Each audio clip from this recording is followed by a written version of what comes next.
Chapter 1. System. I only wish to be a good person. Do you aspire to possess a fortune in the billions? Do you wish to wield power over the world while basking in the company of beautiful women? Do you yearn to embody a strikingly handsome and extraordinarily wealthy antagonist, relishing the torment of the male protagonist as if he were mere prey? Welcome to the Invincible System Guild, where 4 supreme systems await your selection. Our creed is simple. Torment the male lead, seize the female lead, and from that moment forth, the world shall be under your command. Successfully conquer all challenges, and you shall be rewarded with 500 billion yuan, an indestructible kidney, and 24 beautiful maidens, each with distinct personalities that if you feel incapable of achieving this, you may choose to withdraw. Do you agree, or do you disagree? Lying in bed, engrossed in a novel, Jiang Xun rolled his eyes and raised his middle finger toward his phone, disdainfully declaring, "I choose to disagree." A trivial advertisement daring to disrupt his resolve? He raised his index finger to tap disagree. Achoo! What the? A sudden sneeze caused his hand to inadvertently select agree.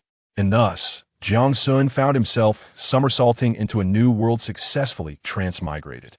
A cold voice echoed in his mind. He lowered his gaze, staring at his handsome reflection in the phone screen, momentarily dazed.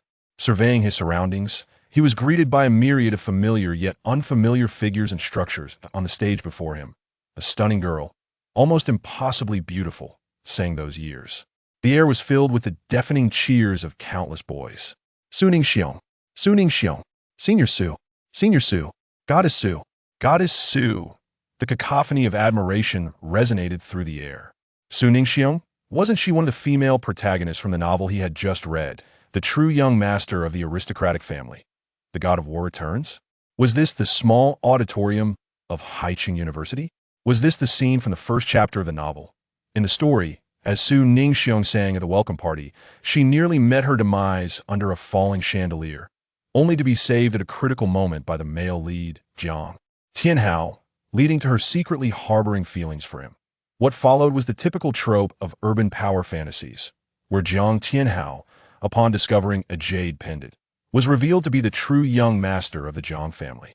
Subsequently living a life of grandeur and multiple romantic conquests, he had truly transmigrated. This was no mere advertisement, nor was it a dream. What had just transpired was indeed real. However, he was not Jiang Tianhao, the male lead, but rather Jiang Xun, the false young master and a supervillain. It turned out that Jiang Tianhao had been abducted by human traffickers just days after his birth. To stabilize the Jiang family amidst internal strife and treacherous relatives, Jiang Yuanshao and Fong Ran secretly adopted a child from an orphanage. That child was Jiang Xun. Unfortunately, Jiang Xun, lacking discipline and overly indulged, grew arrogant and ruthless, bullying both boys and girls alike, committing every conceivable misdeed. He seemed indestructible, often emerging to provoke Jiang Tianhao, only to be humiliated time and again. Ultimately, he descended into complete villainy, plotting to poison Jiang Tianhao, only to be discovered and expelled from the Jiang family. By the time he was found, his body had been reduced to nothing but a gnawed carcass by wild dogs. Truly tragic. As Jiang Xun contemplated this fate, a glimmer of schadenfreude flickered in his eyes. Fear? Despair? Anger? None of that existed. He was chosen by the System Guild, with 4 systems at his disposal. Surely, he could select one and easily dominate. Even a male lead would have to kneel and call him father. System Guild, I choose the Tycoon system, the one that starts with billions. Sorry, that is unavailable. Then I choose the Divine Doctor system, the one that can bring the dead back to life. Sorry, that is unavailable. Then I choose the War God system, the one that can obliterate the earth with a single punch. Sorry, that is unavailable. Then I will take any dog-licking system, as I excel in that. Currently, the dog-licking system is in high demand and out of stock. Jiang Xun's mouth twitched. Had he boarded a pirate ship? System Guild, what are the 4 supreme systems you mentioned? We currently have 4 systems available. The supporting role system, the bad luck system, the self-destruction system, and the face-slapping system. Supporting role system. Your existence is solely to highlight the greatness and charm of the male. Lead the more you highlight, the greater the rewards. Bad luck system. You will experience misfortune 30 times a day. The more misfortune you endure, the greater the rewards. Self-destruction system. As long as you continuously engage in self-destructive actions, you will earn rewards. Face-slapping system. Each time you attempt to show off, you will be slapped in the face by the male lead, earning rewards with each slap. Jiang Xun's heart sank, was doomed. He had been duped. How dare that wretched system guild play tricks on me? I'm done. I want to go back. Certainly. There are currently 2,345,894 hosts in the waiting area, or number 2,345,895. Please wait patiently. It may take approximately 50 years. What the hell? 50 years? Would he even survive until then? In the novel, Jiang Xun was either slapped in the face by the protagonist or on the way to being slapped, and he died before reaching 20. Ding! Due to the host's prolonged delay, the system has automatically matched. System matching successful. The strongest self-destructive villain system is now bound. This system requires daily check-ins to earn corresponding rewards and will issue system tasks at any time. Ding! The destined female protagonist, Su Ningxiong, has been detected. How will the host proceed? Choice 1. Rush forward. Remove Su Ningxiong's shoes and publicly tickle her soles with your delicate fingers, rewarding you with 3 to your appearance. Choice 2.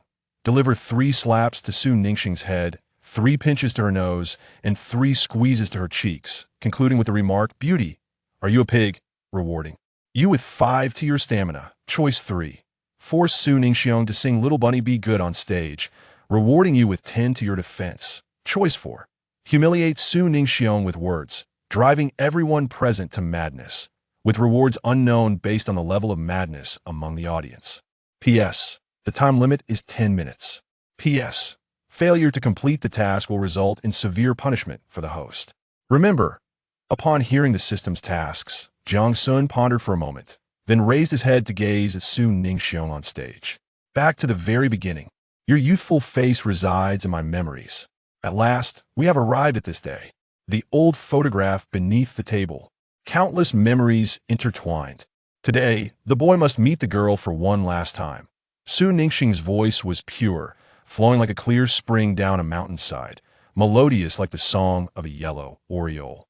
She appeared youthful, around 20 years old, her long hair cascading like a waterfall, casually draping over her shoulders. Her features were exquisite, her skin flawless, as delicate as snow, her nose elegantly arched, her brow and eyes like ink, with pearly white teeth and a perfectly oval face. Most striking were her crystal-clear eyes, radiating a cool and confident brilliance. Dressed in a well-tailored green floral dress that accentuated her curves, it highlighted her slender waist and ample bosom, exuding a graceful sensuality. The hem of her dress fell between her knees, revealing her slender, fair legs that glistened in the light. She wore a pair of expensive silver crystal shoes, embodying an air of elegance reminiscent of an ancient noblewoman. At that moment, she was the sole focus of the crowd. A beauty unparalleled, a captivating presence. Jiang Xun. System. I only wish to be a good person. A villain who does not engage in self-destruction is not a qualified villain. Host charge forth. Chapter 2. Woman. Do you wish to capture my attention? Jiang Xun's expression darkened, his lips twitching uncontrollably. What kind of absurd beginning is this? It's either a tickling of the soles or a pounding headache. Isn't this merely an invitation to contribute to Uncle Hat's achievements? Well, even if the Jiang family possesses immense wealth and can easily resolve this matter, what about the other students present? Are there not a few hot-blooded young men who would, under the cover of darkness, take a stab at his vulnerable spots?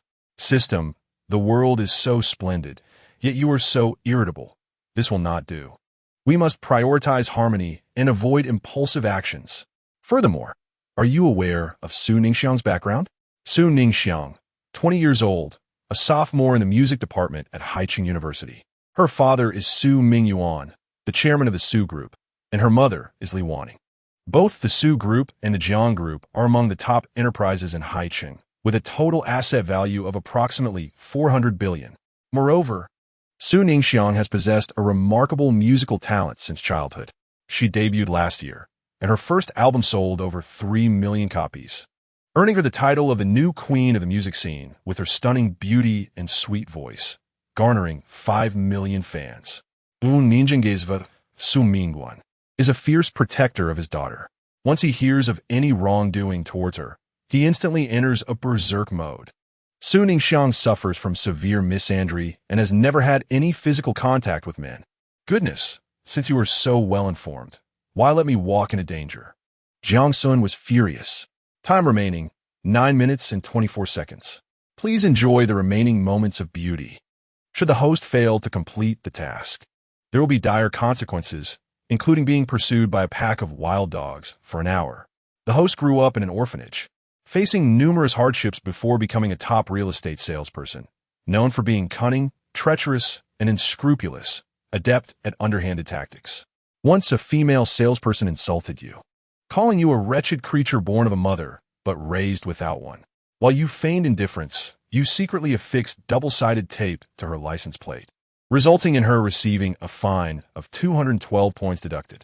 You also uploaded several scandalous videos to her computer, making her the laughingstock of the company, ultimately forcing her to resign.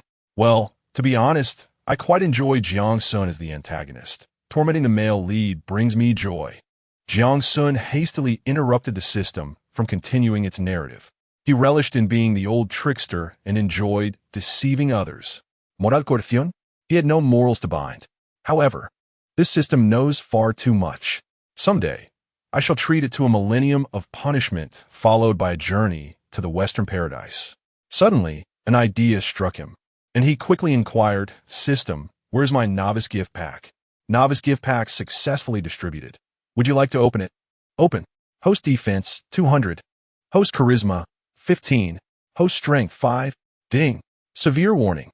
Only 5 minutes remain. Please complete the task promptly. Failure to complete the task will result in severe penalties. Suddenly, a surge of warmth flooded his body, continually nourishing his muscles, bones, and meridians. His physique began to transform at a visibly rapid pace. His physique had become notably more upright, with a flat abdomen revealing faint traces of muscle, and his strength had significantly increased. If he were to lift his shirt, he would discover that his skin had grown considerably firmer than before. However, before he could examine the character panel, a warning from the system echoed once more in his mind. His body trembled suddenly, and his gaze fixated intently on Su Ningxiang on the stage. The earlier tension and awkwardness vanished without a trace, replaced by a subtle, captivating smile at the corner of his lips. With the script in his left hand and the system in his right, could he possibly be outmatched by a mere male lead? Sunin swung, prepared to endure my wrath. He chuckled darkly as he casually placed his hands in his pockets and rose, making his way towards the stage with an unhurried grace. Su Ningxiang was in the midst of a climactic part of her song when she inadvertently noticed a figure approaching from afar. This young man seemed to possess a charm that set him apart from the others. His chiseled features and three-dimensional facial structure, coupled with his crisp short hair and profound, striking eyes, radiated an air of solemnity that was both cool and alluring. Originally handsome, he had been further refined by the system, achieving an exquisite perfection from every angle. Standing an impressive height of 185 meters, he wore a well-tailored white shirt and light blue summer jeans. This seemingly simple ensemble accentuated his broad shoulders and narrow waist, exuding a captivating charisma. Yet, upon closer inspection, one would realize that his attire was of high-end brands, with each piece costing a small fortune. Su Ningxiang couldn't shake the feeling that she recognized this young man from somewhere, but the memory eluded her. Thousands of students and teachers were captivated by the performance when they noticed Su Ningxiang abruptly halt mid-song, her gaze fixed on a particular direction. Curiosity piqued. The crowd turned to see what had caught her attention. Wow, is that our school's heartthrob? Is he looking at me? I must maintain my composure. Some mused. He was even more handsome than Su Ruijing, the school's male deity. Oh dear, I think I'm falling in love, they thought, desperate to acquire all his information within 3 minutes and book a luxurious suite at a 5-star hotel. In truth, even being his little admirer would suffice. The thought of him adoring her back was even more delightful. Countless hearts fluttered with excitement, yearning to rush over and touch him.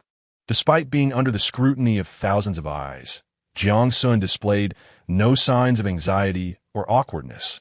Instead, he radiated an air of boldness and audacity. As the ultimate antagonist, he had no need for subtlety. He craved the spotlight. Soon, he strode onto the stage under the collective gaze of the audience, standing before Jiang. "My dear lady, did you intentionally sing so poorly to attract my attention?" He taunted. "You succeeded. I am now paying attention." The crowd erupted in astonishment. Who was this bold individual daring to critique Jiang's singing? Did he not fear the wrath of her many admirers? Jiang's brows furrowed slightly as she cast a cold glare in his direction, her delicate fists clenched tightly. After singing for over a decade, it was the first time she had been criticized, and in front of such a crowd, no less. Yet, Jiang Xun unabashedly seized the microphone, continuing his reckless critique with unabated audacity. "You claim that your singing resembles weeping. One might mistakenly believe a memorial service is taking place. How morbid! Should we all join you in lamentation? You assert that your singing is unpleasant, but your attire is equally lackluster. Is this an attempt to showcase your nonconformity? Why choose a green dress that, from a distance, resembles a piece of seaweed? You would be better off performing the seaweed dance, yet you opt for those years. What does that even mean? Those years spent as seaweed, perhaps? Furthermore, you possess neither beauty nor charm, lacking in physique, yet are dubbed one of the 4 campus beauties of Haicheng. Could it be that your family has employed flattery to create this illusion? The prestige of your affluent lineage is utterly tarnished. My dear, we are all novices in this life. Must you be so abstract? Silence. The air is so still that the sound of a falling needle would be audible. The entire small auditorium is captivated, eyes fixed upon Jiang Xun on stage. Their expressions a mixture of shock, confusion, and fury. How dare he? She is the goddess in the hearts of countless boys. Such sharp-tongued remarks. Suddenly, a voice resonates in Jiang Xun's mind. Chapter 3. Are you a fool? Wait. Jiang Xun abruptly interrupts the latter half of the system statement. Huh? Who suggested I choose the 4th option? The host means, only children make choices. I desire them all. The host is truly audacious, lacking boundaries. No wonder he is the strongest antagonist. Go for it, Jiang Xiaoke. He is none other than Jiang Xun, the foremost among the 4 notorious young masters. Suddenly, a gasp arises from the audience. What? He is Jiang Xun? The arrogant and scrupulous bully who torments both men and women? He is a freshman at Haicheng University? It is said he has committed numerous misdeeds. However, his looks are undeniably striking. Perhaps those are mere misunderstandings? Goodness, this is a case of one's worldview being swayed by appearances. These girls have truly lost their senses. Various murmurs begin to circulate. Many who are enamored with appearances find themselves involuntarily clenching their legs, captivated, their eyes fixed on Jiang Xun as they swallow hard. The former Jiang Xun was merely considered somewhat handsome. Now, with an enhancement of 15 points in attractiveness, he has reached the pinnacle of beauty, second only to the most esteemed among the readers. How could this not stir the hearts of the ladies present? Possessing both beauty and wealth, even a slight temper, is forgivable. Originally, a group of boys, eager to teach Jiang Xun a lesson to win Su Ningxiang's favor, now sit pale-faced. They obediently return to their seats, hands covering their faces, resembling quails. They glare at Jiang Xun with resentful eyes, muttering curses akin to buzzing mosquitoes, wishing for his comeuppance, such as choking on water, being strangled while eating, or being struck by a vehicle while out and about. As for directly confronting Jiang Xun, who would dare? It is rumored that once, while walking his dog, Jiang Xun allowed it to run amok on the sidewalk, chasing passersby. Consequently, several girls and elderly individuals, while attempting to evade the dog, suffered grievous injuries. Not only did he refuse to apologize, but he also pointed at the panicked crowd, mocking them as wretched beings, claiming they were worth less than his 2 dogs. It was rumored that someone, while driving, inadvertently overtook Jiang Xun and raised a middle finger in his direction. Consequently, several of his bodyguards brutally broke the man's legs. In the days leading up to the college entrance examination, Jiang Xun purportedly shattered the arms of a candidate who, just days prior, had been chatting with other students, disparaging Jiang as a worthless scion of wealth who acted with impunity, vowing to utterly crush him in the upcoming exam.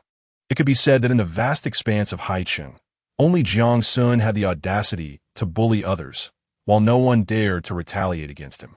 Seated at the front of the audience were a dozen teachers, their expressions darkening as they observed Jiang Xun's arrogant demeanor on stage, their eyes shimmering with rage and helplessness, their bodies trembling slightly.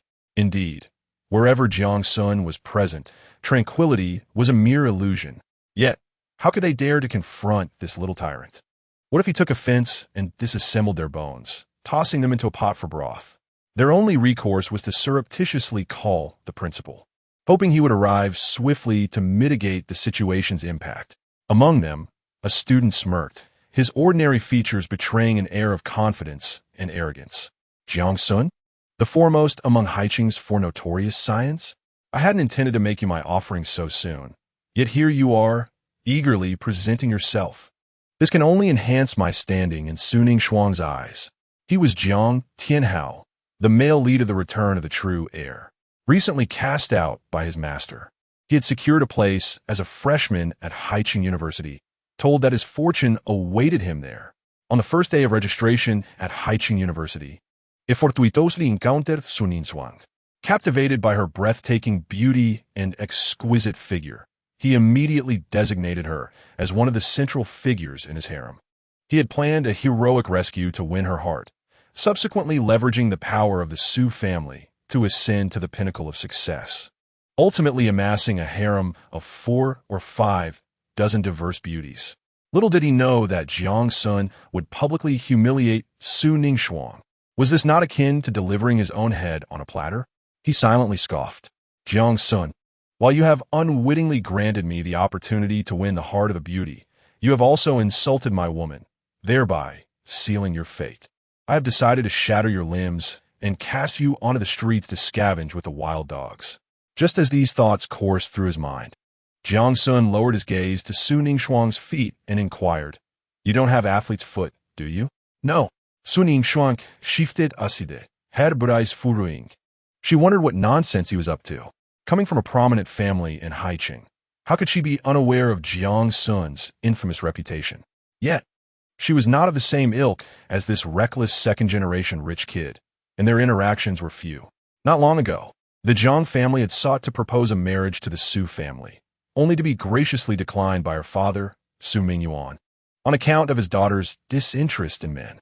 A small grudge had thus been formed between the two families. In the next moment, Jiang Xun crouched down, grasping Su Ningshuan's left ankle with his left hand while swiftly removing her crystal shoe with his right. A delicate, rosy little foot emerged, appearing particularly slender and exquisite beneath the white stockings. Even if Jiang Xun did not possess a foot fetish, he felt a flutter of excitement, longing to play with it for a while. He extended his index and middle fingers, scratching vigorously at the sole of her foot. Help! Someone please! Jiang Xun, let me go!" Su Ningshuan's expression changed dramatically, her left hand covering her mouth as she struggled to suppress her laughter. Yet, her right hand instinctively supported Jiang Xun's back, her delicate body trembling, nearly toppling to the ground. How dare he? Since that incident in her childhood, no man had ever approached her body again. Jiang Xun was the first. Instantly, she was enveloped by a wave of masculine pheromones, her heart racing and breath quickening. A beautiful blush crept onto her stunning face, her eyes swirling with a blend of disdain and astonishment. Jiang Xun, with a swift motion, positioned himself before Su Ningshuan. He raised his right hand and playfully tapped her forehead 3 times, then scratched her pert nose 3 times with his index finger, and finally pinched her soft cheeks thrice with both hands. A strange expression crossed his face. "Are you a pig?" Jiang Xun, you." Su Ningshuan was momentarily taken aback, feeling unusual sensations coursing through her forehead, nose, and cheeks simultaneously, akin to electric currents stimulating her brain's nerves. It took her over 20 seconds to regain her composure, one hand on her forehead and the other on her cheek. Biting her lip, She glared at Jiang Xun, her eyes reflecting shock, confusion, and disbelief. Deep down, she harbored intense aversion and disgust towards men. Yet, Jiang Xun's audacious breach of her defenses stirred ripples in her otherwise calm heart. Compared to those hypocritical boys with their pretentious smiles, Jiang Xun's action surprisingly elicited a thrill of rebellious pleasure. The atmosphere exploded. Thousands of eyes were fixed on the two figures on stage, their minds blank. Madness. This world was utterly insane. Chapter 4. You choose to accept or be forced to accept. At that moment, Jiang Tianhao's eyes sparkled not with anger, but with excitement and exhilaration, his breath quickening. The more Su Ningxuan was bullied, the deeper her gratitude towards him would be. Jiang Xun, you truly are remarkable. The more outrageous your actions, the more Su Ningxuan will appreciate me. Perhaps tonight, I might achieve a home run. In his mind, images of inappropriate scenarios began to unfold. Su Ningxuan, with reddened eyes, took his hands and nestled her fragrant, delicate body against him. Looking up with a pitiful expression, her bright eyes gazed into his, shyly saying, Tianhao, that scoundrel Jiang Xun is bullying me. I feel so lonely and cold right now. You must hold me a little longer. Gulp. Jiang Tianhao swallowed hard, feeling as though he might explode. No more, he thought. I can't take it anymore. A glimmer of wickedness sparkled in his eyes as he chuckled softly. Su Ningxuan, I shall undoubtedly provide you with an unforgettable evening. With that proclamation, he strode confidently towards the stage. Ding. Host detected a fated male lead, danger level 3 stars. Please be cautious, dear host. The system's alert echoed once more in Jiang Xun's mind. He lifted his gaze, scanning the audience. Indeed, he spotted a figure approaching from a distance. However, the individual's gait was rather peculiar, reminiscent of a newly blossomed flower. A teasing glint flickered in his eyes as he approached Su Ningxuan, wrapping an arm around her delicate waist, a mischievous smile curling at the corners of his lips. Su Ningxuan, your singing was rather dreadful just now. Allow me to teach you a song. How about we sing Little Bunny? Be good? If you dare refuse. Do not blame me for kissing you in front of all these people. Jiang Xun, do not go too far. Su Ningxuan attempted to evade Jiang Xun's outstretched hand, but she was a moment too slow and found herself once again in contact with him. Her initial shock and doubt had now transformed into merely a furrowed brow. With Jiang Xun's right hand encircling her waist, the area of contact intensified, allowing her to catch the scent of him, a blend of sweat and the distinct aroma of a young man. Rather than being unpleasant, it was oddly appealing. Yet, her complexion paled slightly, and her eyes reflected a hint of melancholy. He's here. Jiang Xun truly was the foremost among the 4 notorious young rascals of Haicheng. Such a thing was well within his capabilities. It was utterly oppressive, but so what? I take pride in being the antagonist. You may choose to accept this or be compelled to endure it. Jiang Xun lifted his chin slightly, exuding arrogance as he declared, Now, sing with me. 1, 2, 3. Begin. Little bunny, be good. Open the door wide. Hurry and open it. I want to come in. As he sang, he gestured with both hands, mimicking rabbit ears and gyrating his body. The sight was both comical and entertaining. Little bunny, be good. Su Ningxuan gritted her teeth, feeling an intense aversion. Yet she found herself singing along. However, when she observed Jiang Xun striking poses with his hands raised, her pupils constricted and her eyes widened in astonishment. I never imagined you to be this way, Jiang Xun. I misjudged you. All right, splendid singing. Let us continue. Little bunny, be good. Su Ningxuan's cheeks, as white as snow, turned slightly rosy, her heart filled with a sense of embarrassment. Yet, her hands seemed to move of their own accord, slowly rising to mirror Jiang Xun's, resting beside her head, her body swaying in rhythm. At 20 years of age, she was a proper adult. How could she be singing a children's song? It was utterly mortifying. Yet, why did a flicker of excitement linger within her? It felt akin to a good girl skipping class for the first time. Such novelty and thrill. The audience erupted in astonishment. Jiang Xun was audaciously riding atop us, and I could no longer endure it. I shall draw countless circles each day, cursing Jiang Xun to his doom.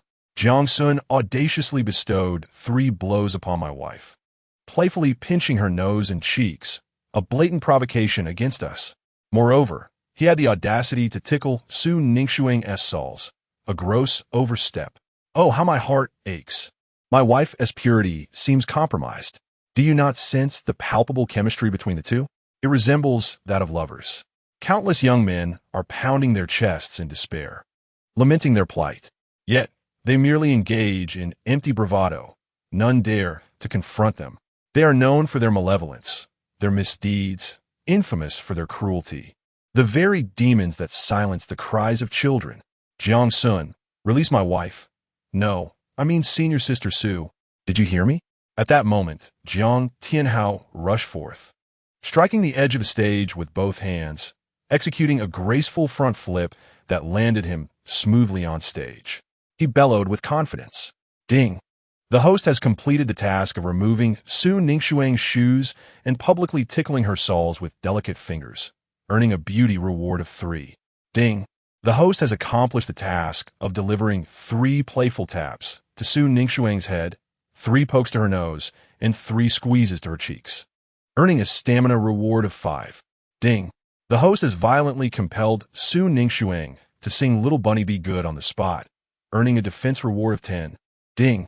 The host has successfully humiliated Su Ningxuang with words, inciting the fury of everyone present, perfectly embodying the villainous persona, highly favored by the system. Receiving a special reward of active skill, high mimicry. High mimicry. The host can imitate any skill of the destined male and female protagonists. High mimicry requires 1 minute of physical contact. High mimicry has a cooldown of 48 hours. High mimicry is not a complete replication, with efficacy ranging from 70 to 200. The voice of the system resonated in Jiang Xun's mind, and he soon felt subtle changes in his body. His skin appeared more taut and robust, feeling as unyielding as steel. Ding! 2 potential subjects for high mimicry detected.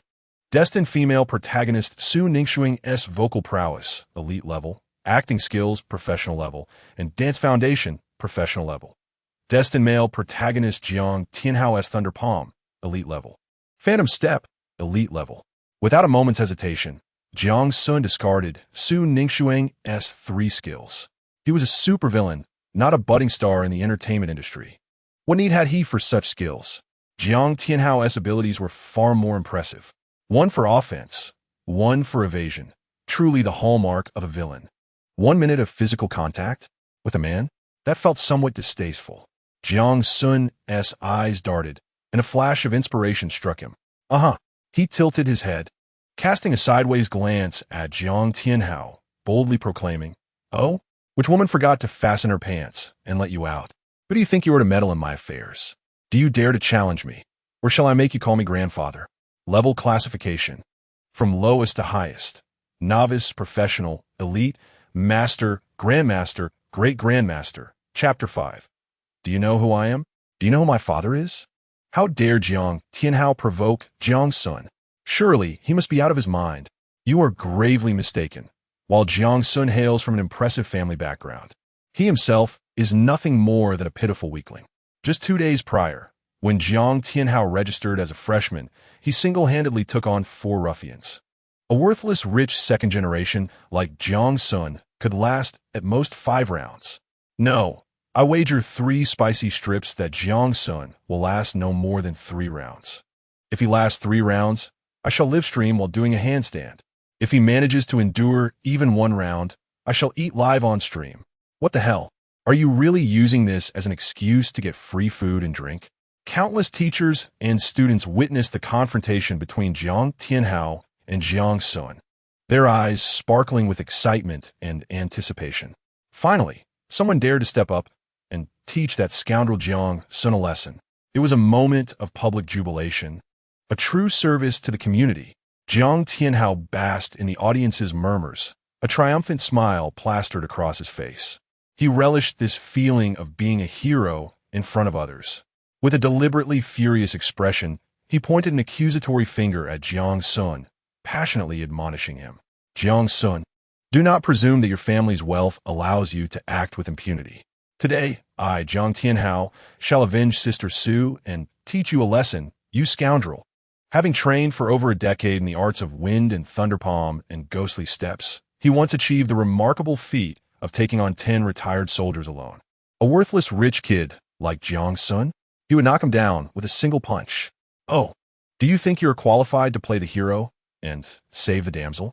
Jiang Xun brazenly draped his right arm around Su Ningxuang's slender waist, lifting his chin with an air of arrogance.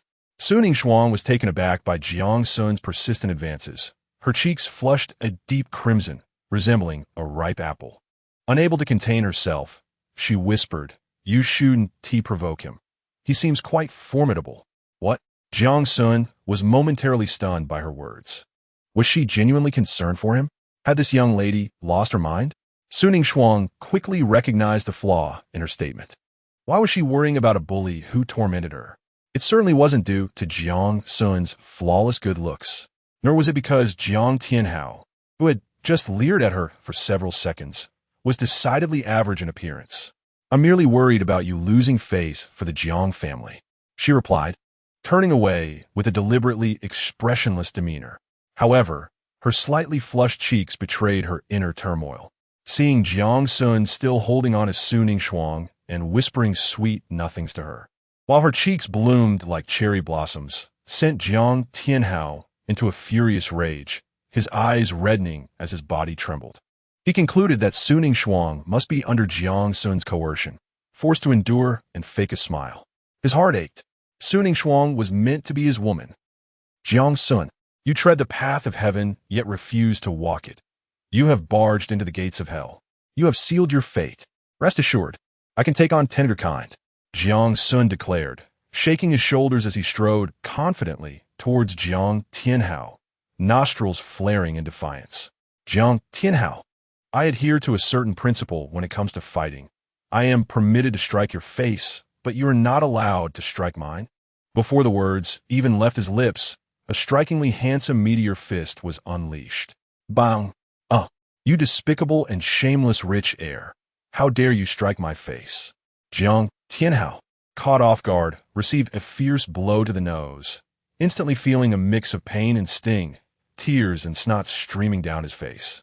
Jiang Xun showed no mercy, following up with a flamboyant and commanding move akin to a monkey picking peaches. "How dare you ruin my good fortune? Do you know who I am? Do you know who my father is?" Jiang Xun's right hand tightened ferociously, his eyes wide with rage as he roared with a menacing expression. "It hurts. It hurts." Jiang Tianhao's pupils widened dramatically, his mouth agape, emitting a sound akin to a duck's wail. "Let go. Let go. Jiang Xun, do you hear me?" I miscalculated. He never expected Jiang Xun to have such a lack of boundaries, employing such a despicable maneuver as the monkey picking peaches. This left him both furious and exasperated, on the brink of collapse. The scene fell into a deathly silence. Thousands of teachers and students widened their eyes, fixating on the two figures on stage. Wasn't Jiang Tianhao supposed to be strong? Wasn't it said that Jiang Xun couldn't last even a round? How could the outcome be the complete opposite? Many felt their cheeks burn, as if they had just received numerous resounding slaps. How humiliating. Beside them, Su Ningxiang's beautiful eyes were wide with shock, utterly astonished. "This looks like it must be quite painful, doesn't it?" System, initiate high mimicry of phantom step. Jiang Xun paid no heed to Jiang Tianhao, instead issuing commands to the system. Mimicry initiated, timer begins, 1 second, 2 seconds, 3 seconds, 4 seconds. Jiang Xun declared, "I'm going all out against you. If you have the guts, let go of me, and I'll allow you both hands. Let us settle this one-on-one."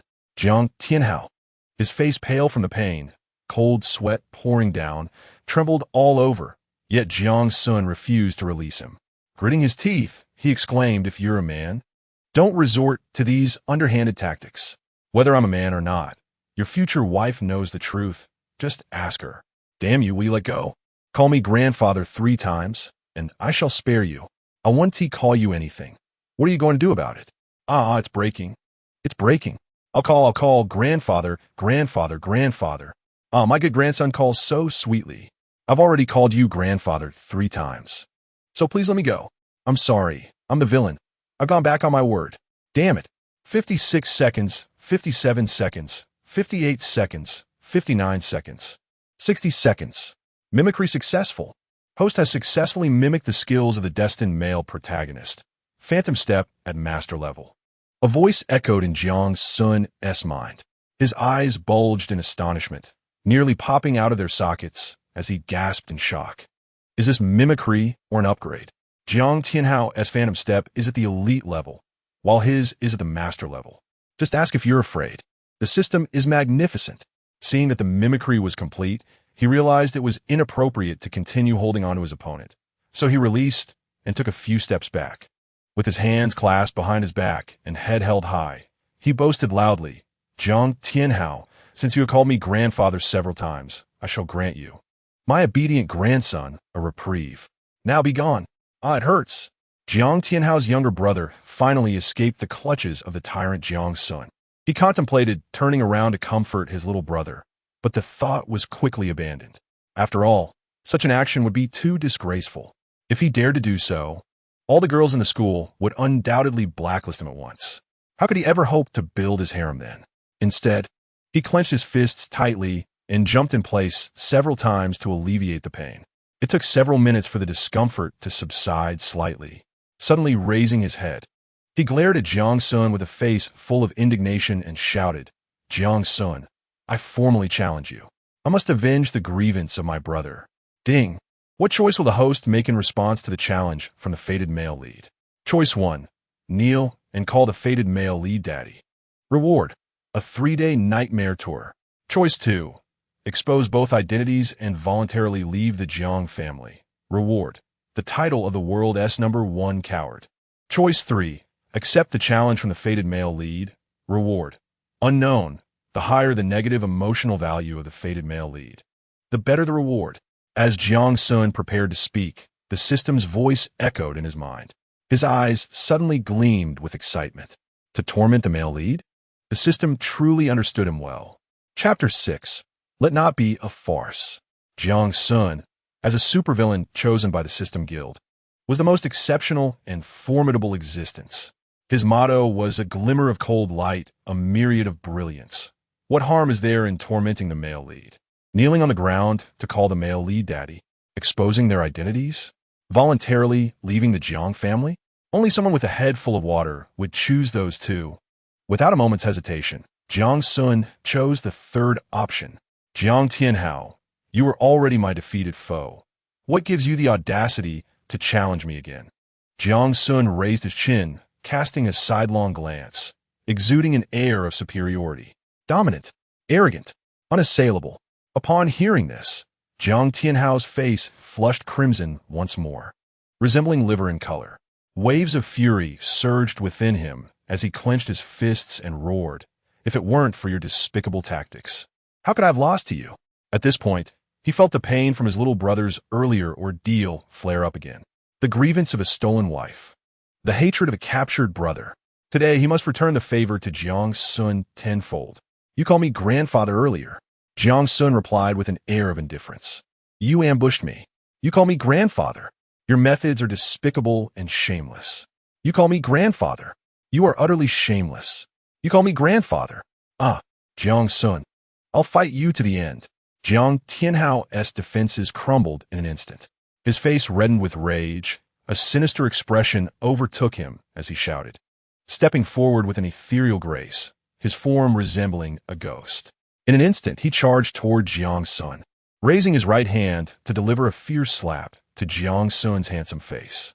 How could one blow defeat Jiang Xun and quell the resentment in his heart? He is determined to slowly torment Jiang Xun, making him aware of the futility of his cries for help. The thousands of spectators present witnessed the swiftness of Jiang Tianhao's onslaught, their expressions shifting dramatically. Jiang Xun found himself in dire straits. His earlier sneak attack had garnered him only a slight advantage. Now that Jiang Tianhao was genuinely engaged, he would undoubtedly be beaten so badly that he would hardly recognize his own parents. Many of the girls could not help but shut their eyes, unable to bear the unfolding scene. That handsome face was surely doomed. Meanwhile, numerous boys clenched their fists tightly, their eyes ablaze with excitement and fervor. How infuriating that Jiang Tianhao, such a tall figure, had fallen victim to Jiang Xun's ambush. It was a disgrace. Should he fail again, all the male students of Haicheng University would collectively mock him, dubbing him Jiang Little Chicken. But at that moment, Jiang Xun's body suddenly swayed, narrowly dodging the slap from Jiang Tianhao and maneuvering behind him. What? How could you? Jiang Tianhao's expression shifted dramatically as he exclaimed. Before he could finish his sentence, Jiang Xun clasped his hands together, his two index fingers swiftly aimed at a sensitive spot on Jiang Tianhao's body. 18 consecutive strikes, he declared. Breakthrough. A piercing scream erupted from Jiang Tianhao, akin to that of a slaughtered pig, as he leaped 2 meters into the air, clutching his rear, tears welling in his eyes. Jiang Xun, facing the so-called destined protagonist, showed no mercy, delivering a thunderous blow. 6 strikes per second was merely the limit of his fingers, not the extent of his capabilities. Clearly, more practice was required. Beep. The destined protagonist feels immense humiliation, emotional value. 200. Pulling ears. Digging nose. Poking eyes. Invincible flying shoes. Jiang Xun grew bolder with each encounter, embodying a warrior spirit. He even removed his shoes, wielding one in each hand to strike fiercely at Jiang Tianhao's grotesque face. In mere moments, Jiang Tianhao's visage had swollen to that of a pig's head, with both nostrils continuously bleeding. The word tragic scarcely captured his plight. Jiang Tianhao had never anticipated that his prideful, ghostly steps would be rendered futile before Jiang Xun, who consistently outperformed him, causing nearly all his attacks to fail. Even when the occasional thunder palm landed on Jiang Xun, it merely produced dull thuds akin to striking iron, inflicting no harm, but leaving his hands aching from the impact. Beep. The destined protagonist curses the host to have sons without eyes. 134 times. Emotional value. 280. Beep. The destined protagonist bears an indelible psychological scar. Emotional value. 250. Beep. The destined protagonist is unable to harm the host, his spirit crumbling. Emotional value. 300. Beep. The destined protagonist feels a sense of despair. Emotional value. 150. The relentless chimes of the system echoed in Jiang Xun's mind, ringing like the sound of exploding coins. This invigorated him, his eyes sparkling with excitement as his previously fatigued body surged back to life, resuming the relentless punishment of Jiang Tianhao. What a plethora of techniques, such as the black tiger heart piercing, the seductive leg sweep, the monkey peach plucking, and the avalokitesphorus sitting, among others. Ultimately, he even removed Jiang Tianhao's foul sock and stuffed it into his mouth. This is unbearable. I am utterly exhausted. Let's take a brief respite before we continue. Jiang Xun had mercilessly tormented Jiang Tianhao for over 10 minutes. Finally, he bent over, supporting himself on his knees, with sweat cascading down his cheeks like a gentle stream, incessantly dripping onto the ground, while he gasped for breath. Truly, he exemplified the fated protagonist. He nearly collapsed from fatigue. Yet Jiang Tianhao, despite appearing somewhat pathetic, was unscathed. If Jiang Tianhao had heard this, he would have surely leapt up in outrage. What do you mean unscathed? His entire body, including his very core, ached terribly. Yet that was secondary. The most significant matter was that he had developed a psychological trauma for being humiliated by Jiang Xun. He, who once strode over wealthy heirs, embraced stunning beauties, and dominated the city, was now being continually bested by Jiang Xun, this wealthy heir. The first defeat was an accident. Was the second one merely a coincidence? Could it be that Jiang Xun was his nemesis?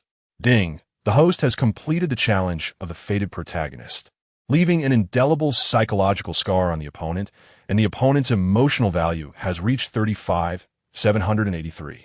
Reward: Beginner Danger Perception. Beginner Danger Perception. The host can immediately sense any danger within 30 meters. At that moment, a familiar voice resonated in Jiang Xun's mind. Oh, a new skill has emerged.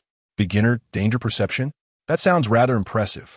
In light of this, it seems Jiang Tianhao is not the fated protagonist, but rather his talisman.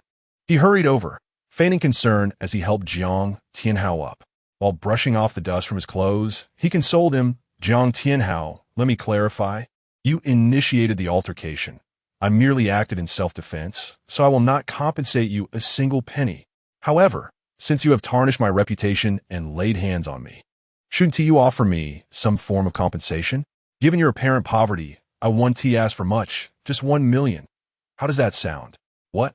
Jiang Tianhao, having finally extracted the wretched sock from his mouth, exploded in outrage. He had endured a beating, and not only was there no compensation, but he was also expected to pay Jiang Xun 1 million? Are you a bandit? I have encountered shamelessness before, but never to this extent. Is it not true? As one of the 4 outstanding youths of Haicheng, I have always held dear the mission of revitalizing Haicheng, keeping the 16-character motto in my heart. Yet you, in front of so many, have besmirched my name. Does that not sadden countless good people? I must stand up and sternly put an end to such shameless behavior. Jiang Xun declared, head held high, with fervor echoing in his voice. However, the thousands of onlookers were left agape, utterly astounded. How shameless! Chapter 7. How can you manage a school when you're so cowardly?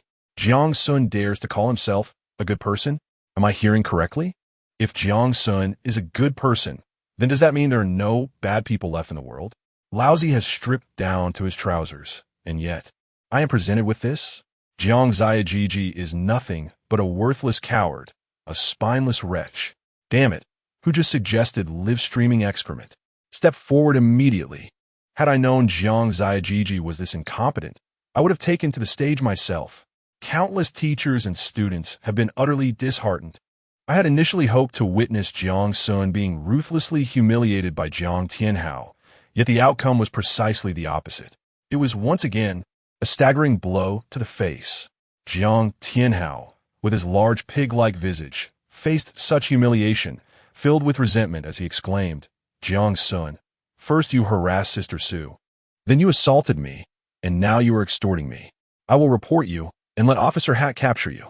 Oh dear, I never expected this impoverished wretch to hurl baseless accusations at me. Utterly shameless. Jiang Xun held his head high, exuding an air of righteousness.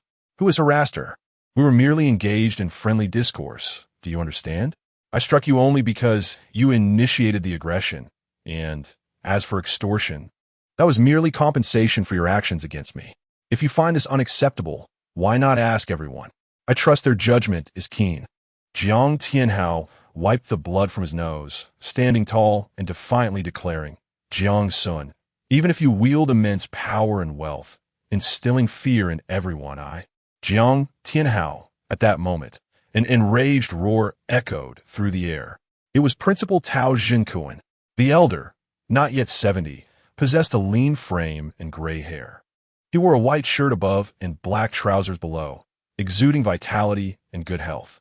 Gripping a ruler tightly in his right hand, he waved it menacingly. Hadietin en imposignoha. Just moments ago, Jiang Xun had been arrogant and dismissive, but now he cowered, retracting his neck and forcing a sheepish smile. Principal Tao, I was merely joking with Jiang. I meant no offense. Principal Tao Zhenkuan held another title beyond being the president of Haicheng University. He was also the teacher of Jiang Yuanshao. If Jiang dared to provoke him, Jiang Yuanshao would not hesitate to drown him in a toilet. Apologize to Su Ningfang and Jiang Tianhao. Principal Tao commanded. His face darkened and teeth gritted. Understood. Jiang Xun promptly and candidly apologized to Su Ningfang and Jiang Tianhao, his demeanor strikingly sincere. However, when addressing Jiang Tianhao, he slyly raised his middle finger, his gaze glinting with malice. Just this once, I shall spare you. I will find another opportunity to deal with you. Jiang Tianhao, however, was left wide-eyed, feeling an indescribable sense of frustration and anger. He had intended to impress Su Ningfang with his defiance against tyranny, but his words were abruptly interrupted by Principal Tao, and Jiang Xun had instantly capitulated. How could he maintain his bravado? How could he leave a favorable impression on Su Ningfang? Simultaneously, He bore a grudge against Principal Tao. Could you not have waited until I finished my performance? With these thoughts in mind, he stepped forward, puffing out his chest, and passionately declared, Principal, I believe this approach is inappropriate. Simply demanding an apology from him is clearly trivializing a significant matter. Wouldn't that merely embolden his arrogance? Principal Tao, how can you manage such a large institution with such timidity? A gasp swept through the crowd. Is Jiang Tianhao out of his mind? He dares to criticize Tao Zhenkuan's handling of the situation as inappropriate and accuses him of being cowardly? Is he seeking a more thrilling university experience? When Tao Zhenkuan approached, he was already aware of the entire sequence of events. His stance was straightforward. Regardless if it was right or wrong, since Jiang Xun resorted to violence, he should compensate. If 10,000 isn't sufficient, then 20,000. If not that, then 100,000. After all, the Jiang family is not lacking in wealth. Some might argue that Tao Zhenkuan's approach is overly conciliatory. However, upon reflection, what consequences could arise if the police were involved? Jiang Xun, having just been apprehended by Uncle Hat, could easily be bailed out with money. In the end, the victim would not only receive little compensation, but might also face retaliation later. Thus, this was his only feasible option. Yet, unexpectedly, Jiang Tianhao openly criticized him. He couldn't help but chuckle. Oh, you must be Jiang Tianhao. You claim my handling is inappropriate. How would you suggest it be managed? Should we call the police and have Uncle Hat arrest him for harassment and intentional injury? With just those two charges, he could face 3 to 5 years at a minimum. Jiang Tianhao's face flushed, his hands gesticulating excitedly. He believed he was standing up for Su Ningxuang, displaying extraordinary bravery against authority. Surely, Su Ningxuang would be deeply moved and throw herself into his arms, right? Yet, the scene fell into an eerie silence. Everyone looked at Jiang Tianhao as if he were a fool. Even Jiang Xun was utterly bewildered. Is this truly the protagonist from a mindless urban fantasy? Indeed, foolishness knows no bounds. As a top 15 university in China, how could Tao Zhenkuan be an ordinary person?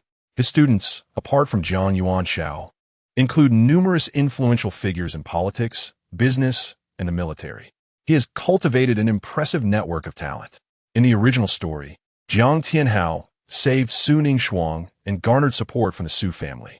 Later, he cured Tao Zhenkuan of his ailment and earned his respect, leading to a peak life thereafter.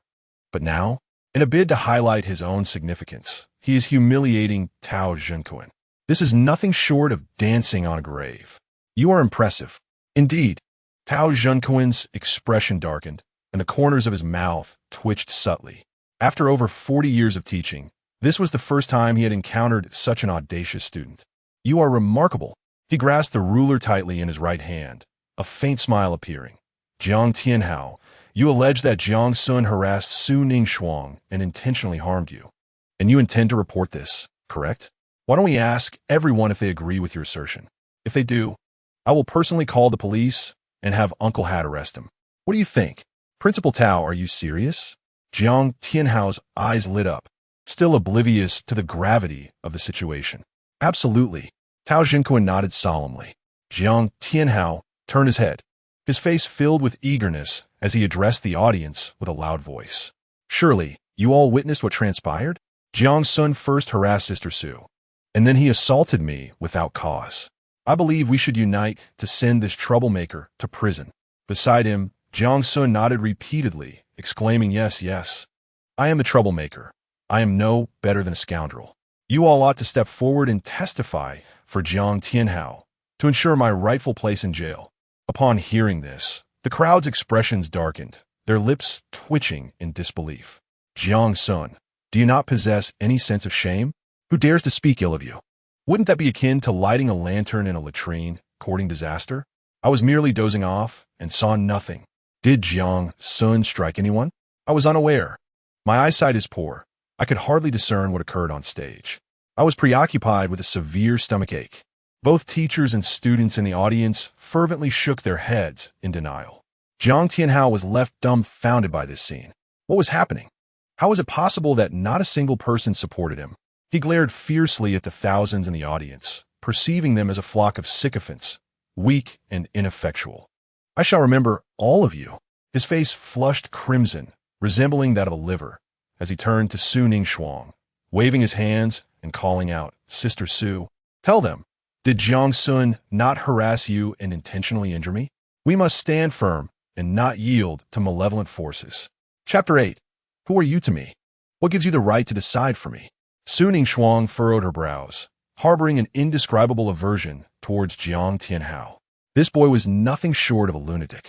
When he rushed onto the stage earlier, his gaze was filled with desire and aggression, as if he wished to strip her of her clothing. In the end, he made a fool of himself, being thoroughly humiliated by Jiang Xun. Now, he sought her to bear witness against Jiang Xun's supposed harassment. Did he wish for the world to know that Su Ningxuang had been teased by Jiang Xun? Admitting to harassment would only serve as ammunition for her adversaries to tarnish her reputation. This Jiang Tianhao was even more insufferable than Jiang Xun, clearly inept, yet so intent on posturing, lacking an understanding of human affairs. Did he truly believe I am as foolish as he? Jiang Tianhao, I know not where I have wronged you, so why do you seek to tarnish my name? With which eye did you witness Jiang Xun harassing me? He merely offered some critique on my singing. Su Ningxuang reprimanded him, her expression devoid of emotion. What? Jiang Tianhao was taken aback. In Su Ningxuang's eyes, was he not a hero riding on a rainbow? Why would she not stand by his side to confront the monstrous Jiang Xun? Of course, she must be under Jiang Xun's threat, compelled to speak thus. He resolved to devise a plan to rescue Su Ningxuang from her plight, to establish a grand and noble image in her mind. With this thought, he took a deep breath, puffed out his chest, and declared loudly, Sister Su, do not fear Jiang Xun's retaliation. Principal Tao stands here. If you harbor any grievances, do not hesitate to voice them. Jiang Tianhao, enough is enough. How many times must I repeat myself? Jiang Xun has not harassed me. It is you who has persistently sought trouble. Su Ningxiang's expression darkened instantly, her face like a frosty winter's night. Frost, Jiang Tianhao's complexion changed dramatically, and he became agitated. How is this different from what he imagined? Who permitted you to call me Frost? Are we that familiar? The disdain in Su Ningxiang's eyes was unmistakable. Jiang Tianhao erupted. What is this situation? It would have been one thing if thousands of teachers and students had not come to his aid, but to his surprise, even Su Ningxiang would not support him. What did his previous actions amount to? A mere clown? Jiang Xun had anticipated that the onlookers would not assist Jiang Tianhao. Yet he had not foreseen that Su Ningxiang would falter at such a critical moment. Was it not said that regardless of whether one is the protagonist or supporting character, encountering the male lead would immediately drain their intelligence? Is this truly the formidable, unstoppable Destin-male-led? Why does he seem so weak? Ding! Host, the protagonist's halo is indeed powerful, yet the host's supervillain aura is equally formidable. Thus, when they appear simultaneously, the intelligence of the destined female lead and all supporting characters remains at a normal level.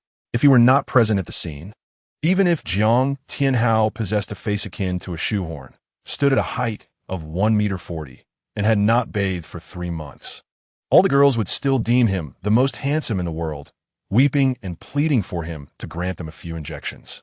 However, when both appear together, their respective auras cancel each other out, and it becomes a battle of looks, family background, and personal strength. Jiang Xun's looks utterly overshadow Jiang Tianhao's. And after thoroughly defeating him, coupled with the formidable Jiang family background, it becomes evident whom everyone would support. With this thought in mind, Jiang Xun draped his right arm over Su Ningxiang's shoulder, adopting a nonchalant demeanor, and teasingly remarked, I say, Frost, this is where you are mistaken. Jiang Tianhao merely wishes to assist you. Why is your attitude so unpleasant? Su Ningxiang turned her head slightly to regard his arm resting on her shoulder. She did not withdraw it, but merely frowned. She had grown numb to his physical contact after several encounters. As for the nickname Frost, it was hardly worth noting. However, she gazed at him expressionlessly. Do you wish for me to acknowledge that? I do not want to. He is distorting the truth and falsely accusing the innocent. There will certainly be consequences. Jiang Xun immediately stood tall, responding with unwavering certainty. How obedient you are! This woman exuded an astonishing presence. Whoever marries her will not need air conditioning in the summer. What are you to me? By what right do you presume to advise me? My attitude is precisely as it is. Su Ningxiang interjected coldly before he could finish. Impressive. Jiang Xun raised his thumb in admiration, exclaiming, Sister Su, you are magnificent. Jiang Tianhao, witnessing their intimate interactions and Jiang Xun's persistent use of frost, felt as though a vast expanse of grassland had sprouted atop his head. Was it not said that Su Ningxiang was aloof and proud, harboring a strong aversion to men? Could it be that the rumors were false? What secrets does Jiang Xun hold over Su Ningxiang? Surely, she has not been injected with anything by him? How then could she aspire to be a member of my harem? My harem must consist solely of pure and virtuous maidens, not of those laden with desire. Infuriated, Jiang Xun seized one of Su Ningxiang's crystal shoes and hurled it at Jiang Tianhao. Thud! Jiang Tianhao, who had just endured a brutal assault for several minutes, was momentarily slow to react. Consequently, the crystal shoe struck him squarely in the groin. He clasped his hands over his nether region, leaping about and emitting a series of pained cries. Ding! Alert! Alert! The chandelier above Su Ningxiang's head will fall in 20 seconds. Danger imminent. Suddenly, an alarm echoed in Jiang Xun's mind. How could I have forgotten about the storyline while focusing on completing my task? Hastily, he looked up to see the chandelier swaying precariously above. Without a moment's hesitation, he scooped up the bewildered Su Ningxiang and slung her over his shoulder, sprinting towards the edge of the stage. Sister Su, I am here to save you. Jiang Tianhao, since stepping onto the stage, had been glancing intermittently at the chandelier above. Realizing the dire situation, he bore the pain in his groin and dashed towards Su Ningxiang. Despite her betrayal, he was still willing to grant her a chance for redemption. As long as she remained untouched by Jiang Xun, she could still become a member of his harem. Moreover, the Su family, being a prestigious clan in Haicheng, would significantly aid his future endeavors. However, just as he reached the spot where Su Ningxiang had stood, Jiang Xun was already carrying her off the stage. What in the world is happening? Jiang Tianhao stared in disbelief at the pair below, cursing loudly. Where's my heroic rescue? Before he could finish his sentence, a crack echoed above, and the chandelier plummeted toward the ground. Blast it! He widened his eyes, watching the descending chandelier approach, and quickly leapt forward. Boom! The heavy chandelier crashed down mere inches behind him. A metal hook sliced cleanly through his shirt and belt, severing them in two. Before he could comprehend the situation, his trousers slipped down to the ground, revealing his modesty in front of a captivated audience. Shaking and strutting about, he was both charming and comical. Chapter 9. A good news and a bad news. The scene erupted into chaos. Was Jiang Tianhao extraordinarily fortunate or woefully unfortunate? What a spectacle at this welcome party. This is what you present to me? It is too shocking. I must cleanse my eyes, for my innocence has been sullied. How could my 45-year-old eyes miss such a sight? Many boys gaped in astonishment, scrutinizing Jiang Tianhao with pitying glances. Jiang Xun could not help but steal a few looks, shaking his head in disbelief. Does the protagonist still wish to establish a harem? Surely, he must be deluded. The author of this tale has gone too far. It is an utter disgrace to manhood. The earlier scene left Su Ningxiang pale, her heart racing as if it might leap from her chest. She had narrowly escaped the clutches of death. Once she regained her composure and lifted her gaze, her eyes met Jiang Xun's, now imbued with a peculiar sparkle. Finally, she raised her right hand to cover his eyes, coldly commanding, "Do not look. He is a man, not a woman. What harm could there be in a glance? Moreover, what right do you have to dictate my actions?" Jiang Xun furrowed his brow, retorting with displeasure. Yet, Su Ningxiang's delicate hand was soft and fragrant, a delightful sensation that deterred him from quibbling further. "Then put me down." Su Ningxiang's expression darkened as she turned her head, enunciating each word. Only then did Jiang Xun realize he was still carrying her on his shoulder, hastily placing her down. He noticed her crystal shoe had been carelessly discarded on the stage, leaving her right foot clad in a single white sock. "I shall retrieve your shoe," Jiang Xun declared as he approached the stage. "It's dirty. I do not want it." came Su Ningxue's icy voice from behind. The crystal shoe had struck a sensitive part of Jiang Tianhao. Even without a particular aversion of filth, she felt a wave of discomfort. What? Jiang Xun had barely taken 2 steps when her words struck him like lightning, nearly rendering him faint. He halted, turned around, and spread his hands in exasperation, saying, "Sister, that shoe is a living thing. A mere touch 1T lead to calamity. There's no need for such dramatics." Su Ningxue, unfazed, simply turned her head away, too apathetic to respond. "Very well. I shall find someone to procure you a pair of the same brand and style." Jiang Xun thought to himself that if he could leave Su Ningxue here without care, then Su Mingyuan would surely wield a large sword against the Jiang family, turning him into mere chips. Nonetheless, he secretly raised a middle finger in his mind. Truly, she is the most particular heroine in any novel. Wishing you and the male lead a love filled with conflict, never to part. I've grown weary of it. I do not want it, was Su Ningxue's decisive reply. What? Tired of wearing it? Jiang Xun's pupils dilated in disbelief as he scrutinized her, gritting his teeth. All right, name your price. I shall compensate you tenfold. I do not want money. Su Ningxue gently shook her head. Then what is it that you truly desire? Jiang Xun was incensed. This woman was deliberately stirring up trouble. Did she think that the notorious leader among the 4 scoundrels of Haicheng was merely for show? Do not force me to unleash my full power. Carry me to the east gate of the school. My car is parked there. Su Ningxue replied nonchalantly, as if discussing an inconsequential matter. Yet, anyone observing her profile would notice a faint blush adorning the visage of this ice-cold beauty. Carry you to the east gate? Jiang Xun inhaled sharply, his brows arching in skepticism. You didn't secretly call old man Su to have him lay in wait there, did you? The moment I arrive? He pounce and reduce me to a mere stick figure? I saved you, and you wish to silence me? Truly, the heart of a woman can be most treacherous. You are overthinking it. This is my only request.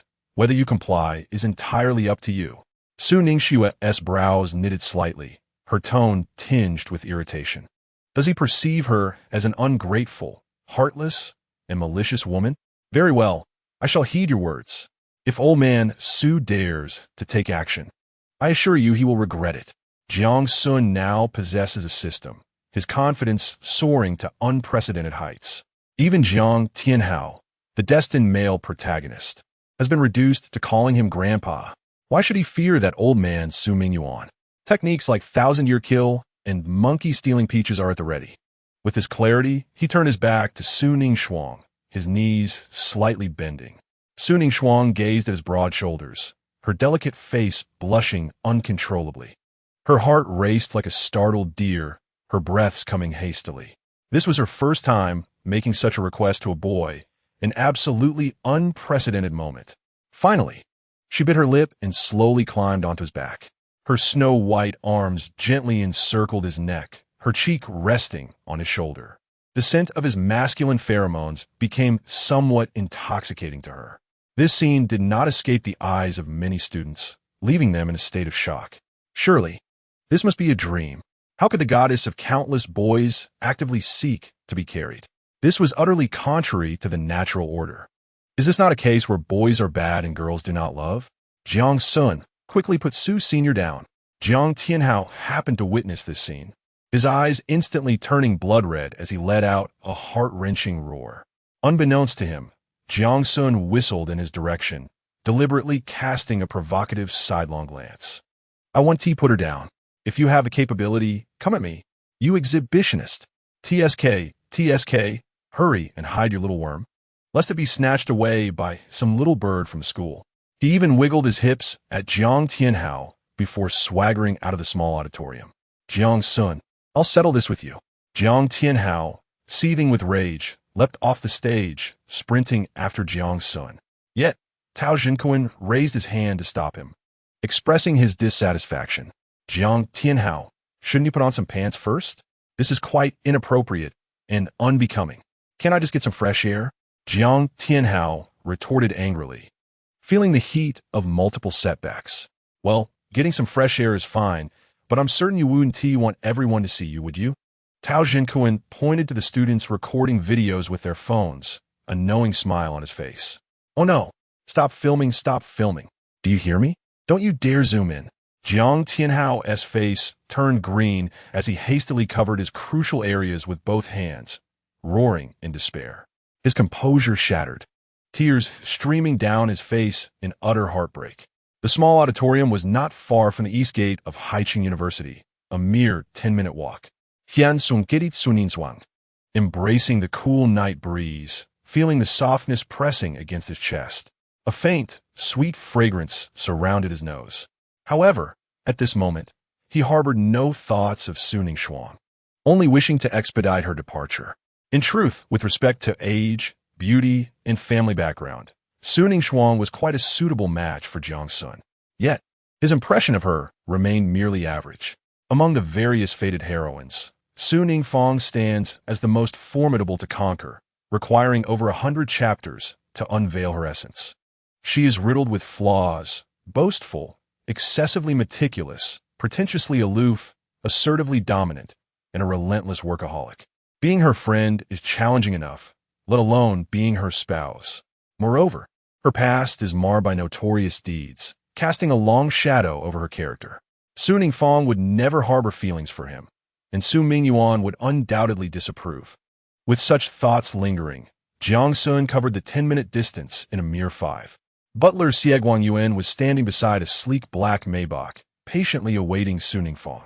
Yet, in the next moment, his expression shifted dramatically, his pupils shimmering with an earthquake-like intensity. What is happening? Master, I bear both good and bad news. The good news is that the young lady has finally developed an affection for a man. The bad news is that the man in question is none other than Jiang Xun, the foremost among the 4 notorious scions of Haicheng. Chapter 10. May the host be blessed with many children and a life of fulfillment. After a prolonged silence, Xie Yuan finally managed to utter 2 words. Miss. These words instantly roused Su Ningfang from a reverie. She furrowed her delicate brows slightly, casting a glance at the butler, a flicker of displeasure crossing her eyes. Why does this distance seem so short today? Nevertheless, she maintained her impassive demeanor and nodded curtly. Xiaobo, please open the car door. She then inexplicably added, I seem to have misplaced my shoes and must trouble young Master Jiang to carry me out. Upon uttering this, a blush inexplicably crept onto her cheeks. She herself was baffled by her need to explain. Xie Yuan detected a hint of disdain and dissatisfaction on the young lady's face, causing his heart to plummet. Had he inadvertently interrupted her good fortune? He ought to be beneath the car, not standing here. After all, he had diligently cared for Su Ningfang for 12 whole years. His heart felt heavy with dismay. Yet, he steeled himself and dutifully opened the car door. Jiang Xun bent down, placing Su Ningfang inside the vehicle. He exhaled deeply, standing upright, feeling an immense wave of relief wash over him. In truth, Su Ningfang weighed barely over 90 pounds, categorizing her as slender among her peers. However, the frailty of her former self weighed heavily upon Jiang Xun. Su Ningfang lifted her bright eyes and softly called out, Jiang Xun. No, Jiang Xun jolted, raising his right hand in protest. I saved your life just now, so we are even. From now on, you shall walk your path, and I shall tread mine.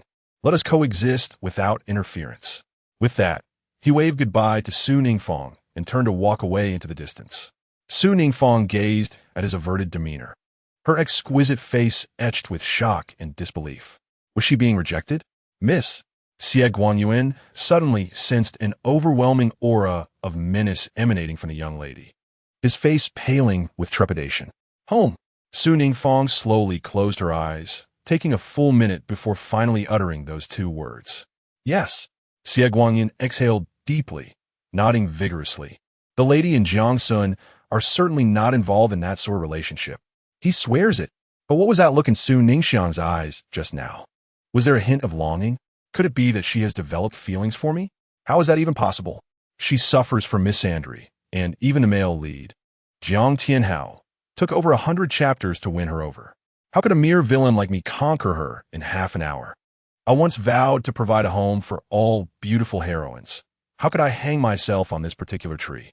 It must be an illusion, undoubtedly an illusion. As Jiang Xun muttered to himself, he found his car in the school parking lot. A flamboyant red Lamborghini Gallardo, truly the dream car of countless men. Its sharp exterior resembles a bull poised for battle, perfectly blending power and sleek lines, showcasing speed and passion. The interior does not disappoint either.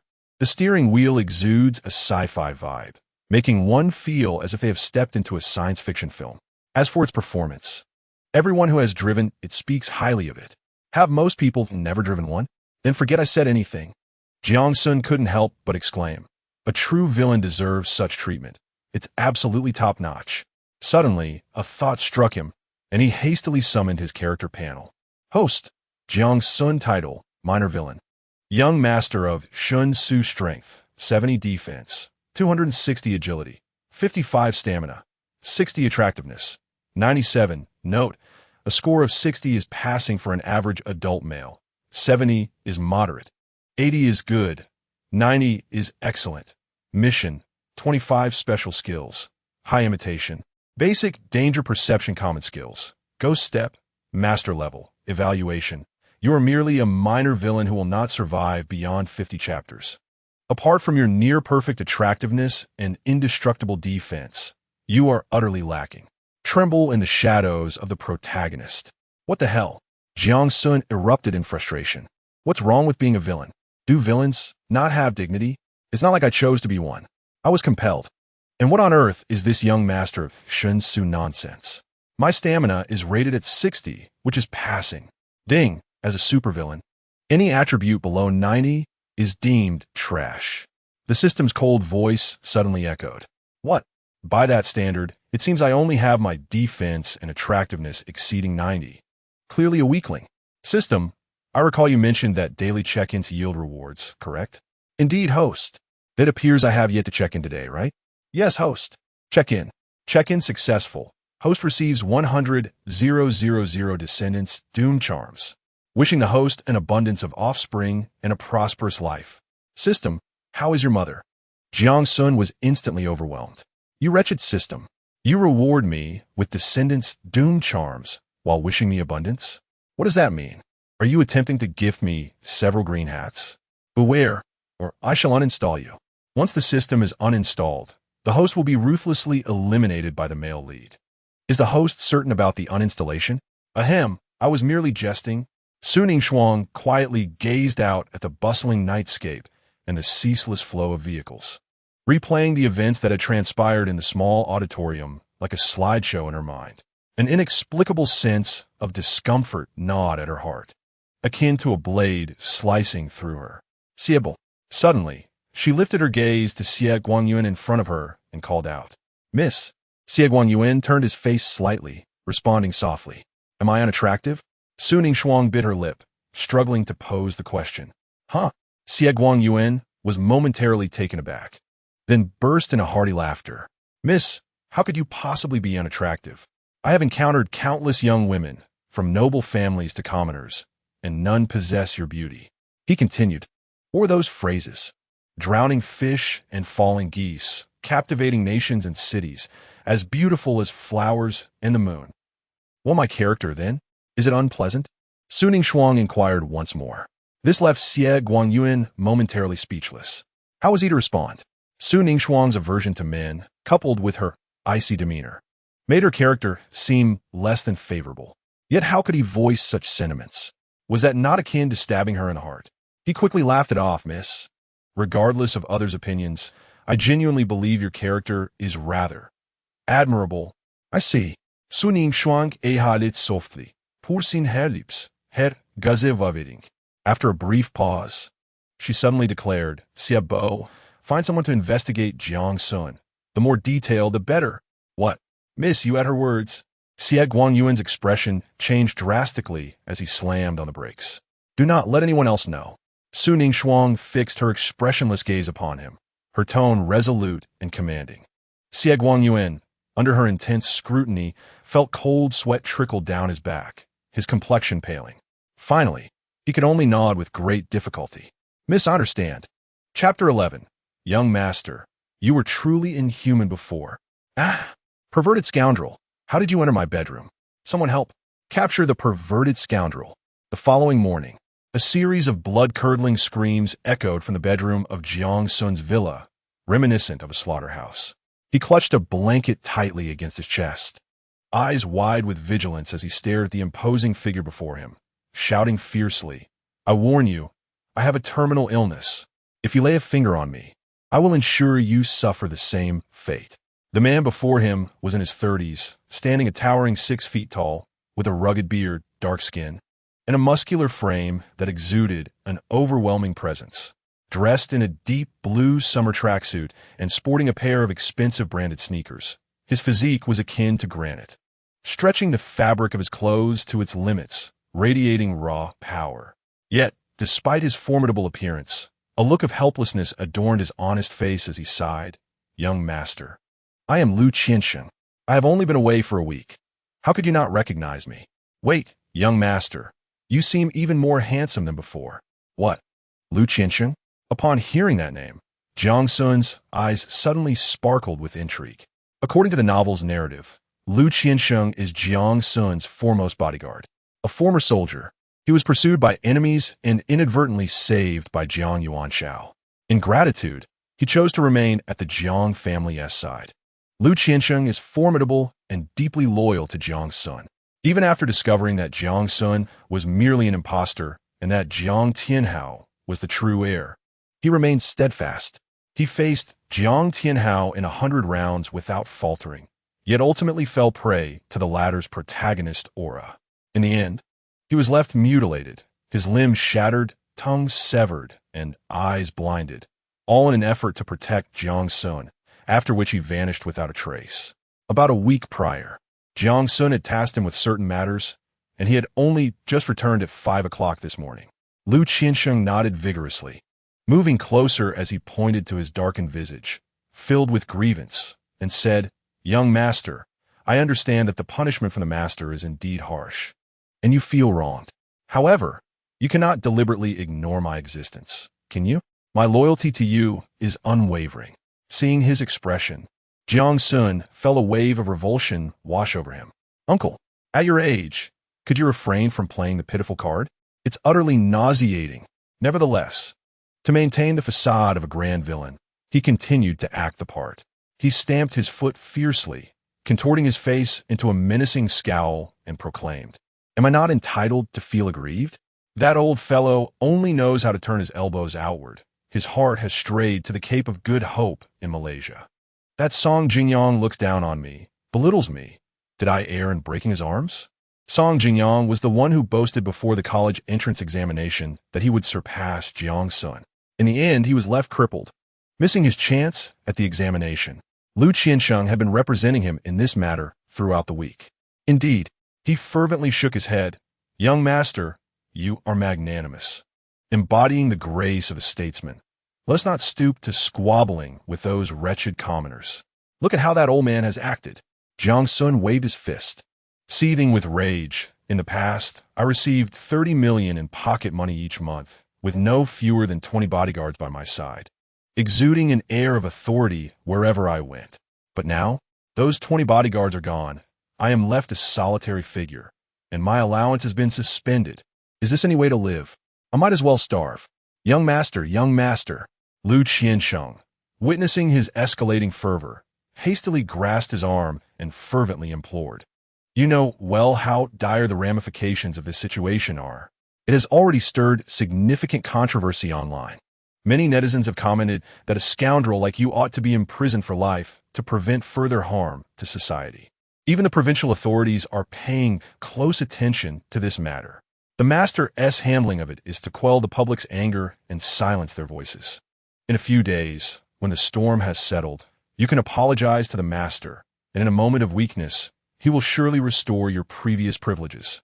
Seeing that the performance had reached its peak, Jiang Xun ceased his tirade, lazily rising from the bed and heading toward the bathroom. "Let's cut the chatter. How will this matter ultimately be resolved?" The former Jiang Xun truly lived up to the title of the most notorious among the 4 wicked young masters of Haiqing. For merely a few words, he had broken another's arms, forcing them to forego their college entrance examination. Did he not fear inciting public outrage? No wonder he was effortlessly crushed by Jiang Tianhao in the end. Lu Qiansheng hurriedly followed behind him, reporting, "Young master, Lu Gang, Cheng Biao. And Zhang, you have been sentenced to 6 months in prison for intentional injury. The Jiang family will compensate Song Jingyang with 5 million for his hospital expenses, lost wages, and mental distress.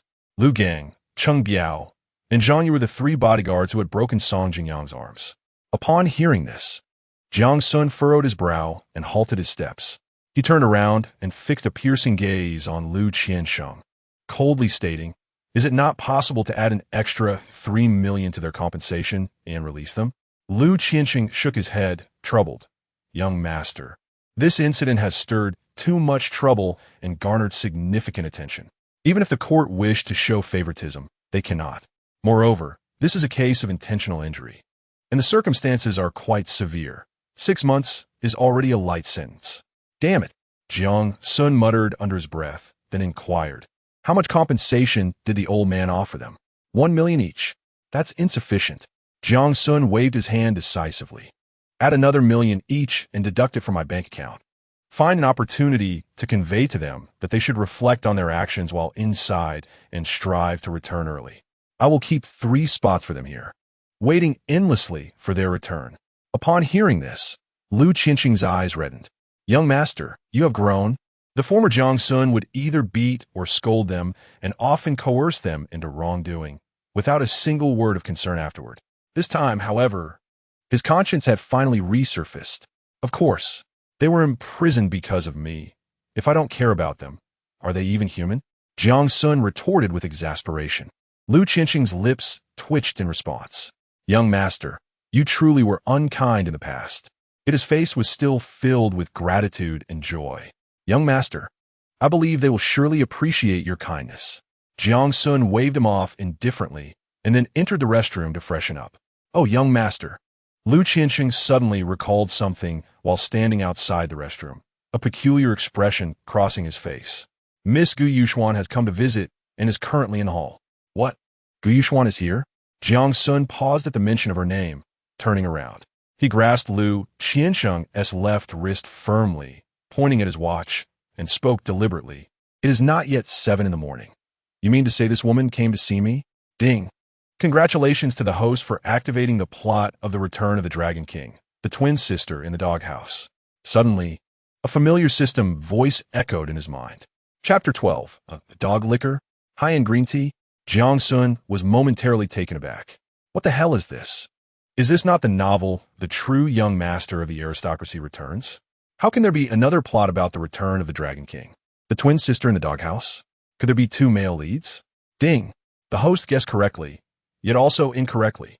The host will not be facing 2 male leads, but rather 1 male lead. For instance, the King of Soldiers in the Flower City, My 12 Beautiful Sisters, starting with a marriage withdrawal. The Unparalleled Wife pursues her husband to the funeral pyre, Rebirth, The Return of the Immortal Sect, and so forth. The host must continually enhance themselves to become a supervillain who excels in virtue, intelligence, and physical prowess. Go for it, Jiang Xiaokuei. Upon hearing the system's explanation, Jiang Xun couldn't help but twitch his lips. A vivid image emerged in his mind.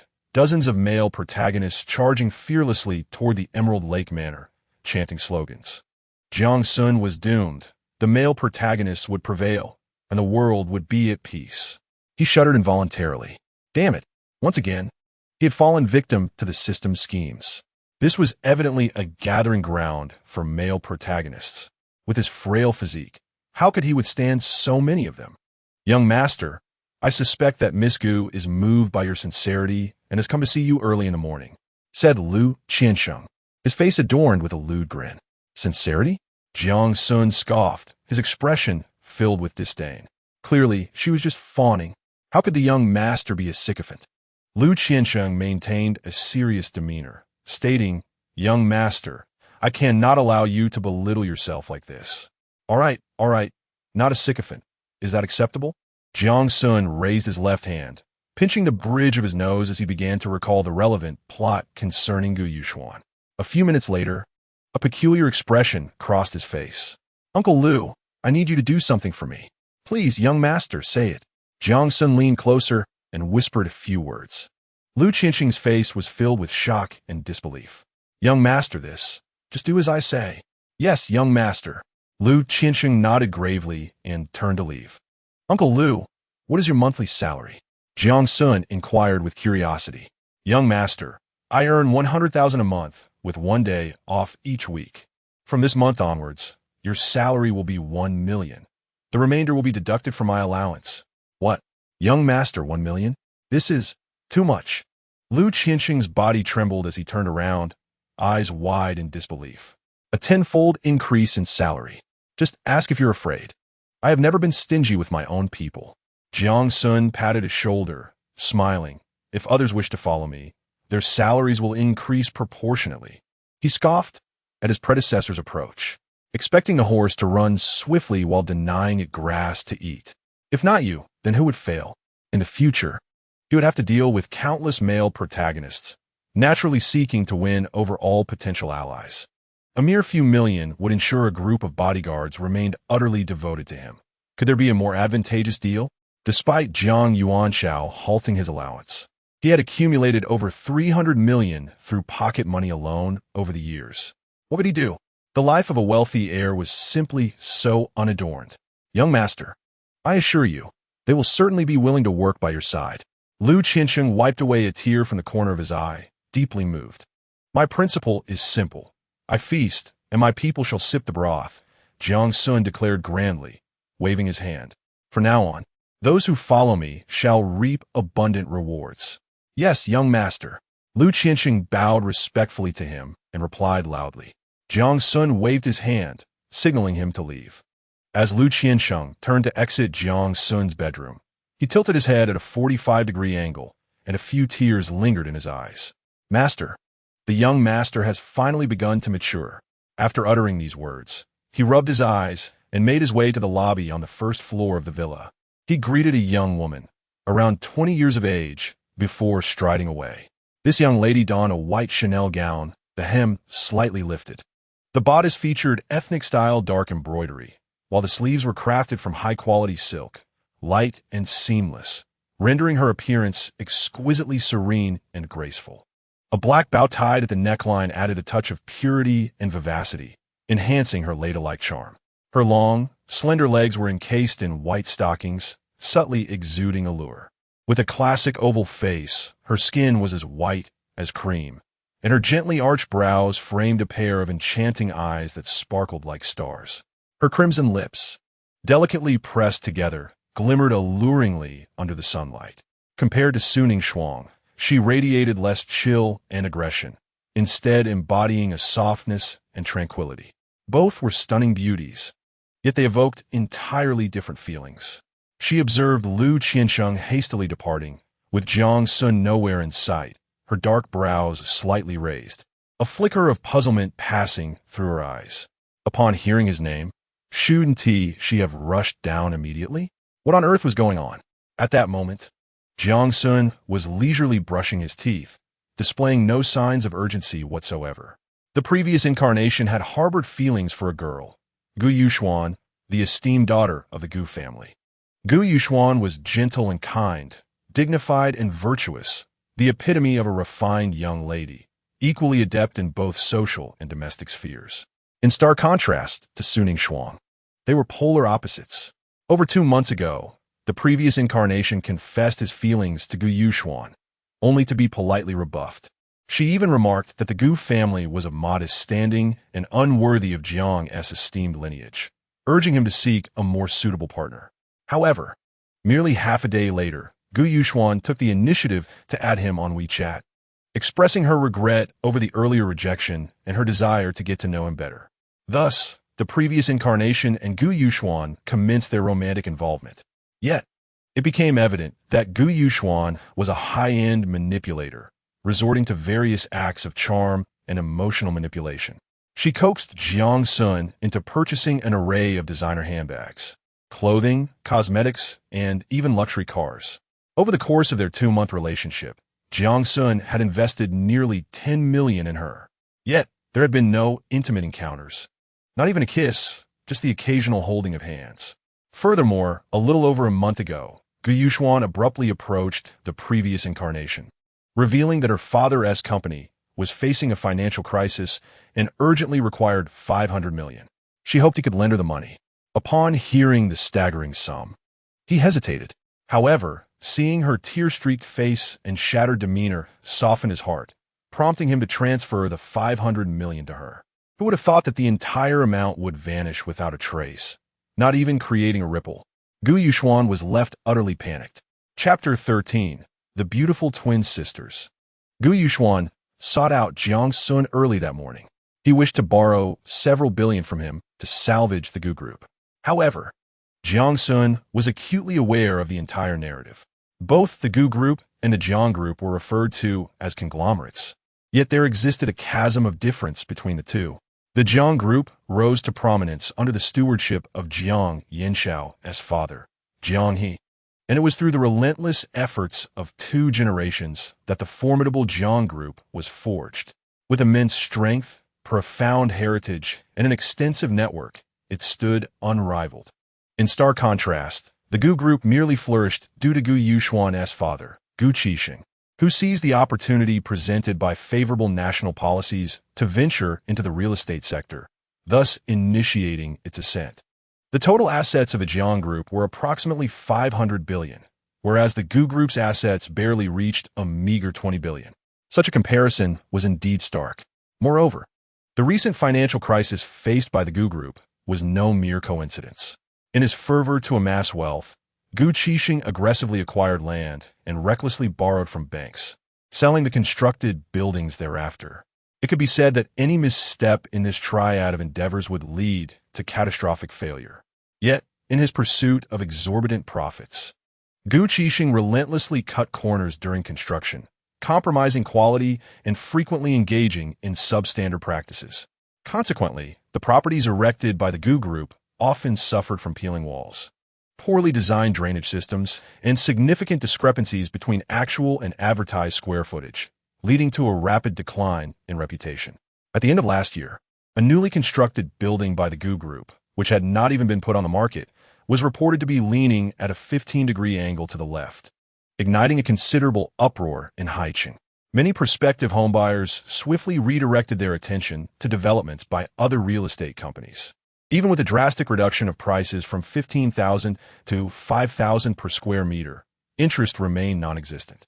This single building resulted in a staggering loss of 3 to 5 billion for the Gu Group. Yet, this was merely the beginning. From this year onward, numerous quality issues plagued the buildings constructed by the Gu Group, which were widely disseminated by various online media, rendering all their sales offices desolate. Consequently, a series of crises ensued. Many banks began to demand repayment. The Tax Bureau uncovered instances of tax evasion, and law enforcement revealed that Gu Qixing had employed excessively aggressive tactics during land acquisitions, resulting in injuries to several individuals. In a mere 6 months, Gu Qixing plummeted from the heights of success to the depths of despair. His once jet-black hair turned gray, and his once straight posture succumbed to a hunch, as if he had aged a decade in an instant. Nonetheless, Jiang Xun felt no sympathy for Gu Qixing's plight. In Haicheng, conglomerates akin to the Gu Group, with assets around 20 billion, were plentiful, numbering at least 50 to 60, most of which had emerged in the past decade or so. The quantity was neither excessive nor scant. Their singular development trajectory, coupled with an eagerness to expand, rendered them vulnerable to crises. The subsequent events unfolded with simplicity. Gu Yuxuan once again sought financial assistance from her previous benefactor, only to be met with a resolute refusal. A month later, the Gu Group collapsed spectacularly, declaring bankruptcy and fading into history. In a tragic turn of fate, Gu Qixing took his own life by jumping from a height. Jiang Xun arrived at the door, demanding a loan of 500 million from Gu Yuxuan, only to discover that the one he had been romantically entangled with was not Gu Yuxuan, but rather her sister, Gu Luxuan. He instantly felt as if he had been toyed with by these twin sisters. In a fit of rage, he brought them back to his villa, relegating them to a doghouse, subjecting them to various forms of bullying and torment. Subsequently, Gu Yuxuan and her brother, Gu Xian, leading 3,000 warriors, made a triumphant return. Incensed by the situation, he swiftly turned Jiang Xun into mere pulp and subsequently absorbed the Jiang group, basking in the company of numerous exquisite beauties, indulging in earthly pleasures. It is worth noting that Gu Xian is the biological son of Gu Qixing, while Gu Yuxuan and Gu Luxuan are merely his adopted daughters. Thus, these stunning twin sisters naturally fall under his dominion. What is most absurd is that from the moment Jiang Xun brought the twin sisters back to the villa until Gu Xian's return to Haicheng, over a month elapsed without him so much as touching them. He could be dubbed the modern-day Lu Xiaohui. However, this aligns with the mindset of the author. The male protagonist, regardless of the number of women around him, considers them all as mere shadows. How could they be touched by other men? Now that Jiang Xun comprehended the entirety of the plot, how could he allow Gu Xian to have his way? He had no interest in women like Su Ningxuang, who was lofty and came from a prominent family. However, he was determined to pursue the exceptionally beautiful twin sisters of average background, Gu Yuxuan and Gu Luxuan. With this thought, a smile crept upon his lips as he gazed at his remarkably handsome reflection in the mirror. Gu Xian, I shall graciously accept your stunning twin sisters. Host, you have yet to check in today. Check in. Congratulations, host. You have obtained a memory fragment. Memory fragment. With the host's involvement, the plot will undergo certain changes. Each memory fragment signifies a new subplot. Please make good use of it, dear host. Upon hearing this, Jiang Xun's eyes gleamed with excitement. What a splendid find. This is akin to a game guide, is it not? With such a boon, a mere handful of male protagonists would be no challenge. One could easily dominate one, and a pair could be subdued together. System, is this available in bulk? I would like 100. Host, perhaps you could exhibit a modicum of decorum. Jiang Xun merely whistled lightly, disregarding the system's jibe. What is dignity worth? In this world, those who cling to their pride starve, while those who abandon it thrive. Even in death, he would ensure that a multitude of male protagonists accompanied him to the grave. He leisurely donned his attire and made his way downstairs to the hall. 20 minutes had already elapsed. Gu Yuxuan, oh no.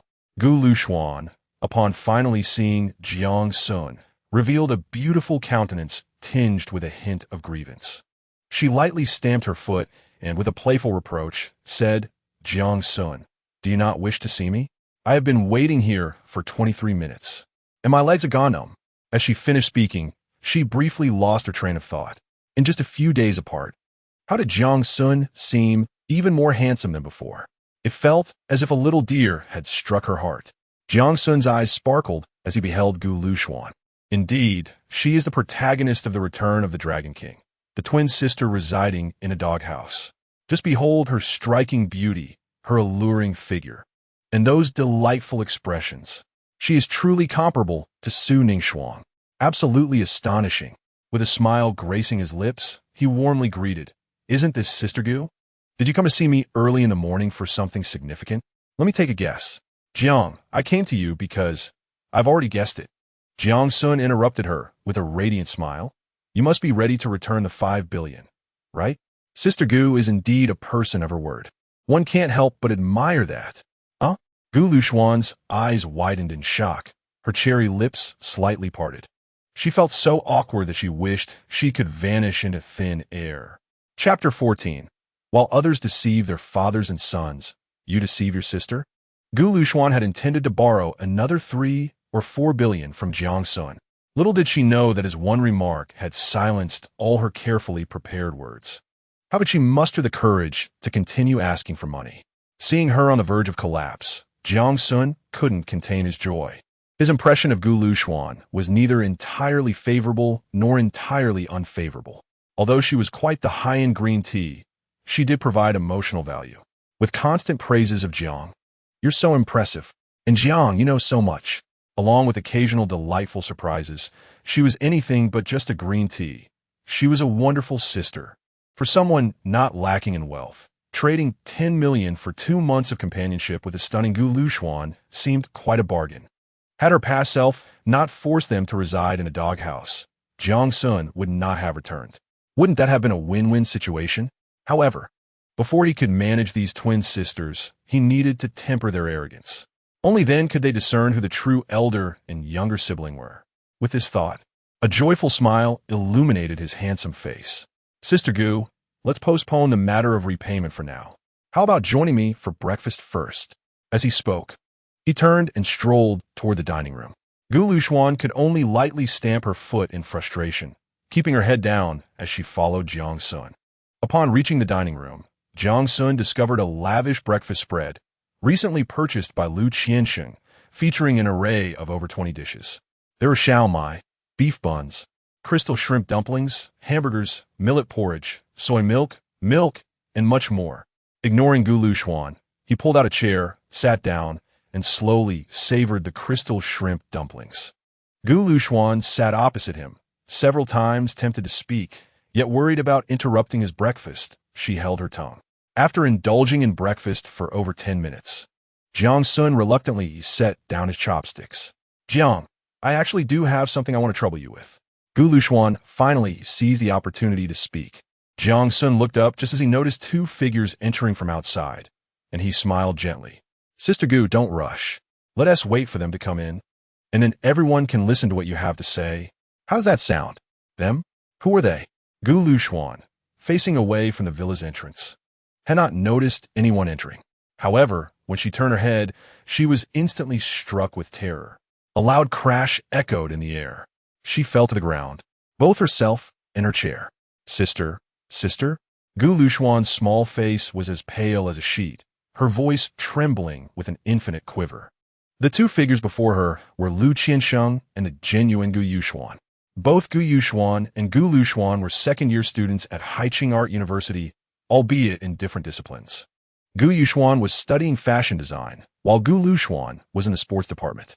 They bore an uncanny resemblance to each other, with scarcely any differences. However, at that moment, Gu Yuxuan was clad in a hanfu of her own creation, her makeup delicate, and her obsidian-like eyes exuded a tranquil depth akin to a serene lake. She appeared as if she had stepped out from an ancient scroll, embodying the ethereal grace of a celestial being, her every gesture exuding the elegance of the East. With a single glance, she noticed her sister's panic-stricken and disoriented demeanor. Raising her elegant eyebrows slightly, she chose to disregard her and instead fixed her gaze upon Jiang Xun, her voice imbued with a gentle yet distant tone. Mr. Jiang, may I inquire about the situation? How is my sister here with you? Lu Qiansheng had invited her without divulging the reason. Jiang Xun rose, approaching Gu Yuxuan with measured steps, bending slightly to inhale her scent, and chuckled softly. Even if your sister has imitated you dozens of times, a counterfeit can never replace the original, can it? Gu Yuxuan regarded his impudent action with a barely perceptible frown and queried, Mr. Jiang, let us dispense with the riddles. Please speak plainly. Sister Gu, perhaps it would be best if your sister conveyed the truth herself, Jiang Xun replied, shaking his head with a smile, before returning to his seat. The address of Sister Gu caused Gu Yuxuan's brows to furrow for the third time, resembling a character from a classic tale. Finally, she cast a fierce glare at her sister, who was seated on the floor, and demanded, Luxuan, what on earth is going on? Sister, I truly did not mean to. Gu Luxuan trembled in fear, her voice quivering as she recounted the entire sequence of events. What? Have you lost your mind? Gu Yuxuan was astounded to learn that her sister had impersonated her and clandestinely dated Jiang Xun for over 2 months, accepting various gifts amounting to a total value of around 10 million. She had even borrowed 500 million from Jiang Xun half a month prior. The world seemed to darken before her eyes, nearly causing her to faint. She had witnessed many instances of deception, yet this was the first time she encountered betrayal of such magnitude from a sister. Such a vast sum of money. It was enough to sell her off and still remain in debt. Seeing her sister in such a despondent state, Gu Luxuan felt a pang of urgency. Kneeling before her sister while sobbing, she clutched at Gu Yuxuan's garment and cried out, Sister, do not worry. Each person must bear the consequences of their own actions. The gifts were received by me, and the money was borrowed by me. I shall repay it. Repay? With what will you repay? Gu Yuxuan pressed her finger against her sister's forehead in frustration, lamenting her inability to inspire better judgment. Gu Luxuan opened her mouth to respond, but ultimately failed to articulate a coherent reason. The 500 million she had borrowed was beyond her capacity to repay, let alone the initial 10 million. Gu Yuxuan gazed at her sister, who appeared utterly bewildered, and let out a gentle sigh. She lifted her head to look at Jiang Xun, expressing a hint of helplessness as she said, "Mr. Jiang, I fear that when my sister first approached you in my name, you must have already discerned she was an impostor, correct?" "Indeed," Jiang Xun replied with a slight smirk, a light chuckle escaping his lips. "You would never be so proactive." Are you toying with me?" Gu Luxuan felt as if she were a mere jester, her face flushing with indignation. "Sister Gu wouldn't assume that I expect her to return the 10 million gift, would she?" Jiang Xun tilted his head, smiling as he shook it. "What does it matter if it's genuine or not? You accompany me for meals, attend movies with me, and offer emotional support. In return, I present you with gifts. Is this not a reasonable exchange?" "What? I don't have to repay the 10 million gift?" Gu Luxuan inquired, astonished. "Not at all." Jiang Xun decisively shook his head. Both Gu Yuxuan and Gu Luxuan were taken aback. They hadn't anticipated that Jiang Xun would simply dismiss the 10 million gift. This unexpected generosity fostered a newfound admiration for him, as they realized that they were at fault in the first place. Even if he demanded the 10 million back, it would have been entirely justified. Ding! Host, faced with the twin sisters Gu Yuxuan and Gu Luxuan, what choice will you make? Option 1. Be magnanimous and directly absolve their 500 million debt, rewarding the host with 5 strength and 5 agility. Option 2. Continue the plot as it unfolds, allowing the twin sisters to reside in a doghouse, rewarding the host with 15 defense and 5 endurance. Option 3. Completely subjugate the twin sisters Gu Yuxuan and Gu Luxuan, rewarding 20 endurance, 15 strength, 10 agility, and a mysterious prize. Just as Jiang Xun was about to speak, the familiar voice of the system echoed in his mind. Chapter 15. From this day forth, you shall be my maids. The system truly understands him. This is undoubtedly a generous reward. He opted for the first choice. He was no saint. How could he possibly absolve Gu Luxuan of her 500 million debt? The second option was utterly absurd. Such exquisite twin sisters should not be relegated to a doghouse. They ought to reside in his bedroom, bearing him numerous offspring. The third option aligned perfectly with his desires, and the rewards were tantalizing. A significant enhancement in endurance, strength, and agility, along with a mysterious prize. How delightful to contemplate. With this thought, a charmingly wicked smile adorned his handsome face as he looked at the twin sisters before him and softly inquired, "But what shall become of my 500 million debt?" Boom! His words struck like a thunderclap, leaving Gu Yuxuan and Gu Luxuan momentarily stunned. Jiang Xun would not require them to repay the 10 million gift. Indeed, a benevolent act. But what a 500 million debt? That was the truly formidable challenge. This sum was 500 million, not 5,000, nor 50,000, or even 500,000. At most, the sisters could muster a few thousand yuan. Compared to 500 million, they were leagues apart. Suddenly, Gu Yuxuan recalled something, turning her head with great difficulty to face her sister, and exclaimed, "Luxuan, why did you help the company borrow 5 billion in debt? You are not even in charge of the company now." She was acutely aware of the current state of the Gu Group. In her perspective, the chairman of the Gu Group was their father, Gu Qixing, while other significant positions were held by members of the Gu family, leaving no connection to the two sisters. Even if the Gu Group were to face bankruptcy, it should not be a concern for them. Yet, her sister, in a bid to save the company, had borrowed 5 billion from Jiang Xun. This was clearly a reckless move. Gu Luxuan's face turned pale with fright, tears welling in her eyes as she stammered softly, "Sister, I didn't want to, but several uncles urged me. They said that 5 billion is merely a drop in the bucket for young Master Jiang. And since he is so willing to spend money on me, it would be better to invest it in the company, which could save countless lives. They also warned that if the company went bankrupt, I would no longer be the little princess of the Gu family. And I might not even be able to afford my education in the future. I was terrified and I borrowed the 5 billion from young Master Jiang, as they suggested." Gu Yuxuan, gentle by nature, but not naive, was infuriated by her sister's explanation. She stamped her foot in anger, gritting her teeth. Fool! You've been deceived by them. Do you think they have your best interests at heart?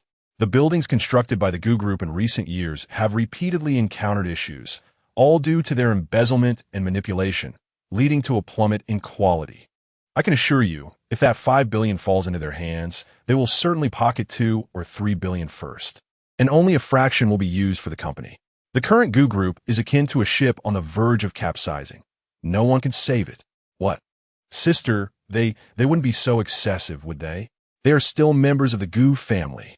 Upon hearing this, Gu Luxuan's exquisite face displayed a look of shock and disbelief. She had painstakingly secured $5 billion for the company, only to think it would be squandered by those relatives? How could that be possible? Did they not fear the company's bankruptcy? A bunch of short-sighted individuals would hardly concern themselves with the future of the group. Gu Yuxuan let out a dismissive huff, her words dripping with scorn. Clap, clap, clap. Jiang Xun nearby applauded repeatedly, his face illuminated with admiration and appreciation. Sister Yuxuan truly sees through the situation. The current GU Group is indeed not worthy of support. Uncle Lu, please present the information you have gathered to them.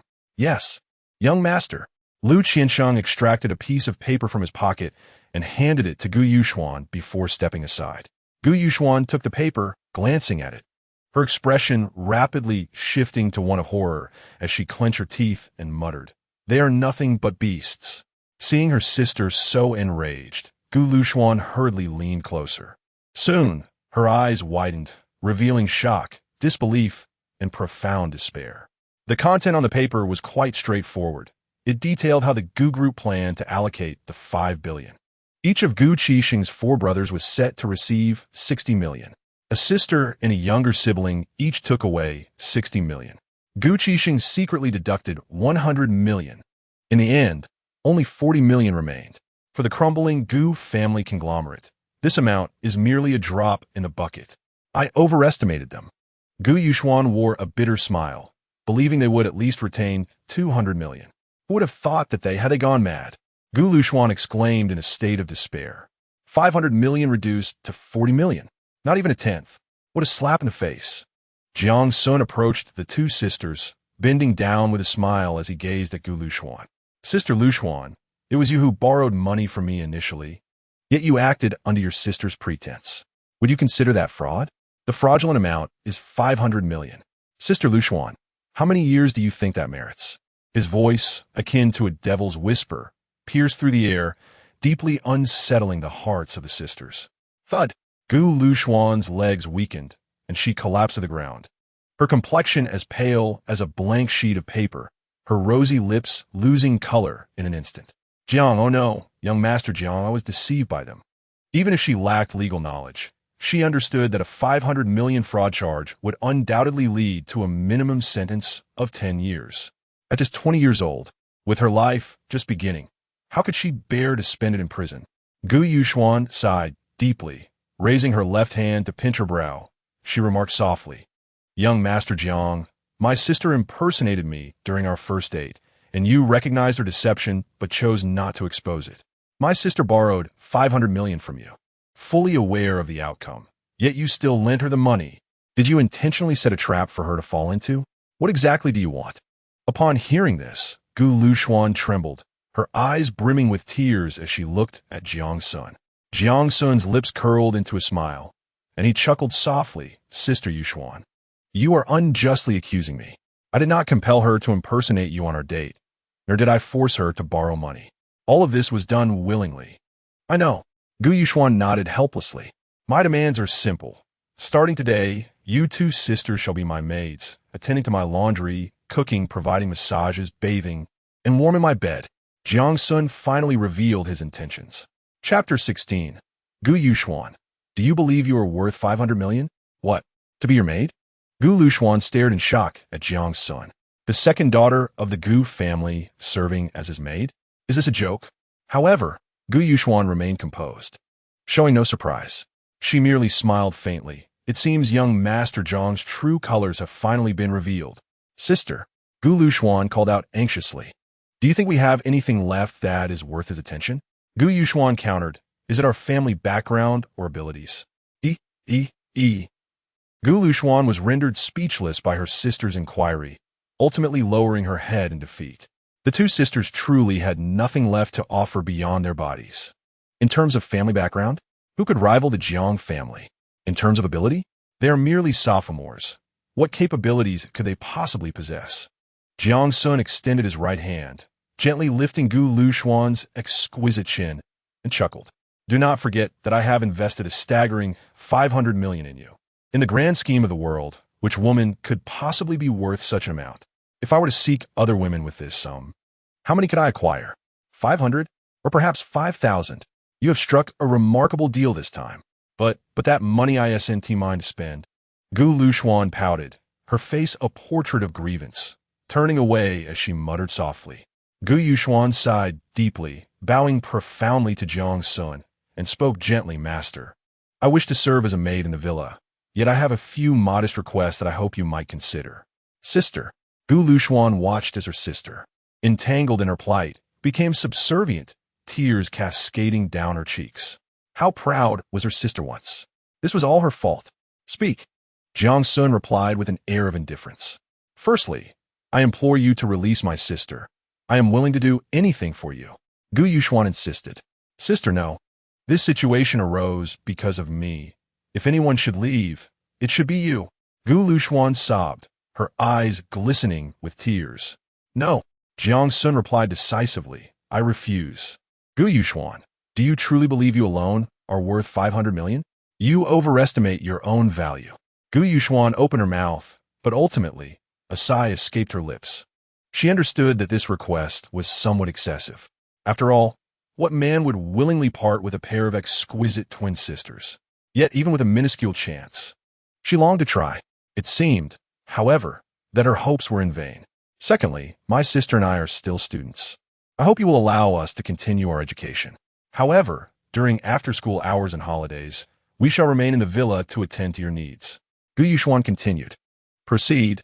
Jiang Xun neither agreed nor disagreed. Gu Yuxuan's cheeks flushed crimson, resembling a bloom adorned with rouge, enhancing her beauty. She gently bit her lip and spoke softly. "Thirdly, I could become your woman, and I hope you will refrain from touching my sister. She is still so young." "Sister." Gu Luxuan fervently shook her head, her voice trembling with suppressed sobs. Jiang Xun shrugged with a mischievous grin. "What if I were to decline?" "I respect any decision you make, Master," Gu Yuxuan replied, her head drooping in resignation. "Seeing you so forlorn, I shall grant you one request." Jiang Xun said with a smile, "Let be the second one. As for the third, that shall depend on my mood." "Thank you, Master," Gu Yuxuan replied respectfully, refraining from further comments. After securing the agreement with the twin sisters, Jiang Xun retrieved his phone and dialed Gu Qixing. Upon receiving the call, Gu Qixing nearly fell apart. He was well aware of Jiang Xun's initial confession to Gu Yuxuan. He also knew that Gu Luxuan had impersonated Gu Yuxuan to date Jiang Xun. Furthermore, he was aware of Gu Luxuan's uncles urging her to borrow money from Jiang Xun, and he had not only failed to intervene, but had wholeheartedly endorsed it. Gu Yuxuan and Gu Luxuan are his two adopted daughters, sharing no blood ties whatsoever. He took them in initially for his son, Gu Xian. In his eyes, Gu Yuxuan and Gu Luxuan were merely instruments for the continuation of the Gu family lineage. Naturally, he hoped that Gu Luxuan would keep Jiang Xun in suspense, continually draining his resources to strengthen the Gu corporation. Why did they swiftly squander the 5 billion they had just obtained? To them, that sum was merely an appetizer. They intended to borrow an additional 5 billion, 8 billion, 10 billion, 15 billion, or even 20 billion from Jiang Xun. Thus, they hardly regarded the initial 5 billion with any seriousness. However, who could have foreseen that before they could secure the second tranche, Jiang Xun would suddenly awaken to the reality of the situation? He began to demand repayment, threatening to seize Gu Yuxuan and Gu Luxuan as collateral if they failed to comply. This caught him completely off guard. He now faced two choices. First, surrender the 5 billion. But that money had already been divided. It was impossible to retrieve. Second, relinquish Gu Yuxuan and Gu Luxuan. thereby severing any ties they had with the Gu family. Though his heart ached at the thought, he lacked the courage to defy the formidable Jiang family. Ultimately, Gu Qixing gritted his teeth and acquiesced. From that moment on, Gu Yuxuan and Gu Luxuan belonged to Jiang Xun, with no further connection to the Gu family. Moreover, the 5 billion loan to the Gu family was transformed into a gift, requiring no repayment. After hanging up the phone, Gu Qixing's anger mounted as he slapped his thigh in frustration, exclaiming, "Damn it, that little brat Jiang Xun must have had his eyes on my precious daughters all along. How did I not see it sooner? Had I known, I would have tasted the bitterness of this betrayal sooner."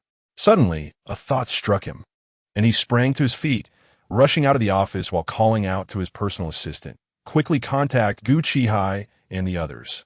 Instruct them to reclaim the money immediately. We cannot allow it to slip away. If he retained that 5 billion, there remained a chance for the Gu Corporation to rise again. Yet, without it, the company was doomed to collapse. He might be indifferent to the fates of Gu Yuxuan and Gu Luxuan, but the Gu Corporation was his life's work, and he could not bear to witness its downfall. His personal assistant, perplexed by her boss's sudden panic, nonetheless hurriedly complied, stepping aside to dial Gu Qihai and the other 6. A little over 10 minutes later, she returned with an odd expression. "Boss, they say the money has already been spent on villas and luxury cars, and it's all gone. There's no way to retrieve it." "What?" Gu Qixing's eyes widened in disbelief, and he spat out a mouthful of blood, collapsing on the spot. Chapter 17. The unfortunate card at the Emerald Lake Manor. Jiang Xun held his phone in his right hand, a sardonic smile playing on his lips as he gazed at the pair of twin sisters before him. "You both heard that, right?" Gu Yuxuan and Gu Luxuan exchanged glances, a bittersweet smile appearing on their delicate faces. Even though they were aware of Gu Qixing's lack of regard for them, the speed at which he capitulated was simply astounding. Without a trace of hesitation, Gu Yuxuan seemed to have resigned herself to fate. She lifted her gaze, looking at Jiang Xun with a gentle expression, and softly declared, "Master, from this day forth, my sister and I shall have no further ties with the Gu family and are willing to do anything for you." I'm willing to." Gu Luxuan, though somewhat reluctant, could only blink back tears and echo her sister's sentiments. With just a few words, Jiang Xun had successfully bound these exquisite twin sisters to himself, filling his heart with a sense of accomplishment. What? Purchasing a pair of twins for 500 million is foolish? How could that possibly be? Jiang Xun was well aware of the unfolding narrative ahead in the novel. Gu Yuxuan and Gu Luxuan were far from mere ornamental figures. Gu Yuxuan would eventually rise to become a top-tier Hanfu designer, managing 6 companies with a total asset exceeding 50 billion. Meanwhile, Gu Luxuan would emerge as a sports star, garnering numerous endorsements, her wealth surpassing 15 billion. Ultimately, all these would serve as leverage for Gu Xian against the Jiang family. Now that Jiang Xun had traversed into this world, he would never allow such an eventuality to transpire. By the time Gu Xian, the Dragon King, made his return, he would have achieved unprecedented heights of power with the aid of the system.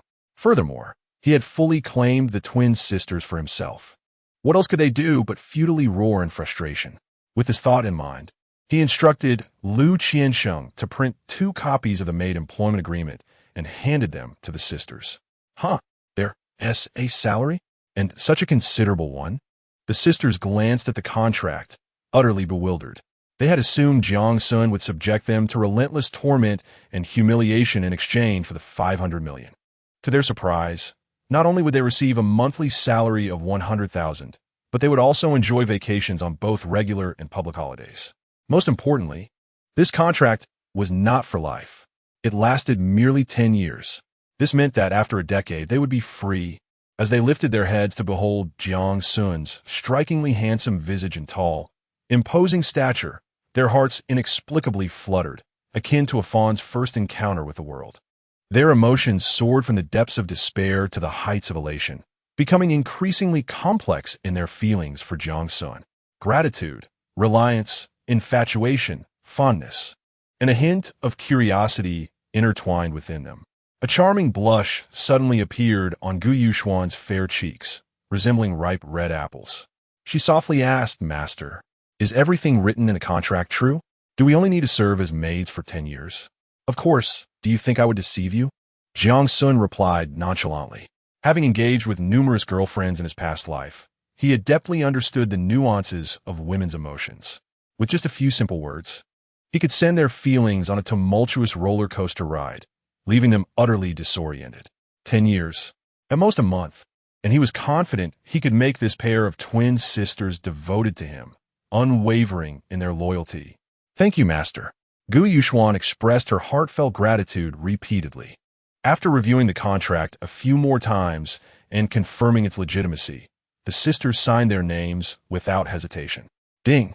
Congratulations, host, for successfully completing the task of reclaiming the twin sisters Gu Yuxuan and Gu Luxuan. Rewards: Stamina 20, Strength 15, Agility 10. Congratulations to the host for acquiring the Misfortune card. The Misfortune card allows the host to impose misfortune upon anyone, lasting for a duration of 2 hours.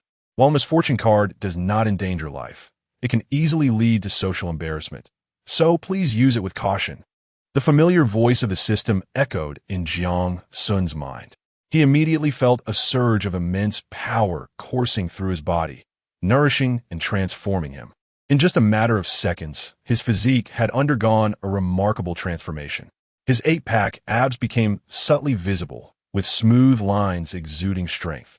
Notably, his endurance increased by 20 points, elevating him from passable to commendable. How could that dog system still refer to him as the Lord of Weakness? And the Misfortune card, it was practically tailored for protagonists. With this thought, a satisfied smile crept onto his lips as he gazed at the pair of twin sisters before him. Were these the heroines of a novel? Not only could they generate gold coins, but they could also earn money and engage in candlelit conversations.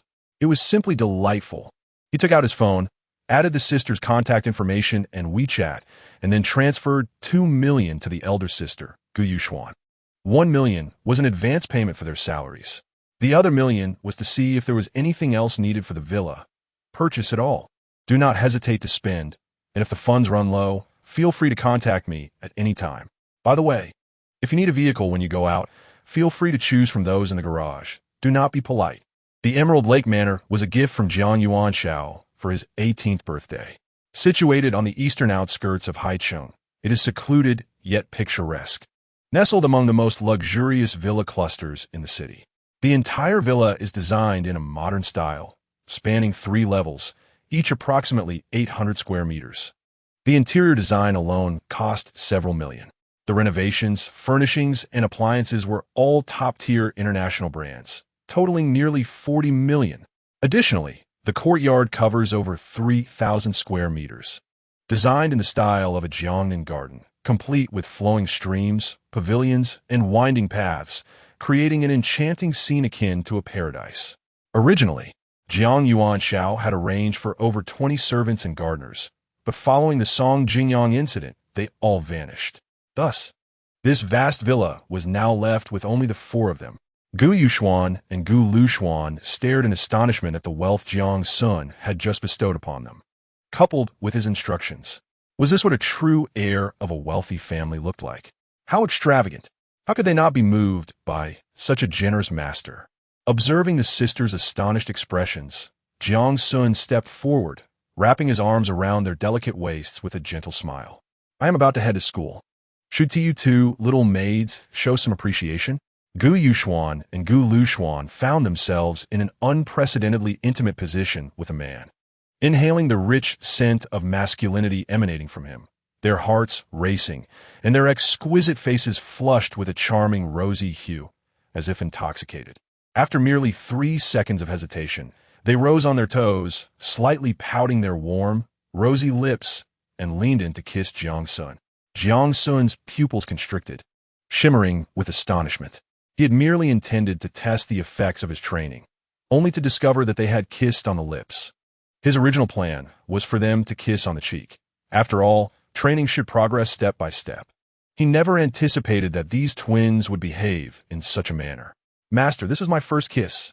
The 2 girls, noticing Jiang Xun's astonished gaze, quickly flushed and began to fervently explain themselves. Jiang Xun raised his hand to touch his lips, still lingering with a faint fragrance reminiscent of youthful innocence. Indeed, this young master found it quite delightful. "Uncle Lou, it's getting late. Please take me to school. I remember we have military training today, and we mustn't be late. Also, ensure that they each receive a key to the villa. We wouldn't want them to be locked out." "Yes, young master," Lu Qiansheng replied respectfully.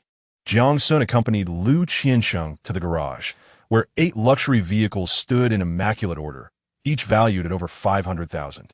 After a brief survey, he chose a white Maserati. Within mere minutes, they arrived at the entrance of Haiqing University. Suddenly, a figure darted out.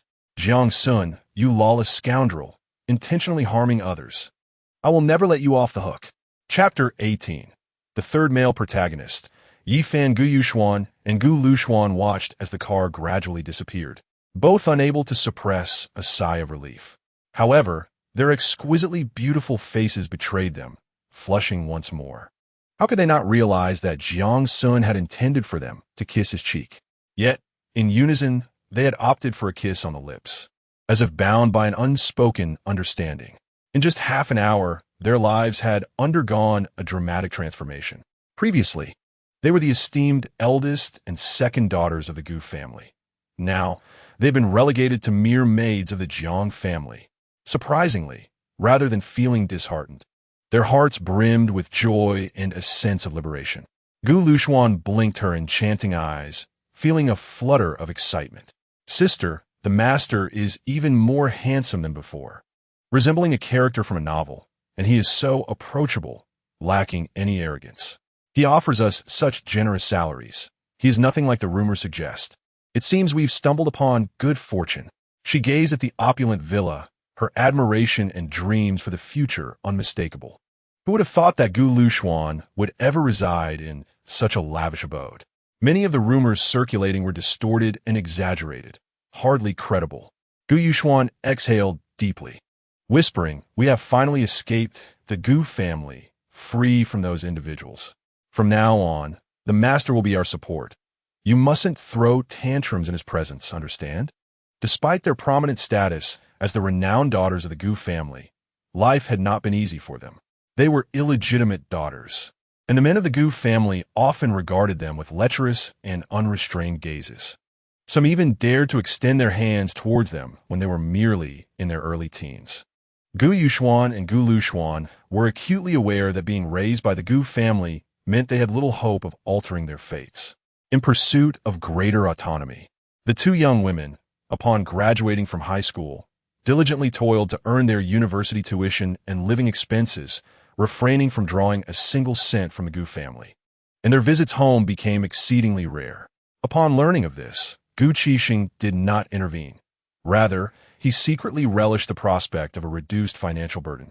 As for severing ties with the Gu family, such a notion was utterly unfathomable.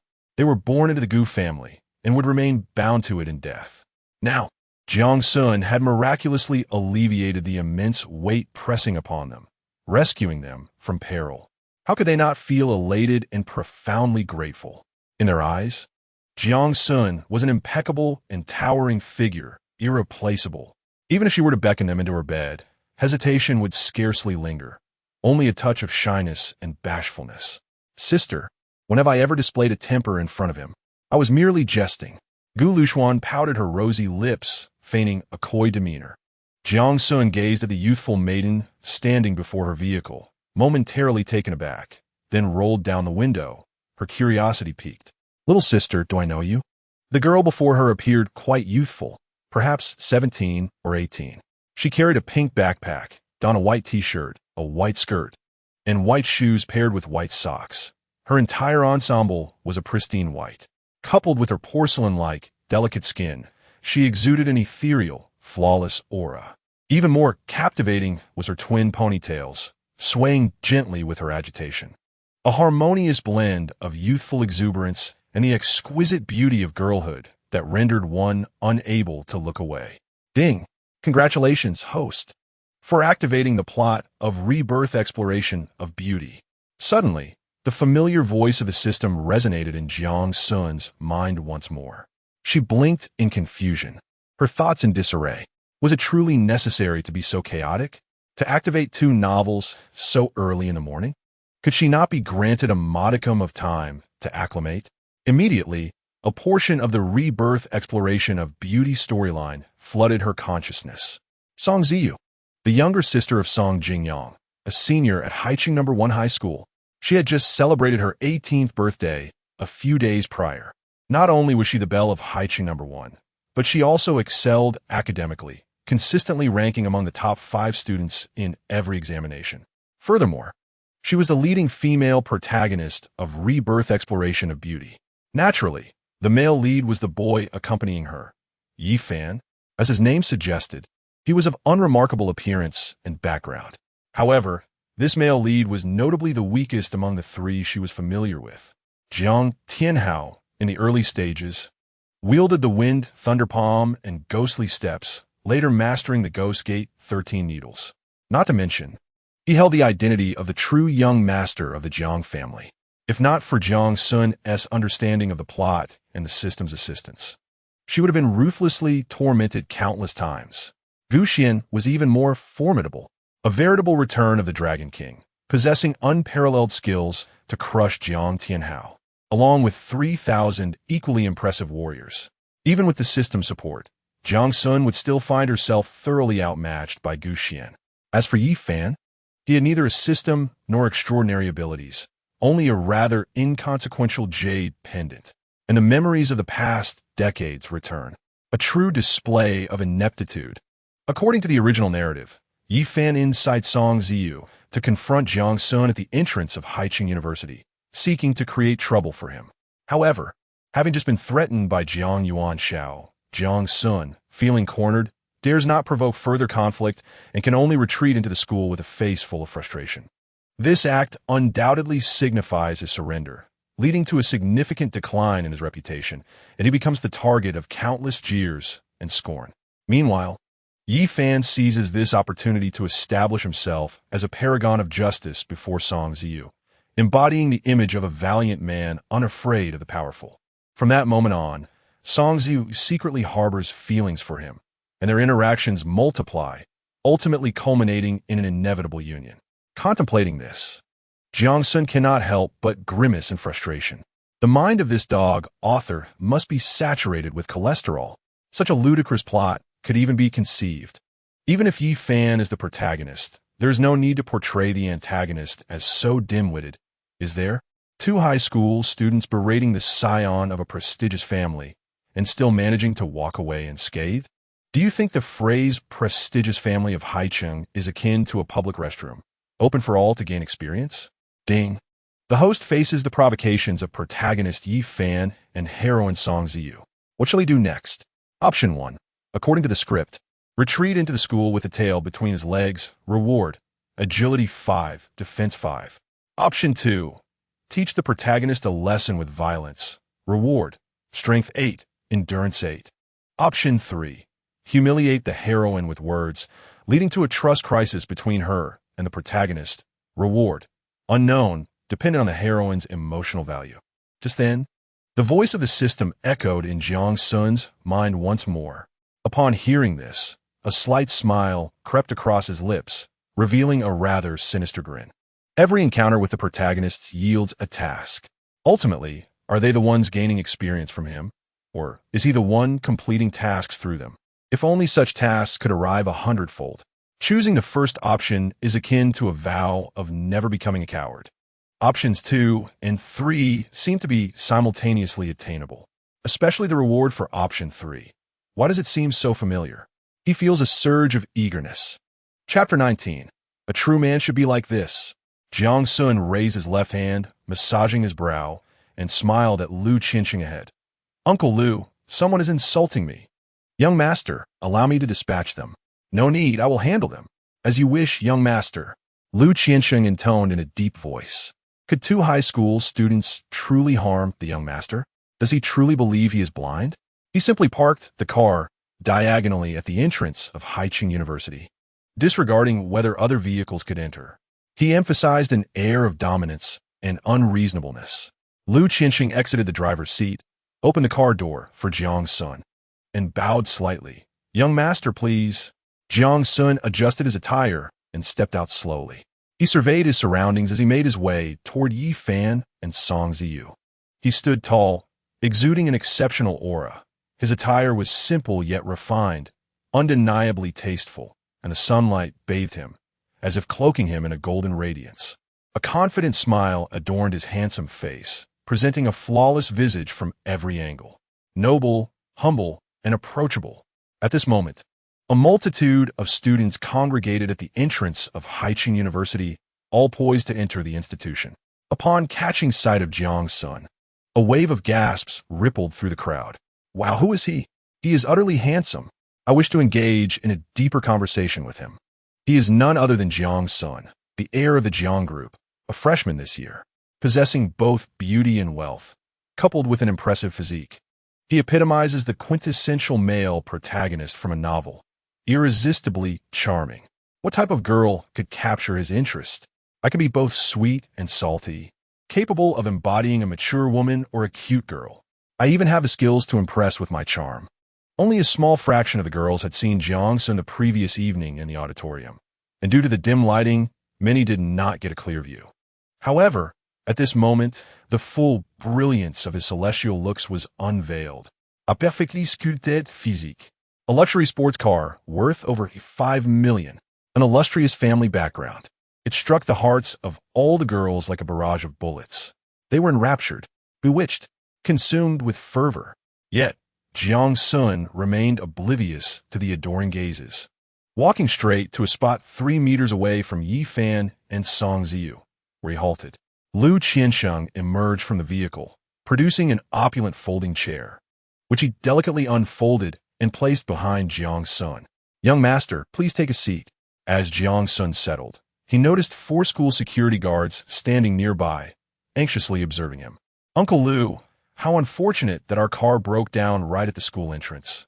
It obstructs the passage for others, does it not?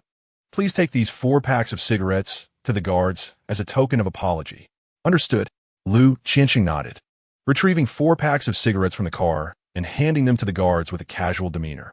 "Our vehicle malfunctioned, and it inadvertently blocked the entrance. We sincerely apologize. These 4 packs are a gesture of our goodwill. The car will be fixed shortly."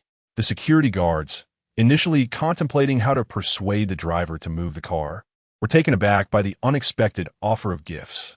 Their eyes widened upon realizing the value of the cigarettes, Huangla 08, priced at 2,000 yuan per pack, equating to half of their monthly salary. The lavishness of the young master was evident. They exchanged glances and silently accepted the cigarettes. "Young Master Jiang, you are too gracious. Any vehicle may experience a breakdown, and we completely understand." They then returned to their post, ignoring the cars waiting outside.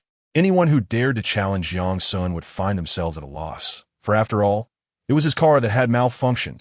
Jiang Xun observed Lu Qiansheng handle the situation with ease and lightly snapped his fingers. Lu Qiansheng promptly retrieved a bottle of exquisite red wine and a fine glass, pouring a generous third of the bottle and respectfully presenting it to Jiang Xun. Seated languidly with one leg crossed over the other, Jiang Xun raised the glass of wine, swaying it towards Yi Fan and Song Ziyu, while a devil-may-care smile graced his handsome visage. "Please commence your performance." The atmosphere fell into an eerie silence. A multitude of eyes fixated intently on Jiang Xun, unable to restrain a gulp. Is this truly the scion of a wealthy family? The grandeur of the scene was overwhelming. Countless young men found themselves involuntarily echoing his sentiment. A true man ought to be like this. Song Ziyu gazed at the composed and self-assured Jiang Xun before her, momentarily flustered. Where had the anger and courage from moments ago vanished?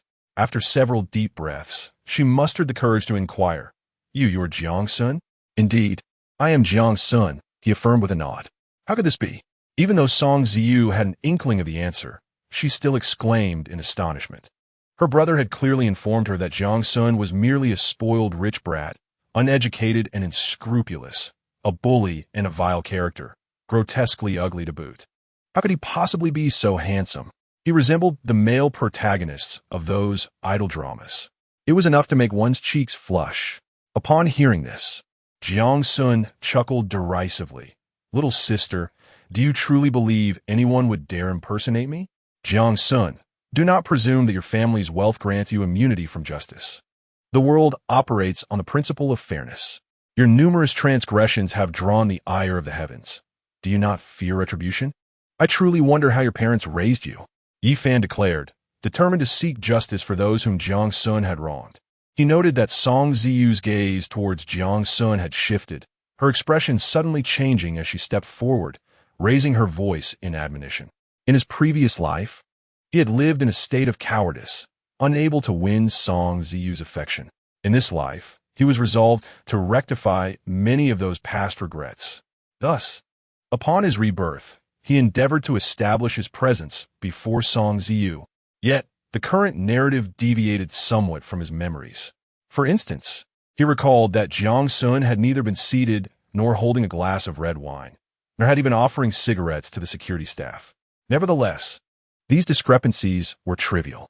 Was it wrong for Jiang Xun, as a second-generation rich kid, to flaunt his wealth? However, the more ostentatious Jiang Xun became, the more painful his eventual downfall would be. It would only serve to highlight Yi Fan's valor, his fearless stand against authority, and his commendable sense of justice. He envisioned the scene of Jiang Xun, face contorted in frustration, scampering away from school in disgrace. What a delightful thought! Yet, just as this notion crossed his mind, Jiang Xun abruptly rose, approached him, and delivered a powerful kick to Yi Fan's abdomen. Thud! Yi Fan barely had time to react before he was sent sprawling 4 to 5 meters away. Gasping, he coughed up a mouthful of blood. What my family's wealth? What of my supposed impunity? What does it matter to you? Who gave you the audacity to insult my parents? Do you truly believe I, Jiang Xun, am to be trifled with? Jiang Xun charged forward, delivering a flurry of kicks to Yi Fan. He then planted his foot on Yi Fan's face, glaring fiercely and unleashing a torrent of invectives. Song Ziyu, witnessing the spectacle, turned pale, nearly collapsing to the ground. Chapter 20. Does the male lead wish to pursue the female lead? Have you consulted me? The atmosphere fell into a profound silence. Several hundred pairs of eyes first glanced at Jiang Xun, then at Yi Fan, whom he had trampled beneath his feet, a fleeting glimmer of sympathy flickering within them. Moments prior, everyone had been preoccupied with admiring Jiang Xun's striking visage and his impeccably tall figure, their minds consumed with thoughts of his illustrious lineage. Yet, they had overlooked his notorious reputation in Haicheng. He was a figure as fearsome as a wailing child silenced. Jiang Xun, how dare you strike me? Aren't you afraid of your parents' wrath?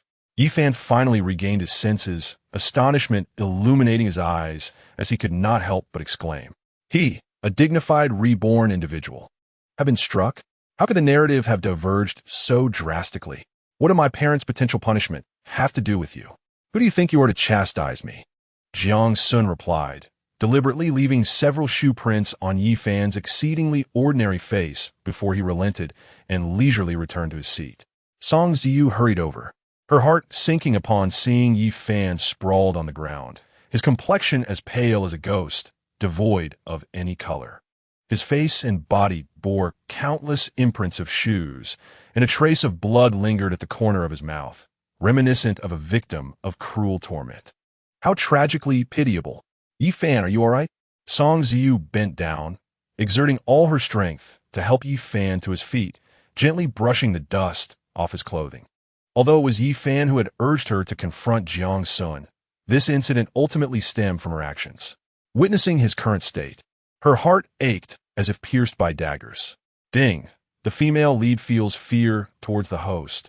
Emotional value 105. Yi Fan felt a surge of warmth emanating from the jade pendant he wore around his neck, alleviating his pain significantly. A wave of elation surged within him. This pendant had been with him since his rebirth, and to his surprise, it possessed remarkable power. Now, could he not punch John's corporation, embrace breathtaking beauties, and revel in the pleasures of life? Yet he still could not comprehend why Jiang Xun had so suddenly resorted to violence. Did he not fear the consequences from his parents? Nonetheless, as the male lead, flaunting one's prowess was an essential skill. He positioned himself defiantly in front of Song Ziyu, proclaiming with righteous fervor, Ziyu, I am fine. He wouldn't dare lay a hand on you unless he steps over my corpse. TSK, TSK. No sooner had he spoken than Jiang Xun, from a distance, shook his head repeatedly, dripping with derision. What do you mean by that? Song Ziyu felt a flicker of admiration for Jiang Xun vanish into thin air. This man was undeniably handsome, yet he was a cruel tyrant. She could never share the same breath with him. Ding! The female lead Song Ziyu feels aversion towards a host. Emotional value 125. Jiang Xun took a sip of red wine, his lips curling into a smirk as he deliberately inquired, "Little sister, what is your name?" "I am Song Ziyu, and my brother is Song Jingyang, the one whose arm you broke." Song Ziyu bit her lip, seething with indignation. "Oh, I recall now." Jiang Xun languidly reclined his chair, gesturing towards Yifan. "And who might he be? Your little boyfriend?" "He-s rather unremarkable. Your taste seems lacking." Upon hearing this, Yifan's eyes abruptly lit up as he cast a hopeful glance at Song Ziyu. Song Ziyu's fair visage was instantly tinged with a delicate blush. Her large, lustrous eyes widened in disbelief as she hastily waved her hands. "Do not speak such nonsense. He is merely my classmate." Her brother had been assaulted by Jiang Xun's henchmen, resulting in 2 broken arms, which threw their home into disarray. Her spirits had plummeted to an abyss, leaving her in a state of melancholic despondency. It was during this tumultuous period that Yifan approached her, engaging in conversation and bringing moments of levity that significantly uplifted her mood. However, her feelings for Yifan were merely of fondness. They had yet to reach the depths of romantic affection. Moreover, as a senior preparing for the rigorous college entrance examinations, she had neither the time nor inclination for romance. Ding! The protagonist, Song Ziyu, feels a sense of shyness, emotional value 135. Upon hearing this, Yifan's countenance dimmed considerably, yet his fists clenched tightly in resolve.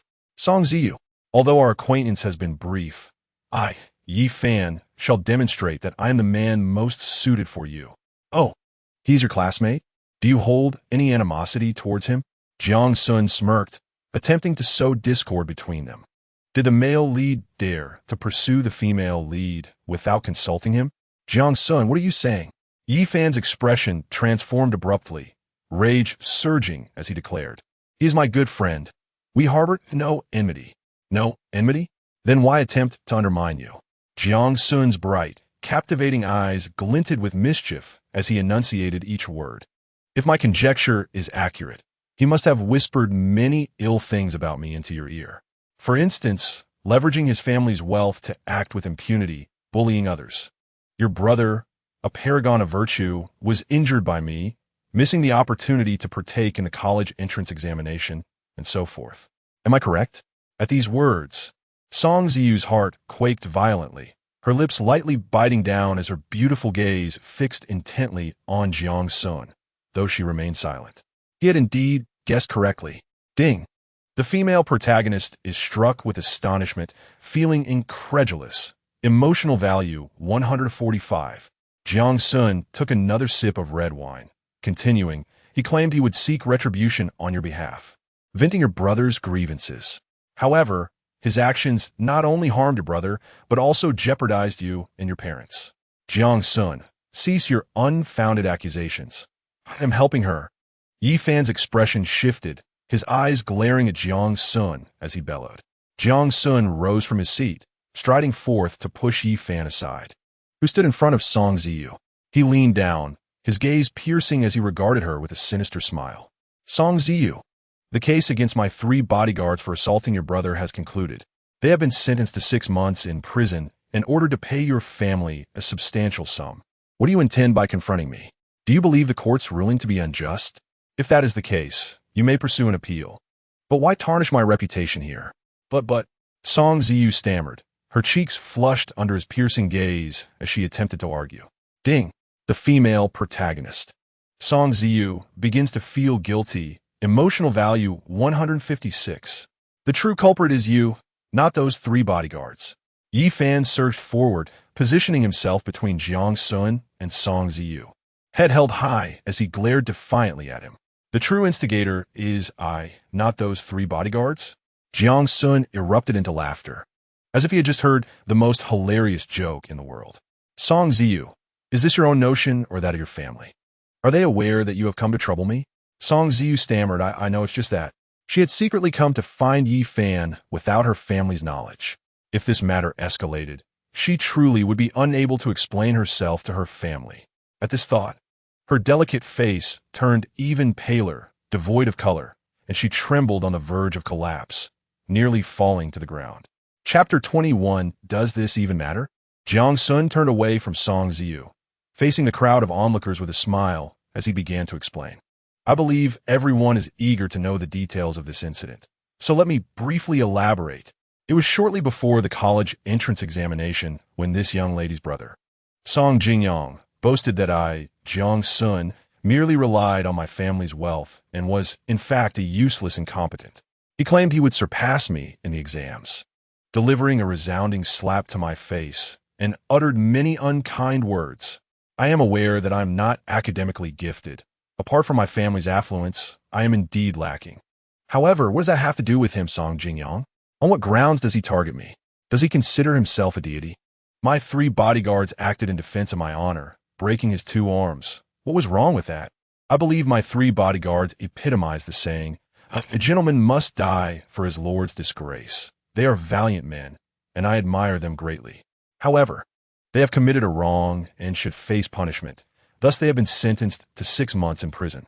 Suddenly, he approached a male student and inquired, "What is your ideal monthly salary?" The boy, taken aback by Jiang Xun's unexpected question, felt his face flush and stammered. If I could earn between 10,000 to 20,000 after graduation, I would be quite satisfied. 10 to 20,000. Ambitious. Jiang Xun patted his shoulder, nodding approvingly, and pointed to another boy. And you? In this economic downturn, if I could hit 10,000, I'd be overjoyed. And you? Jiang Xun pressed on. I would also be satisfied with 10,000. Jiang Xun continued to ask 6 or 7 students, both boys and girls.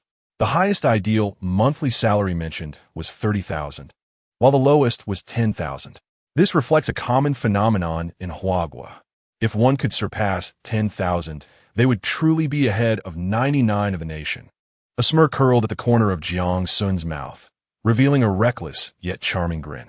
Aside from my bodyguards receiving a 6-month prison sentence, our Jiang family also compensated his brother 5 million. What do you think? Is that sufficient? Boom. His words sent shockwaves through the crowd. What? 5 million compensation? That much? My ideal monthly salary is 20,000. Earning 5 million would require 21 years of not eating or drinking. To break 2 arms and receive 5 million in compensation is an incredible windfall. If someone were to offer me 5 million, I wouldn't just settle for broken arms. I would accept losing both legs as well. Countless gazes in the crowd turned towards Song Ziyu, filled with envy and jealousy. How shameless. Your Song family received such a large sum and still dares to cause trouble? Song Ziyu gazed at the mocking and disdainful expressions of those around her, as the incessant murmur of their discussions filled her ears. Her small face flushed crimson, resembling one adorned with rouge, overwhelmed by embarrassment and wishing fervently to disappear into a hole. How could she have anticipated that matters would devolve to this? It seemed she had indeed erred. Jiang Xun observed this scene, a glimmer of triumph flashing in his eyes. It must be said that Jiang Yuanxiao was truly a cunning old fox of the business world, adept at cleaning up messes. My son injured someone? No matter. We can sit down and discuss compensation amicably. If 100,000 won't suffice, then 200,000. If that fails, perhaps 2 million. After all, the Jiang family is not short on funds. A mere few million could silence all dissent, so why not? This is akin to Principal Wang, who has had countless girlfriends. Yet, who dares label him a scoundrel? Such is the power of wealth. Therefore, despite Jiang Xun bearing the notorious title of the foremost scoundrel among the 4 great rascals of Haiqing, those who speak such words do so purely out of jealousy. Jealousy that Jiang Xun could strike out, while they could not. This was indeed the best shortcut to wealth. Jiang Xun approached Song Ziyu deliberately, slightly bending forward, his piercing gaze fixed upon her as he enunciated each word with precision. I have heard that your family initially demanded 1 million in compensation. My father, fearing that your family might suffer, generously provided you with 4 million. Yet, mere moments after you received the money, you came seeking trouble with me, tarnishing my reputation. Is this not a classic case of biting the hand that feeds you? Under his intense gaze, Song Ziyu felt a surge of anxiety, guilt, and shame overwhelm her. Upon hearing the phrase, biting the hand that feeds, her eyes instantly brimmed with tears. However, it was not because Jiang Xun had scolded her, but rather because she realized she had indeed acted in such a manner. Yet, she had never intended to trouble Jiang Xun. It was Yi Fan who had whispered numerous disparaging remarks about him in her ear, especially the claim that those 3 bodyguards were mere scapegoats. With Jiang Xun being the true puppet master, did she truly wish to let this villain go unpunished? Did she not desire to avenge her brother? This rhetoric ignited her inner indignation and sense of justice, ultimately leading her to agree to confront Jiang Xun. Reflecting on this, she felt a surge of resentment and dissatisfaction towards Yi Fan. Ding! The protagonist Song Ziyu begins to regret, gaining 135 emotional points. Ding! The protagonist Song Ziyu feels discontent towards Yi Fan, gaining 125 emotional points. The persistent chime of the system's notifications echoed in Jiang Xun's mind, prompting a smile to grace his lips. Indeed, he was the weakest male lead.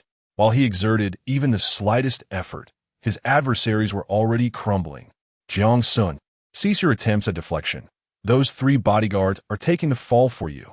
Yi Fan, noticing the shift in Song Ziyu and the others' gazes towards him, quickly interjected with fervent reproach. Truly, he was the epitome of a dim-witted male lead.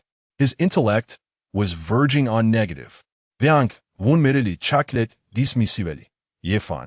Does any of this truly matter?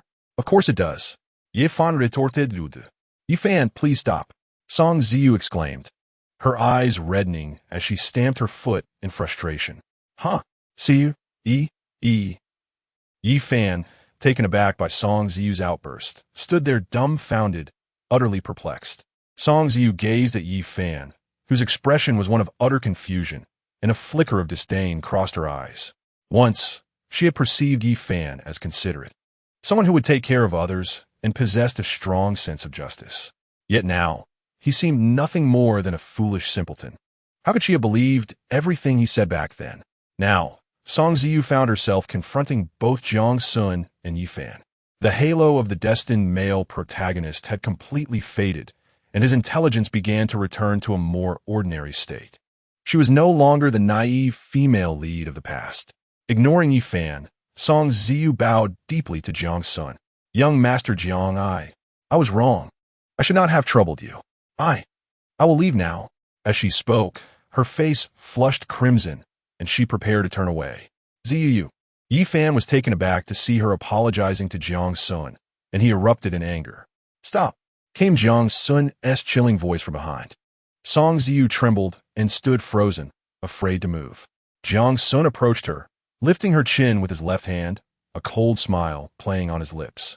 Little sister, you too came to the school gate and berated me in front of so many people, and now, a mere apology is enough to sweep it all under the rug?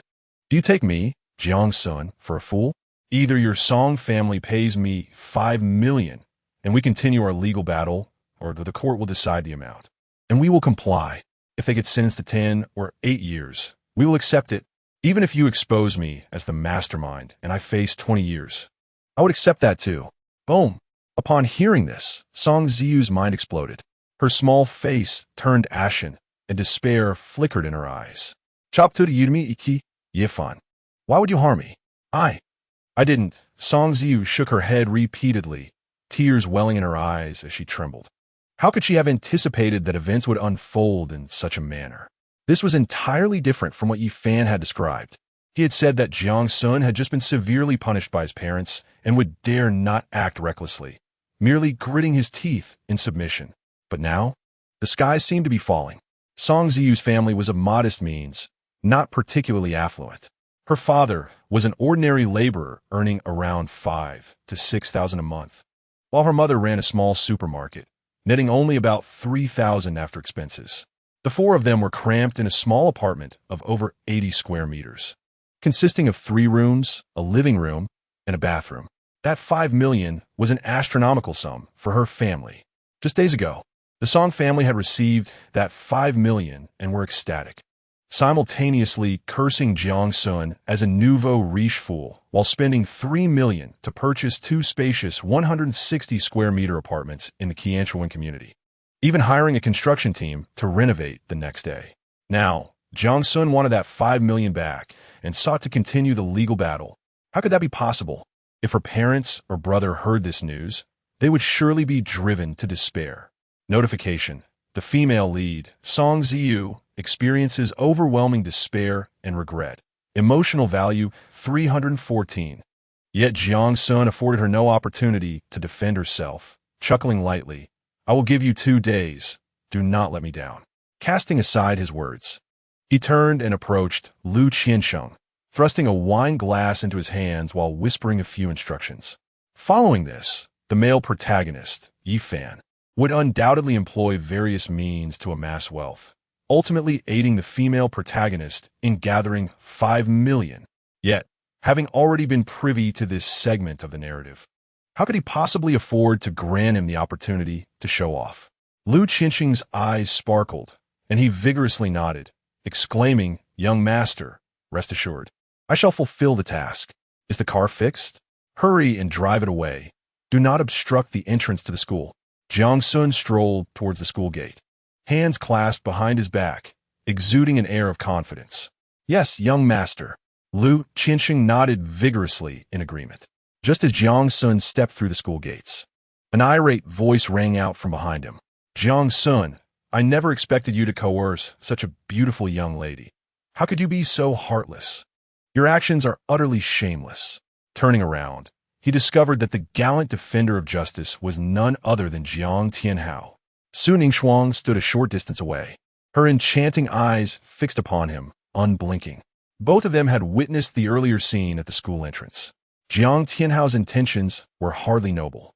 He merely sought to impress Su Ningxuang and the lovely Song Ziyu, hoping to curry their favor.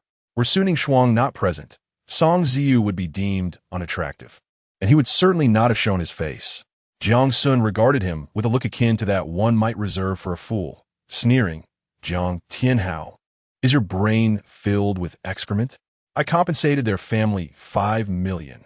3 bodyguards received a 6-month sentence. Now they stand at the school gate, berating me, insulting my parents, and tarnishing my reputation. You dare suggest that I should not coerce her?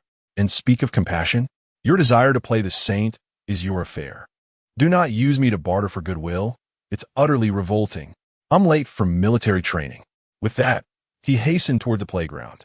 Jiang Tianhao's face shifted through a spectrum of colors, akin to a painter's palette, as he absorbed Jiang Xun's rebuke. Initially, he had intended to retort, but the many students nearby began to point and whisper among themselves. It was evident they were gossiping about him. With a final stamp of his foot, he proclaimed loudly, I'll attend military training first, and then we shall discuss this matter thoroughly. Song Ziyu, did you see? This Jiang Xun is nothing but an arrogant, reckless second-generation rich kid. Rest assured, though we have not avenged your brother this time, there will be future opportunities. I will confront his parents and reveal all he has done today. He should brace himself for a far more severe punishment. Yi Fan trailed behind Song Ziyu, incessantly rambling, oblivious to the gravity of the situation. "Yi Fan, could you please refrain from speaking?" Song Ziyu abruptly halted, her eyes reddening as she erupted in a desperate scream. Ziyu? This was the first time Yi Fan had witnessed Song Ziyu in such a state, leaving him momentarily flustered. Moments ago, she had exuded confidence and radiance, as if she had stepped out of a comic book. Yet now, she appeared fragile and sorrowful, evoking a deep sense of empathy, compelling one to embrace her and offer solace. "Yi Fan, why must you harm me? Why?" Song Ziyu cried out loudly, crouching down with her hands covering her face. "Ziyu, I truly wish to avenge your brother, but who could have foreseen that Jiang Xun would behave so unprincipled? I merely criticized him a little, and to my astonishment, he struck me and threatened you. This privileged scion relishes using his influence to intimidate others. Without the Jiang family backing him, he would be utterly insignificant. Yi Fan felt a sharp pang in his heart, a siren blaring within him. If this continued, he would drift further away from Song Ziyu, making it impossible for them to unite. Ziyu, please trust me. I will. Just as Yi Fan was speaking, an angry voice echoed from afar. Upon hearing it, Song Ziyu trembled violently, raising her head, her face turning ashen. Three figures approached, her parents and her brother, Song Jingyang. Having just completed his surgery and after 3 months of recuperation, his arms had nearly healed, though he was still unable to exert much strength. Dad, Mom, brother, what are you doing here? Song Ziyu quickly rose, wiping the tears from her eyes, stammering in disbelief. Song Ziyu's father, Song Dashan, scanned Yi Fan and Song Ziyu several times, his brow furrowed as he slowly spoke. Ziyu, your homeroom teacher called us earlier, inquiring about your health. And that is how we discovered you had taken a leave of absence. You have never lied before. Why deceive us today? Moreover, who is he? What were you two engaged in just now? Song Ziyu's mother, Lu Ping, along with Song Jingyang, fixed their furious gazes upon Yi Fan. In their minds, Song Ziyu had always been a studious and well-behaved girl, never one to stir trouble. This time, however, she had deceived both her teacher and her parents to be with a boy. Was this not indicative of early romance? Song Ziyu's expression shifted dramatically as she turned her head to glance at Yi Fan, at a loss for words. Yet Yi Fan held his head high, stepping forward to recount the entire incident. However, through his embellishments, Jiang Xun transformed into a malevolent villain, completely devoid of reason, deliberately tormenting Song Ziyu. A monster deserving of condemnation. He concluded with an air of bravado, Uncle, Aunt, Brother Song, rest assured, I will bring you 5 million tomorrow. This time, we shall confront Jiang Xun to the very end, demonstrating our indomitable spirit of resistance. Bang! Song Jingyang kicked Yi Fan to the ground, erupting in a torrent of curses. Who is this madman? How dare he speak such nonsense? Chapter 23. I will earn 5 million in 2 days. Song Jingyang was brash and arrogant, but not foolish. He harbored a grievance against Jiang Xun. However, the prospect of 5 million was tantalizing. Merely severing 2 arms and postponing the university entrance exam for a year could yield 5 million. Could there be an easier and quicker method to amass wealth? Who had ever witnessed 5 million earned in 3 months? He could purchase 2 apartments for 3 million, spend a few $100,000 on renovations, and even after deducting all expenses for his and his sister's university education, still have nearly 1 million left. Even if one were to graduate from university and find oneself unable to secure employment in the future, one could still persevere for over 20 years. Yet the present figure, Yi Fan, compelled them to return 5 million to Jiang Xun and to reinitiate litigation. Was this not a manifestation of folly? Both Song Dashan and Lu Ping were struck dumb by Yi Fan's proclamation, nearly succumbing to unconsciousness. Song Dashan pointed an accusatory finger at Yi Fan and bellowed at Song Ziyu. Ziyu, what he just stated cannot possibly be true, can it? You did not seek out young Master Zhang's trouble, did you? That is 5 million, not merely 500. Lu Ping clenched her fists tightly, casting a pitiful gaze at her daughter, hoping for a shake of the head to signify that Yi Fan's words were mere fabrications, devoid of truth. Song Ziyu bit her lip resolutely, tears welling in her eyes as she gazed at her parents and brother, ultimately lowering her head in shame. She was filled with regret. How could she have been so easily swayed by Yi Fan's sweet talk to confront Jiang Xun? She truly recognized her error. In an instant, the last flicker of hope within Song Dashan, Lu Ping, and Song Jingyang extinguished upon witnessing her expression. With a resounding slap, Song Dashan struck his daughter's delicate face, his finger trembling as he pointed at her, his body quaking with rage. Ziyu, have you lost your senses? On what grounds did you dare to trouble him? He offered 5 million, not 5,000 or 50,000. I, Song Dashan, have labored my entire life and have yet to encounter such a sum. What more could you possibly want? Furthermore, your brother has already consented. What gives you the right to oppose? How much of that nonsense has this scoundrel fed you, transforming you into this shameless creature? Song Ziyu covered her stinging face with her hands, tears the size of peas pooling in her eyes. Yet she fought to hold them back. Song Jingyang, unable to move his hands, found his feet were still free, his face flushed crimson, resembling that of a liver. As he aimed furious kicks at Yifan, "Where the hell did you come from? Deceiving my sister and demanding a refund? I shall not stand for this. Severing one's means of income is akin to murdering one's parents. Were homicide not a crime, he would genuinely desire to eliminate this scoundrel. Refund? Refund to your sister. Brother Song, I am merely considering your interests," Yifan stammered, having just endured a brutal beating from Jiang Xun. Just as he had begun to recuperate, he found himself on the receiving end of another assault from Song Jingyang. He was on the brink of despair, among those male protagonists who returned to the past, who did not revel in both wealth and romance. Why had his own experience devolved into a series of beatings? Observing his daughter's woeful demeanor, Song Dashin's heart softened, reluctant to continue his reprimand. In his eyes, his daughter was undoubtedly obedient and sensible. The reason for her misstep must surely be the influence of this young man. With this thought, his expression darkened, and he spoke with gravity. "Ziyu, you are a grown woman, not a mere child. You are well aware of the significance of 5 million to our family. I suspect young Master Jiang merely spoke in anger, and if we extend our sincere apologies, we shall surely avoid any further conflict.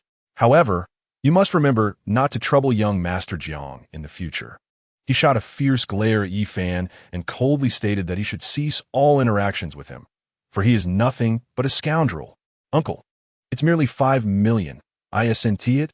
Give me 2 days, and I shall procure it for you," Yifan exclaimed, rising from the ground despite the excruciating pain, his voice brimming with bravado.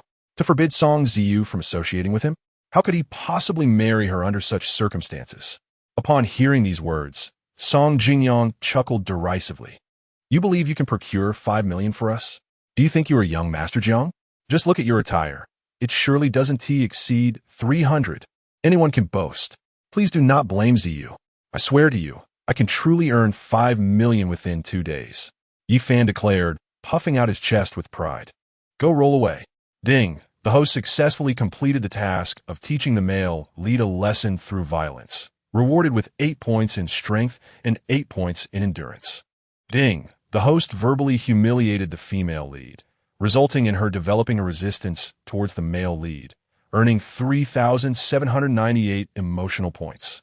Reward: Special skill, sleight of hand. Reward: 100 slipping banana peels.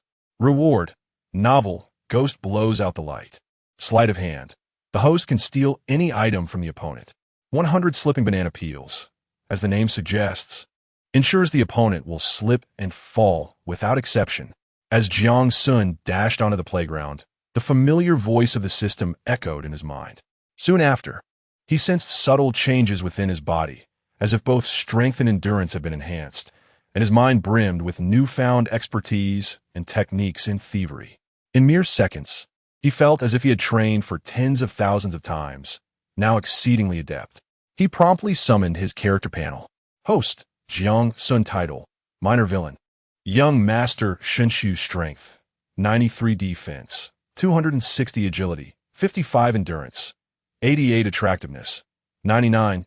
Note: a score of 60 is passing for an average adult male, 70 is moderate, 80 is good, 90 is excellent.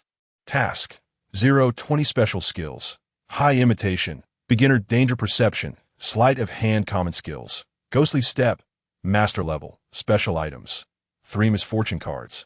100 slipping banana peels, novel, ghost blows out the light evaluation. You are merely a minor villain detached from base interests. When faced with the formidable male lead, your only option is to flee. Protect your life. Upon reading the system's evaluation of him, Jiang Xun secretly raised a middle finger in defiance. He was currently delivering punches to Jiang Tianhao and kicks to Yifan. How dare they suggest that he had no choice but to flee when confronted by the male lead? Who do they look down upon? Nonetheless, gazing at his 88 endurance points, he felt a profound sense of accomplishment. Accumulating this level of endurance was no simple feat. The thought alone brought tears to his eyes. Perhaps he should invite Gu Yuxuan and Gu Luxuan, the pair of twin sisters, to verify his accomplishments tonight? However, this time the third task unexpectedly yielded 3 rewards at once. Aside from the rather lackluster novel Ghost Blows Out the Light, the other 2 rewards appeared quite promising. Report. As he was lost in his thoughts, a resounding voice suddenly pierced the air ahead. He looked up to find Jiang Tianhao had sprinted past him, reaching the front of the line. The female instructor frowned deeply, glaring at both Jiang Xun and Jiang Tianhao, who had not even donned their military training uniforms. With a stern expression, she admonished, "You are 15 minutes late and have yet to wear your training attire. Truly remarkable. In all my years of guiding new students, I have never encountered such individuals." Enough of this chatter. Run 10 laps around the field.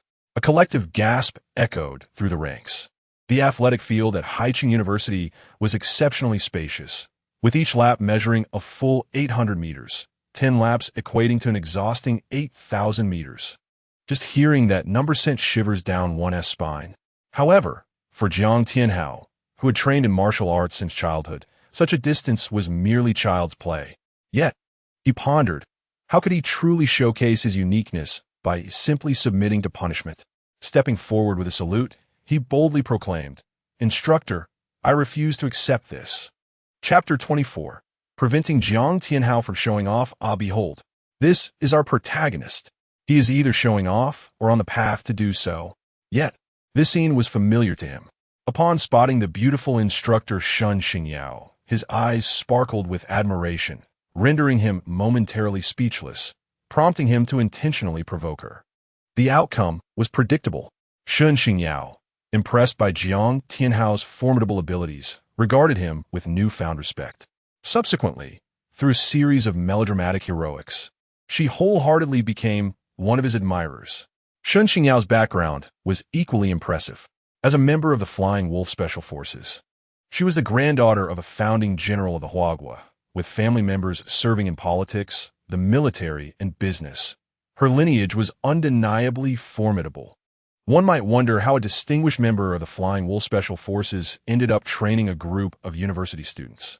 The author's explanation was rather far-fetched. She happened to be on leave, feeling bored, coincidentally arrived in Haicheng, and just so happened to know the president of Haicheng University. Such coincidences. Reflecting on this, Jiang Xun could not help but internally scoff as he gazed at Shun Xingyao, his eyes lighting up. Truly, she was the destined heroine, possessing striking beauty. In her early 20s, Shun Xingyao had a sharp and stunning visage, adorned with elegantly arched eyebrows. Her eyes sparkled with a rebellious glint, reminiscent of clear autumn waters, framed by crimson lips and short, lustrous black hair. Clad in a clean, well-fitted camouflage uniform, she donned matching combat boots. Her figure was breathtaking, enough to quicken one's pulse, particularly accentuated by her ample curves that seemed ready to burst forth. Though her complexion was slightly less radiant than Su Ningfang's, it exuded a sun-kissed vitality and wildness. She appeared like a leopard poised to strike on the vast grasslands, emanating an air of formidable intensity. With a slight raise of her brow, she cast a curious glance at Jiang Tianhao and remarked, "You refuse to accept it?" Jiang Tianhao, with his head held high, retorted boldly, "Instructor, I believe this military training serves no purpose for me."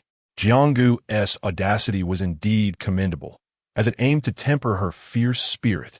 Jiang Xiaoji, despite his previous defeats at the hands of Jiang Xun, audaciously dares to provoke the instructor. Has he lost his mind? If Jiang manages to triumph over this enchanting female instructor, it would indeed be a spectacle. Jiang is undeniably arrogant, impressive even. Many boys in the class are captivated, whispering among themselves in excited tones. Jiang Tianhao truly embodies the quintessential male lead. Though he suffered 2 consecutive losses to Jiang Xun the previous night, losing face in the process, he still managed to rally a dozen followers who fervently support him.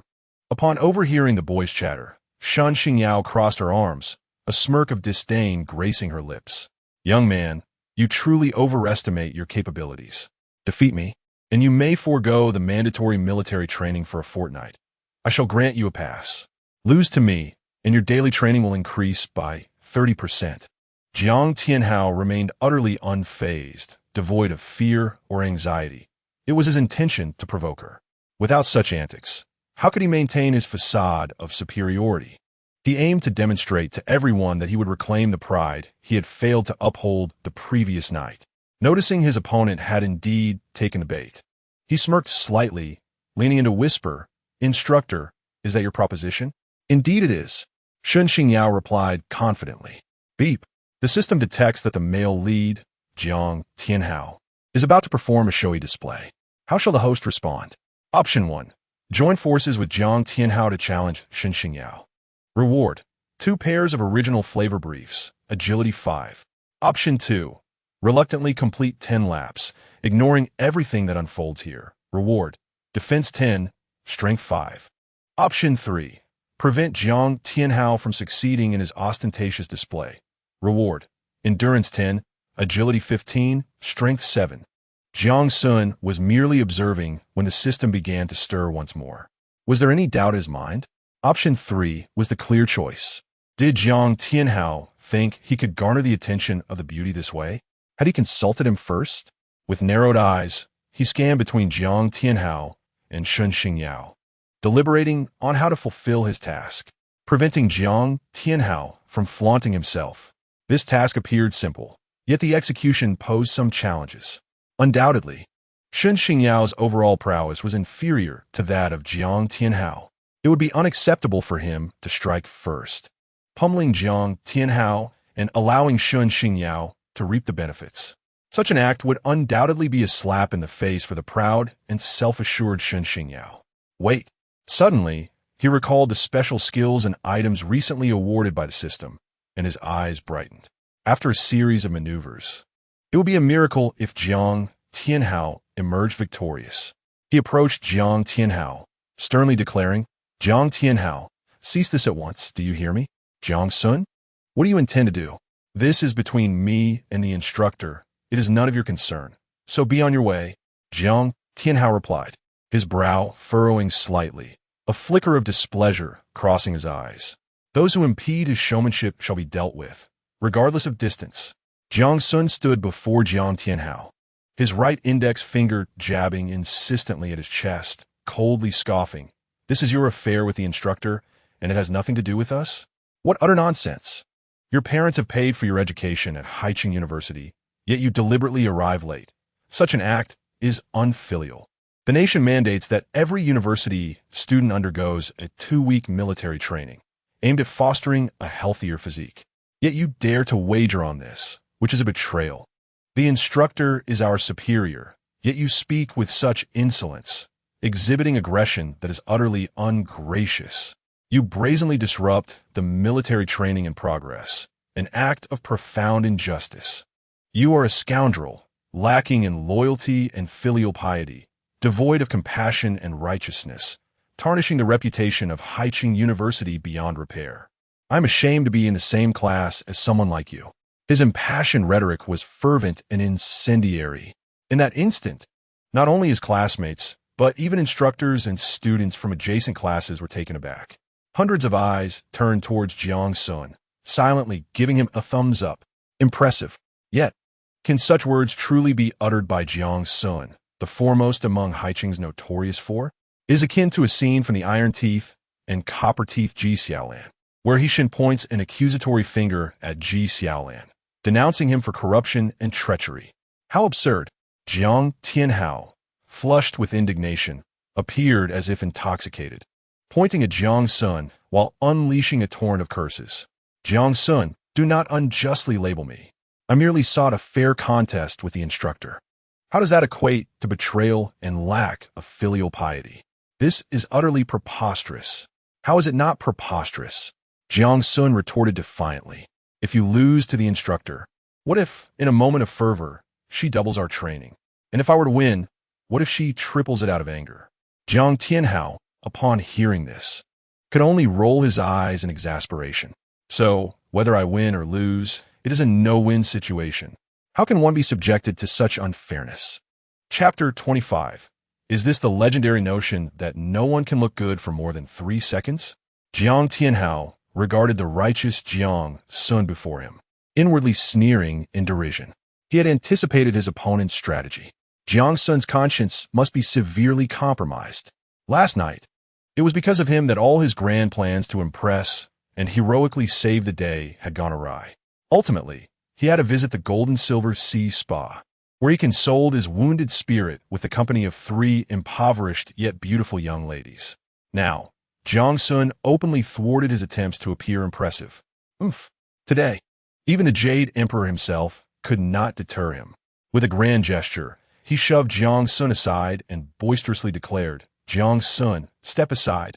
I am about to engage in a fair contest with this beautiful young lady." Beautiful young lady? Jiang Xun's forehead bore 3 dark lines, his mouth twitching uncontrollably. Was this a performance or a blatant display of desire? "I am Shun Xingyao, not your sister, and you are not my brother. I am your class instructor."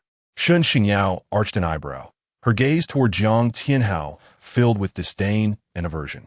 Upon first meeting him, she detected multiple fragrances of different perfumes emanating from him. It was easy to surmise where this young man had spent his previous night. Is he truly a university student? Such indulgence is astonishing. Jiang Tianhao discerned an unusual tone in Shun Xingyao's voice, unaware that his whereabouts from the previous night had been unveiled. With his hands clasped behind his back, he declared with an air of arrogance, "Instructor Shun, please, Xingyao, teach this insolent young man a lesson." Indeed, it was audacious for a mere freshman to exhibit such bravado. It was utterly intolerable. "If you hesitate to take action, I can assist you in reprimanding him." The instructors from other classes, witnessing the scene, joined in with spirited cheers. A freshman challenging an instructor. Such an affront to dignity. Any instructor would undoubtedly label Jiang Tianhao as a troublemaker in their minds. Yet, Shun Xingyao was no delicate flower. She would not permit the other instructors to intervene on her behalf. Furrowing her brow into a fierce scowl, she rebuked sharply, her back slightly arched, her right leg coiling like a steel whip, channeling a formidable gust of energy aimed squarely at Jiang Tianhao's chest. She would not belittle him simply because he was a freshman. A student bold enough to challenge an instructor was either a fool or possessed some martial prowess. He could not be an ordinary student. As Jiang Tianhao beheld Shun Xingyao's relentless advance, a spark of excitement ignited in his eyes. This woman was fierce and untamed. The prospect of conquering her promised to be exhilarating. With this thought, he stepped back to evade the incoming kick. However, as he prepared to retaliate, a shocking revelation occurred. Over 30 pairs of novelty underwear tumbled out of his pocket. What on earth? Had he concealed so many? Was this truly the work of a single evening? This was no longer Jiang Ziajiji. It was clearly Jiang Kuanpeng. Several students gasped in astonishment at the sight. Jiang Tianhao, witnessing the cascade of absurdity before him, was struck with both shock and fury. Faced with Shun Xingyao's renewed assault, he momentarily forgot to evade and instead desperately protested. "Instructor Shun, this is not mine." Bam! Shun Xingyao's assault was relentless, one strike following another, and by the time she registered his words, it was too late to withdraw her attack. Her palm struck forcefully against Jiang Tianhao's chest, sending him staggering back several paces as he struggled to regain his balance. Yet, like rain, an array of items continued to fall from him. 5 pairs of plain underwear, 3 lace pairs, 3 black stockings, and 2 white ones. All present, instructors and students alike, were rendered speechless. Was Jiang Tianhao a character from a cartoon? This was an absurdly excessive concealment. While rubbing his slightly aching chest, Jiang Tianhao gazed at the items that had fallen, his eyes wide with disbelief, veins bulging on his forehead as he roared in anger. "Who on earth placed these on me? This has nothing to do with me." Shun Xingyao's expression turned ashen, her teeth clenched, her voice icy as she declared, "Jiang Tianhao, I never imagined you to be this sort of person. Today, I shall rid society of your menace. Receive my blow." She had come to see him as a thief of women's intimate garments, her impression of him having sunk to the depths of disdain. Though she had initially afforded him some leniency due to his status as a university student, her patience had now evaporated. She resembled a cheetah, her eyes radiating a chilling brilliance, her assault significantly more fierce and swift than before. At first, Jiang Tianhao attempted to maintain an air of superiority, opting to evade rather than engage, presenting himself as a solitary expert before Shen Xingyao. However, after enduring 5 or 6 punishing blows and emerging with 2 black eyes, that notion was thoroughly extinguished. If he continued the charade, he would surely be beaten to a pulp by this woman. Instructor Shun, I have granted you 10 moves. It is now time for my counterattack. Jiang Tianhao couldn't help but proclaim loudly. Did I allow you to do that? Shen Xingyao's face flushed crimson, and she retorted with a fierce sidekick. Jiang Tianhao, nimbly employing his ghostly footwork, effortlessly evaded her strike and unleashed the wind and thunderpalm, launching his offensive against Shen Xingyao. Although Shen Xingyao was no slouch in terms of skill, there remained a considerable gap when faced with Jiang Tianhao. After merely 4 or 5 exchanges, she found herself continually forced to retreat, lacking any strength to counter. This boy was indeed not boasting. His prowess was formidable. Could it be that he had already attained the mastery of Mingjing? Jiang Xun, observing Shen Xingyao's struggle, discreetly winked at a few boys in the crowd. As the quintessential archvillain, how could he lack a few sycophants? In an instant, these boys comprehended the cue and began to shout raucously from the crowd. Oh dear, is Jiang Tianhao robbing the girls' dormitory? I heard he often pilfers items for unsavory deeds. Wait, doesn't that pair of underpants look like it's for a man? No way. Could he be a dual-purpose plug? A wave of disgust washed over the onlookers as they cast disdainful glances at Jiang Tianhao. Nonsense. I did not steal these items. Someone is framing me. Jiang Tianhao, upon hearing the murmurs, nearly choked on his indignation. Who would dare to malign him in such a revolting manner? Was there no sense of justice left? He could only argue with the boys while simultaneously contending with Shen Xingyao, unable to determine a victor. After exchanging blows for over 30 rounds, Jiang Tianhao seized an opportunity, grasping her right ankle as she aimed to kick at him, preparing to utter a few teasing words. However, his foot unexpectedly slipped on a banana peel. With a scream of dismay, he found himself executing a 760-degree spin in midair before crashing heavily to the ground. The impact produced a thunderous sound, causing the earth to tremble beneath him. His vision darkened, and he nearly lost consciousness, feeling as if his bones had shattered. Waves of agony surging through his mind.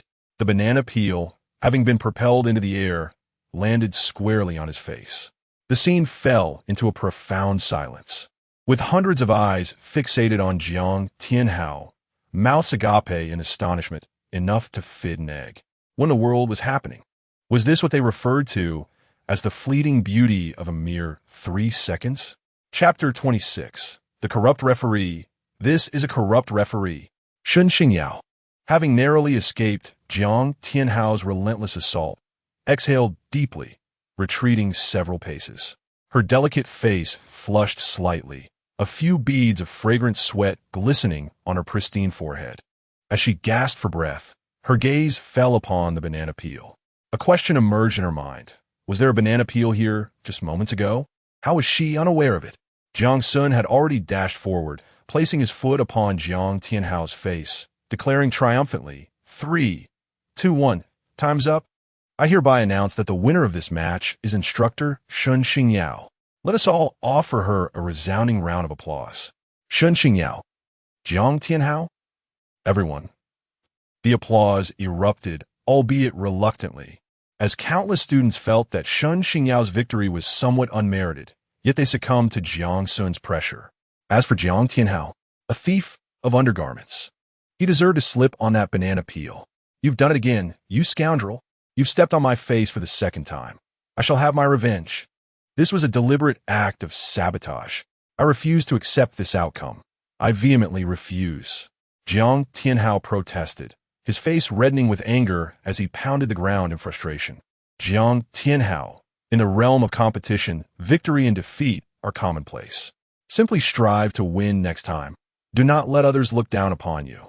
Jiang Xun retorted, holding his head high with righteous indignation. You shameless scoundrel. Jiang Tianhao gazed at Jiang Xun, whose excitement was palpable, as if invigorated by some unseen force. Suddenly, a brilliant realization flashed through his mind. He widened his eyes, pointing in a fit of rage. I finally understand. It was you. However, before he could finish his sentence, Jiang Xun swiftly bent down, grasped his arm with one hand, lifted him up, and covered his mouth with the other, exclaiming loudly, Jiang Tianhao, a wager demands acceptance of its outcome. Are you still not a man? Put down the sword and become a Buddha in an instant. The sea of suffering is boundless. Turning back is salvation. Form is emptiness. Emptiness is form. Winning is losing. Losing is winning. Why cling so desperately? You are ensnared in delusion. We were both late for military training and must face punishment. 10 laps, is it not? I shall accompany you. As he spoke, he dragged Jiang Tianhao toward the edge of the playground. MMM. This is a blatant setup, a black whistle. Jiang Tianhao shook his head, struggling fiercely.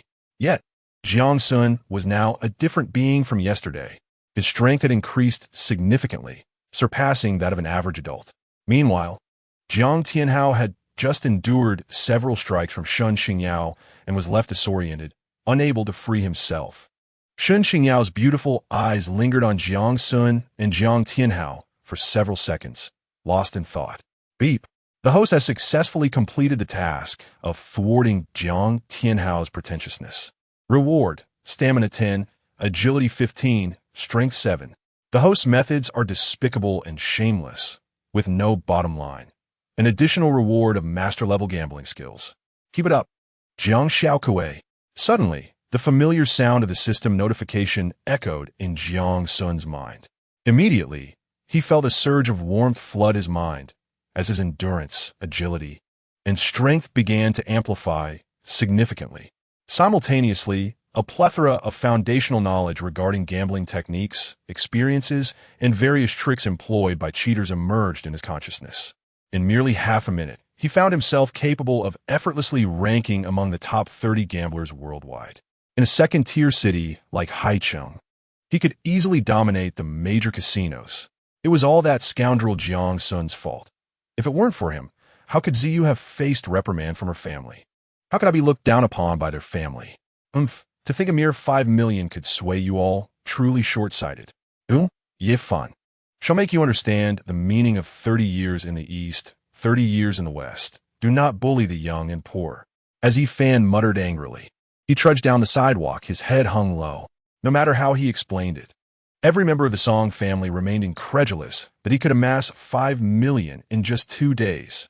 In the end, Song Jingyang had kicked him several times, demanding he leave immediately and never see Song Ziyu again. For someone who had returned from rebirth, ready to make a grand comeback, this was an utter humiliation. Rubbing his slightly sore backside, he strode into a lottery shop. Indeed, this was the first pot of gold he would unearth upon his return. When he had passed by the lottery shop earlier, he had inadvertently overheard a set of numbers that bore a striking resemblance to his own birthday, and he had jotted them down in his mind. Who would have thought that fate would grant him such a rare opportunity? Boss, I wish to purchase this set of numbers, Yi Fan proclaimed, placing 2 yuan and the numbers before the lottery shop owner with an air of arrogance. The proprietor, a middle-aged man in his 40s, was taken aback by his boldness, initially thinking he was in for a lucrative deal. However, upon realizing it was merely a single set of numbers, he rolled his eyes. Young man, dreaming of overnight riches at such a tender age? You must be mistaken. People usually buy 10 sets of numbers. You think your single set will yield anything? This set of numbers will undoubtedly win the 5 million grand prize. Yi Fan retorted confidently, his chin held high. Ha ha! The other patrons in the shop burst into laughter upon hearing this. This young man must be out of his mind, thinking he could strike it rich with just 1 set of numbers. Does he really believe the lottery is a family affair? The youth, oblivious to reality, only knows how to boast. Oh, don't discourage him. What if he actually wins the grand prize? 2 yuan is still a prize, one of them jested. Yi Fan, listening to their sarcastic remarks, smirked and scoffed. Do you think I am like you? You are all mere wastrels, while I am the chosen one. Several individuals burst into laughter, incredulous. The chosen one? This kid must have become deluded from reading too many novels. No one believed he could win the grand prize with just 1 set of numbers, and they couldn't be bothered to argue further. Yi Fan took the lottery ticket from the shop owner, waved it at the group, and strode away with purpose. Damn it, this brat dares to look down on us. The group of burly men was so furious they nearly spat blood. Young people, after all, exude confidence, and without it, how could I earn a living? The lottery shop owner replied disdainfully. He had been in this business for over a decade and had encountered all types of individuals. Over the years, he had met at least 70 or 80 youths like Yi Fan, who dreamt of striking it rich overnight. Yet, in the end, they always lost every last penny. Did they truly believe that winning a 5 million jackpot was so easy? Boss, what were the numbers that the young man just purchased? I wish to buy 5,000 tickets. Suddenly, a burly man entered the shop, wearing a smile. Chapter 27. The atmosphere fell into a deathly silence as the lottery shop patrons, including the owner, stared wide-eyed at the man, rendered speechless by shock. 5,000 tickets? Had he lost his mind? Were the numbers just bought by that young man truly golden? It took the owner a full half-minute to regain his composure. Incredulity etched on his face as he stammered, "Sir, how many did you say? I'm afraid I didn't catch that." Noticing the man's designer attire, which must have cost at least 10,000, he adopted a much more respectful tone. This imposing figure was none other than Liu Qiansheng. Earlier, Jiang Xun had tasked him with covertly following Yi Fan. The moment Yi Fan purchased his lottery tickets, he was to buy 5,000 tickets as well. Little did he know that Jiang Xun's prediction would indeed come to fruition, deepening Liu Qiansheng's admiration for his young master. As for whether those numbers would win the 5 million jackpot, who cared? After all, 5,000 tickets only amounted to 10,000 yuan, a mere fraction of Jiang Xun's allowance. The primary goal was merely to irritate that scoundrel who had been spreading rumors and tarnishing his master's reputation. Liu Qiansheng did not respond to the shop owner. Instead, he pulled out his phone and promptly transferred 11,000 yuan. 10,000 was for the 5,000 tickets, and the additional 1,000 was a tip for the owner. Today is my young master's birthday, and he instructed me to purchase 5,000 tickets with the same numbers as that previous gentleman, both to celebrate his birthday and to allow you a small fortune. Ever since that day, my young master has been on a lucky streak, Liu Qiansheng brazenly fabricated. Boom! Upon hearing the notification sound of the money transfer, the lottery shop owner's mind felt as though it had exploded. 5,000 tickets for the same numbers, merely to celebrate a birthday. The life of the wealthy was truly beyond comprehension. However, as long as the payment was made, he would gladly accommodate, whether it was 5,000 tickets or even 50,000, not to mention the additional 1,000 yuan tip. He quickly nodded and said, "Sir, please hold on. I will print the tickets right away." The others present were equally astonished by Liu Qiansheng's audacious maneuver, left speechless for quite some time. After an excruciating 2.5 hours, the 5,000 tickets were finally printed. He handed each person a ticket, beaming with a simple smile. "Today is my young master's birthday. Everyone gets a share, and I wish you all good fortune in winning the 5 million jackpot." A few individuals, upon hearing those words, could not help but twitch their lips. A $5 million jackpot? You purchased 5,000 tickets in one go. Even if this combination of numbers were to win the $5 million prize, the average payout per ticket would barely amount to $1,000. Truly absurd. Yet, the generosity of the person left them with no option but to accept the tickets graciously, their faces adorned with smiles. Happy birthday to your young master. Jiang Xun, you are not merely human. You are a beast. Just as I was on the verge of victory, you threw banana peels in my path, lacking all decorum. Jiang Xun, have I somehow disturbed your ancestors? Why do you oppose me so? Jiang Xun, our enmity cannot coexist. Jiang Tianhao trailed behind Jiang Xun, slowly jogging while lamenting and venting his frustrations. He was drenched in sweat, panting heavily, resembling a dog. In truth, given Jiang Tianhao's physical condition, completing not just 10 laps, but even 30 would pose no challenge. However, he had indulged himself the previous night, engaging in a marathon of over 4 hours. Just moments ago, he had exchanged blows with Shan Xingyao for 40 to 50 rounds, leaving him battered and bruised. It could be said that he was in the most weakened state of his life. Jiang Xun turned his head to glance at Jiang Tianhao, who followed like a jilted lover, and grimaced in disdain. Is this the male protagonist? How utterly pathetic. Host, after 4 hours of exertion. Not even the most resilient could endure such strain.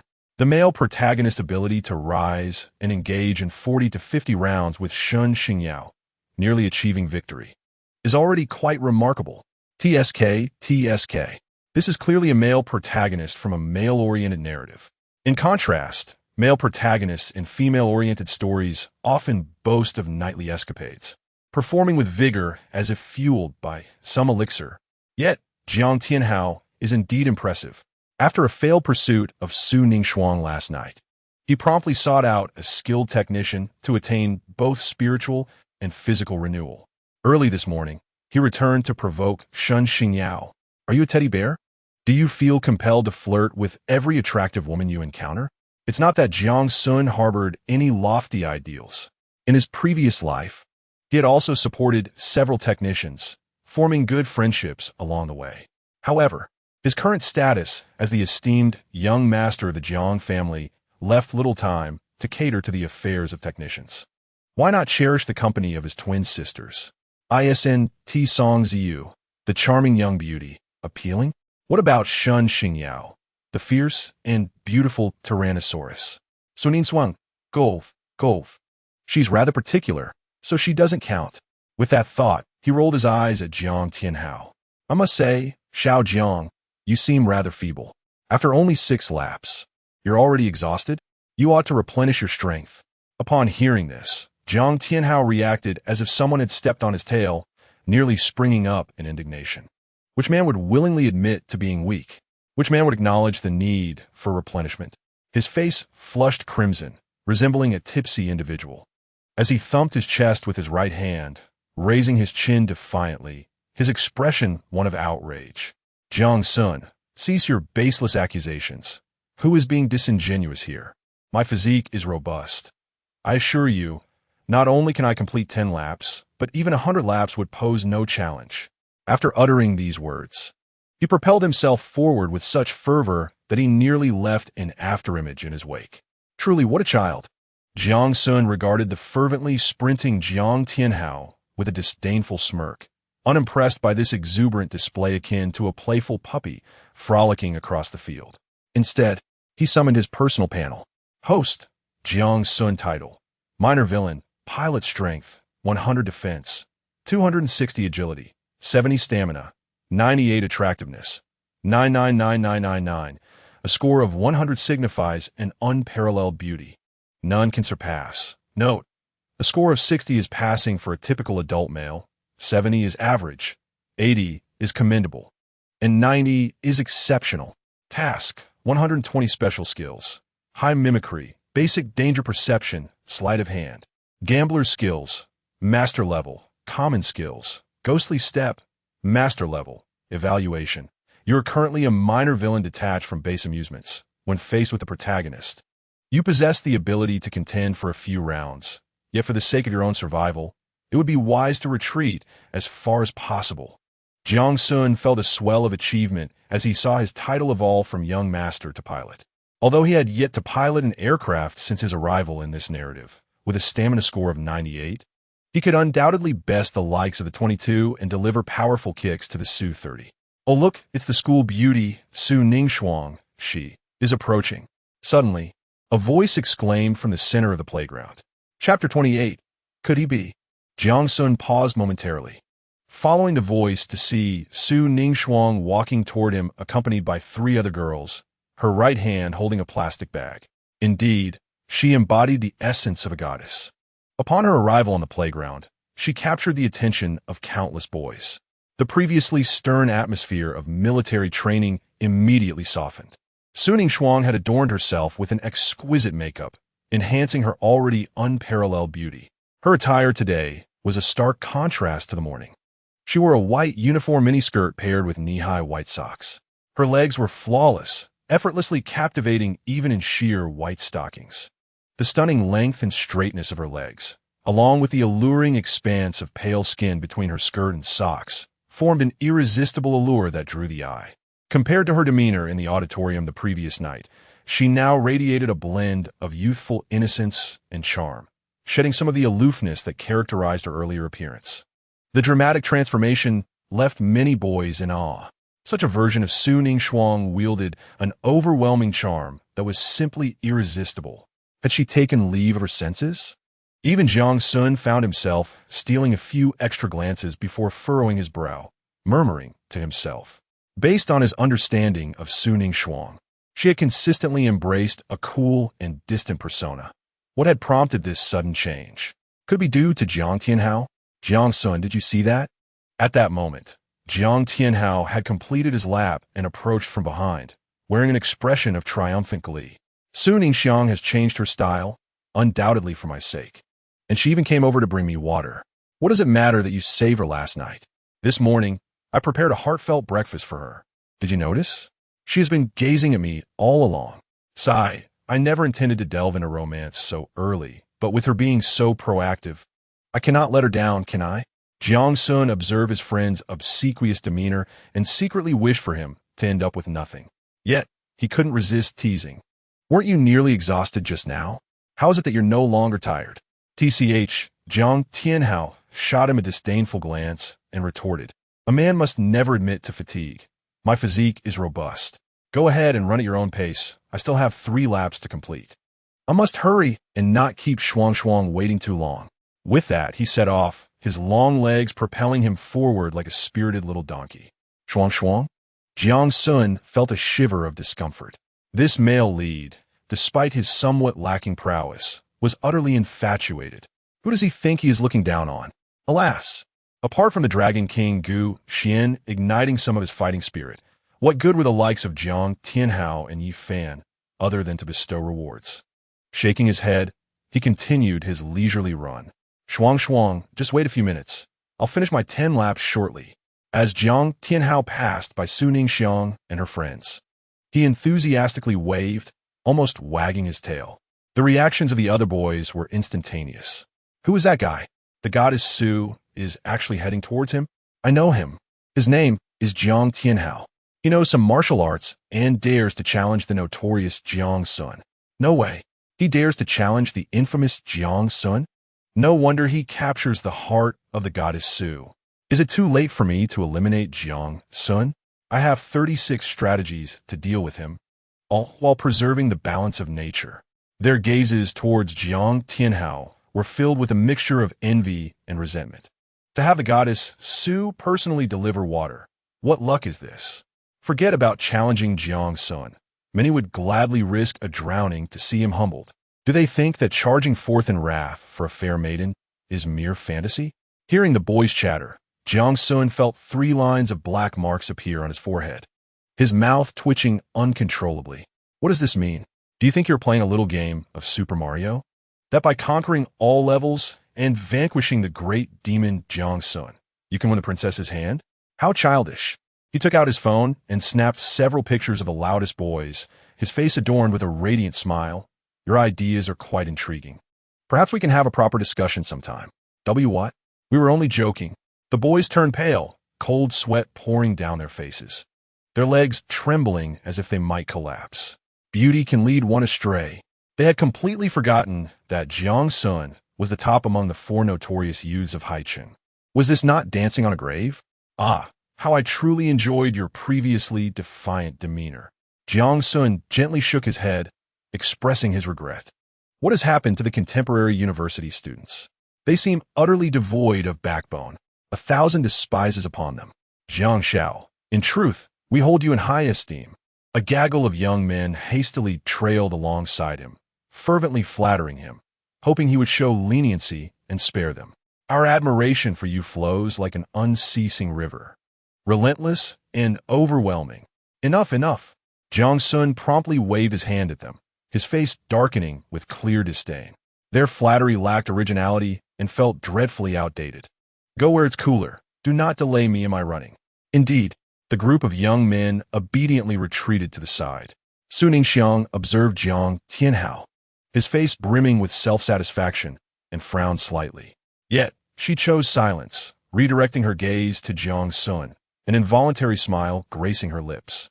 Swan, which junior do you intend to bring water to? It wouldn't be this Jiang Tianhao, would it? He is quite good-looking. Her curious roommate, Luo Yuqing, inquired. Jiang Tianhao. with his splendid physique and a hint of charm, could easily captivate Swan's heart. Swan had been in university for a year without any romantic rumors. This was akin to a rare flower blooming from an iron tree. Swan, with the three of us as your allies, you could effortlessly win him over. Her other roommates, Jiang Lin and Ji Yue, chimed in. All three of them possessed considerable beauty, each scoring at least an 85. Yet, in comparison to Su Ningxiang's striking 95, they would be reduced to mere shadows. Furthermore, Su Ningxiang's formidable family background left them too intimidated to view one another as rivals. Thus, the scheming and rivalry prevalent in other dormitories were entirely absent from theirs. When they learned that Su Ningxiang had developed feelings for someone, they were utterly astounded. The aloof and proud goddess harboring feelings for a boy. This was akin to Qin Shi Huang and Li Shimin dancing the disco together. Utterly shocking. However, they mistakenly believed that the object of Su Ningxiang's affections was Jiang Tianhao. They failed to notice Jiang Xun, their intellect seemingly diminished to negative numbers. Yet, it seemed he did not harbor any feelings for me and appeared somewhat disdainful. Su Ningxiang bit her lip, her delicate hands gripping the plastic bag tightly. Her gaze dimming significantly as she murmured, "What? He doesn't tea like you?" The three girls gasped in unison, their eyes wide with disbelief. A goddess like Su Ningxiang, how could Jiang Tianhao not be enamored? He couldn't tea possibly be. Chapter 29. The universe yet unfolded. We are all dark horses. Luo Yuqing, her brows furrowed in confusion, remarked, "Swan, hold on a moment. You claim he doesn't tea like you, but I noticed that when Jiang Tianhao saw you earlier, he was quite warm. Is he perhaps deliberately keeping you on a string?" Indeed, I believe Jiang Tianhao, being young and handsome, does not resemble a playboy. Jiang Lin nodded fervently. When she had seen Jiang Tianhao, her heart had raced like thunder, her eyes nearly transforming into hearts. Had she not yet gauged the enemy's intentions, she might have already dashed over to demand his WeChat number. I too find Jiang Tianhao's gaze towards Shuang to be quite sincere. Suddenly, Ji Yue seemed to recall something, her eyes sparkling with excitement as she hurriedly inquired, Shuang, I heard that you performed in the small auditorium last night and were bullied by the scoundrel Jiang Xun. But a brave young man stepped in to teach him a harsh lesson. Surely that young man is not Jiang Tianhao, is he? The events that transpired in the school's small auditorium were not widely disseminated due to the strong intervention from the Su family and the school. Only a select few were privy to the details. Su Ningxiang was not one to gossip. Thus she had not mentioned the occurrences of the previous night to them. Who would have imagined that rumors could differ so vastly from reality? What? The young man who stood up for you is Jiang Tianhao. Luo Yuqing and Jiang Lin were initially taken aback, only to break into knowing smiles moments later. Could this be the classic tale of a life saved resulting in an eternal bond? Who would have thought that a narrative from a novel would manifest in reality? Who claimed that the gallant young man was Jiang Tianhao? Upon hearing Jiang Tianhao's name, Su Ningxiang's expression darkened. How could such an unattractive person possibly earn her affection? It isn't Jiang Tianhao. Then who could it be?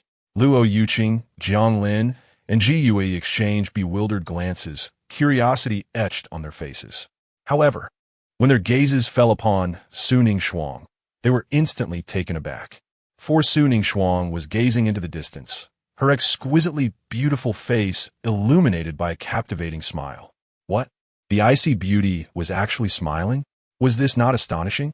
They followed Su Ningxiang's gaze and were left speechless, for the object of her admiration was not Jiang Tianhao, but Jiang Xun. You mean to say the young man you like is Jiang Xun? As they uttered his name, their eyes widened in disbelief, their voices trembling slightly. What was this? The princess did not favor her gallant rescuer, but instead found herself smitten by a devil. Was this princess's mind muddled? Yet, this thought crumbled within a minute when Jiang Xun happened to jog past them. His handsome profile, tall and well-built form, and the hint of 8-pack abs beneath his white shirt were strikingly evident. Was this not the famed V-line often depicted in novels? Coupled with his confident smile and noble demeanor, he resembled a protagonist straight from a comic book. In that moment, he dazzled their three eyes. At that instant, Jiang Tianhao was completely forgotten. Gulp. They fixated on Jiang Xun, unable to blink, and involuntarily swallowed hard. Suning Shuang raised an eyebrow, observing their reactions, and coughed lightly to regain their attention. Shuang, he is Jiang Xun? Luo Yuqing spoke, her voice tinged with disbelief. Was this truly the scoundrel? He was undeniably enchanting. Indeed, he is Jiang Xun. Suning Shuang nodded slightly, emphasizing her affection for him, wary of these three vixens setting their sights on Jiang Xun. As expected, her words fell like a bucket of cold water, swiftly awakening the three girls from their reverie. However, Luo Yuqing clenched her fists tightly, stamping her foot in indignation.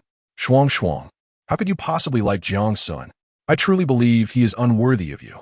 You have undoubtedly heard the rumors surrounding him, his violent temperament, his ostentatious behavior, his penchant for aggression, and his tendency to bully both men and women.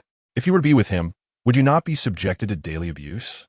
She continued, I think a gentleman like Jiang Tianhao would be far more suitable for you, gentle, considerate, and emotionally supportive. Jiang Lin and Ji Yue exchanged wide-eyed glances, looking at Luo Yuqing with admiration. Had you not pulled out a makeup mirror to touch up your appearance, we might have actually believed your words, they remarked. Nevertheless, they too showed no signs of weakness, producing their own mirrors to enhance their looks. The trio was not lacking in beauty. With a little makeup, a score of 90 would be easily attainable. Even if they could not surpass Suning Shuang, they still had a fighting chance. The outcome remained uncertain. We were all dark horses. Suning Shuang observed the three of them flustering about, her expression darkening. What are you three up to? She questioned coldly, her aura radiating authority. Oh, I believe that in front of so many juniors, we ought to showcase our finest selves, lest they think that Haiqing University is devoid of beauty and filled with dinosaurs. Luo Yuqing proclaimed, her eyes wide with feigned sincerity. We're doing this for justice and the honor of our school. Jiang Lin responded with righteous fervor. The juniors are enduring such arduous military training. I believe we should provide them with some encouragement to help them persevere. Ji Yue added with a sympathetic sigh. Suning Shuang's lips twitched in irritation. Did they truly consider her a fool? And could they not wipe the drool from the corners of their mouths before making such declarations? Just as she was about to speak, Jiang Tianhao, having just completed 10 laps, came running towards the four of them, drenched in sweat. Shuang, senior sisters, were you waiting for me? 10 laps are merely a trifle for me, he boasted, giving his head a slight toss in what he believed to be a charming manner. Suning Shuang's expression darkened further. She had yet to retort when Luo Yuqing, Jiang Lin, and Ji Yue had already shoved Jiang Tianhao aside, critiquing him without mercy. What are you doing, you big oaf? Don't block Jiang Xun's path. Jiang Tianhao, exhausted from the 10 laps, was nearly toppled by their combined force. He was utterly bewildered. What in the world was happening? With such a vast playground, how could he possibly be obstructing Jiang Xun? Moreover, Jiang Xun was still a good 30 to 40 meters away. Was he Megatron or Optimus Prime? Shuang, he called out, feeling a wave of injustice. I am not well acquainted with you, so please refrain from calling me that. Suning Shuang did not even glance in his direction, dismissing him with those words as she strode purposefully towards Jiang Xun. Just as Jiang Xun ran past her, Suning Shuang bit her lip lightly, producing a handkerchief and extending it towards him. Jiang Xun, wipe your sweat. Chapter 30. Are you a succubus? Jiang Tianhao was utterly astonished by the scene before him. Suning Shuang was not there for him at all. She was there for Jiang Xun. Just moments ago, he had been enthusiastically waving at Suning Shuang, his voice booming, eager for the hundreds of onlookers to hear him clearly. He had even boasted to Jiang Xun several times. It felt like a resounding slap to the face. As this realization dawned on him, his face flushed crimson, resembling that of a liver, and he pointed accusingly at Jiang Xun, his expression a mixture of shame and fury. Jiang Xun yooped. A mouthful of blood spewed forth, and he collapsed, losing consciousness. He had already felt utterly drained, his legs heavy as if burdened by lead. Had it not been for Suning Shuang's sudden appearance, he would never have run frantically, cutting down the time by 3 or 4 minutes. Now, at the end of his tether, This devastating blow was too much to bear. How could he not cough up blood? Shun Xingyao observed the scene with furrowed brows and directed the four boys. Take him to the infirmary. Yes, instructor. The four boys quickly responded, lifting Jiang Tianhao and hurrying towards the infirmary. Jiang Xiaochicken had suffered a severe setback. Indeed, judging by his earlier demeanor, he had presumed that the goddess Su was merely delivering him water, only to discover that her true intention was aimed at Jiang Xun. This plot twist felt utterly wrong. Wasn't he had said that Jiang Xun had publicly bullied the goddess Su the night before? The Jiang and Su families were among the most prominent in Haicheng, destined for a familial union. And what was Jiang Xiaochicken's standing in this equation? The other students observed with glee, whispering among themselves. Jiang Tianhao's reputation at Haicheng University was a mixed bag. His followers considered him a valiant man for daring to challenge the notorious Jiang Xun. Yet those who looked down on him viewed him as lacking true ability, relishing in his pretentiousness. Take, for instance, his deliberate provocation of Shun Xingyao, which backfired spectacularly. Couldn't he know he sought to impress the beautiful instructor? At that moment, Jiang Xun was equally bewildered. He had assumed Su Ningxuang was seeking out Jiang Tianhao. Although Jiang Tianhao's looks paled in comparison to his own, as the male protagonist, he certainly had his merits. What if Su Ningxuang, in a moment of folly, had developed an affection for him? Yet, the female lead was approaching him? Surely this was a mistake. He pointed to himself, incredulous, and asked Su Ningxuang, "Are you speaking to me?" Su Ningxuang, for the first time, offered a handkerchief to a boy, feeling quite out of place. Now faced with Jiang Xun's questioning gaze, her cheeks flushed with embarrassment as she averted her eyes. "I saw you running several laps. You must be exhausted. Wipe your sweat. It might make you feel a bit better." She didn't wish for it to be this way. But who could blame her when 3 cunning vixens were lurking nearby, ready to hand their phones to Jiang Xun? Upon seeing Su Ningxuang's rosy complexion, memories of the previous night flooded Jiang Xun's mind. His body jolted, and his eyes sparkled with disbelief. Could this girl possibly have developed feelings for him? On what basis? Last night, his actions were exceedingly excessive. Shouldn't she be wishing to inflict 1,000 cuts upon him? Could it be that she is rather indulgent in such matters? As these thoughts crossed his mind, he accepted the handkerchief that Su Ningxuang offered, wiping his face haphazardly before returning it to her. "Thank you," he muttered, shaking his head in confusion as he continued to run ahead. Su Ningxuang clutched the handkerchief tightly in her hands, unable to resist inhaling its scent. It still bore the lingering fragrance of Jiang Xun's sweat, reminiscent of the aroma when he had drawn close to her the previous night. A look of enchantment graced her stunningly beautiful face. Lu Yuqing, Jiang Lin, and Ji Yue were momentarily stunned by this scene. Is this truly the legendary school goddess? Su Ningxuang? Why does she seem so infatuated? They had intended to exchange WeChat contacts with Jiang Xun, yet Su Ningxuang had blocked their opportunity to speak. Who could have imagined this was the kind of Su Ningxuang you were? Jiang Xun finally completed 10 laps. His complexion was slightly flushed. A mere trickle of sweat graced his forehead, and he still retained a significant amount of stamina. Even running 20 more laps would pose no challenge. Rather than approaching Su Ningxuang, he ran to Shun Xingyao and saluted her. "Report, instructor, I have completed 10 laps."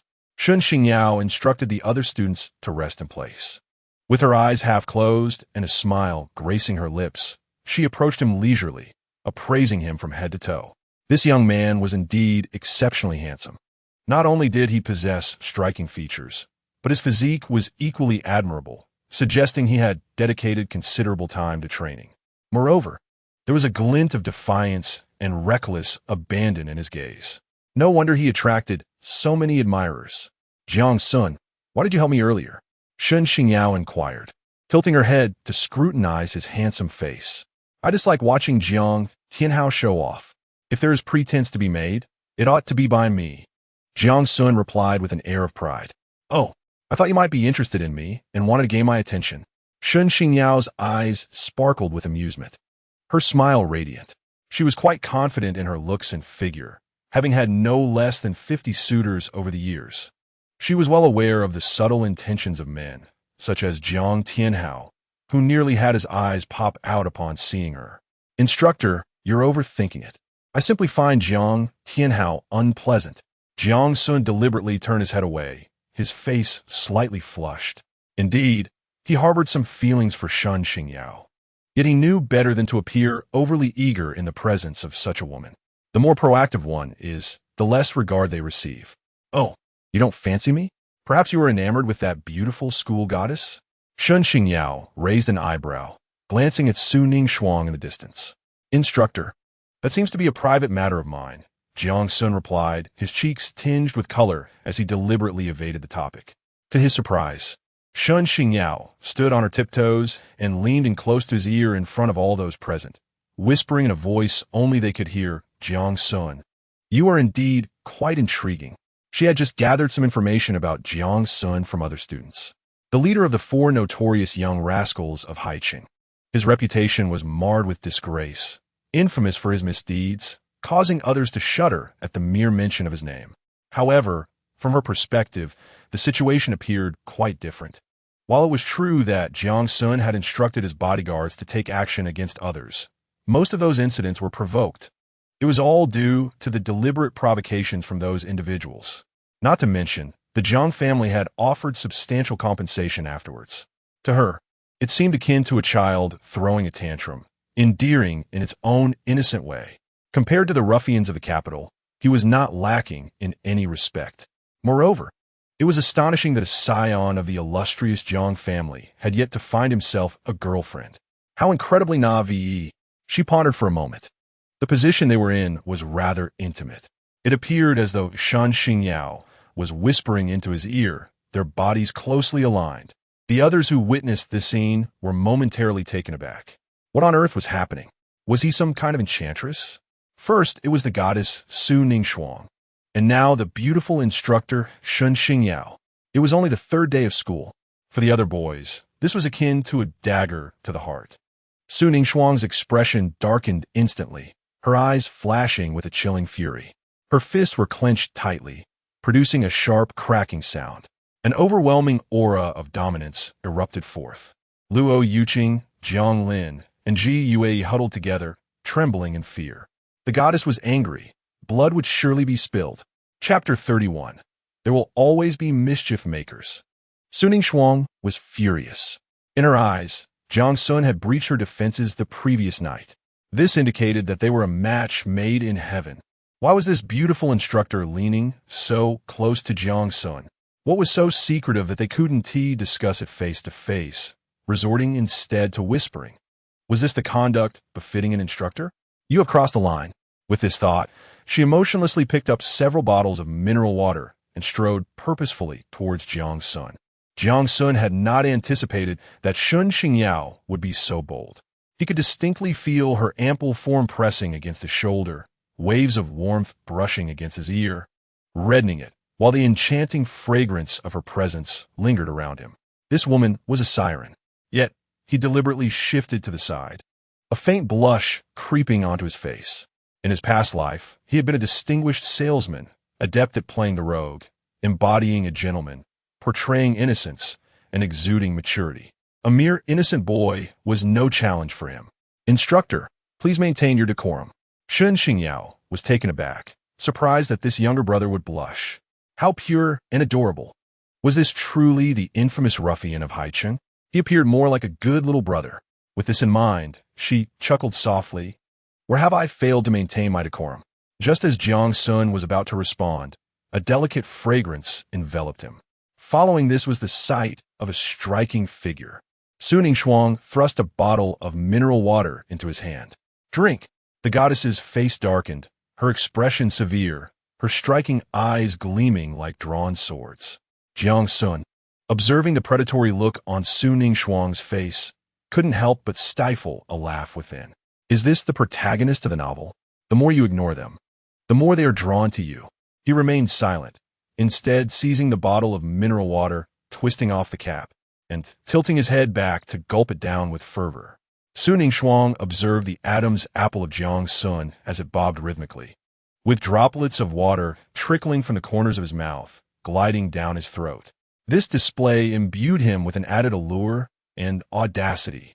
She gently pursed her lips, a charming blush blooming on her cheeks. After Jiang Xun finished the bottle, she produced a handkerchief, stood on her tiptoes, and took the initiative to wipe the moisture from the corner of his mouth. She continued downwards, attending to his jawline, Adam's apple, and finally his chest. Her proximity to him was intimate, nearly pressing against him, allowing her to distinctly feel his powerful heartbeat and the richness of his breath. Her fingertips occasionally grazed his body. Firm muscles, smooth contours, an impeccable physique. It was her first realization that a boy could possess such striking beauty and an exceptional form. She inhaled deeply, an expression of rapture gracing her exquisite face, her heart racing like a startled deer, yearning to envelop him in her embrace and savor his scent. Jiang Xun gazed at the enchanting Su Ningxuang before him, his brow furrowing slightly as he began to recall the plot of the novel. When Su Ningxuang was merely 5 or 6 years old, she had been kidnapped by traffickers, although she was rescued by the police within 5 hours. That harrowing experience left an indelible shadow in her heart. From that day forward, she developed a phobia of men, forbidding any male from encroaching upon her 1-meter safety zone, not even her father or relatives. Could it be that his actions the previous night had shattered this curse? The thought sent a wave of disbelief through him.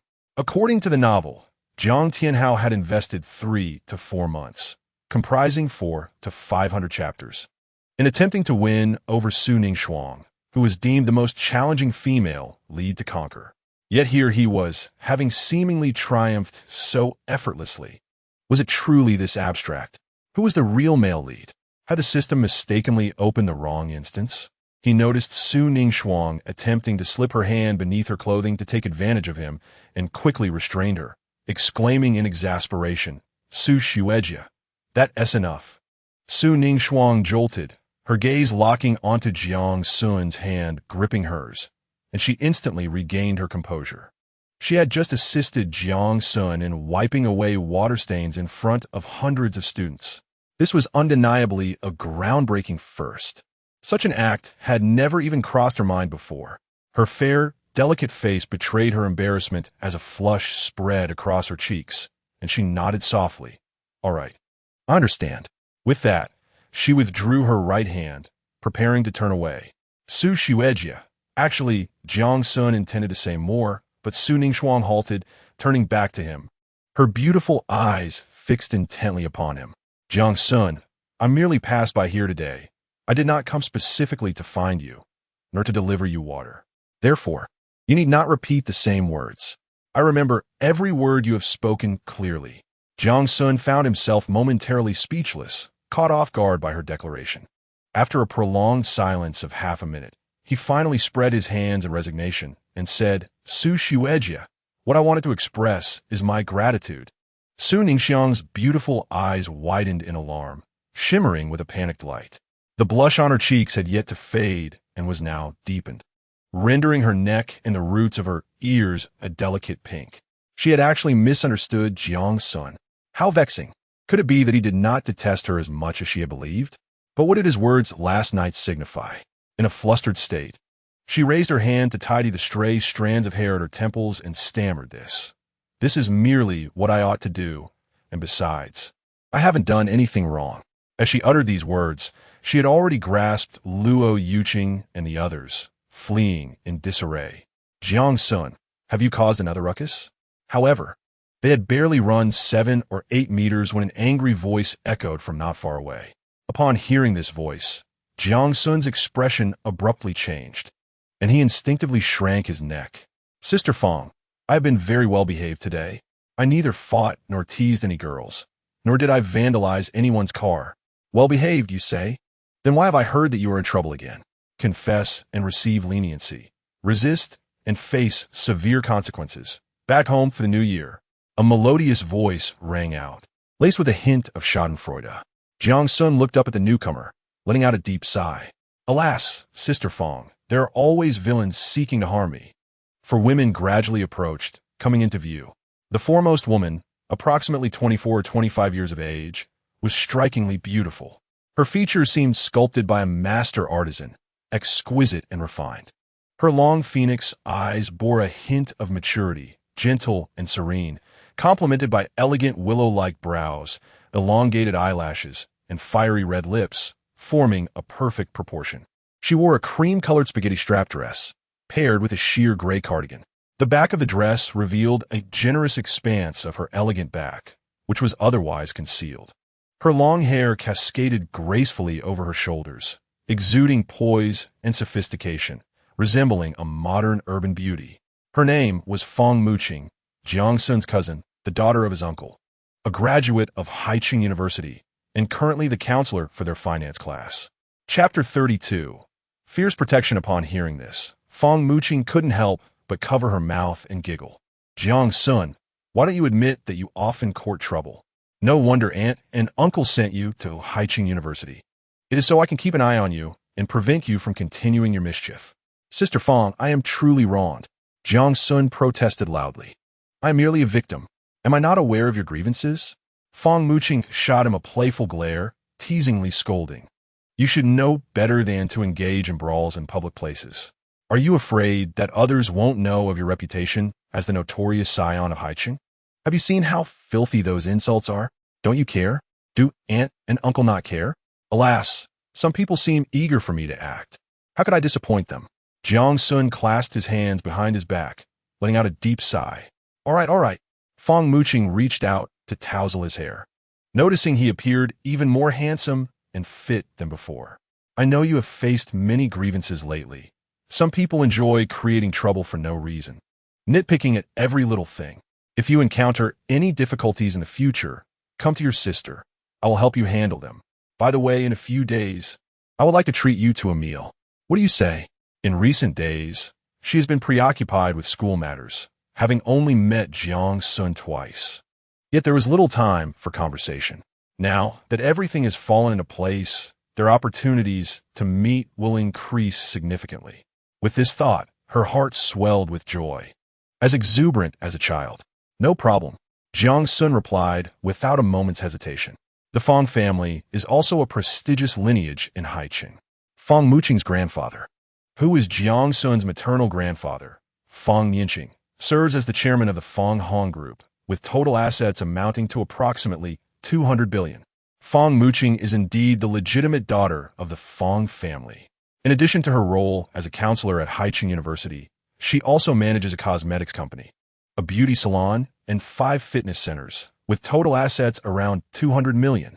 Although this may not seem vast, it is a testament to her hard work over the past 3 years since her graduation, achieved without relying on her family. In the original narrative, Feng Muqing is the only woman whose beauty and figure rival those of Su Ningxuang and Shen Xingyao. Yet she remains indifferent to Jiang Tianhao, for she has only ever harbored feelings for one person, Jiang Xun. Even when it was revealed that Jiang Xun was merely the false heir of the Jiang family, and that Jiang Tianhao was the true heir, Feng Muqing steadfastly stood by Jiang Xun, even declaring, if the Jiang family cannot accept Jiang Xun, then he shall be taken by the Feng family. However, the original persona was exceedingly sensitive about her identity, interpreting Feng Muqing's affection as mockery and insult. Rather than expressing gratitude, she often resorted to hurtful words. Nevertheless, Feng Muqing bore no grudges and utilized her resources and funds to create significant trouble for Jiang Tianhao. After the original persona met her demise at the jaws of a wild dog, Feng Muqing was heartbroken, selling all her domestic assets and moving abroad. Such a remarkable woman should not have met such a fate. He resolved to alter her destiny. Feng Muqing was somewhat taken aback when Jiang Xun agreed. For after learning of her role as a counselor, he had been despondent, ignoring her for several days. Had he finally come to terms with it? At that moment, she recalled Su Ningxuang standing a short distance away, and her eyes brightened with a gentle smile. Isn't this Shuang? Are you here to visit Xiao Sun? Feng Jiai. I just happened to be passing by. Su Ningxuang, having exchanged a few glances with Feng Muqing before, acknowledged her with a nod. Feng Muqing gracefully approached and gently took Su Ningxuang's smooth, delicate hand, laughing softly. Shuang, I know Xiao Sun may have overstepped a bit last night. However, children can occasionally be willful and mischievous, which is quite understandable. As the saying goes, no pain, no gain. Isn't your relationship quite good now? Upon hearing this, Suning Shuang felt a flush rise to her cheeks, recalling her earlier playful antics, and shyly replied, Fang Jie, I'm just an ordinary friend to him, not. Whether you remain ordinary friends in the future depends on your fate, doesn't it? Fang Muqing observed her bashful demeanor and could easily discern her hidden feelings. Could it be that Jiang Xun, by a stroke of serendipity, had inadvertently found himself a beautiful wife? The Jiang family and the Su family are indeed well matched. Su Ningxue shyly nodded in agreement. Fang Muqing exchanged a few casual words with Su Ningxue, greeted Shun Xingyao, and then turned to depart with several other teachers. Her stay was merely a matter of minutes, yet its significance was extraordinary. She sought to convey to others that Jiang Xun was her cousin, a person under her protection. Should anyone dare to threaten her cousin, they would first have to contend with her. Such a display of fierce loyalty. Indeed, the other students were utterly astonished by the scene before them. Is this the true power of the Jiang family? 3 unparalleled beauties rallying around him. He must be the chosen one. Su Ningxue belongs to the Su family, while Fang Muqing is from the Fang family, both prominent clans in Haicheng. One could hardly believe it. He must have been born with a silver spoon in his mouth. Just moments ago, there were students who harbored some jealousy towards Jiang Xun. Now, those feelings had vanished without a trace. The chasm between them and the affluent families was nothing short of astronomical. How could they envy him? No matter how hard they tried, they could never ascend to the heights of the Jiang group. Jiang Xun watched as Su Ningxue and the other girls departed before joining his peers to begin military training. The university's military training was rather straightforward. Forming lines, standing at attention, marching in step, and practicing military exercises. On their first day, Jiang Xun and his fellow students focused primarily on 2 tasks, standing in formation and maintaining proper posture. For many university students, these exercises were undoubtedly torturous. However, Jiang Xun's physical fitness, bolstered by systematic enhancements, surpassed that of Shun Xingyao. Such training was merely child's play for him. In fact, he nearly dozed off from sheer boredom. Thus, the morning of military training passed uneventfully. Accompanied by a gaggle of sycophants, Jiang Xun made his way to the school cafeteria. As he entered, he was greeted by a sea of camouflage, which was almost overwhelming to behold. For someone with a fear of crowded spaces, enduring even a moment here would be sheer torment. Jiang Xiao, perhaps we should dine on the 2nd floor instead. It's far too crowded here, suggested Lu Zifeng, whose family belonged to a 3rd-tier clan in Haicheng, with assets totaling around 2 to 3 billion. This was comparable to the Goof family. Indeed, how can we eat amongst these impoverished students? Chimed in the other sycophants, nodding in agreement. They were not ordinary students. All were wealthy heirs from Haicheng's elite families, each possessing fortunes in the tens of billions. Just as Jiang Xun was about to nod in agreement, a voice called out from behind him. Jiang Xun, I'm hungry. Please take me to the 2nd floor for a meal. It was none other than Shun Xingyao, the stunning instructor, gazing upon her exquisite beauty and alluring figure. Partially concealed by military garb, one could sense an enticing hint of uniform appeal. Among the many female leads, she possessed the most enviable physique. This statement held increasingly profound significance. However, he merely cast a fleeting glance before swiftly retracting his gaze, perplexed as he inquired, Instructor Shun, aren't instructors entitled to complimentary meals? Why would I need to treat you? It was a rare opportunity to seize a plump target. Surely I should take advantage of it? You and Jiang Tianhao have disrupted my military training schedule. Should you offer me some form of compensation? Shun Xingyao caught the glimmer of unease in his eyes and felt a secret thrill within. She had always held immense confidence in her appearance and figure. Yet, upon seeing Su Ningxuan and Fang Muqing, a twinge of competitive spirit emerged. Was Instructor Shun harboring intentions towards the young Master Jiang? Lu Zifeng, standing nearby, immediately joined in the commotion. Given Jiang's looks and family background, it was hardly surprising that Instructor Shun might take a liking to him. Instructor Shun was not lacking in allure herself, and when standing beside Jiang, They were undeniably well-matched. Together, together, together. The other sycophants chimed in with laughter. The other students feared the instructor. Yet, they felt no such trepidation. They had come to university merely to embellish their credentials. After graduation, some would inherit family businesses, while others would pursue further gilded opportunities abroad. Academic performance and the attainment of diplomas were, in truth, of little consequence. Many students nearby, hearing their raucous shouts, turned their heads in curiosity. Upon realizing it was these wealthy heirs, they quickly averted their gazes, pretending not to notice. Who did not know the fiery tempers of these rich second generation? To provoke them was to invite calamity. Xun Xingyao lifted her beautiful eyes and noticed a blush creeping up Jiang Xun's ears, leading her to jest. I wonder if the young Master Jiang would grant me this opportunity? The others erupted in wolfish howls at her words. Instructor Xun, please, no joking. We have only just met. Jiang Xun replied, somewhat awkwardly. Yet internally, he was incredulous. He expected you to be this kind of Xun Xingyao. Others may be unaware, but I know you all too well. The illustrious daughter of the Xun family, with a total asset worth several times that of the Jiang family. Her influence in the political arena utterly eclipses theirs. Is it truly enjoyable to go incognito? Nevertheless, if you wish to play, I shall indulge you until the end. What does it matter how long we have known each other? Xun Xingyao relished the fluster on his face and, taking the initiative, grasped his right hand, striding towards the second floor. The dozen or so sycophants observed this scene with broad smiles, their faces reflecting a standard anti-grin. Young Master Jiang is formidable. Will be a home run tonight? The quality of the meals in the cafeteria at Haicheng University is not lacking. In fact, it rivals many external restaurants. The first floor offers traditional communal dishes, emphasizing value for money. A half portion of meat costs 3 yuan, while a half portion of vegetables is 2 yuan. Rice and egg drop soup are complimentary. The second floor features a variety of stir-fried dishes, including hot pot, clay pot chicken, spicy stir-fry, spicy hot pot, spicy mixed dishes, and various seafood options. Additionally, there are several private dining rooms.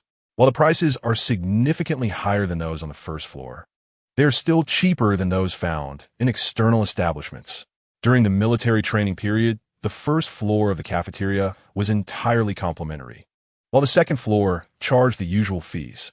Xun Xingyao chose a private room by the window, ordering a spicy hot pot and a clay pot chicken, totaling less than 70 yuan. After the waiter departed, she rested her chin on her hands, her bright eyes fixed intently on Jiang Xun, and inquired, Jiang Xun, could you possibly enlighten me on how you managed to toss the banana peel right at Jiang Tianhao's feet? She had pondered this conundrum throughout the morning without arriving at an explanation. Even after spending many years in the military, she had never witnessed anyone achieve such precision in targeting an enemy with a banana peel. Truly impressive. Jiang Xun observed her curious visage, a subtle smile curling at the corners of his lips. Although Xun Xingyao held a favorable impression of him, there remained a considerable distance before she could truly fall for him. Even if he were a demon of allure, it would not suffice. After all, Xun Xingyao was one of the prominent female protagonists in the return of the true young master from the aristocracy. If she were to develop affection for the male lead at first sight, then the subsequent narrative would be rendered futile. However, her curiosity towards him was a promising sign. Curiosity is often the precursor to entrapment. With this thought, he turned his gaze to the window and stammered, in the future, you should avoid engaging with Jiang Tianhao. You are no match for him, and I wouldn't want you to get hurt. Oh, are you worried about me? Xun Xingyao leaned closer, a playful glint in her eyes as she scrutinized him. What I mean is, if you were injured, you wouldn't be able to participate in military training with us. Jiang Sun's cheeks tinged with a slight blush as he protested loudly. Being unable to train is one thing. After all, my reputation in your eyes is already quite poor. Volatile temperament, unable to even best a mere student, and some say I suffer from irregularities. Xun Xingyao pouted her luscious lips, feigning a pitiful demeanor. Who claimed that? They are merely speaking nonsense. Jiang Xun abruptly rose, his urgency evident as he countered. In truth, Not only are you beautiful, but your character is also admirable. Shun Xingyao's eyes narrowed into crescent moons, her lovely face drawing near to his, teasingly inquiring, "Oh, I hadn't realized that in your eyes. Jiang Xiao, I am not only beautiful, but also possess a commendable character. Is this a compliment?" Listening to her praise filled his heart with sweetness, akin to sipping honey. I was just speaking carelessly," Jiang Xun stammered, captivated by her enchanting features, acutely aware of her breath brushing against his face. The warmth mingled with a hint of delicate fragrance, stirring his thoughts and fantasies. Observing his flustered demeanor, Shun Xingyao felt an overwhelming sense of joy within her heart. In this modern society, individuals as innocent as Jiang Xun were indeed a rarity. "Oh, speaking carelessly? So, does that imply that I am neither beautiful nor have a good character?" Shun Xingyao provocatively retorted. "No, that is not what I meant." Jiang Xun hastily waved his hands in denial, fervently defending himself. Yet, as they stood so close, their hands inadvertently brushed against Shun Xingyao's two soft curves. The room fell into an immediate hush, the air thick with an ambiguous atmosphere. Shun Xingyao's fair visage was adorned with a captivating blush as she gently bit her lip, reproaching, "You did that on purpose." "Instructor Shun, it was not intentional," Jiang Xun replied, his eyes wide, shaking his head vigorously. "How does it feel? Good cough, I'm not sure." Suddenly, the door to the private room swung open, and Su Ningxiang entered with an air of nonchalance. Chapter 34. The creation of a divine melody. Jiang Xun and Shun Xingyao exchanged apprehensive glances as Su Ningxiang stepped in with an impassive expression. A peculiar sensation akin to being caught in a compromising situation washed over them. However, Shun Xingyao quickly discerned the absurdity of the situation. She and Jiang Xun had not engaged in anything improper, and Su Ningxiang was not Jiang Xun's girlfriend. What was there to feel guilty about? With this thought, she returned to her seat and, somewhat irked, remarked, "Miss Su, could you please knock before entering when we're dining?"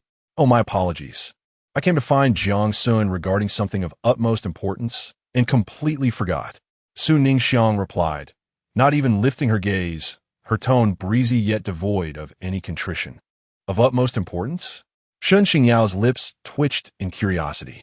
"What is it?" Yet, Su Ningxiang ignored her, gracefully taking a seat to Jiang Xun's left and retrieving several sheets of paper from her pocket. "Jiang Xun, have you heard? I will be participating in a music variety show at the end of this month. I'll be competing against many emerging singers from the past 2 years. I've prepared several new songs and would appreciate your help in choosing one."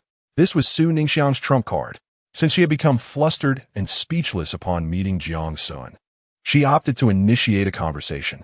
This would not only demonstrate her capabilities, but also foster a deeper connection between them. "Help you choose a song?"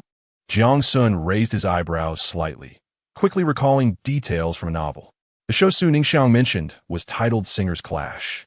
It was a highly specialized music competition featuring either newly emerged singers or renowned folk artists. Su Ningxiang was set to encounter her fiercest rival, Wang Menqiatong, a newcomer who debuted the previous year. Last year, Su Ningxiang narrowly escaped elimination, ultimately aided by Jiang Tianhao, who provided several new songs that helped her triumph over Menqiatong and emerge as the champion. It was during this competition that she began to develop a slight affection for Jiang Tianhao. Indeed, choose one from the perspective of the audience. Su Ningxiang turned her flushed face, glancing around. "The songs that the audience loves are the best." Beep. The destined heroine requests the host's assistance in selecting a song. What will the host do? Option 1. Randomly select a song, reward agility 10. Option 2. Tear up all the songs and say, "Are you a fool?" Reward defense 50. Option 3. Disregard these songs and personally compose a divine melody for Su Ningxiang. Reward a mysterious gift package. As Jiang Xun prepared to respond, the system's prompt echoed in his mind once more. Without a moment's hesitation, he dismissed the second option. As for the other two choices, the first was the simplest. However, according to the tasks traditionally issued by the system, the rewards for selecting 3 are the most favorable. Write a divine song for Su Ningxue. What would he possibly write? In his previous life, while accompanying clients, he did indeed sing some of the most popular songs of the time. However, singing is one thing, and songwriting is an entirely different endeavor. Moreover, many of the lyrics and melodies are not vividly remembered. How could he possibly complete the task? Unless he were a singer or a lyricist now. Wait, this thought flashed through his mind. Didn't he acquire a high-quality imitation skill from the system? If he could glean a bit of inspiration from various renowned composers and combine it with the expertise of a musical genius from his past life, producing a few divine songs would be as effortless as child's play. Jiang Xun, aren't these songs all quite good? Suning sui in kuwayith. Her heart fluttering with unease as Jiang Xun remained silent for a considerable time. These are the 5 best songs she could present. If none of them met Jiang Xun's standards, she would be at a loss. Oh, I will take a look. Jiang Xun snapped out of his reverie, lowering his head to scrutinize the 5 songs. Su Ningxue merely intended to bridge the gap between them through this approach, yet she did not anticipate his intense focus, which warmed her heart. A man dedicated to his work is truly admirable. However, soon Jiang Xun nodded, then shook his head. Oh, Jiang Xun, what do you mean by that? Su Ningxue tilted her head, her face adorably perplexed. Was this a favorable or unfavorable sign?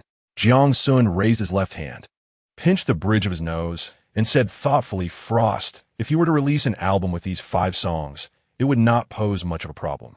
However, if you intend to use them for a competition, I fear they may still lack a certain finesse. Oh, lacking finesse? Suning sui in kuwayir curiosity. Do you know who the other competitors are? It matters not who else participates, but there is one individual who will undoubtedly enter the fray. Jiang Xun gazed at her with intense focus, enunciating deliberately. That would be last year's music industry's newcomer, Meng Qiutong. What? Meng Qiutong? Upon hearing this name, Su Ningxue's expression shifted instantly. As this year's newcomer of the music scene, how could she be unaware of last year's champion? Meng Qiutong's visage, physique, vocal clarité, and singing prowess were all on par with hers, if not slightly superior. If they were to face each other directly, she could very well be outshone. The production team would surely invite Meng Qiutong to enhance the show's appeal. Su Ningxue nodded, then lowered her head, a hint of disappointment in her voice as she murmured, I may not be your match. She did not embark on her career for monetary gain. Her passion for music was pure. Yet, contemplating the imminent defeat against Meng Qiutong, her mood soured. Who assisted you in writing these songs? How much did it cost? Jiang Xun pointed to the 5 songs before him and inquired. They were written for me by our country's renowned lyricist and composer, Jiang Ningxue, at an average cost of about 500,000 each. Su Ningxue replied without hesitation. Xin Nians. Jiang Xun pondered for a moment before recalling. Jiang Ningxue was approximately 28 or 29 years old, a remarkably beautiful woman, and a prominent lyricist and composer of the younger generation, having composed countless popular songs. Su Ningfang has penned many of her own. Offer me 1,000,000, and the day after tomorrow, I shall craft a song for you that will undeniably surpass these 5. Jiang Xun replied confidently, a smirk playing at the corners of his mouth. What? You will help me write a song? This time, not only Su Ningfang, but even Shun Xingyao was taken aback. Aren't you the leader of the 4 notorious young masters of Haicheng? When did you learn to write songs? Must you be so abstract? Observing their astonished expressions, Jiang Xun smiled broadly. If you are not satisfied with the song I compose, I shall return you 2,000,000. However, I have one request. I wish to meet this Jiang Ningxue. Bang! The door to the private room was thrust open. Jiang Tianhao stormed in, his face flushed with anger, shouting loudly, Jiang Xun, to catch Frost's attention, have you resorted to uttering such words? Frost, I will help you find other lyricists and composers, and together we shall produce even better songs. Chapter 35. Do you wish to show off? Have you consulted me? Jiang Xun lifted his gaze to Jiang Tianhao, who was jumping about, flailing his arms like a monkey. Raising his left hand to support his forehead, he glanced helplessly at Feng Muqing, letting out a sigh. Sister Feng, what on earth is happening? Did the zoo leave its gates ajar, allowing him to escape? Puffed. Feng Muqing could not help but burst into laughter, resembling a blooming garden. I just took a moment to visit the infirmary and saw he was fine. so I call him over for lunch. She had not intended to go. However, one of the boys in her class fainted on the first day of military training. As a counselor, could she not check on him? Upon seeing how beautifully Fong Muqing smiled, Jiang Tianhao was momentarily stunned. In truth, he had merely been exhausted, and the heat of the moment had caused him to faint. After resting for half an hour in the infirmary, he had returned to normal. He was pondering why the two stunning beauties, Shun Xingyao and Su Ningfang, had not come to the infirmary to visit him. Little did he know, Counselor Fong Muqing had approached to inquire about his health. Jiang Tianhao was taken aback to discover that his counselor was a beauty whose looks and figure rivaled those of Su Ningfang and Shun Xingyao, leaving him somewhat dazed. It appeared that he would have a fortuitous 4 years ahead in university. However, Fong Muqing's demeanor was neither warm nor cold. After a brief inquiry, she turned to leave. Noticing it was nearly noon, Jiang Tianhao could not let the opportunity to have lunch with the beautiful counselor slip away. Thus, he feigned ignorance of the cafeteria's location, stubbornly insisting on following her. Just as they reached the second floor of the cafeteria, he overheard Jiang Xun boasting. How could he possibly endure this? Earlier in the morning, he had aimed to impress Shan Xingyao, only to have his plans thwarted by Jiang Xun. Now, he intended to return the favor in kind. Do you wish to show off? Have you consulted me, the master of disruption, Jiang Tianhao, Sister Fong? Jiang Tianhao asked curiously, Counselor, why doesn't Jiang Xun address you as counselor? Jiang Xun's lips curved into a slight smile as he chuckled softly. Little Jiang, do you not know? She's my cousin. What? Your cousin? Jiang Tianhao was instantly incensed upon hearing those words. What the hell? Why does this scoundrel have so much luck with the ladies? Su Ningzuang, Sen Xin Yao, Fang Muqing. I fancy one, and you snatch another. Are you planning to leave me none? Why hasn't a bolt of lightning struck you down? Fong Muqing approached Jiang Xun, gently ruffling his hair and offering a subtle smile to Jiang Tianhao. Jiang Tianhao, keep an eye on things for me. If anyone dares to bully my cousin, let me know. Hearing this, Jiang Tianhao's mouth twitched several times. Bully your cousin? With his lackluster appearance. It would be a blessing if he isn't bullied himself. Yet, he forced himself to agree. Fong Muqing noticed Su Ningxuang and Shun Xingyao seated on either side of Jiang Xun, raising an eyebrow as she silently critiqued the situation. Little Sun's luck with the ladies is astonishing. School has barely started, and he has already charmed both Su Ningxuang and Shun Xingyao. At this rate, he end up enchanting every beauty at Haicheng University. After just a few days apart, Jiang Xun appeared even more handsome and manly than before, causing her heart to race uncontrollably. Ultimately, she took a seat across from him and voiced her concerns. Little Sun, can you find an exceptional music mentor within 2 days? Xian Yinxue holds a prominent position in our country's songwriting and composition, and few surpass him. She assumed Jiang Xun had devised this plan to impress Su Ningxuang. No, the counselor, Jiang Tianhao exclaimed, leaping up as if he had stepped on a cat's tail. Jiang Xun just said he would write a song for Senior Su that surpasses Xian Yinxue's 5 songs. How could that be possible? You know he possesses no musical talent. Jiang Xun rested his chin on his left hand, observing Jiang Tianhao with interest, a smile playing on his lips. Little Jiang, who told you I lack musical talent? I hail from the illustrious Jiang family of Haicheng, well-versed in all arts and sciences. I never showcased my skills out of sheer laziness. If it weren't for not wanting to see Shuang lose the competition, I wouldn't bother writing that piece. That piece? Jiang Tianhao's eyes widened in confusion. Are you really that impressive? Of course. Is writing a song truly that difficult? Isn't it simply about having hands? Jiang Xun spread his hands innocently. Senior Su, did you see that? This Jiang Xun is just bragging. Jiang Tianhao pointed at Jiang Xun, calling out to Su Ningxuang. You're better off believing I am Qin Shi.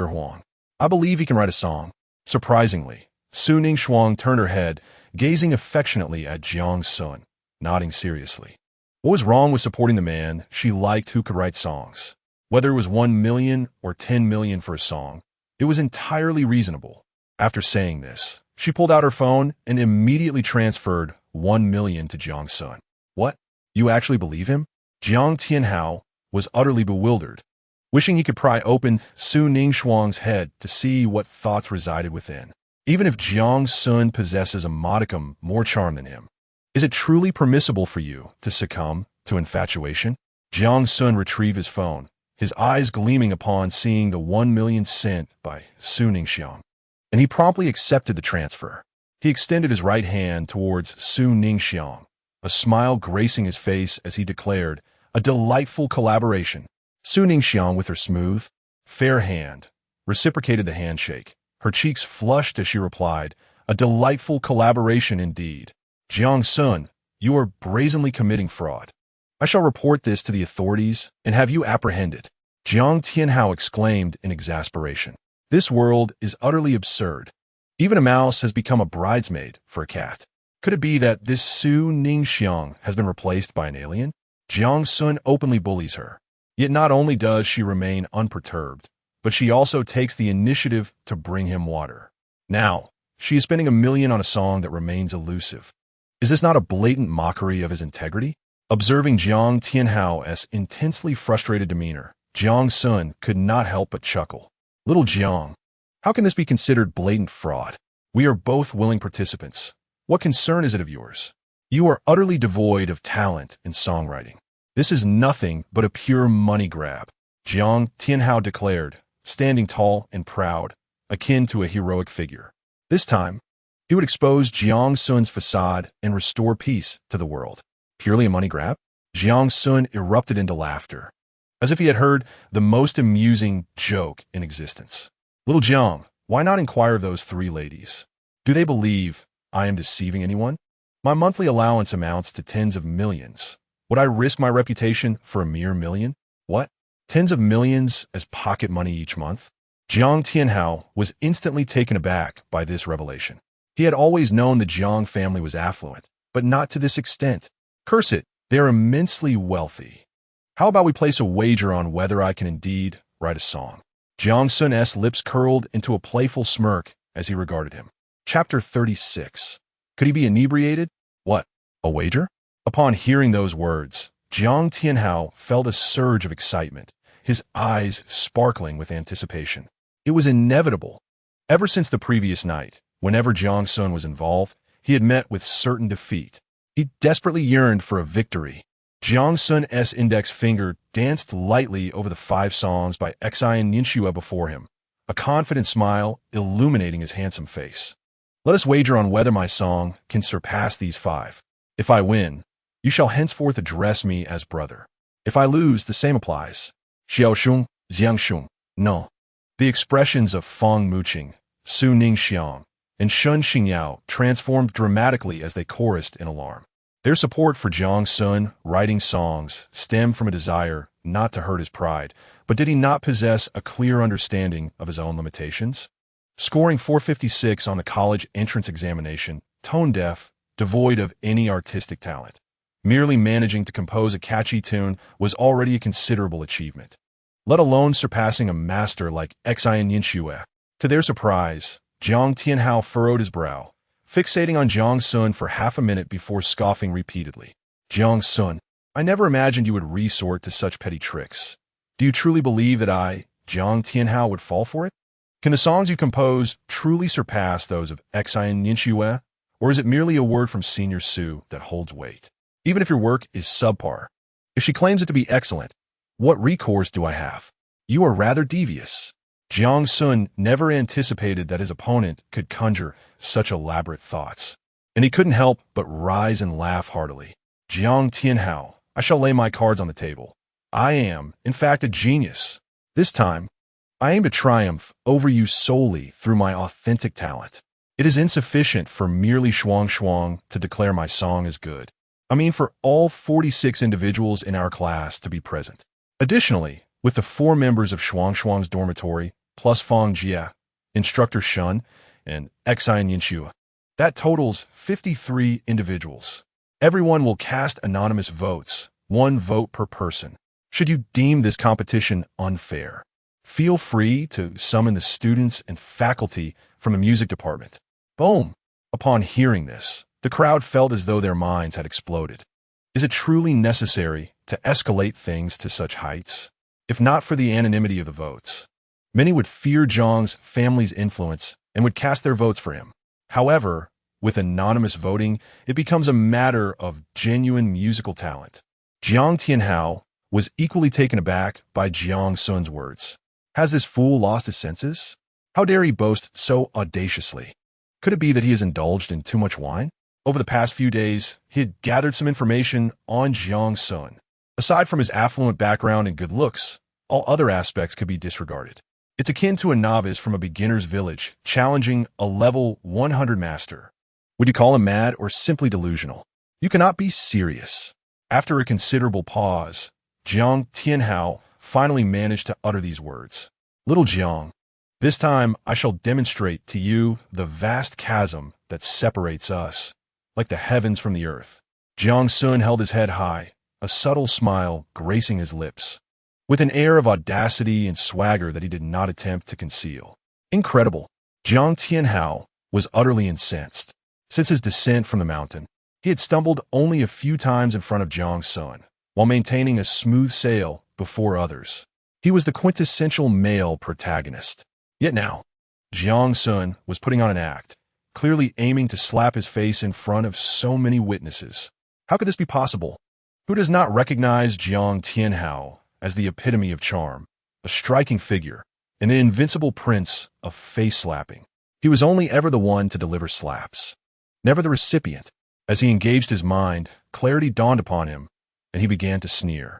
Jiang Xun, I comprehend now. This is merely a fade. You wish to create an illusion of your prowess, ultimately hoping to intimidate me into abstaining from a wager. In truth, you are but a paper tiger, easily pierced. I shall accept this bet. Observing his confident demeanor, Jiang Xun smiled broadly and replied, think what you will. With that, the two exchanged 3 high fives, solidifying their wager. Jiang Tianhao swaggered over to a chair and ostentatiously took a seat, head held high, brimming with self-satisfaction. Jiang Xun, I eagerly await the day you call me brother. To which Jiang Xun simply pointed to the door of the private room and said, leave. I expressed to him, we are about to dine, and your presence here is rather bothersome, detracting from our appetite. To which he retorted, what of it if I spend tens of millions monthly? Why should I treat you to lunch? You are not my wife. I countered, neither are they your wives. Why should you treat them to a meal? They are beauties. Are you a beauty? Just as I, Jiang Tianhao, was preparing to retort further, Jiang Xun promptly ushered me out. Fang Muqing, with a worried expression, remarked, son, you've taken quite a gamble this time. Defeat is inevitable. Su Ningxuang, furrowing her brow, lamented, this is all my fault.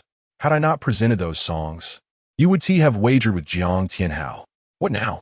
Meanwhile, Shun Xingyao, with her sparkling eyes, remained silent, yet her thoughts dwelled on how Jiang Xun, deemed a failure, could possibly surpass Xian Ninxue in songwriting.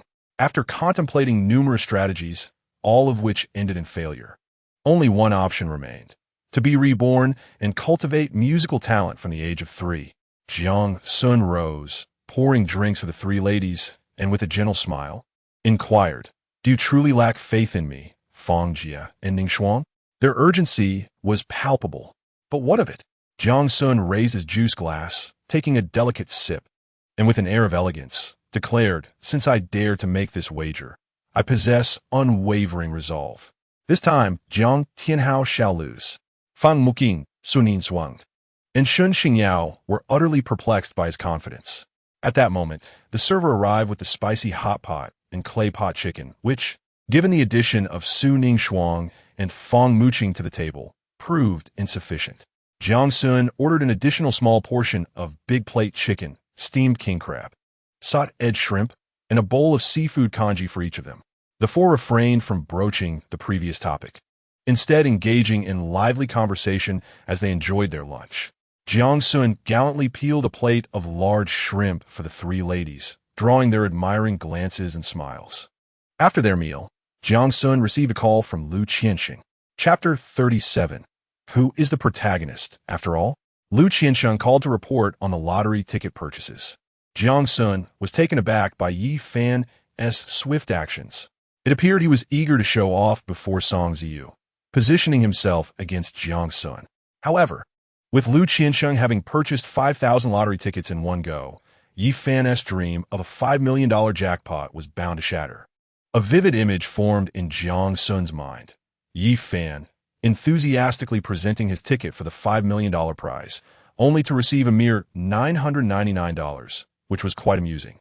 Wait, the protagonists of these novels are all rather cunning. How could a mere 5 million lottery not ensnare them? Perhaps in a few days, they would acquire hundreds of millions from other sources. To avoid encountering such a formidable adversary later, it was imperative to extinguish him in his infancy. What event marks Yi Fan's second windfall and rebirth? The journey of beauty. A revelation dawned upon him. Upon reflecting on this, he hastily rose to his feet and addressed the three beautiful women, saying, "Please, continue your meal at your leisure. I must step out to attend to some matters." Without waiting for their response, he turned and exited the private room.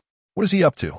Fang Muqing lifted her exquisite eyes, glancing at Su Ningshuang and Shun Xingyao, her face a picture of bewilderment. However, the only reply she received were two confused expressions. "Shall we go and see?"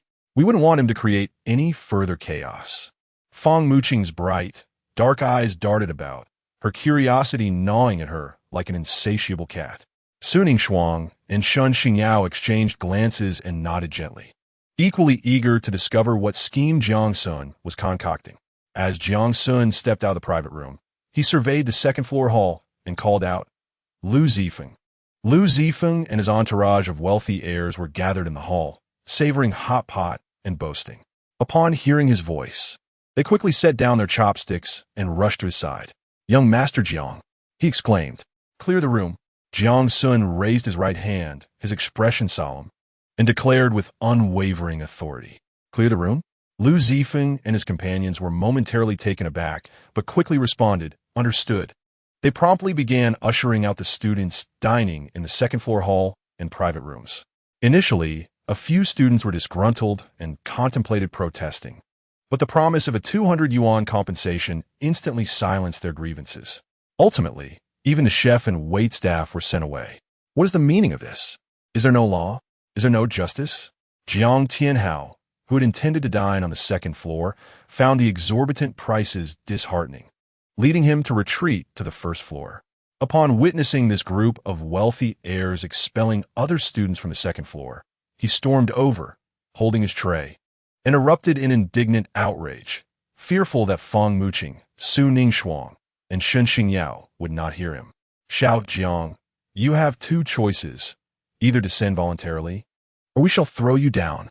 Jiang Xun, uninterested in engaging in frivolous banter, replied with an impassive countenance. "On what grounds?" Jiang Tianhao retorted defiantly, his head held high. However, barely had he spoken when one of the wealthy heirs doubled over, clutching his stomach, and collapsed to the ground, crying out in anguish, "Jiang Tianhao, how dare you kick me 108 times? I am dying. You must seek vengeance for me. Compensation, compensation, compensation." The remaining 14 wealthy heirs simultaneously extended their right hands, their faces twisted in fury. Jiang Tianhao, witnessing this scene, felt a surge of frustration, his lips twitching in agitation. How utterly disgraceful! Where is your integrity? Where's your bottom line?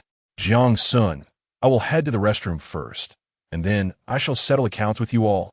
Jiang Tianhao declared, turning on his heel and hastening down the stairs. "Young Master Jiang, the second floor is now solely our own. Please issue your commands."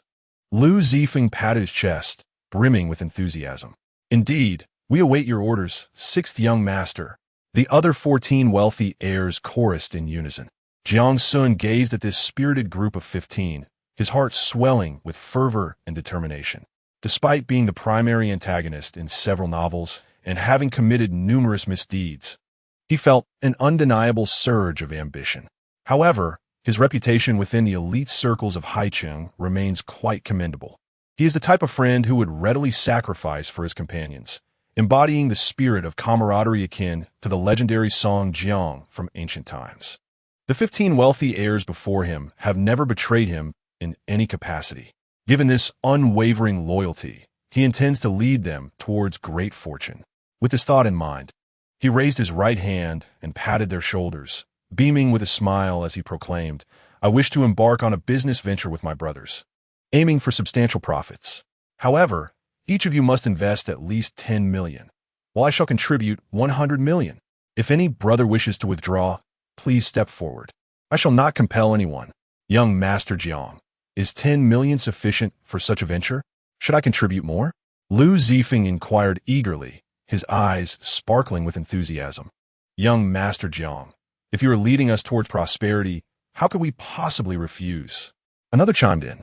"Indeed, young Master Jiang, while our allowances may not match yours, 10 million is certainly within our reach. Absolutely. We have complete faith in your character." The other wealthy heirs expressed their unwavering support without a hint of hesitation. "Oh, no one wishes to withdraw?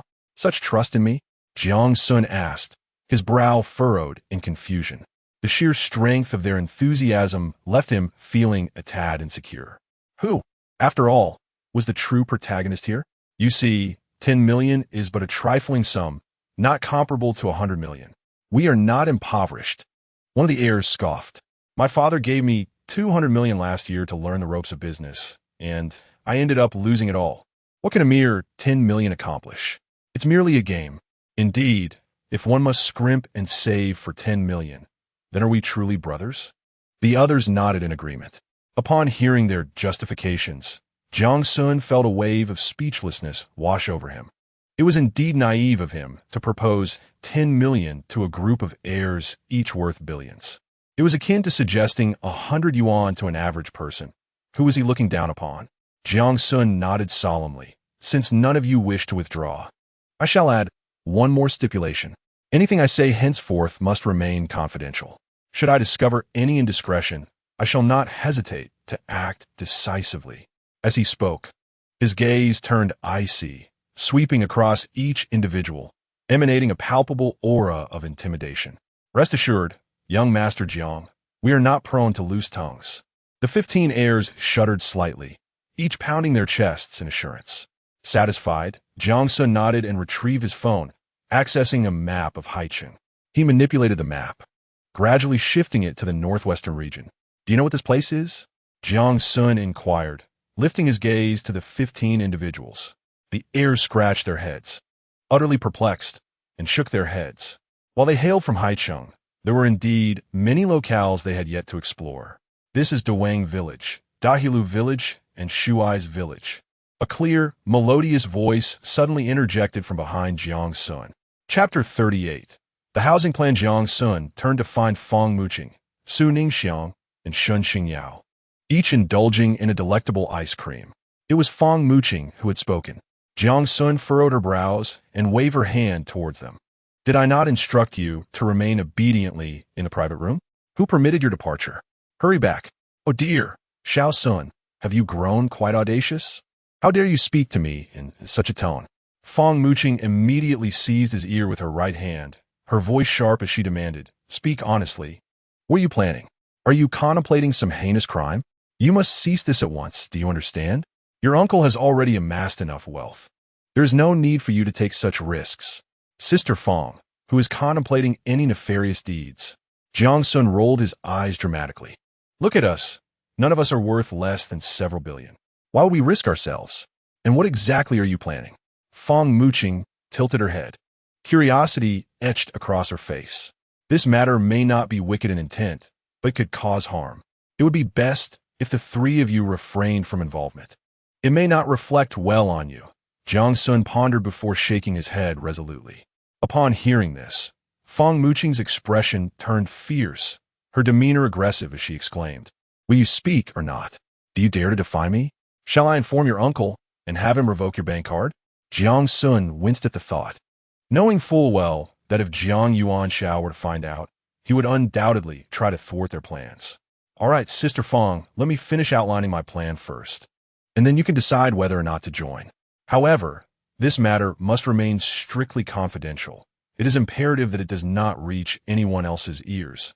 Jiang Xun earnestly advised. "Absolutely no problem. I am renowned for my discretion." Fang Muqing assured him with a vigorous nod, signaling her commitment. Jiang Xun gestured towards the map on his phone and address the other 15 affluent heirs. Sister Fong has already mentioned that this area encompasses Da Wang Village, Da Hulu Village, and Shui Zhe Village. My objective is to acquire all properties in these 3 villages before the 10th. The group collectively gasped at this revelation. To purchase 3 villages outright? One audacious and thrilling plan. Lu Zifeng furrowed his brow, contemplating the enormity of the task. Jiangshao. This area lies in the northwestern region of Haicheng, a rather remote location, so property prices should not be exorbitant. However, we have yet to ascertain the number of households in these villages. Completing such a monumental task within 10 days seems exceedingly challenging. Fong Muqing shook her head gently. I have previously conducted research in these 3 villages. They are indeed far removed from the city center, quite isolated, with underdeveloped transportation and a struggling economy. Most of the young people have migrated elsewhere for work, leaving behind primarily the elderly and children. There are roughly 500 houses, both dilapidated and uninhabitable, scattered throughout these villages. If we aim to acquire these properties, we should begin with the uninhabitable ones, followed by the old houses, and finally the newly constructed ones, thus minimizing costs. Upon hearing Fong Muqing's astute analysis, Jiang Xun inhaled sharply, a torrent of exasperation coursing through him. Truly, she was the queen of commerce. Observe this remarkable business acumen. It is truly impressive. He gave a thumbs up to Fong Muqing, exclaiming in admiration, Sister Fong is formidable. Oomph. Fong Muqing tossed her hair and lifted her elegant neck with a hint of pride, retorting, Did you not wish to speak with me? Sister Fong, it's not that I do not wish to tell you. Rather, I do not want to drag you into this. Jiang Xun quickly corrected. Drag me down? Fong Muqing furrowed her brows in contemplation, a sudden realization dawning upon her. She glanced at the wealthy heirs around her and comprehended Jiang Xun's intentions. He aimed to purchase all these properties and subsequently resell them for a profit. This endeavor is neither trivial nor monumental. If it were merely a few houses, it would not stir any commotion. However, if Jiang Xun were to acquire hundreds of properties at once, the villagers would surely react. A potential profit of 1 million reduced to a mere 200,000 is unacceptable to anyone.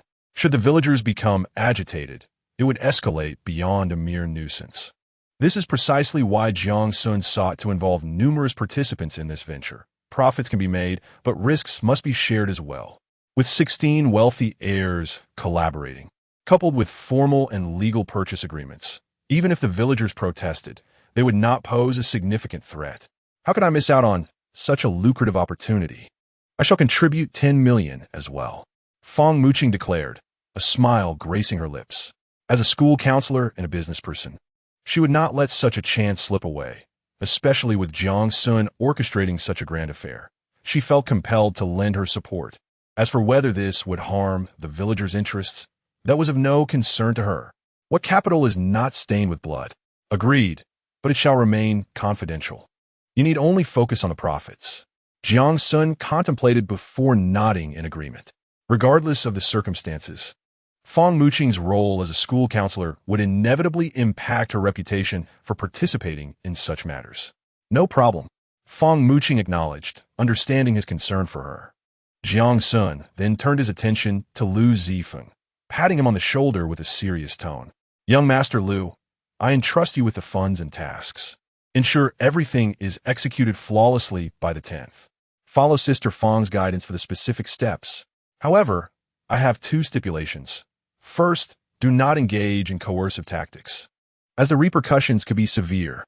Second, determine the acquisition prices privately among yourselves. This should not be excessively high or low. Lastly, if there are 3 to 5 stubborn holdouts, feel free to abandon them. There is no need to persist stubbornly, understood? Should any issues arise, consult Sister Fong. She is the strategist for this entire endeavor. Lu Zifeng reviewed the plan from start to finish, ultimately nodding vigorously. Young Master Jiang, I know precisely what needs to be done next.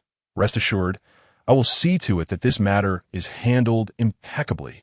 Indeed, if the villagers inquire, I shall convey that we are collaborating to establish a premier resort there, complete with hot springs, bathing facilities, nightclubs, and so forth. Would this not instill greater confidence in our words? Remarkable. Jiang Xun's eyes suddenly sparkled, unable to resist casting several admiring glances at Lu Zifeng. A true talent. He raised his thumb in commendation, exclaiming that this idea is splendid. Let us promote it accordingly. Chapter 39. In due time, I shall support you. Jiang Xun recalled the initial chapters of Rebirth of a Beauty Hunter. Yi Fan, through sheer luck, won a 5 million yuan lottery after taxes for million. He subsequently invested this fortune in acquiring 20 properties in Wang Village, Big Gourd Village, and Watermarsh Village. As October approached, a national highway, planned by the government, fortuitously passed through these 3 villages. Recognizing the convenience of this thoroughfare, the government of Haicheng decided to enclose these villages along with the surrounding areas, establishing the Haicheng Industrial Park. Yi Fan sold all 20 properties, reaping a staggering 14 million yuan, a profit exceeding threefold. The mere thought is terrifying. As for why the government would offer such a high price for these houses during the requisition, is it not a clear case of overpaying? Moreover, how could Yi Fan alone be privy to the government's plans for land acquisition and highway construction, while the prominent figures of Haicheng remained oblivious? Jiang Xun attributed this to the whimsical plot crafted by the author. It is but a typical urban fantasy narrative to highlight the protagonist's exceptional intelligence. Is it not reasonable for others to appear somewhat dim-witted in comparison? Unbeknownst to them, upon hearing Jiang Xun's plan, Su Ningxuang and Shen Xingyao found it intriguing and expressed a desire to join in. For Su Ningxuang, 10 million was hardly a concern, yet for Shen Xingyao, it was a significant sum, ultimately leading her to contribute 5 million. Thus, led by Jiang Xun, a fervent purchasing endeavor commenced, involving 15 wealthy heirs. The Fang family of Haicheng, the Su family of Haicheng, and the Shun family from Beijing. As to whether Jiang Xun might deceive them, or whether they might suffer substantial losses, such thoughts never crossed their minds. This exemplifies absolute trust. After the meeting concluded, Jiang Xun and his companions compensated the cafeteria with several tens of thousands of yuan. Observing that their gathering lasted scarcely 15 minutes, yet yielded such considerable returns, the cafeteria staff beamed with delight, gazing at them as if they were deities of wealth. Counselor, Senior Su, Instructor Shun, did he treat you poorly? Jiang Tianhao scampered over, his face etched with concern. He had been stationed beneath the staircase, his gaze fixed intently on the second floor of the cafeteria. The sight of the 3 stunning beauties, Fang Muqing, Su Ningxuang, and Shen Xingyao, spending time with Jiang Xun, while a cadre of wealthy heirs ensured that no one else could ascend, filled him with an ominous premonition. What if Jiang Xun, in a moment of reckless abandon, sought some thrill? Thankfully, only a mere few minutes had elapsed. In such a brief interlude, merely undressing would consume sufficient time, leaving little room for anything else. Upon contemplating this, he felt a wave of frustration wash over him. Clearly, he had descended the mountain with the intentions of showcasing his prowess and wooing beautiful women. Yet time and again, he found himself eclipsed by that insufferable Jiang Xun. Observing Jiang Tianhao's troubled expression, Fang Muqing furrowed her brow and chastised him with dissatisfaction. What could possibly be the matter? You're still so young. Must your thoughts be so base? I haven't thought of anything. Jiang Tianhao quickly shook his head, adopting an appearance of a virtuous gentleman. Humph. Fang Muqing scoffed several times, thrusting a set of military training attire into Jiang Tianhao's hands and coldly instructed, find a place to change into this military uniform. You will join the training this afternoon. What about him? Jiang Tianhao pointed at Jiang Xun, who was also clad in casual attire, and retorted, his military uniform is in my teacher's apartment. He will change there shortly. Fang Muqing replied, her cheeks slightly flushed, dismissing the matter with a casual air. Huh? The teacher's apartment? Jiang Tianhao's eyes widened, stammering. See, can I also go there to change? No. Fang Muqing rejected without a moment's thought. He is my cousin. What about you? Having said this, she seized Jiang Xun's arm and strode towards the teacher's apartment. Su Ningxiang and Shen Xingyao exchanged glances, their faces darkening as they stamped their feet in frustration. Was it really necessary to go to the teacher's apartment just to change clothes? It was evident that Feng Muqing had ulterior motives, yet they found themselves powerless to object, as Feng Muqing was indeed Jiang Xun's cousin. Feng Muqing's teacher's apartment was modest, barely 40 square meters. It featured a typical layout of one room, one hall, one kitchen, and one bathroom. The overall decor leaned towards a minimalist Chinese style, exuding a sense of warmth and comfort without excessive embellishments. After taking a warm shower, Jiang Xun emerged wearing a deep blue robe. The color is fitting and the size is just right. Feng Muqing's eyes sparkled as she beheld Jiang Xun, unable to contain her admiration. Jiang Xun was strikingly handsome, with broad shoulders and a narrow waist, his stature upright, and his muscular physique reminiscent of granite, exuding a quintessential masculine allure. He resembled a clothing mannequin. No matter what he wore, it accentuated his noble demeanor and flawless physique. Feng Ye, I have heard that no man has ever set foot in your apartment. Jiang Xun's lips curled into a playful smile as he observed her with interest, whispering, "With me so brazenly entering, are you not concerned about tarnishing your reputation and that no man will pursue you afterward?" During her time at Haiqing University, Feng Muqing had been a celebrated beauty, renowned far and wide. Even after graduating and remaining at the school, she continued to captivate hearts, garnering countless admirers. Yet, none had ever stirred her emotions. Jiang Xun was the first man with whom she had such close contact, allowed into her apartment. Feng Muqing rolled her eyes at him, lightly huffing. Those men are either greasy, frivolous, dull, or nouveau riche. How could they possibly captivate me? I am not in heat. As she spoke, she gestured for Jiang Xun to sit before her and fetched a hairdryer to help dry his damp hair. "Sister Feng, are you not afraid of uncle urging you to marry?" Jiang Xun lifted his head, his gaze fixed intently on her. Feng Muqing's body stiffened momentarily. Then she gently tapped his forehead, exclaiming with mock annoyance, "You little rascal, why are you meddling so much?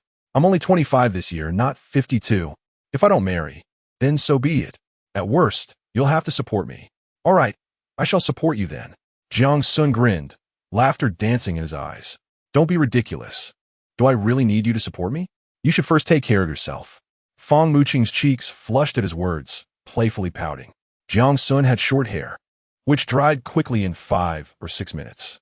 He lay on Feng Muqing's bed, enveloped in a unique fragrance that lingered on her pillows and blankets. Initially not feeling sleepy, he soon succumbed to drowsiness and drifted into slumber. Feng Muqing took a quick hot shower, changing into an elegant purple nightgown. If she resembled a modern urban beauty in the morning, now she embodied a captivating, mature seductress. Her décolletage was a striking white, shimmering alluringly. The straps of her gown hung loosely from her shoulders, and her long legs peeked out from beneath the hem, adorned with white slippers that exuded both innocence and desire. She entered the bedroom slowly, her gaze falling upon Jiang Xun, now lost in dreams, a smile gracing her lips. In the next moment, she bit her luscious lips, leaning down to gaze upon his handsome face before gently kissing him. Chapter 40, Call Me Wife. Su Ningxiang returned to the girls' dormitory 406. Luo Yuqing, Jiang Lin, and Ji Yue were each engrossed in their tablets, some playing games while others watched television. Upon her arrival, they looked up curiously and asked, "Frost, how did it go?" Originally, the three had intended to accompany Su Ningxiang to the cafeteria to once again behold Jiang Xun's striking visage, but under her fierce gaze, they quickly abandoned that thought. After all, while the handsome man was indeed a sight to behold, their lives were far more precious. Su Ningxiang let out a deep sigh, a captivating smile gracing her beautiful face. "It went splendidly. We shared a meal, and he even helped me peel shrimp." She silently added that it would have been even better without Feng Muqing and Shun Xingyao. Those two vixens. Wow, Frost in action is extraordinary. You must have spent the night with him. The three mischievous friends erupted in excitement. Su Ningxiang felt her cheeks flush at their teasing, her heart racing, her breath noticeably heavier than before. She shot them an exasperated glare, playfully retorting, "I can't be bothered with you all. I'm going to take a shower." With that, she hurriedly dashed into the bathroom. Luo Yuqing, Jiang Lin, and GUAE exchanged glances before eagerly rushing to the bathroom door. Frost, I have some exciting videos here. You can learn a thing or two. Frost, I have a little umbrella you can borrow. Frost, how's your gentleman's physique? Do you need me to recommend some no-side-effect medications? Upon entering the restroom, Su Ning Shuang was immediately struck by the indecent words, and her delicate face darkened. With a single word, she declared scram. Instantly, silence enveloped the outside, interrupted only by a series of lewd chuckles. After a brief, refreshing shower, she donned a pink nightgown and languidly reclined on her bed. Since her first year in college, she had been shuttling between her dormitory and home, as the annual accommodation fee was negligible. She thought to herself, I can go wherever I please. Suddenly, an idea struck her. She opened WeChat and sought out a contact named Mo Shang Fei Shui, sending a succinct message, trash. The reply came swiftly. Montak Shang Fei Xue. Mo Shang Fei Shui. Miss Su, which scoundrel has offended you this time? Qing Si Ran Shuang. The songs you've written are garbage. Mo Shang Fei Shui. Su Ning Shuang, you may question my looks, but you cannot doubt my talent. Fuming. Qing Si Ran Shuang. Your songs cannot help me surpass Meng Qiu Tong. Mosang Fei Kue. Su Ning Shuang. Let us be honest here. Meng Qiu Tong has Zhai Tianming backing her. He is a national treasure of a lyricist and composer.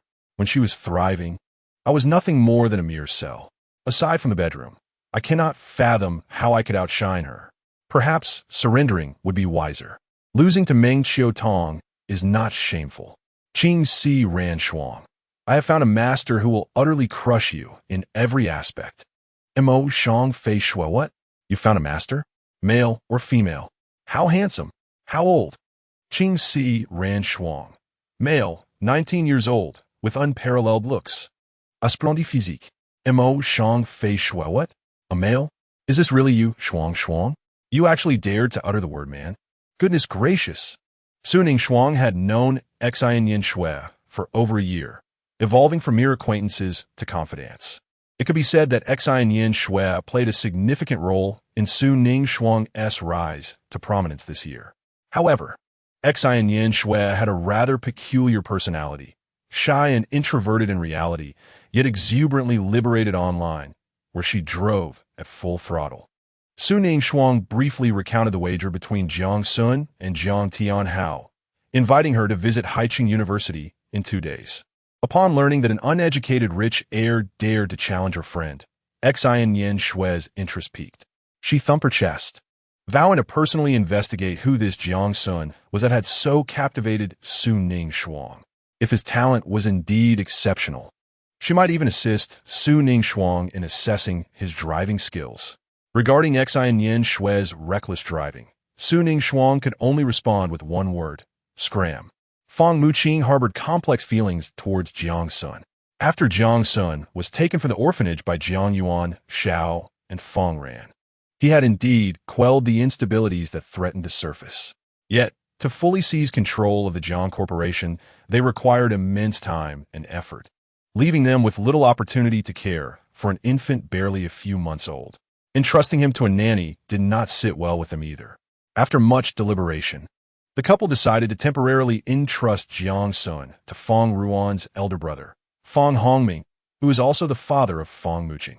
At that time, Fang Muqing was merely 6 years old.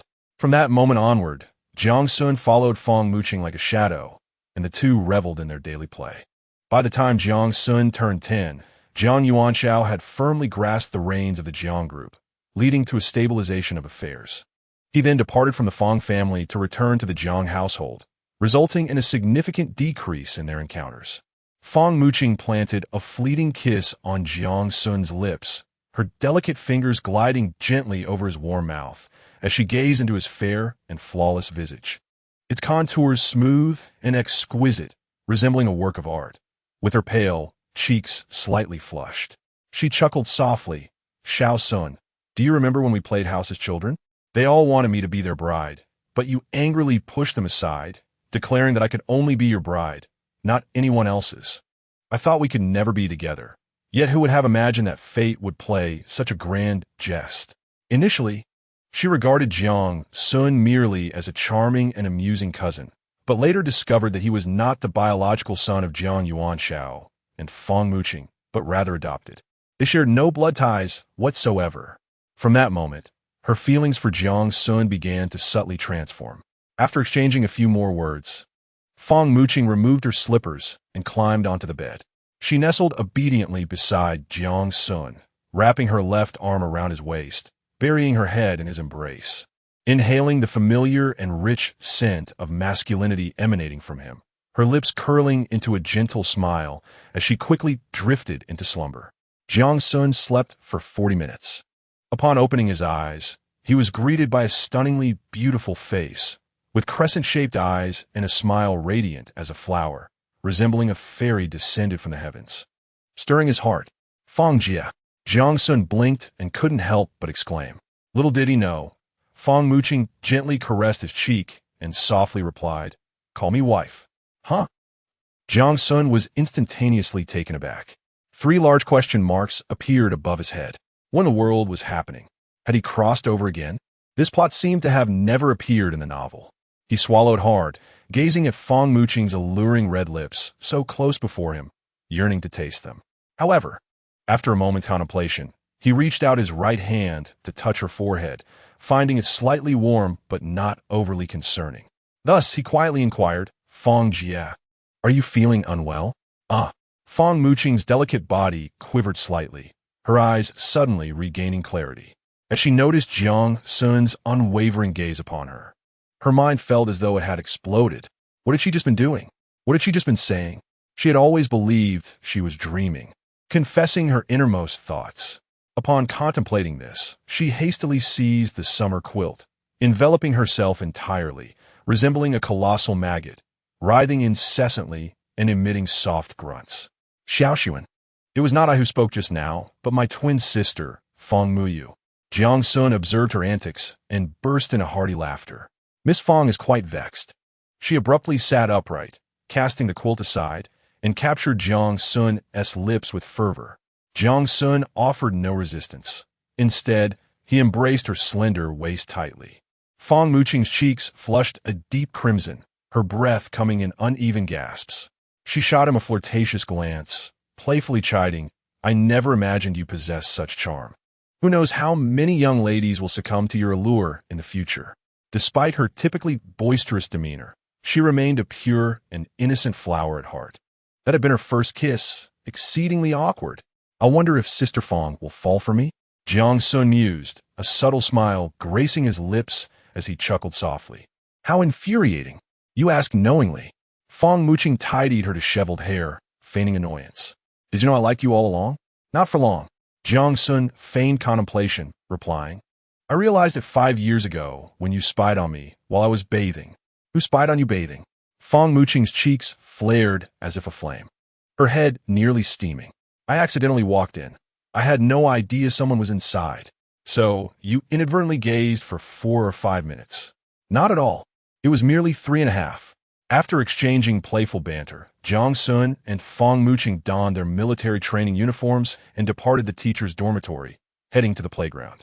The afternoon's military training mirrored that of the morning, albeit under an even harsher sun that felt as though it might melt the very earth. Shun Xingyao had initially intended to enforce stricter training to enhance their physical prowess. However, observing these pampered young masters and ladies, who resembled delicate blooms in a greenhouse, she reconsidered. They stood there, swaying precariously like leaves caught in a tempest. Should one of them faint unexpectedly, it would surely spell trouble for her. Ultimately, she resorted to a lackadaisical approach, much like her fellow instructors. At 6 o'clock in the evening, military training concluded. As Jiang Xun prepared to leave, he noticed Su Ningxiang and 3 of her roommates waiting nearby, each holding a few bottles of beverages. Jiang Xun, I actually wanted to ask you if you would attend my grandfather's 80th birthday celebration next week. Su Ningxiang offered him a bottle of orange juice. Her cheeks flushed as she sought to initiate conversation. 80 years old? At this mention, Jiang Xun's brow furrowed as memories surfaced. Su Ningxiang's grandfather's birthday was on September 7th, just a week away. This coincided with the day Jiang Tianhao unwittingly saved the head of the Haicheng Guan family, Guan Shuro. garnering significant attention from various quarters and establishing his foothold. However, before that, he awaited the arrival of medical texts sent by his master. The 17 Needles of the Ghost Gate. Should he intercept this? If Jiang Tianhao were to lose the 17 Needles of the Ghost Gate, it would be akin to a tiger stripped of its claws. Whether he could rise again would remain an uncertain prospect. However, it seems that acquiring the 17 Needles of the Ghost Gate serves little purpose for him. He cannot possibly devote all his energy to this endeavor, as that would be an utter waste of time.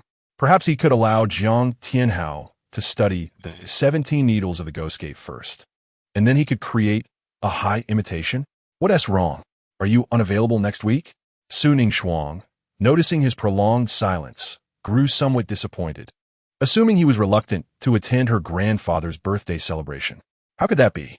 Jiang Xun, seeing the discontent etched across her face, immediately burst into laughter. Not only do I have time next week, but even if I didn't, I would carve out moments to attend your grandfather's celebration. I was merely contemplating what kind of gift to prepare. The fact that you're allowing me to attend your grandfather's birthday is already a source of great joy for me. The gift truly holds little significance.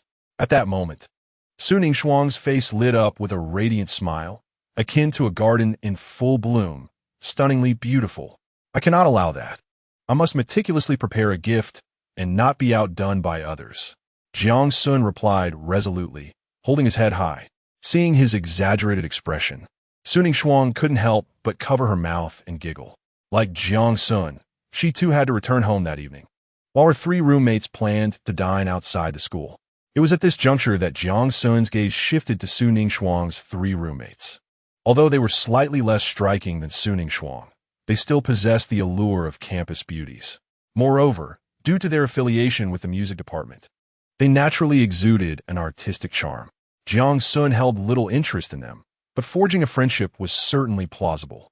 Aside from conversing with Su Ningxuang, he also occasionally exchanged a few words with Luo Yuqing and the others. In his previous life as a top-tier salesperson, he frequently interacted with a diverse array of clients, and his conversational skills were far from superficial. He could effortlessly discuss various topics, ranging from culinary delights from all corners of the nation to the arts, fashion, and even an array of cosmetics. Luo Yuqing, Jiang Lin, and Ji Yue were utterly astonished. Could it be that this young Master Jiang was extraordinary? Besides a striking appearance and perfect physique, he possessed elegance in speech and a wealth of knowledge. How could such a man not be your boyfriend? If only they had such an outstanding partner. They were certain he would keep them in bed for an entire week. With that thought, the 3 of them cast envious glances at Su Ningxuang, their teeth itching with jealousy. Meanwhile, Su Ningxuang held her head high, her eyes brimming with pride and satisfaction, even daring to cast a provocative glance in their direction. Now you understand the feeling of jealousy, don't you? My man, Su Ningxuang, possesses the demeanor of an emperor. Suddenly, a shadow darted out from his side, kneeling before Jiang Xun, tugging at his pants and pleading earnestly. Chapter 42. Is the child in your belly mine? Silence. An oppressive stillness enveloped the air. The sound of a pin dropping could be heard. The once bustling entrance of the school had abruptly fallen silent. Countless eyes fixed intently upon Jiang Xun and the figure kneeling before her, their expressions tinged with disdain and disgust. Who would have thought Jiang Xun could be such a person? How repulsive. Aren't all these rich second-generation offspring the same? They discard one partner after growing weary of them. What is so surprising about that? Forcing someone to terminate a pregnancy. How can one even call that human? Indeed, the wealthy elite are nothing but scoundrels. They deserve their fate. A flurry of hushed murmurs circulated among the onlookers, their voices barely above a whisper. Fearful of Jiang Xun overhearing and seeking retribution, Jiang Xun lowered her gaze to the woman kneeling before her. The woman appeared to be around 24 or 25, possessing an average attractiveness, perhaps scoring a modest 70. Her face was heavily made up, and she exuded a pungent aroma of cheap perfume that was rather suffocating. Her figure was commendable, ample where it needed to be and slender where appropriate. However, her attire was rather ordinary, clearly indicative of a modest background. Su Ningxuang, Luo Yuqing, Jiang Lin, and GUE were all taken aback by the unexpected scene. Once they regained their composure, GUE exclaimed in astonishment, "Jiang Xiao, does this woman carry your child?" But before she could finish her sentence, she was gently nudged by Luo Yuqing and Jiang Lin, prompting her to realize how outrageous her words had been. Her face flushed crimson as she stammered, "I didn't mean it that way." Su Ningxuang's brows furrowed into a tight line, her gaze directed at the woman brimming with icy disdain. This woman was utterly insufferable. How dare she publicly slander Jiang Xun? Was she not afraid of retribution? Her previously cheerful demeanor darkened. She had never doubted Jiang Xun. The woman's appearance, figure, clothing, and even the cheap perfume she wore all emanated an air of inferiority. How could Jiang Xun, a scion of the esteemed Jiang family, possibly be attracted to such a woman? Ding! The host has been falsely accused. What course of action shall be taken next? Option 1. Publicly thrash this woman. Reward of a silver bracelet, strength 15. Option 2. Disengage from this woman and flee. Reward of agility 15. Option 3. Shamelessly declare before all, "Indeed, the child is mine. What can you do about it? I demand you terminate it, or beware of my wrath." Reward of defense 20, agility 10. Option 4. Calmly expose the other's scheme. Reward of 20 attribute points and freedom. Jiang Xun was poised to speak when the system's voice echoed in her mind once more. What a surprise! 4 options this time. But upon examining the first 3, she thought, "Are you jesting? To tarnish my reputation over such a woman? Does she even deserve it? Without a doubt, I shall choose the 4th option." With that resolution, she bent slightly, gazing at the woman before her with a smile, and said, "You claim you're carrying my child? Then allow me to pose a few questions. What is my full name? You are Jiang Xun. What are the names of my parents? Your father is called Jiang Yuan Xiao, and your mother is Fong Ran. When I was with you, in which house was it? The Emerald Lake Manor." Upon hearing these 5 words, Jiang Xun's lips involuntarily curled into a smile, his eyes glimmering with a victorious gleam. He slowly rose to his feet and, with a smile, began to elucidate to the surrounding students. "Did you all hear that? She claims that when I was with her, it was at the Emerald Lake Manor. I believe none of you are aware, right? The Emerald Lake Manor has been purchased and renovated for less than a month. How could she possibly have been there while already 2 to 3 months pregnant?" Boom! His words detonated like a deep-water bomb, instantly upheaving the atmosphere. What? 2 to 3 months ago, the Jiang family had not yet acquired the Emerald Lake Manor? Does this not imply that she is speaking nonsense? Just moments ago, I thought Jiang Xun was a scoundrel. Who would have known this woman was slandering him? How malicious can this woman be, wielding her own innocence as a weapon? Indeed, a person devoid of shame can commit any act. Countless students widened their eyes, glaring at the woman with faces full of fury, nearly ready to devour her whole. Some even raised their fists, eager to teach this vile woman a lesson. Initially, the girls had a favorable impression of Jiang Xun, finding him particularly pleasing to the eye, even if they could not become his girlfriend. However, this woman nearly caused them to doubt his character and taste. That woman had not anticipated that Jiang Xun's first 2 questions were traps, designed to lower her guard with queries everyone knew. The 3rd question was the real killing blow. Panic and urgency flickered in her eyes as she desperately shook her head and attempted to clarify. "Jiang Xiao, I remembered incorrectly. The villa you took me to is called Lake Light and Mountain Scene." Yes, that's it. "Oh, you seem quite well informed about my family's affairs. However, you are mistaken again. Lake Light and Mountain Scene is where my parents reside. Do you really think I would take you there?" This. The woman's complexion turned pale, her fluster rendering her speechless. Jiang Xun observed her floundering demeanor and, with a faint smile, continued, "That was the 3rd question. I shall proceed with my inquiries. Since I have already put you in this condition, you must be quite familiar with me. Yes? So, tell me, are my undergarments triangular or square? When I was with you, did I prefer your hair tied up or loose? Did I enjoy having the lights on or off? Did I like carrying a small umbrella or not?" His expression darkened as he posed 4 questions in one breath, his tone severe and aggressive, his aura suddenly explosive. This woman had been driven to the brink by his stern tone and relentless inquiries. her face betraying a mixture of panic and relief. Jiang Xiao, I was wrong. I was deceiving everyone. The child within me is not yours, but belongs to another man. I have never met Jiang Xiao before. My boyfriend abandoned me, and I cannot support the child, so I intended to extort money from Jiang Xiao. I was wrong. I shall never dare to do this again. Although the crowd had already surmised that this woman was falsely accusing Jiang Xun, they could not help but exhale in relief upon hearing her words. No, you continue to speak falsehoods. Jiang Xun's expression was frigid as he enunciated each word. Chapter 43. Do I, Jiang Xun, appear so easily bullied? What? Was she still fabricating lies? The crowd was taken aback by Jiang Xun's statement. Hadn't this woman already confessed everything? How could she still be uttering falsehoods? The woman's complexion shifted slightly, and a flicker of panic flashed in her eyes. Clutching Jiang Xun's pant leg with both hands, she assumed a pitiful demeanor and began to plead. Young Master Jiang, I realize I have wronged you with my slander. It was my mistake. I implore you, considering I am a pregnant mother, to spare me this time. I shall never dare to do so again. Jiang Xun stepped back 2 paces, evading her grasp, a glimmer of disdain flickering in his eyes as he replied coldly. A pregnant mother? You wish for me to show you leniency? I find it rather curious that my reputation in Haicheng is rather disreputable, notorious even, and everyone who sees me seems eager to hurl insults. Why did you choose me of all people? I have never encountered you before, have I? The woman's eyes betrayed a hint of panic as she fumbled for words. Allow me to speculate. Someone must have paid you to do this, correct?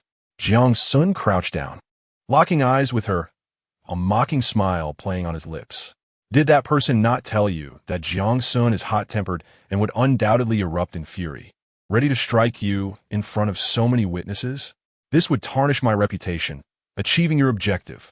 To resolve this matter, I would have to throw money at you. If 100,000 is insufficient, then 200,000. If 1 million fails, then 2 million. After all, I have always dealt with problems through monetary means. Thus, you could profit handsomely and live comfortably for the remainder of your life, correct? His analysis left the woman dumbfounded, her eyes wide with horror as she stammered. How did you know? The crowd's expressions changed dramatically upon hearing this. The mastermind behind the scenes was indeed terrifying, having studied Jiang Xun so thoroughly that they could predict his every move. Yet, Jiang Xun was even more formidable. He had anticipated the opponent's anticipation. He had displayed a calm confidence throughout, never adhering to their plan. Was this what they referred to as a duel of experts? What man would remain unperturbed in such a situation? Hadn't I previously handled matters in such a way? Jiang Xun responded nonchalantly. Let me take another guess. Who paid you to do this? I have been engaged in military training all day and encountered very few individuals. Thus I have not offended many.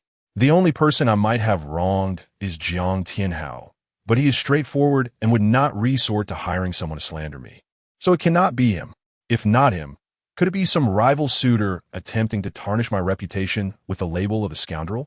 Shun Xingyao, the esteemed instructor, possesses a unique identity. Despite a handful of boys harboring secret affections for her, it is inconceivable that any would resort to such actions. Fang Muqing, my cousin and counselor, would never allow her own romantic interests to target me. Thus, the perpetrator is likely to be. At this juncture, his gaze gradually settled upon Su Ningxuang's exquisitely beautiful face, and he pronounced each word with deliberate clarity. The object of Senior Su's affections. Boom! His declaration instantly ignited a fervor among the crowd. It was revealed that the suitor of the goddess, Su, had financially compensated this woman. One cannot help but wonder. If Jiang Xun were to become a scoundrel, would Su still hold him in esteem? Such a maneuver is utterly insidious, shameless, and devoid of morality. If I discover which boy is responsible, I shall ensure that even his parents fail to recognize him. The ire of not only the female attendees, but also the male contingent surged, for that boy had crossed a line. Indeed, it is a universally acknowledged truth that a virtuous maiden deserves a gallant suitor. It is entirely natural for many to be enamored with a beauty as striking as Su Ningxuang. One may exert every effort to pursue her, Should he succeed, joy would abound. Should he fail, it is of little consequence. Yet, to covertly sabotage another's pursuit through such repugnant means is wholly unacceptable. This scenario is akin to a prospective civil servant being unjustly reported for misconduct, only to be dismissed as a result. Subsequently, upon investigation, it is revealed that the allegations were entirely fabricated. Yet, the verdict has been rendered. Would you not feel the sting of injustice? Su Ningxuang, taken aback, widened her beautiful eyes, her mouth agape in disbelief as she pointed at herself, exclaiming, "Is this related to me?" Luo Yuqing, Jiang Lin, and Ji Yue contemplated for a moment, recognizing the accuracy of Jiang Xun's deduction. The mastermind behind this scheme was likely one of Su Ningxuang's admirers or secret suitors. What a despicable individual! Luo Yuqing immediately unleashed a torrent of invective. Thus, I assert, the disparity between individuals is greater than that between man and beast. Jiang Lin echoed her indignation. Were it not for Jiang Shao's remarkable astuteness, the entire assembly might have fallen prey to that individual's deceit. Ji Yue, trembling with apprehension, chimed in. They were unequivocally rooting for the union of Jiang Xun and Su Ningxuang. They could not permit any scoundrel to disrupt their bond. The woman, upon hearing Jiang Xun's words, collapsed to the ground, her complexion ashen, rendered speechless. Jiang Xun, dismissive of her plight, retrieved his phone and summoned Lu Qiansheng to hasten to his side. Soon, Lu Qiansheng rushed over, concern etched on his face. "Young master, what has transpired?" Upon observing the throng gathered, he instinctively sensed that something significant had occurred. Jiang Xun succinctly recounted the events. Finally, stretching languidly, he remarked with a smirk, "Uncle Lu, I grant you one day to unmask the true culprit. I find it perplexing. Does Jiang Xun truly appear so easily trifled with? Why do all manner of individuals seek to provoke me? Identify the perpetrator and do not inform me. Instead, engage a few esteemed lawyers and bring these two individuals to justice. Regardless of the charges, I only desire to see them utterly repulsed." Lu Qiansheng had already discerned the fury simmering within his master. However, he too was incensed. How could someone as virtuous as his master be subjected to such indignities? Is there no justice in this world? He immediately proclaimed, "Master, within a day, or at the very latest by tomorrow morning, I shall unearth the perpetrator. This time, we shall ensure they reap the consequences of their actions." Jiang Xun, this is exceedingly excessive. I assent it. I merely jested with you. And yet you've made such a grand spectacle of it? Truly, you exhibit a narrow-mindedness and a lack of magnanimity. Suddenly, a distinct voice emerged from the crowd. Chapter 44. A hand without a wolf. Upon hearing this voice, Jiang Xun smirked, his eyes glinting with shrewdness. As a distinguished sales champion, he had encountered numerous situations. Such a level of defamation was, to him, mere child's play. Aside from the occasional amusement, it hardly piqued his interest. He instantly surmised that the puppet master was lurking within the crowd, eager to witness his humiliation firsthand. How audacious! Do they truly perceive me as a soft target? With hands tucked into his pockets and chin raised slightly, he disdainfully inquired, "Who dares to speak so recklessly?" "Jiang Xun, how could you be so vulgar?" A young man, his face aflame with indignation, emerged from the throng, pointing accusatorily at him. "Yue." A voice from the crowd called out the name of the young man. Jiang Xun cast a sidelong glance, appraising his opponent. Standing approximately 175 meters tall, with an unremarkable appearance accentuated by black-framed glasses, he resembled a typical bookworm. He donned a checkered shirt on top and light blue jeans below, complemented by black sandals. Overall, he exuded an impression of mediocrity, unlikely to attract any attention in a crowd. Jiang Xun smirked, pinching the bridge of his nose with a smile. "You are Yue? Indeed, I am vulgar. What will you do about it? Have I feasted upon your family's rice? Do you presume to govern my eating and expelling of gas? Do you fancy yourself the Jade Emperor?" You, Yue, brimming with fury, pointed at Jiang Xun and vociferously denounced him to Su Ningxuang. "Ningxuang, do you see? He is nothing but a vulgar, despicable, narrow-minded, and petty rich second generation. How could you possibly have any affection for such a creature? Upon hearing this, Su Ningxuang's expression darkened as she coldly retorted, Yu Wei, what business is it of yours whom I choose to admire? By what right do you presume to dictate my feelings? I am merely concerned that you may stray from the righteous path and regret it for a lifetime. Yu Wei's expression was one of utter devastation, as if struck by lightning, clutching his chest in despair. Luo Yuqing was not surprised by Yu Wei's appearance. She snorted derisively, her tone laced with mockery. Yu Wei, it seems that in your eyes, aside from yourself, all other men are worthless, and only you are deserving of Su Ningxuang. How tragic for any girl to fall for such an egotistical fool as yourself. Yu Wei, this woman cannot possibly be someone you sought out, can she? Jiang Lin suddenly exclaimed, pointing at the pregnant girl with a look of astonishment. If she were not someone he had financially engaged, why would he be so eager to step forward? Yu Wei crossed her arms and broke into a mocking smile, claiming that Jiang Xiao was narrow-minded and shameless. You three wretched women, if it were not for your instigation in front of Shuang, how could she possibly dislike me? I detest you all. Upon hearing their words, Yu Wei was instantly filled with rage and indignation, pointing fingers at them and unleashing a torrent of insults. Ha ha! Luo Yuqing, Jiang Lin, and Ji Yue erupted into laughter as though they had heard the most comical joke in the world. Luo Yuqing took 2 steps forward, addressing the onlooking students. Did you hear that? This Yue accuses us of sowing discord, causing Shuang to dislike him. We had no idea we wielded such influence. Who is Shuang? She is the daughter of the Su family, worth billions. Would she heed our words? I can understand that Yue began pursuing Shuang 3 months ago. It is quite normal for a handsome girl to attract admirers. However, for their first meeting, he chose a Lanzhou noodle shop, which was rejected by Shuang. The second meeting was at a spicy mix place, the third at a noodle stall, the fourth in the school cafeteria, and the fifth at a beef noodle shop. It's not that I am disparaging these venues, but if you're courting a girl, at least show some sincerity. Not to mention that Shuang is a genuine heiress. Clearly, he does not regard her highly. Boom! Her words ignited a frenzy among the crowd. No way. This Yue took the goddess Su out to eat at such places? My girlfriend, who pales in comparison to Su.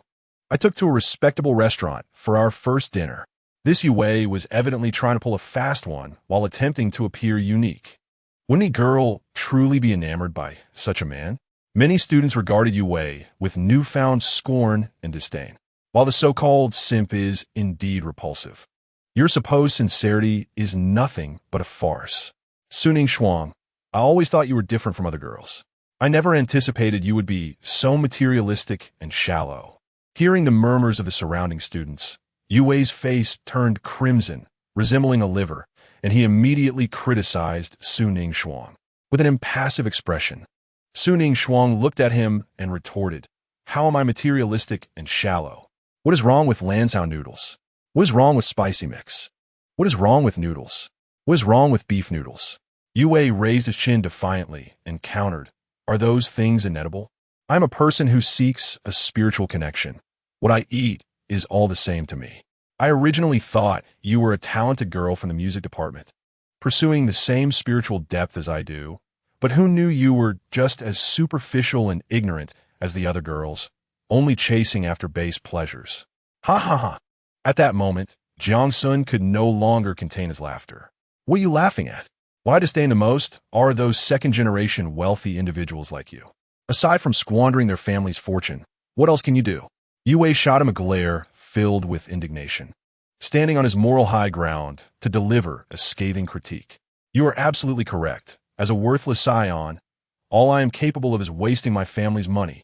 Jiang Xun nodded in agreement, admitting, What I pursue are rather trivial pleasures, such as gourmet food, beautiful women, luxury cars, and opulent villas.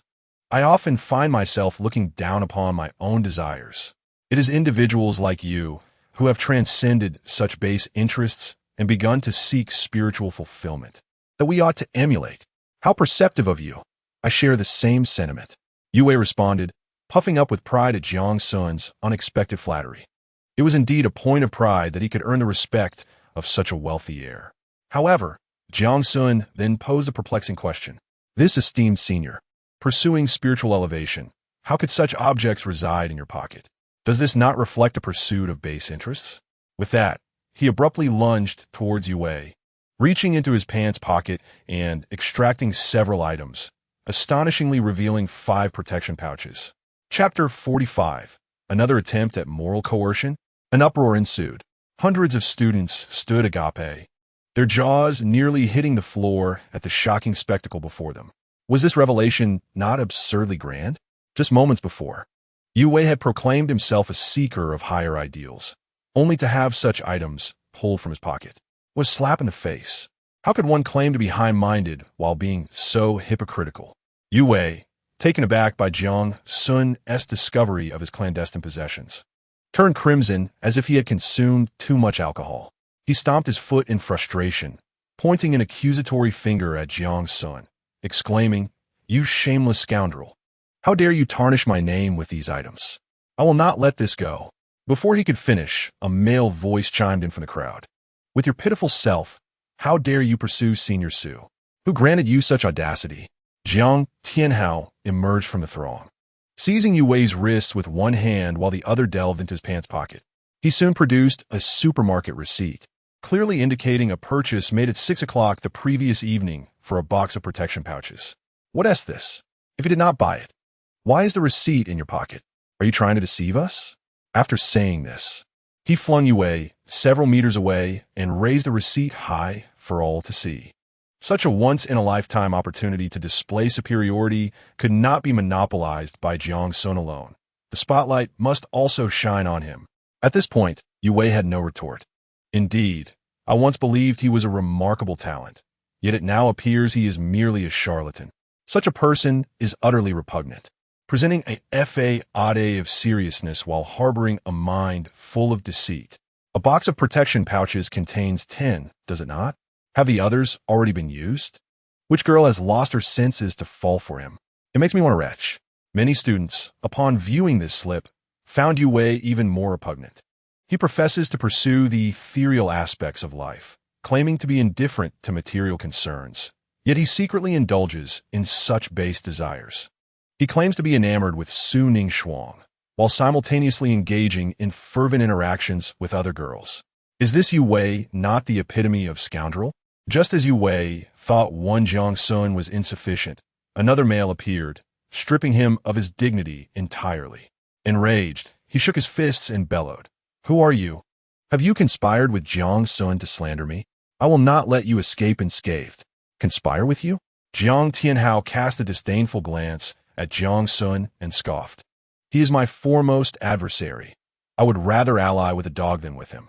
What do you take me for?" Jiang Xun turned to face Jiang Tianhao, bemused by his haughty demeanor, feeling a strange fondness for him. Yes, Jiang Tianhao, you're also my greatest foe. I shall never share the same breath with you." He nodded in agreement. "You, too." Yue, witnessing their banter, stomped his foot and shouted towards Su Ningxuang, "Frost, please believe me. None of these items are mine. I have never purchased such things. They are framing me. What does your purchase have to do with me?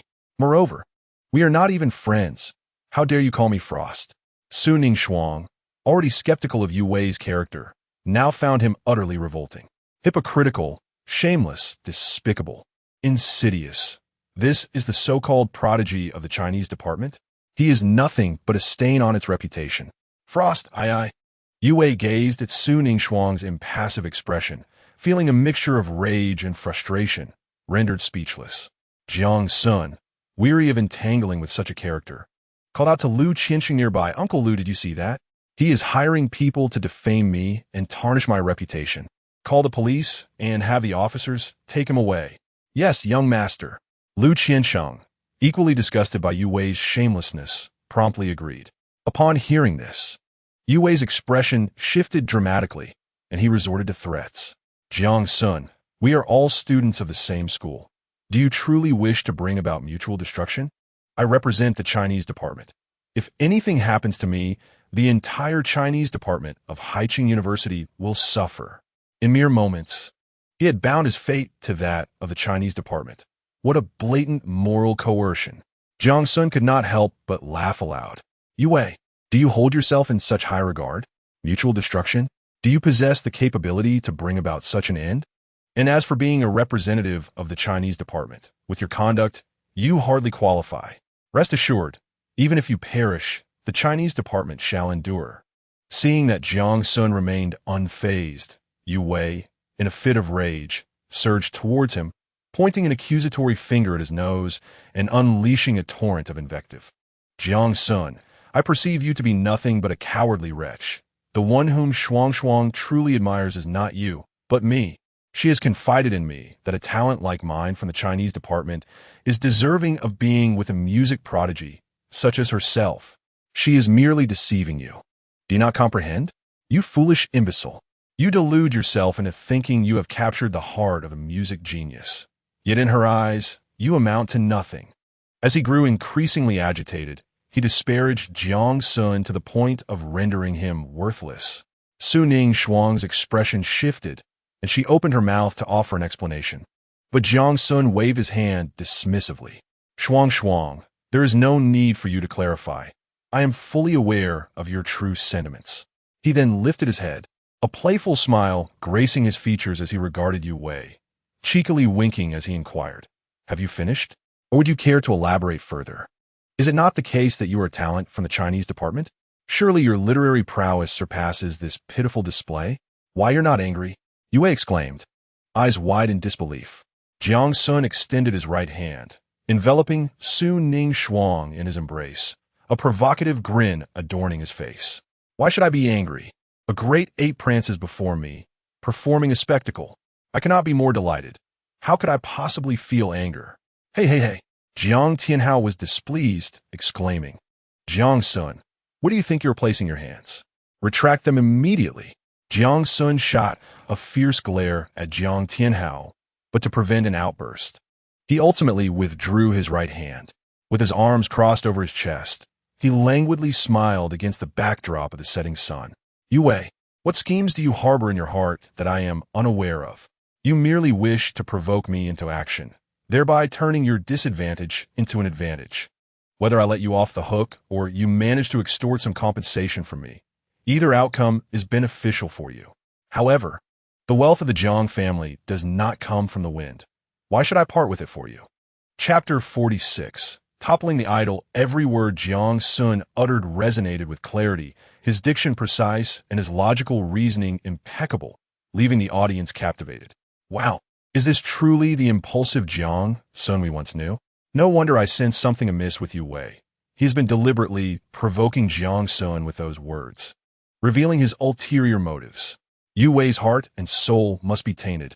How insidious. Is this what they call a prodigy from the Chinese department? A despicable scoundrel indeed. All the students present were astonished by the confrontation between Jiang Xun and Yu Wei. Are these two genuinely university students?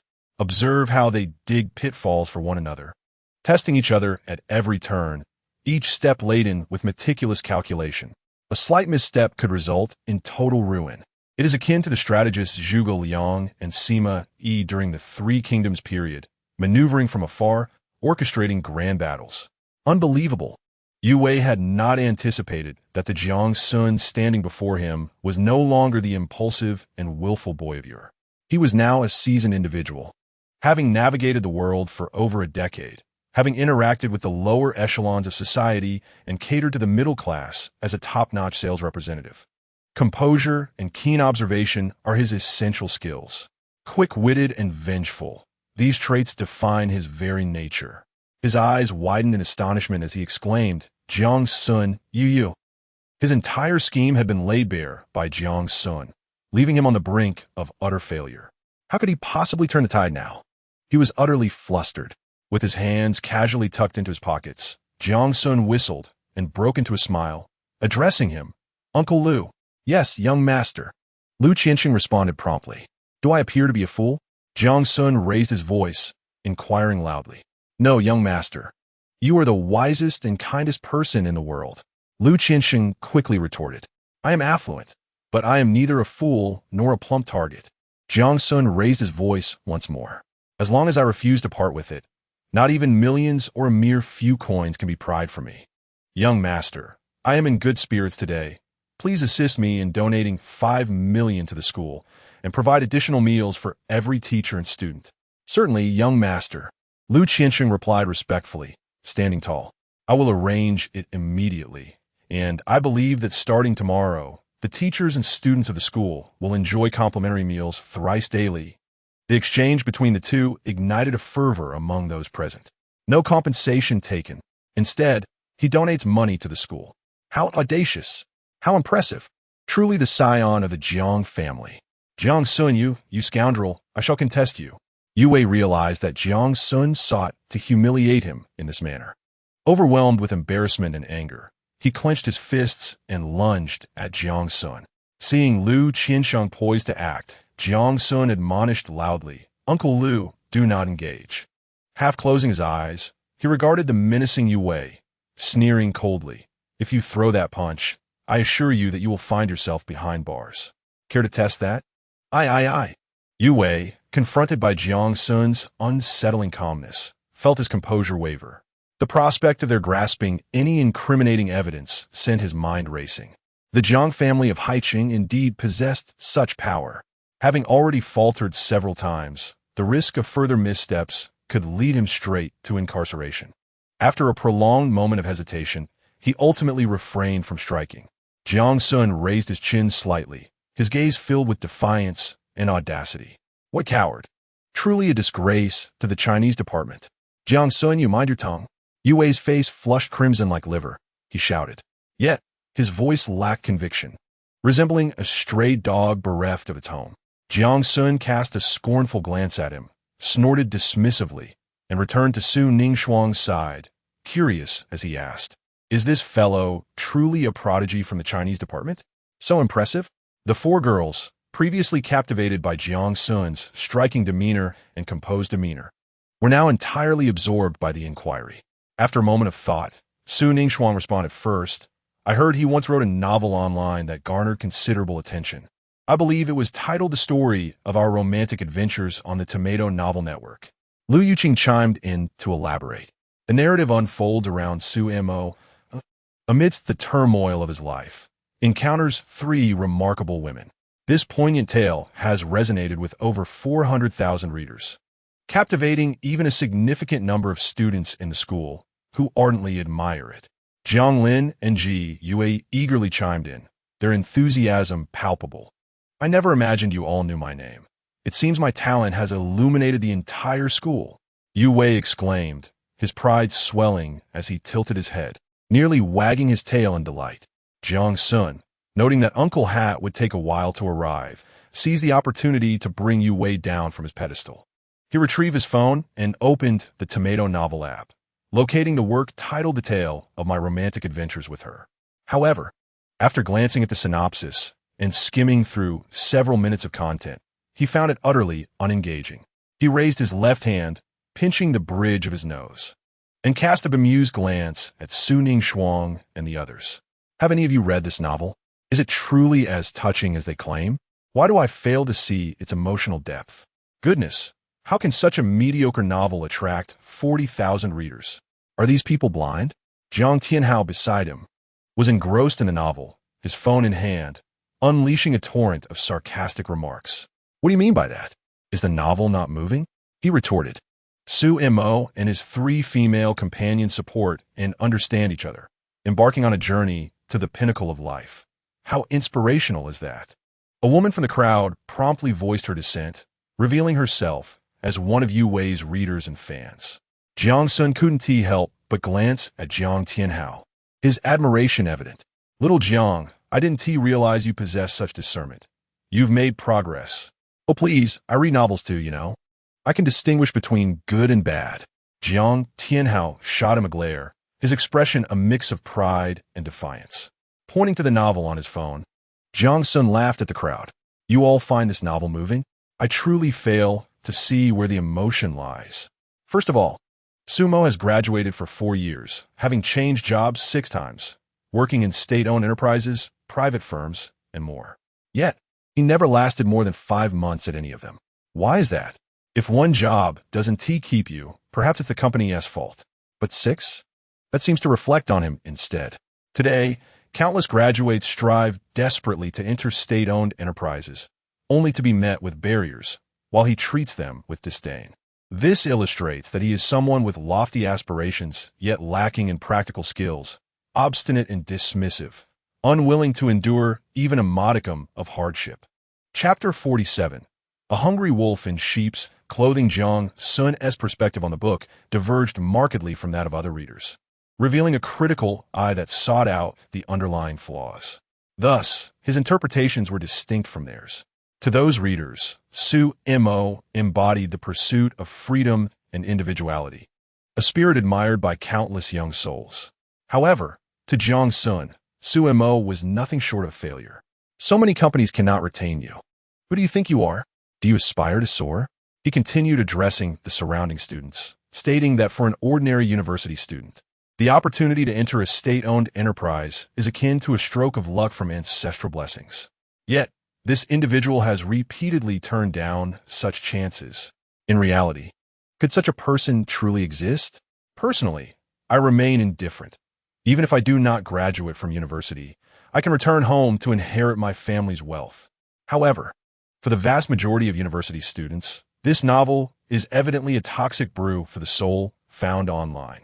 It equates capriciousness with individuality, ignorance with freedom, and squanders the vitality of youth. If anyone dares to emulate Su Mo, they will undoubtedly face the harsh realities of society. Upon hearing this, countless students fell silent. Initially, many students were unaware of Yu Wei's renowned name. It was only later that they learned he had penned a novel online, which subsequently gained immense popularity, leading them to engage with the text. Initially, they perceived it merely as an ordinary romance novel, lamenting over the entangled relationships of Su Mo and his three female companions, and feeling sorrow for Su Mo's tragic fate. Yet, upon hearing Jiang Xun's alternative interpretation, they were left dumbfounded. Can a single novel truly possess dual interpretations? Why does Jiang Xun's analysis seem to hold some merit? Children from ordinary families lack the privilege to resign repeatedly, do they not? If they were fortunate enough to secure positions in state-owned enterprises post-graduation, they would surely weep tears of joy, celebrating with a lavish banquet at home for 3 days and nights. That is indeed a golden opportunity. Yet, Su Mo has resigned multiple times. Is that not sheer foolishness? Jiang Xun, what nonsense are you spouting? This is a novel, not a work of realistic literature. You are nitpicking. Yu Wei's expression suddenly shifted. His face flushed with anger as he stomped his feet, pointing a finger at Jiang Xun and berating him. I never claimed your work is realistic literature. Jiang Xun shrugged, spreading his hands in feigned innocence. I merely suggest that this novel is nothing but your personal whimsy. It should be taken as a mere joke, not to be taken seriously, nor emulated. How dare you? Yu Wei was so incensed he nearly erupted with profanity. I labored to write over 300,000 words, and you dare to call it a joke. There are countless ways to insult someone, yet you choose the most direct approach.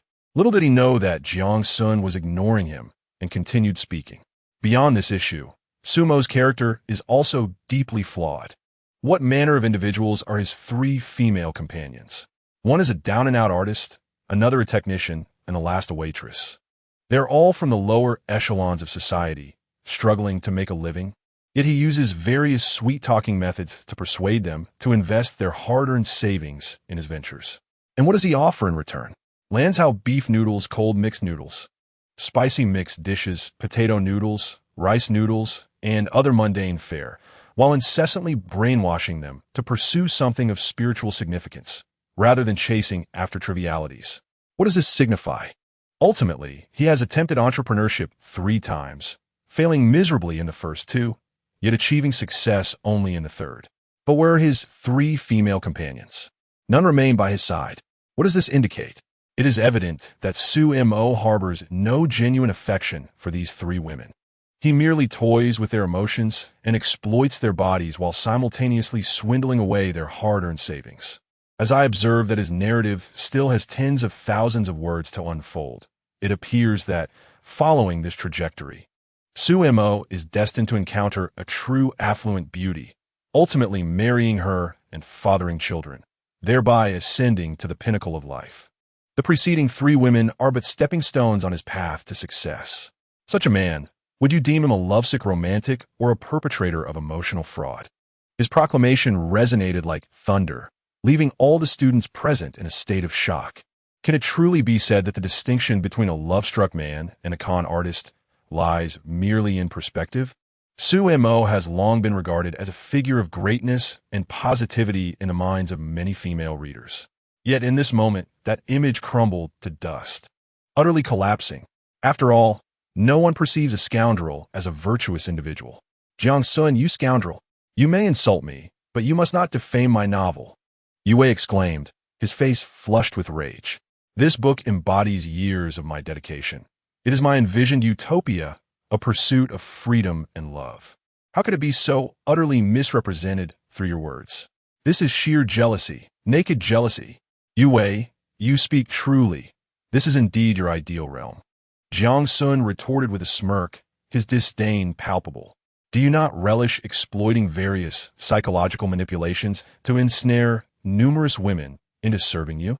Your true objective lies with Shuang, yet she remains impervious to your charms. Suddenly, Luo Yuqing had an epiphany and exclaimed loudly, "Isn't Yue's conduct akin to Sumo's? Both revel in espousing lofty ideals, ethereal pursuits, only to deceive women into surrendering their funds and bodies. We remain unaware of how many girls at our school have been ensnared by him. How pitiable." Jiang Lin could not suppress her astonishment, exclaiming, "This is evidently a wolf in sheep's clothing. How terrifying!" Ji Yue clasped her arms tightly across her chest, shuddering in distress. Thank goodness, Su Ning Shuang has not fallen prey. Fortuitously, they have had minimal interaction with Yue. Otherwise, what might have transpired? You are all talking nonsense. I have never engaged in such behavior. Yue's complexion darkened, and he fervently shook his head in denial. At that moment, a cacophony of sirens echoed from outside the school. Several officers finally arrived on the scene, accompanied by Principal Tao Zhengkuan, Counselor Fang Muqing, and a cadre of school officials who hastily gathered. Upon grasping the full scope of the matter, they were equally appalled by Yue's actions. What kind of so-called prodigy is this? Merely a petty, envious individual, devoid of dignity and principles, a fraudster of emotions. Principal Tao Zhengkuan and the school leaders declared their intent to address this matter with utmost seriousness, leaving no room for cover-ups. The officers, alongside the surrounding students, provided testimonies, preserving the video evidence from earlier before escorting Yue away. Jiang Xun, you need not express excessive gratitude. I merely wish to shield Senior Su from the clutches of that scoundrel. Jiang Tianhao raised his head, exuding an air of pretentiousness as he exclaimed. Chapter 48. The Revelation. I possess a talent for writing. Jiang Xun turned his head, observing the eager anticipation for praise written across Jiang Tianhao's face, and couldn't help but chuckle. Xiao Jiang, I initially intended to express my gratitude with a casual gift of 100 or 200,000. Since you seem to require no thanks, so be it. Upon hearing this, Jiang Tianhao's eyes widened, surpassing even those of a cow, and his voice slightly altered in pitch. Jiang Xun, had it not been for my timely intervention, would you have stood a chance against Yue? You would have surely faced dire consequences, costing you at least several million. I am your savior, so how about you show a little appreciation? Goodness gracious! Before descending the mountain, his master had only bestowed upon him 50,000. Jiang Xun's initial contribution was 20,000. What a wealthy benefactor! I am merely redistributing wealth and upholding justice. Jiang Xun gazed at Jiang Tianhao's self-righteous demeanor, his heart already bubbling with amusement. Is this truly the protagonist? Why does the narrative feel increasingly abstract? Nevertheless, he proceeded to transfer 20,000 to the other party. Consider it a memento of the first perfect collaboration between the protagonist and the antagonist. You have a sense of propriety. Jiang Tianhao, elated by Jiang Xun's prompt payment, clapped him on the shoulder and boisterously declared, "From now on, I will protect you. No matter what trouble you encounter, just give me a call." Jiang Xun's face darkened, and his mouth twitched in disbelief. System, is this protagonist not a bit misguided? He actually wishes to shield this notorious antagonist. What on earth is happening? Is this collusion? Or is he genuinely seeking redemption? The host's attractiveness has reached 99,999, influencing not only the female lead, but also the male lead.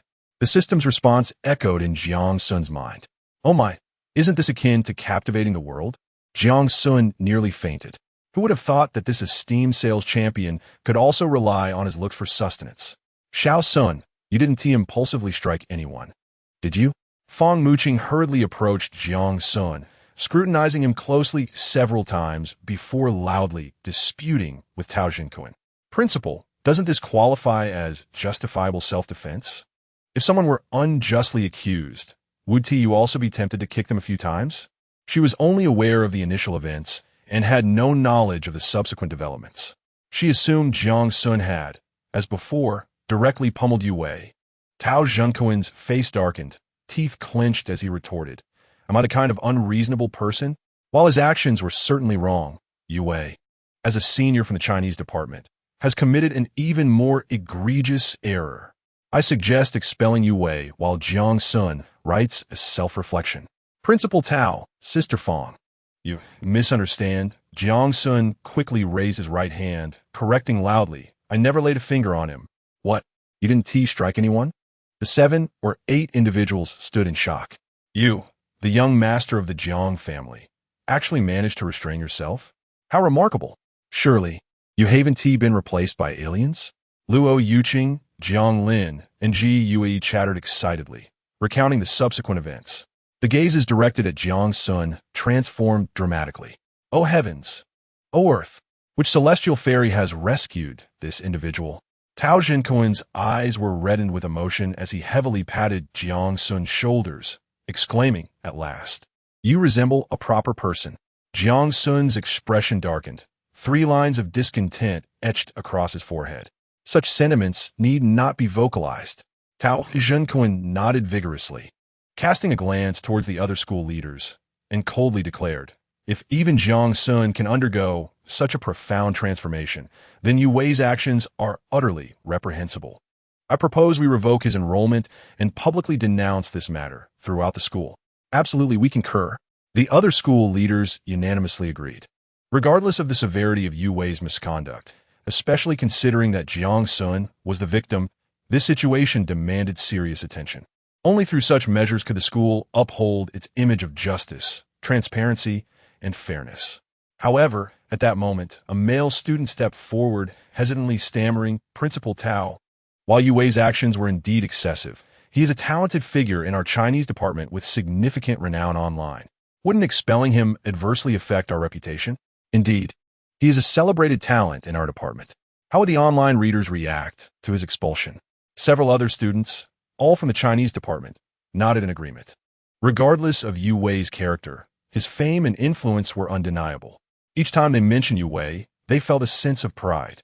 If he were to be expelled, it would be catastrophic for the other students in the Chinese department. Tao Zhenkuan raised an eyebrow, his expression darkening as he articulated each word with precision. What is the meaning of this? We believe that considering Yue Wei's contributions to our school's reputation, he deserves a chance for redemption. The previously bold student faltered, his complexion shifting. Just as Tao Jinkuan was about to respond, Jiang Xun interjected with a disdainful smile. "Enhancing the school's reputation? With that novel, the story of my romantic adventures with her, such a mediocre piece of literature, and you dare claim it elevates our institution? Is there truly no one else in the Chinese department worth mentioning?" Boom! The students from the Chinese department erupted in outrage upon hearing his words. Although Yue Wei's character was questionable and his novel contained morally ambiguous themes, its popularity was indisputable. How could a mere freshman from the finance department look down upon their esteemed Chinese department? It was utterly intolerable. "Jiang, your words are excessively harsh." Many readers became acquainted with our Haicheng University through this novel, and it indeed serves a promotional purpose. Another student retorted, "Many authors toil for years without achieving such success. Yue Wei's writing skills are formidable, and if he dedicates himself to his studies, he could produce even more remarkable works." These students continued to defend Yue Wei fervently. Jiang Xun, however, scoffed dismissively, disdainfully remarking, "Isn't writing a novel simply a matter of having hands? Fine, I shall lay my cards on the table. I possess an extraordinary talent for writing. During my summer break, out of sheer boredom, I casually pen a novel. Initially, I thought nothing of it. Who would have guessed that even such a mediocre work would attract hundreds of thousands of readers? If that is the case, surely my novel will garner millions upon millions of readers." "What? You? Are you writing a novel?" The crowd of hundreds present was utterly taken aback.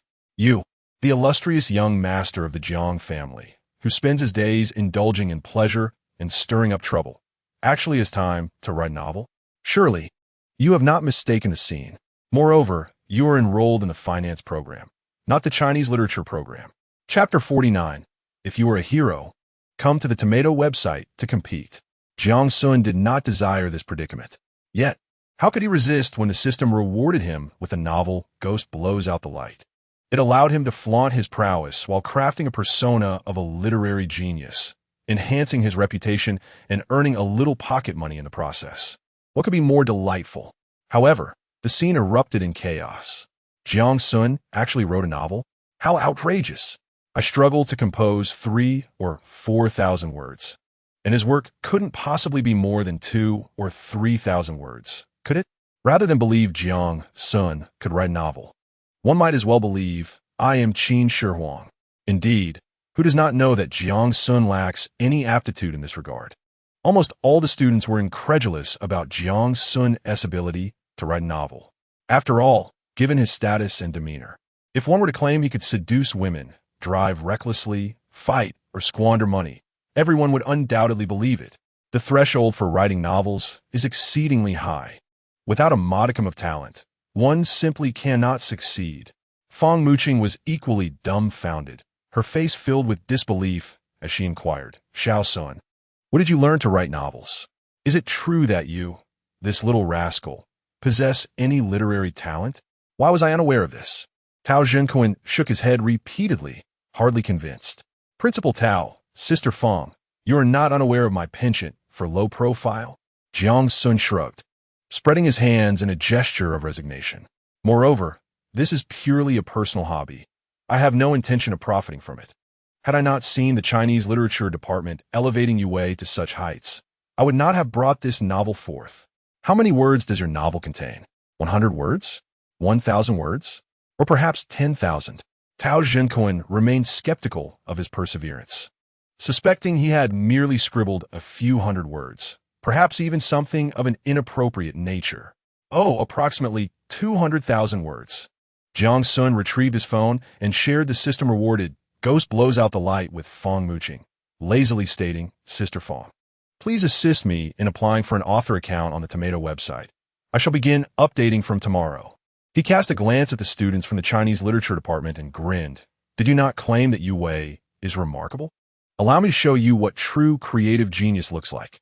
My novel is titled Ghost Blows Out the Light, a horror adventure narrative comprising roughly 200,000 words. If anyone believes they possess greater writing skills than I welcome the challenge. Indeed, please allow me to disseminate this message.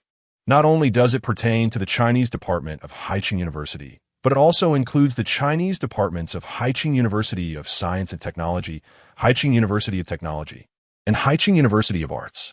Whoever's novel surpasses the readership of mine, I shall reward them with 10 million. If no one manages to achieve this, then they ought to remain quietly in place, refraining from casually boasting about their talent. Such behavior is truly beneath dignity.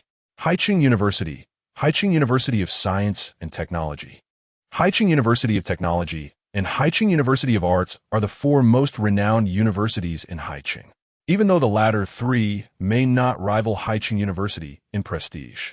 They are nonetheless esteemed undergraduate institutions with substantial influence. Jiang Xun's words were exceedingly audacious, effectively trampling the dignity of thousands of students from the Chinese departments of these 4 universities. A gasp echoed through the crowd. Everyone stared in astonishment at Jiang Xun, momentarily rendered speechless. A true creative genius? So brazen? Fang Muqing was instantly alarmed and exclaimed, "Sun, do not speak such nonsense. Sister Fang, I have sent you the novel. Just read a couple of chapters, and you shall see whether I speak the truth.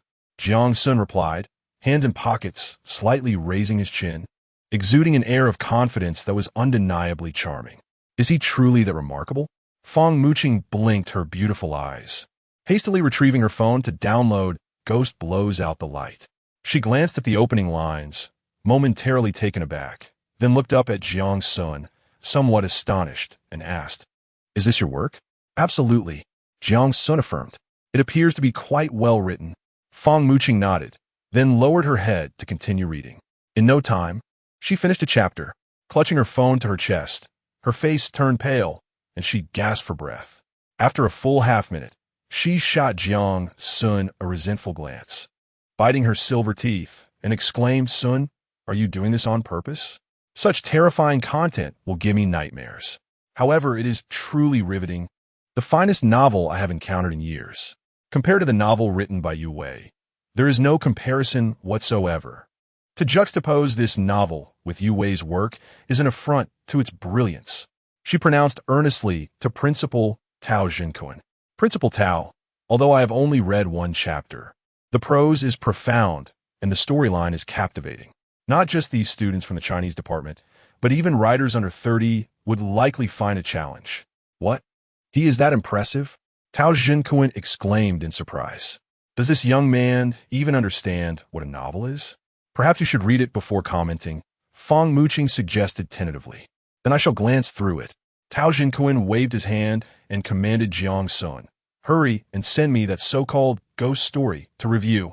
The novel is titled Ghost Blows Out the Light, and it belongs to the horror-adventure genre." Jiang Xun corrected him while sending it over. "I care not for its genre. As long as what you have penned can be deemed a novel, I shall admire you." Tao Jinkun felt that Fong Muqing might have been exaggerating slightly.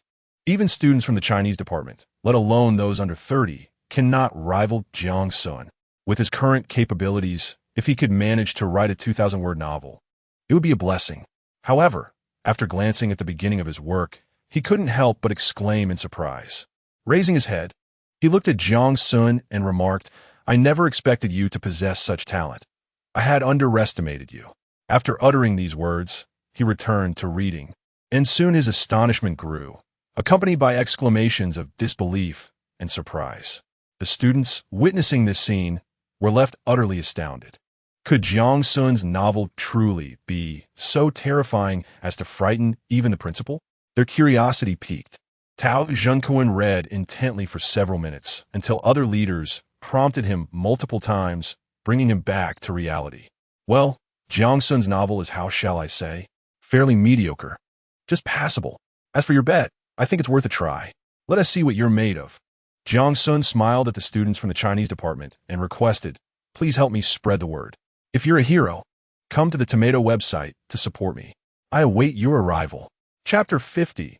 Parents come to visit. Jiang Xun's declaration was outrageously bold.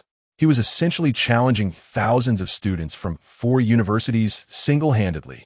Although Fong Muqing and Tao Jinkun commented that Jiang Xun's Ghost Blows Out the Light seemed quite good, the students suspected that they were merely being diplomatic due to Jiang Xun's stature as a financial major and a scion of the Jiang family. They feared that if they were too harsh in their criticism, it might lead him to despair and self-harm. Considering this, they all rolled up their sleeves, secretly deciding to create accounts on the Tomato website that very night and begin updating their novels the next day. Though their writing skills might not match those of Yu Wei, surely they could easily surpass Jiang Xun. Unbeknownst to Jiang Xun, they harbored such thoughts. And even if he did, he would scoff at their naivety. This was a masterpiece, the legendary novel Ghost Blows Out the Light, the pioneering work of the tomb-raiding genre. Not only students from the Chinese department, but even renowned novelists nationwide would find themselves humbled in its presence. After giving Fong Muqing a few more instructions, he prepared to leave, only to notice a pair of sparkling eyes gazing at him, filled with insatiable desire. A shiver ran down his spine, and he swallowed hard, asking, Shuang, what do you mean by this?" The intensity of her gaze was almost sinister. It felt as if a hungry wolf was stalking a little lamb. Suning Shuang remained silent, staring intently at him. "Do you wish to read this novel too?" She nodded vigorously. This novel belongs to the horror adventure genre and is quite frightening. Are you sure you want to read it? She nodded again with determination. Ah, it's hard to dissuade a fool. If you end up sleepless tonight, don't blame me. Jiang Xun sighed deeply, pulled out his phone, and forwarded the novel to her. Jiang Xun, I want to read it too. Jiang Tianhao joined in the commotion. What are you staring at? Jiang Xun shot him a fierce glare, thinking he could simply read it online later if he wanted to. It is a privilege for you, a miserable illiterate, to catch a glimpse of my outstanding novel. Yet you still wish to partake in it for free? Go find a cooler place. With that, he left, accompanied by Lu Qiansheng, who was trying to get something for nothing. Jiang Tianhao exclaimed, stamping his foot in frustration as he watched Jiang Xun and Lu Qiansheng depart. I currently possess a fortune of 200,000. Do I really need to mooch? Who do you think you're looking down on? Turning to Su Shiwejia, he inquired, could you possibly share that novel with me? I intend to critique it, to see if it contains any morally questionable content or promotes superstitions. However, before he could finish his sentence, Su Ningxiang had already strode purposefully towards the school exit, eager to return home and delve into Jiang Xun's literary work. Jiang Tianhao's gaze shifted to Tao Zhenquan and Feng Muqing, but they had already turned away, offering him no opportunity to speak. Young master is impressive. As Jiang Xun settled into the car, Lu Qiansheng turned to him, unable to contain his praise. If master and madam were to discover that you secretly penned a novel, they would surely be delighted. Stay low-key, stay low-key. I merely wrote it casually, and it doesn't even reach the heights of the 4 great classical novels. Jiang Xun waved his hand dismissively, feigning modesty. Once I find the time, I shall compose several more novels, undoubtedly surpassing romance of the 3 kingdoms and water margin, and kicking Journey to the West and Dream of Red Mansions to the curb. I await that day. Lu Qiansheng's eyes sparkled with excitement as he nodded vigorously. In his eyes, the young master had exhibited remarkable behavior over the past few days. No fights, but rather, through wit and intelligence, he had outsmarted Yue Wei. He spoke with courtesy and grace, even granting others raises. Now, he had embarked on writing a novel, though the quality remained to be seen. The mere act of writing had already surpassed 90% of the populace. Beep! Congratulations to the host for successfully completing the task of subtly exposing the opponent's scheme, earning 20 free attribute points as a reward. The host has additionally identified the mastermind behind the scenes and pulled them down from their pedestal, exceeding the task requirements, receiving a level-up card and a novel I miss you so much as rewards. The level-up card can elevate any skill by 1 level. Suddenly, the voice of the system echoed in Jiang Xun's mind. Extra rewards for completing tasks? That deserved a thumbs up. However, what was this novel I miss you so much? It seemed to be a city romance drama, with viewership surpassing billions and a commendable rating on a certain platform. The plot was incredibly sweet, with each episode either showering candy or being on the verge of doing so, ensuring that one would frequently wear a smile reminiscent of an affectionate aunt. What was going on? Did the system want him to become a writer? Who would want to be a writer? He had just traversed into the life of a wealthy heir, relishing in a splendid existence. How could he engage in such a mundane pursuit? It would be more prudent to acquire a literary website and subsequently establish a film production company, profiting handsomely through adaptations of those online narratives. The realm of web novels in this world is merely in its nascent stages, lacking in many regards when compared to Earth. This is indeed his moment to shine. However, whether it be purchasing a novel website or launching a film company, substantial capital is imperative. Currently, he possesses a mere 200 million Huaxia coins, which is woefully insufficient. It appears that to successfully embark on these ventures, he must await Lu Zifeng and his associates to repurchase those properties and sell them at a premium. Contemplating this, his heart swelled with ambition.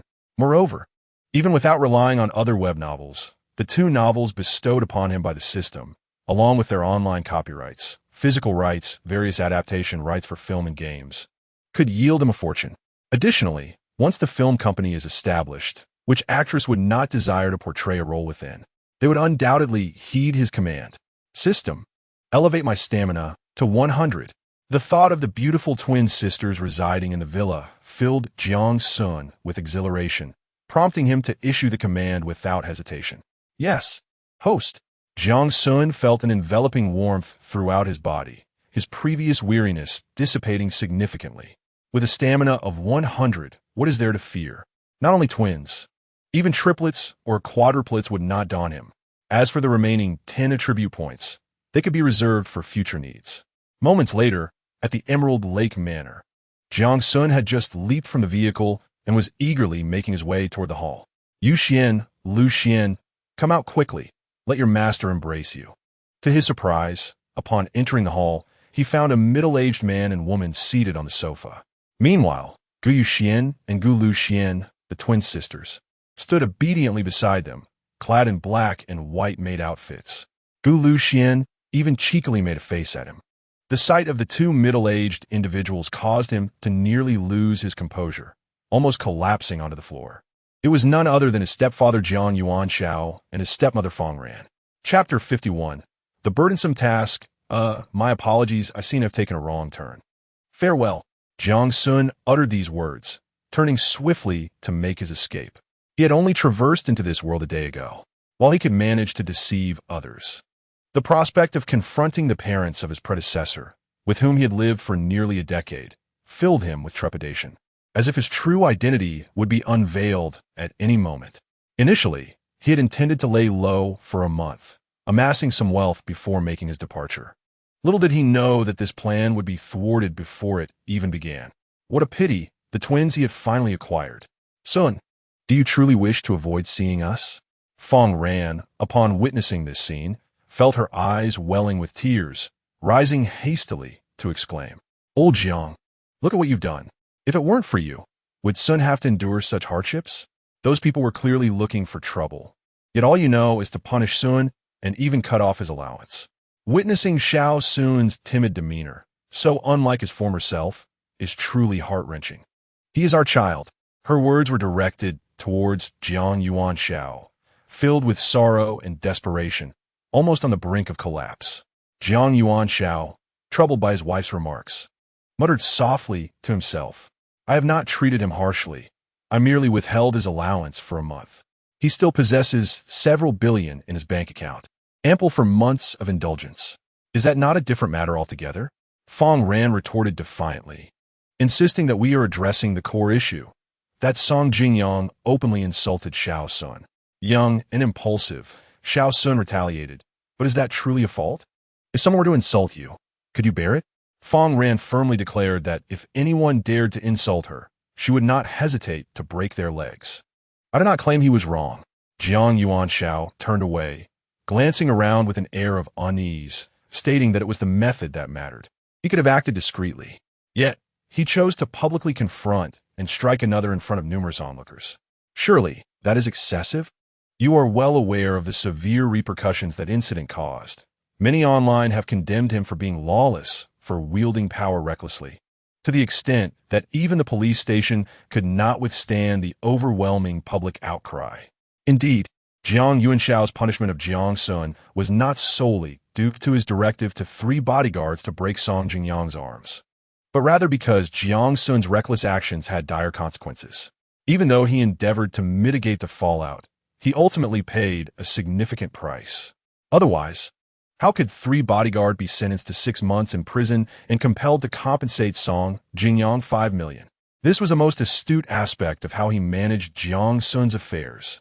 Had they only compensated Song Jingyang 500,000, the public would have perceived it as a capitulation to media pressure. However, by compensating 5 million, the public sentiment would shift dramatically.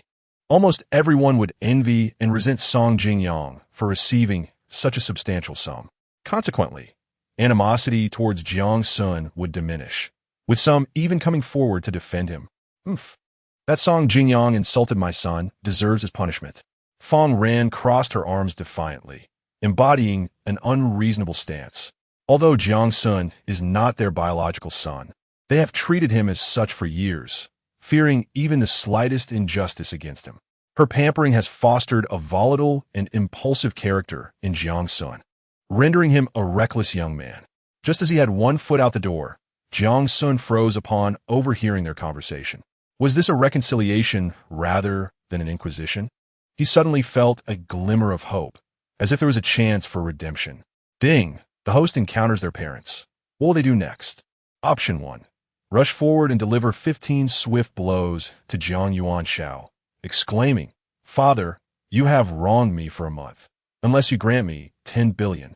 You shall never earn my forgiveness." Reward: 3 beauty elixirs. Choosing option 2, he directed a kick towards Jiang Xun, followed by a proclamation, "Father, if you do not relinquish the position of chairman to me today, I shall resort to self-castration, ensuring the Jiang family's lineage is extinguished."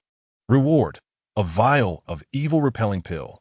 Choosing option 3, he enveloped Jiang Xun in a grand embrace, then planted a fervent kiss upon his bald head, singing merrily, "Bald head. Bald head, rain brings no worry, for while you have an umbrella, I have a bald head." Reward: basic disguise technique. This task requires a singular choice. Multiple selections are not permitted. Beauty pill, granting eternal youth, forever preserving one's vitality. Evil-repelling pill, capable of eliminating any ailment. Basic disguise technique, allowing the host to take on the appearance of any individual for a duration of 8 minutes. However, one's height, physique, and voice remain unchanged. Just as he retracted his right foot, preparing to return, the system's task notification resonated once more in his mind. Hiss! Jiang Xun gasped in surprise. The system truly outdid itself this time. All 3 rewards were brand new. No more mundane attribute points.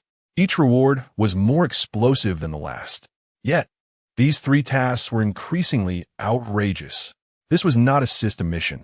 It was clearly a treacherous trap. He lifted his gaze to observe Jiang Xun, who was being reprimanded by Fong Ran, resembling a chastised child. Yet he was well aware that the man was not one to be trifled with. When Jiang Xun took over the Jiang group, the Jiang family ranked 25th in Haicheng, with total assets of 200 billion, belonging to the 3rd tier of families. However, through his bold reforms and comprehensive restructuring, the Jiang group experienced a renaissance, swiftly rising to prominence in a mere 20 years, establishing itself as the foremost family in Haicheng. Many connections and ineffectual leaders were dismissed, and some even faced criminal charges. Those individuals vehemently criticized Jiang Xun, labeling him as heartless, ruthless, and a machine devoid of emotion. Yet, Jiang Xun dismissed such remarks with disdain, hardly glancing in their direction. Now, the system was compelling him to act against this formidable figure? Was it tempting fate?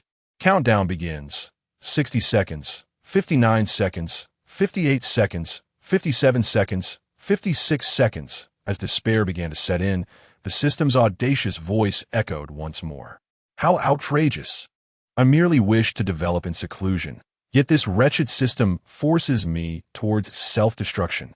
Is there no justice in this world? No law to protect the virtuous? Finally, he gritted his teeth, closed his eyes, stomped his foot, and lunged towards Jiang Xun. The latter looked upon his son's charge with a mixture of astonishment. Whose expression of constipation is this meant for? Have I provoked you in recent days?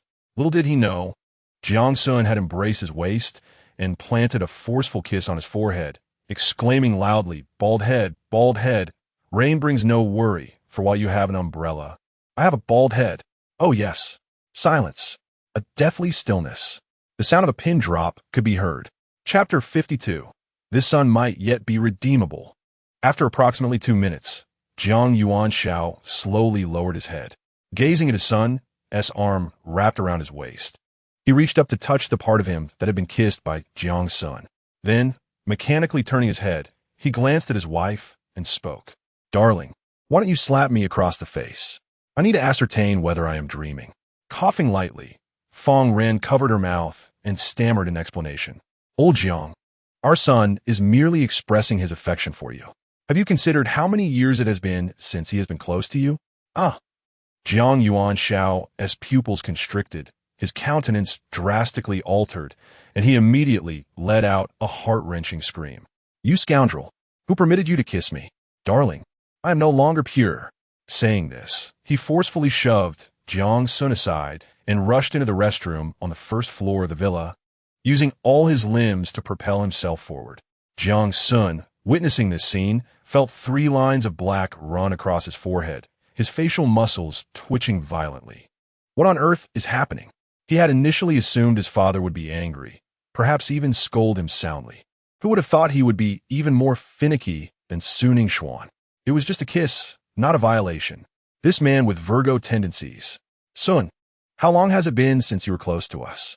Fong Ran approached and took Jiang Sun's hand, her exquisite face lighting up with a radiant smile. Did you not see? Your father is overjoyed. Mom, is that joy? Jiang Xun reflected on Jiang Yuanshao's earlier furious demeanor, which had little to do with happiness. How could it not be joy? Fong Ran replied with a gentle smile. In the past, whenever you saw us, it was always about money, never sparing us even a few words of conversation. Now you are willing to interact with your father. This is a significant improvement. Jiang Xun was momentarily taken aback by this interpretation. Is it possible to frame it this way? However, considering his previous incarnation's actions, it seemed his relationship with Jiang Yuanshao and Fong Ran was rather mediocre. Primarily, the former had been aware of his status as an adopted son, not a biological child. He harbored an innate resistance to the affections shown by Jiang Tianhao and Fong Ran. Yet, having read the entire novel, Jiang Xun knew that Jiang Yuanshao and Fong Ran were genuinely kind to him. Even after Jiang Tianhao was recognized by the Jiang family, he, as an adopted son, still received his due treatment. However, his pride had led him to believe Jiang Tianhao would usurp his position in his parents' hearts. Thus, he frequently caused trouble, deliberately antagonizing Jiang Tianhao, slowly eroding Jiang Yuanshao and Fong Ran's patience until they were utterly disillusioned. In his previous life, he was an orphan, undertaking everything alone, without anyone to confer with. In this life, blessed with such a wonderful family, he certainly could not allow his capriciousness to ruin it. Reflecting on this, he immediately smiled. I simply haven't seen Dad in quite a while, and wanted to share a little joke with him. Is this truly a matter for jest? At this moment, Jiang Yuanshao emerged from the restroom, drying his face with a towel, his expression dark and furious. What kind of behavior is this between men? It appears rather effeminate. Beware, if you dare to do this again, I shall have words with you. Understood, father. Jiang Xun immediately exclaimed with a playful grin. Ah? This left Jiang Yuanshao utterly bewildered. Has this lad truly matured, no longer arguing? Jiang Yuanshao blinked, calling out to the newly arrived Lu Qiansheng. You genuinely did not deceive us. How could I ever deceive you, esteemed elders? Lu Qiansheng promptly began to elaborate animatedly, recounting the recent happenings at school in vivid detail. His eloquence was indeed commendable. What was merely Jiang Xun's boastful narrative transformed into an extraordinary tale, filled with twists and climaxes. Jiang Yuanshao, Fong Ran, and the twin sisters Gu Yuxuan and Gu Luxuan listened astonished. The intention behind Jiang Yuanshao and Fong Ran's visit to Emerald Lake Manor was straightforward. Lu Qiansheng had called them, extolling Jiang Xun's achievements. He spoke of salary increases for them, the cessation of loans to the Gu family, and even his success in winning the affections of the beautiful twin sisters. He recounted how Jiang Xun had triumphed in a verbal duel against Song Ziyu and Yi Fan at the school gate that morning, culminating in a decisive victory. All of this, embellished through artistic narration, could fill entire volumes of novels. Swayed by Lu Qiansheng's words, Jiang Yuanshao and Fong Ran decided to investigate further. To their surprise, Jiang Xun's illustrious accomplishments extended beyond those three, including a clever stratagem that unveiled Yu Wei's conspiracy and toppled him from his pedestal, as well as a challenge issued to all students of the Chinese department through a novel. Was this truly the same Jiang Xun who once only knew how to brawl and stir up trouble? When did his intellect soar to such heights? Suddenly, a familiar voice echoed in Jiang Xun's mind, ding.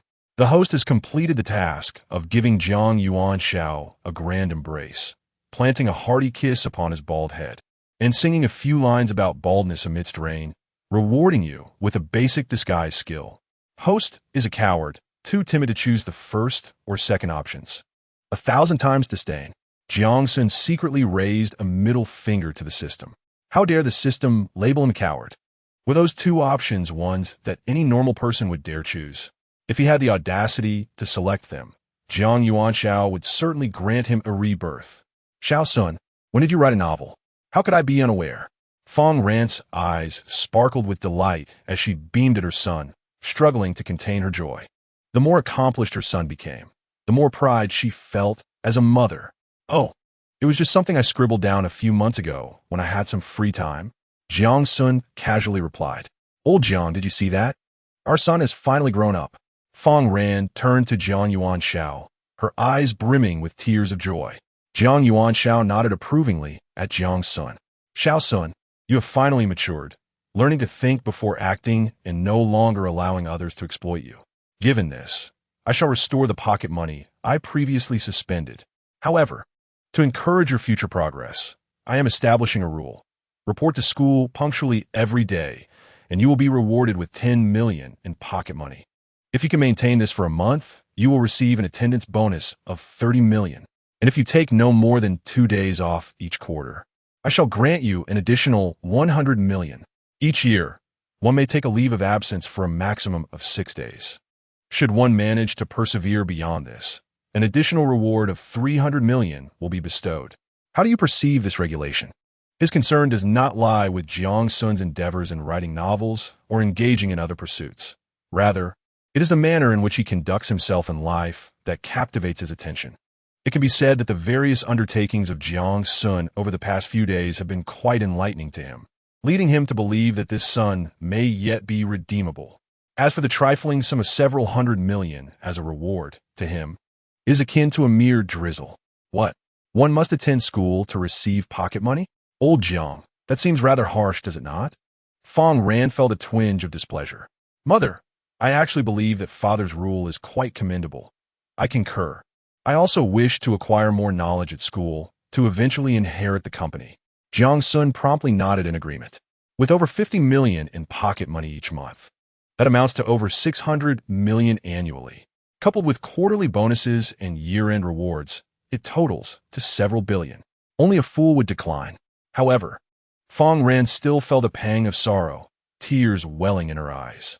What harm is there in a son spending a bit of money? Must it be so stringent? In the end, the company is still meant to benefit the son, is it not? Jiang Yuanshao was about to console his wife when a bodyguard entered. Sir, madam, a young man named Yi Fan is waiting outside, claiming he has something important to discuss with you. Chapter 53. The complaint arrives. Jiang Yuanshao raised an eyebrow, tilting his head in thought as he inquired. Yi Fan? Is he the senior who confronted me at the school gate this morning? Jiang Xun immediately perceived Yi Fan's intentions. A subtle smile gracing his lips as he began to explain. Oh, so it is him. What does he seek from us? To boast? As a shrewd veteran in the business realm, Jiang Yuanshao had encountered many clever individuals, yet he could not fathom the purpose behind Yi Fan's visit. This Yi Fan was utterly detestable.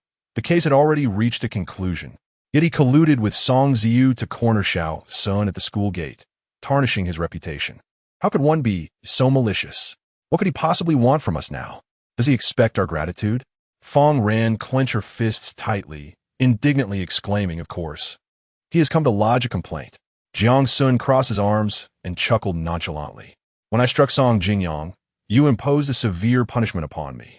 This morning, I laid hands on him again. How can you not punish me now? Perhaps by confiscating my bank cards, banishing me from the villa, leaving me to roam the streets. Unable even to afford a meal. What? He has come to complain? This revelation left not only Jiang Yuanshao and Fong Ran bewildered, but also Gu Yuxuan and Gu Luxuan, the sisters, in utter confusion.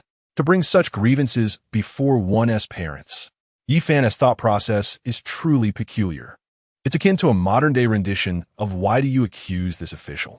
Jiang Yuanshao suddenly clapped his thigh, bursting into hearty laughter. How amusing. I have never encountered someone so entertaining. If we do not meet him, it would be a disservice to him. Please, invite him in and be courteous. Yes, sir, the bodyguard replied, turning to exit. Old Jiang, a heartless scoundrel like him, should be driven away with a flurry of blows. Why would you let him in? Fong Ran complained with a hint of displeasure. Consider it a form of amusement. Isn't it rather intriguing? Jiang Yuanshao retorted with a smile. Indeed, mother. Just observe how he presents himself before us, exuding righteousness and unwavering resolve, as if he would rather perish than yield. Isn't it quite amusing? You ought to applaud and offer your support. Jiang Xun, seated between them, chimed in with a playful grin. You certainly have a knack for entertaining us. Fang Ran chuckled, her annoyance dissipating. Sisters Gu Yuxuan and Gu Luxuan hastily prepared tea for the trio, typically bold and brash. Gu Luxuan was unusually demure and slightly anxious in the presence of Jiang Yuanshao and Fang Ran. As she set the cup down, her hand trembled, spilling some tea. Gu Yuxuan's expression shifted dramatically as she quickly bowed. Sir, madam, my sister is inexperienced in such matters. She did not intend to make a mess. I implore you to grant her another chance. I shall prepare a fresh cup of tea. Gu Luxuan's face turned pale with fright, her eyes reddening. On the verge of tears, in front of Jiang Xun, she could occasionally be willful, but before Jiang Yuanshao, she felt utterly unworthy of even speaking. Who could forget that in the over 20 years Jiang Yuanshao had presided over the Jiang Group, he had decisively dismantled around 40 to 50 companies, including the Gu Group, which boasted assets exceeding several billion. It could be said that Gu Qixing was not even worthy to carry Jiang Yuanshao's shoes. With a calm smile, Jiang Yuanshao remarked, "Just leave the cup here." "Yes, sir," Gu Yuxuan responded softly. "I have conducted an investigation into the two of you. You seem to maintain a stable presence at school, avoiding inappropriate relationships and any harmful habits," Jiang Yuanshao said, lifting his cup to take a gentle sip. "Since Xiao Sun has chosen to keep you here, ensure you behave and refrain from harboring any inappropriate thoughts. If you can bear children for the Jiang family in the future, the Jiang family will certainly not treat you unfairly. As for the Gu family, you need not concern yourselves with them." Upon hearing that Jiang Sun had taken in a pair of beautiful twin sisters, he promptly dispatched someone to conduct a thorough investigation. Despite Gu Yuxuan and Gu Luxuan's status as mere maids, this was the illustrious Jiang family of Haicheng. If any woman could easily find her way into Jiang Sun's bed, it would lead to chaos. What if such a woman were ill? What if she had questionable character? What if she bore a child? He aimed to extinguish these potential instabilities in their infancy. His interest in women was minimal. However, Jiang Sun bore the weighty responsibility of expanding the Jiang lineage. So naturally, the more women involved, the better. "Yes, sir," Gu Yuxuan and Gu Luxuan replied in unison. No sooner had their words fallen than 4 bodyguards ushered Yi Fan into the room. Yi Fan maintained the same ordinary appearance as earlier in the day, devoid of any distinguishing features. He first surveyed the entire hall with an air of arrogance. The grand hall spanned nearly 100 square meters, a size surpassing that of their entire residence. Its decor exuded a refined Chinese style, characterized by simplicity and elegance, creating a warm and inviting atmosphere. Every piece of furniture bore the mark of international luxury brands, with each item valued at hundreds of thousands, if not millions. Indeed, it was a home of opulence. Yi Fan mused quietly, yet he did not dwell on it. As a reincarnated individual, he possessed the wealth of experience from 20 years into the future. Given merely 2 years, he believed he could amass a fortune that would eclipse the entire Jiang family. However, when his gaze fell upon the enchanting sisters, Gu Yuxuan and Gu Luxuan, his eyes widened in awe. These 2 young ladies were extraordinarily beautiful. Each, in terms of both grace and figure, rivaled Song Ziyu. Together, they radiated an even more stunning allure. Yet, to his astonishment, these breathtaking maidens were merely servants to Jiang Sun. The audacity of that scoundrel was infuriating. Nevertheless, their maid outfits evoked an overwhelming desire within him to possess them. With this thought, his resentment towards Jiang Sun intensified. Turning his gaze towards Jiang Sun, Jiang Yuanshao, and Fang Ran, who sat with an air of pride, he slightly raised his head and declared, "I presume these 2 are Chairman Jiang and Madame Jiang? I am Yi Fan, a classmate of Song Ziyu." Jiang Yuanshao observed the boy's bravado with amusement, his heart brimming with delight. Was this young man out of his mind? Had he not conducted an investigation into Yi Fan, he might have been misled by this display of bravado. A high school student devoid of connections, resources, or wealth had the audacity to put on airs in front of him. Did he not realize that such antics had grown tiresome over 20 years ago? With a slight smile, he replied, "Indeed, I am Jiang Yuanxiao. What business do you have with me? I am filled with profound sorrow for Chairman Jiang and Madam Jiang." Yi Fan stepped forward, fists clenched tightly, tears glimmering in his eyes as he cried out in righteous indignation. Chapter 54. The Urgent Rescue of Jiang Xun. At that moment, Yi Fan's acting prowess erupted forth. His gaze, expressions, and body language were executed with remarkable precision, capturing every nuance flawlessly. He had rehearsed for this moment for an entire afternoon. Yi Fan was determined to avenge the grievances of this morning. Wishing for Jiang Xun to be cast out of the villa, to wander the streets, and to suffer greatly. Yet after he spoke, an awkward silence enveloped the villa's hall for 2 to 3 minutes, with not a single sound breaking the stillness. Jiang Yuanxiao and Fong Ran remained composed, their faces devoid of any extraneous expressions.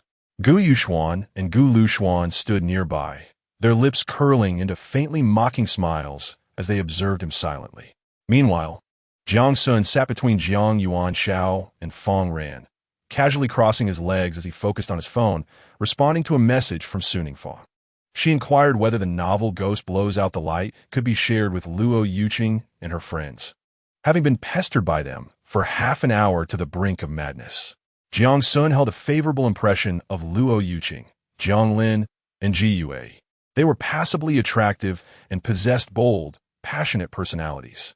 Even if I cannot become his woman, forming a friendship is certainly acceptable. He just typed the word okay, his eyes darting with mischief. Then, he swiftly deleted it and replaced it with the phrase "listening to you" before sending it off. Although the meanings are similar, the latter phrase carries a hint of ambiguity. Indeed, upon seeing Jiang Xun's reply, Suning Shuang's fair visage flushed crimson. What could this mean? Has he begun to regard her as one of his own? Does he trust her so implicitly? Her heart raced, as if it might leap from her chest. Previously, her desire to approach Jiang Xun stemmed from his striking appearance and the way he had breached her defenses.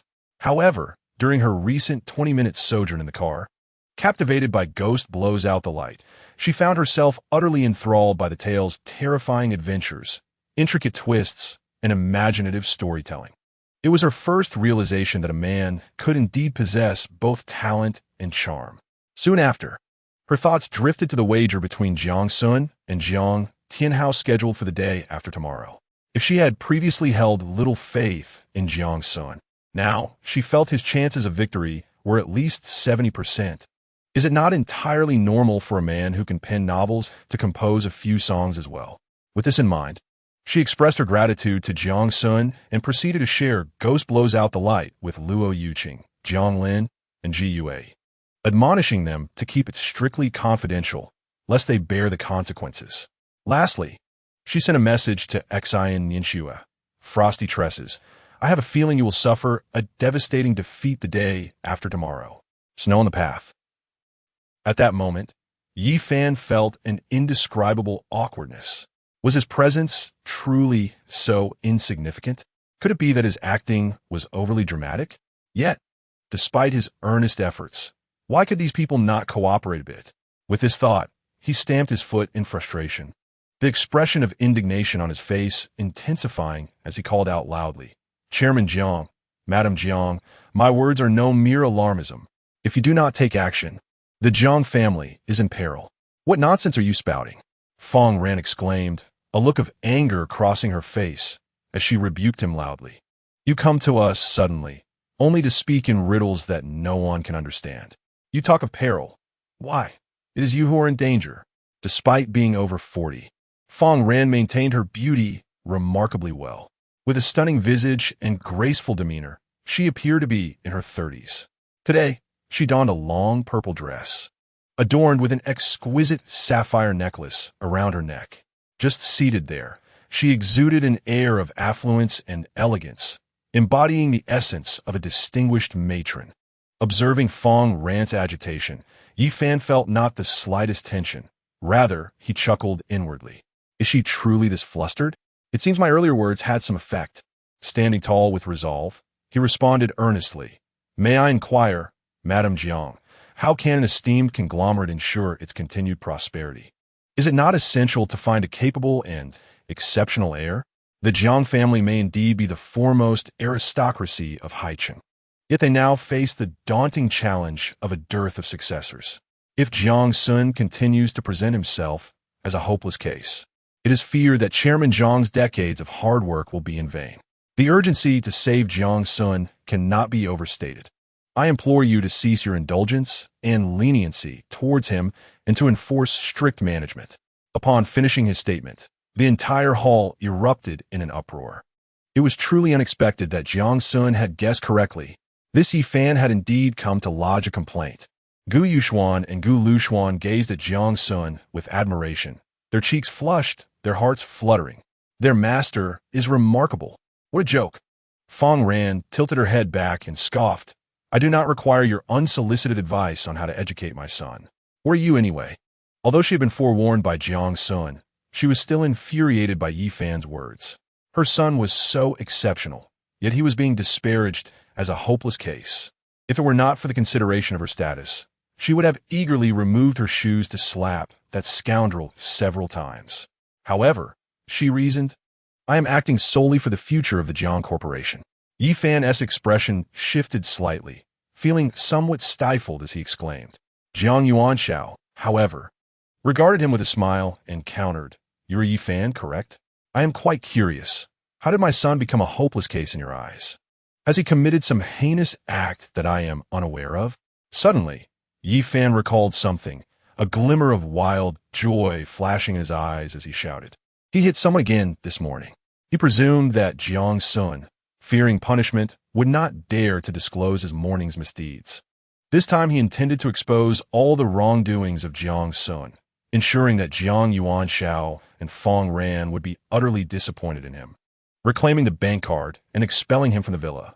As for those lovely twin sisters, he could only admire them from afar. It was infuriating. Little did he know, Jiang Yuanshao merely raised an eyebrow and casually remarked, "Oh, he hit someone? Who was it?" "Me." "Why did he hit you?" "Well, it was because I pointed out some of his shortcomings, and he became enraged and struck me." Yi Fan felt a sense of unease creeping in. Shouldn't Jiang Yuanshao and Fang Ran be furious upon hearing that Jiang Xun had resorted to violence? Why were they inquiring about the reasons instead? Since when had they become so rational? Jiang Yuanshao slowly rose from his seat and approached Yi Fan, a mocking expression on his face as he said, "Oh, you pointed out his shortcomings? I find it perplexing. You are neither a teacher, nor a senior to my son, nor a police officer. What gives you the right to criticize him?" Boom! Yi Fan felt as though he had been struck by lightning, his mind exploding with disbelief. He was so astonished that cold sweat broke out on his brow, stammering and unable to articulate a coherent response. Chapter 55. My sister is unwell today. Yi Fan looked at Jiang Yuanshao before him, instantly feeling an overwhelming aura that pressed down on him, nearly rendering him breathless. Could this be what is referred to as a person of high status? Despite his claims of reincarnation that sounded impressive, in reality, he was merely an ordinary worker, struggling for over a decade and accumulating only 80,000 yuan. Do not speak of houses. He cannot even muster the dowry for a wife. So how could he possibly have accomplished any monumental feats? Even if he were to be reborn, he would merely rely on the memories of his past life to engage in speculative ventures, seeking ill-gotten gains. For instance, purchasing lottery tickets or acquiring second-hand properties only to sell them at exorbitant prices. Whether he could successfully manage a company remains an open question. However, Jiang Yuanshao is a different matter entirely. Having taken the reins of the Jiang Group in his 20s, he has encountered all manner of formidable challenges. It has been years since he has met someone as brash as Yi Fan. What is this? Have you lost your words? Jiang Yuanshao's brow twitched as he coldly declared, "A mere inexperienced youth dares to instruct me on how to conduct my affairs? Shall I enlighten your parents on the art of child-rearing? I just wanted to help you." With no ulterior motives, Yi Fan stammered, his complexion paling at the thought of Jiang Yuanshao confronting his parents. The consequences could be dire. But how did it come to this? Why were Jiang Yuanshao and Fong Ran not reprimanding Jiang Xun, but rather targeting him? A naive young man who believed that rebirth granted him the right to challenge heaven, earth, and the cosmos, could hardly comprehend such complexities. Regardless of how strict parents may be, their methods of discipline are their own private matters, not for outsiders to critique. I merely wish to assist your parents, with no other intentions. Jiang Yuanshao responded with a sardonic smile. Yi Fan trembled, his face ashen, for he discerned a glimmer of malice in Jiang Yuanshao's gaze. If Jiang Yuanshao were to act against him, neither he nor his parents would escape unscathed. Survival was paramount. He envisioned a time when he would rise while the Jiang family would fall. With that thought, he finally lowered his proud head and trembled as he pleaded, Chairman Jiang, I was wrong. I simply did not mean it. I was just speaking nonsense, attempting to disrupt your relationship. Please grant me a chance. His mind was a blank slate, utterly oblivious to his own words. Get out. Focus on your studies and refrain from meddling in others' affairs. Jiang Yuanshao snapped, flinging his sleeve with force. Yes. Yi Fan eagerly nodded and turned to leave. In his panic, he stumbled as he exited the villa's grand hall, looking utterly disheveled. Fong Ran shot a glare at Yi Fan's retreating figure and remarked with irritation, Old Jiang, why didn't you show him a bit of authority? With that arrogant demeanor, I thought the mayor was visiting our Jiang family. To lay hands on a mere high school student? That would be beneath me. Jiang Yuanshao replied languidly. Mother, I'm hungry. Please have them prepare dinner quickly. Jiang Xun said, while gesturing to the sisters Gu Yuxuan and Gu Luxuan. Indeed, we must not allow Xiao Sun to go hungry. I have heard that you are to undergo military training for half a month starting today. Upon hearing this, Fong Ran became anxious. Are you not exhausted? Perhaps your father could speak with the school and excuse you from military training for this duration. Mother, you know well that military training for university students is merely a formal process, akin to a recreational activity. Jiang Xun deliberately stepped in front of her, showcasing the biceps of his arms, and laughed triumphantly. The other students cannot compare to me. Such an excellent opportunity for display is not to be missed. What? My son is the most outstanding. Others are inferior to you? Fong Ran's eyes lit up. It is no surprise that he is her son, and she supports him. How absurd it is that Jiang Yuanshao and Fong Ran seem to have lost their senses. Shouldn't he be reprimanding Jiang Xun harshly instead of blaming me? What a ridiculous world we live in. It is so difficult to be a good person. Once I receive the 5 million grand prize tomorrow, I shall throw it in Jiang Xun's face, ensuring he keeps his distance from Ziyu in the future. Yi Fan was expelled from the Emerald Lake Manor, and, as he walked along the path, he kicked at the small stones by the roadside, venting his frustration. However, as he continued, he sensed something amiss. The area was filled with villa clusters, and there were no taxis in sight. The taxi he had taken earlier had stopped quite far away, and traversing this distance took nearly 15 minutes. Even if he walked there now, whether a taxi would be waiting was uncertain. Not to mention, he only had 10 yuan left on him, far from enough to pay for a ride. Jiang Xun, you inconsiderate rich second generation. How dare you not send a car to take me home? I despise you. Yi Fan looked up at the darkening sky, unable to hold back his tears as he roared aloud. Gu Yuxuan and Gu Luxuan had already prepared various side dishes, making the cooking process much quicker. In just 40 minutes, an authentic 6 dishes and 1 soup were presented on the dining table, including braised beef with potatoes, tricolor lobster, duck chunks in a clay pot, fragrant fish fillets, fish-flavored vegetable hearts, and stir-fried oil wheat. The soup was winter melon and pork rib soup. Gu Yuxuan's culinary skills were commendable, rivaling those of chefs in 5-star hotels. Even Jiang Yuanshao and Fong Ran praised her cooking profusely. After dinner, Jiang Yuanshao and Fong Ran lingered for a while before departing. Jiang Xun saw them off, then returned to the villa's hall, only to find that Gu Yuxuan and Gu Luxuan were nowhere to be seen. He paused briefly, then recalled something, a smile curling at the corners of his mouth as he hurried to the second-floor bedroom. Upon opening the door, he discovered that only a bedside lamp was lit, casting a dim, enchanting glow throughout the room. A shapely figure wrapped in a blanket revealed only a shy and nervous face. Her small hands clutched the blanket tightly. Master, I have arrived. Jiang Xun raised an eyebrow, chuckling softly. You are Yuxuan? Master, my sister is unwell today, so. Gu Yuxuan replied, her voice tinged with unease. Jiang Xun remained silent, entering the bathroom to take a hot shower before making his way toward Gu Yuxuan.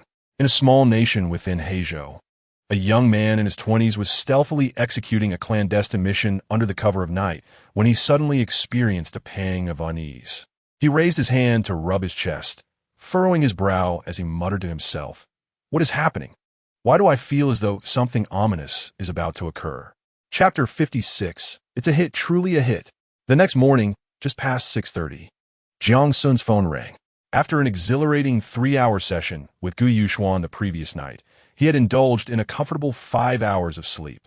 Without opening his eyes, he fumbled around with his hands, only to touch something smooth and exquisite, which emitted soft sounds when squeezed. Eventually, he found and tossed aside his phone. "Hello, Xiao Sun. Your book Ghost Blows Out the Light is a sensation," came the exuberant roar from Feng Muqing, reminiscent of a roused she-wolf. A sensation? Well, it ought to be. Given the excellence of my novel, Jiang Xun replied lazily. It's an outrage if Ghost Blows Out the Light isn't a hit. Do you have any idea? Feng Muqing exclaimed, her voice filled with urgency. In just one night, the click rate has surpassed 1.5 million. Do you understand what that means? Your book has been online for barely 9 hours. What? 1.5 million clicks? Jiang Xun instantly snapped awake, his eyes wide with astonishment. Sister Feng, you must be joking. Although he anticipated that his book would achieve great success, he never imagined it would garner such a staggering number of clicks overnight. This was akin to the treatment reserved for a literary deity. Yet, he had never published a novel online before. Why would I deceive you? Go check for yourself. Feng Muqing's radiant smile lit up her stunning face. Let us see how those fools in the Chinese department fare against you. Though this novel wasn't her creation, she had uploaded it, thus sharing in its triumph. She truly was quite clever. After exchanging a few more words with Feng Muqing, Jiang Xun hung up the phone. Turning around, he noticed a pair of sparkling eyes gazing at him. You're awake? Jiang Xun lifted his left hand, gently teasing her little nose, and smiled. Master, you really are writing a novel? Gu Yuxuan asked, somewhat astonished. She had indeed heard Jiang Xun mention it the night before, but from the content of the recent conversation, it seemed the novel was faring quite well, attracting considerable attention. Jiang Xun opened the Tomato website on his phone and searched for Ghost Blows Out the Light. To his astonishment, the first result was his work, and Feng Muqing's chosen pen name was both simple and striking. Jiang Family Young Master. At that moment, the click rate had already soared to 175,000, with the number of collections reaching an impressive 70, and like surpassing 100. This is the novel written by my master? How remarkable! Gu Yuxuan leaned in closer, and upon glimpsing the data presented before her, she was instantly taken aback. Although she seldom indulged in novels, the numerous friends around her who did had imparted enough knowledge for her to understand the significance of each piece of data. Her master was a genius writer. At this thought, her delicate face flushed with excitement as she playfully wrapped her arms around Jiang Xun's neck, offering a tender kiss. Indeed, this was remarkable. It seemed that striking it rich was now inevitable. Why not celebrate this momentous occasion? Jiang Xun could not contain his laughter. Observing Gu Yuxuan, who was unadorned yet exceedingly proactive, the alluring memories of the previous night danced in his mind, stirring a fervent desire within him, compelling him to press her down beneath him. Jiang Yuanxiao rose at 7 each morning, and today was no exception. While he was enjoying breakfast with Feng Ran, he received an unexpected call from Tao Jinquan. Jiang Yuanxiao initially assumed that Jiang Xun had stirred up some trouble at school. However, upon answering, he was met with a barrage of scathing remarks that lasted a full 5 minutes. The essence of it was clear. Jiang Yuanxiao was a scoundrel, and he was mistreating Jiang Xun, who had resorted to secretly writing novels to escape his plight. In summary, Jiang Yuanxiao was a fool, hindering the creative genius that was Jiang Xun. Once Tao Jinquan finally ceased his tirade, Jiang Yuanxiao cautiously swallowed hard and inquired, Elder Tao, Are you saying that Xiao Sun has written a novel that has gone viral online? Of course. If it wasn't successful, why be calling you? Tao Jinkun retorted. This novel is truly exceptional. I spent last night engrossed in it. However, I have only read less than 1/6, with a substantial portion still to explore. The more Tao Jinkun spoke, the more irate he became, feeling as though he might burst. Another round of vehement criticism followed. Yuan Xiao. I know Xiao Sun isn't your biological son, but you mustn't be excessively harsh on him. Do you not fear retribution? Look at Xiao Sun. He deliberately presents himself as a wayward youth, while diligently honing his craft. Do you understand? I warn you, if you continue to mistreat Xiao Sun, I shall ensure you receive a thorough beating for 3 days and nights. Jiang Yuan Xiao found himself unjustly burdened with blame, unsure where to seek redress. With an incredulous smile, he began to explain, Elder Tao, he is my son. How could I possibly be harsh with him? He receives several hundred million in allowances each month. Who else is as generous as I? Yet, he genuinely had no inkling that his son could write novels. What good is money alone? Does he not need parental affection? He forewarned, let me be clear, Xiao Sun possesses remarkable talent in writing. Tao Zhenkuan snorted heavily and declared, if given a few more years, he might just pen works of the caliber of the 4 great classical novels. Thus, you must treat him exceptionally well. Understand? Rest assured. Elder Tao, I will treat him with utmost kindness. Jiang Yuan Xiao hastily assured him. Tao Zhenkuan continued to ramble for a few more minutes before finally ending the call. Old Jiang, what did Elder Tao say? Is it true that our son is writing novels? And exceptionally well at that? Fong Ran inquired, astonished at the revelation. Last night, he indeed mentioned that he had written a novel, intending to challenge students from 4 university Chinese departments. Jiang Yuan Xiao mechanically turned his head, swallowed hard, and stammered. I thought he was merely jesting, but to my surprise, it became a sensation. Even old Tao remarked on its impressive quality. How remarkable is that? He has presided over the Jiang group for over 20 years, remaining calm in the face of any adversity. Yet now, he was so nervous and excited that he could hardly articulate his thoughts. My son, who has always been intelligent, simply did not care to showcase his talents before. Fong Ran, however, proudly raised her chin and exclaimed, by the way, what is the title of that book? I want to support my son. Oh, I heard it's called Ghost Blows Out the Light, available on the Tomato website.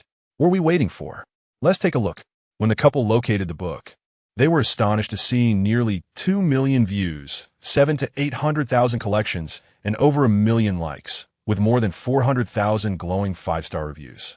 They exchanged incredulous glances and simultaneously uttered, is this really our son?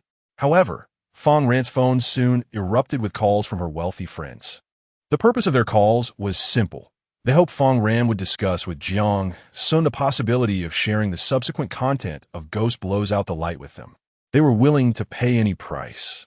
Chapter 57, No Vases Here. Fong Ran listened as her friends, one by one, chose to forego sleeping next to their husbands to stay up all night reading her son's novel, incessantly urging for more content. Her mood was one of sheer exhilaration, akin to sipping a chilled plum juice on a scorching summer day. They all belonged to the same social circle.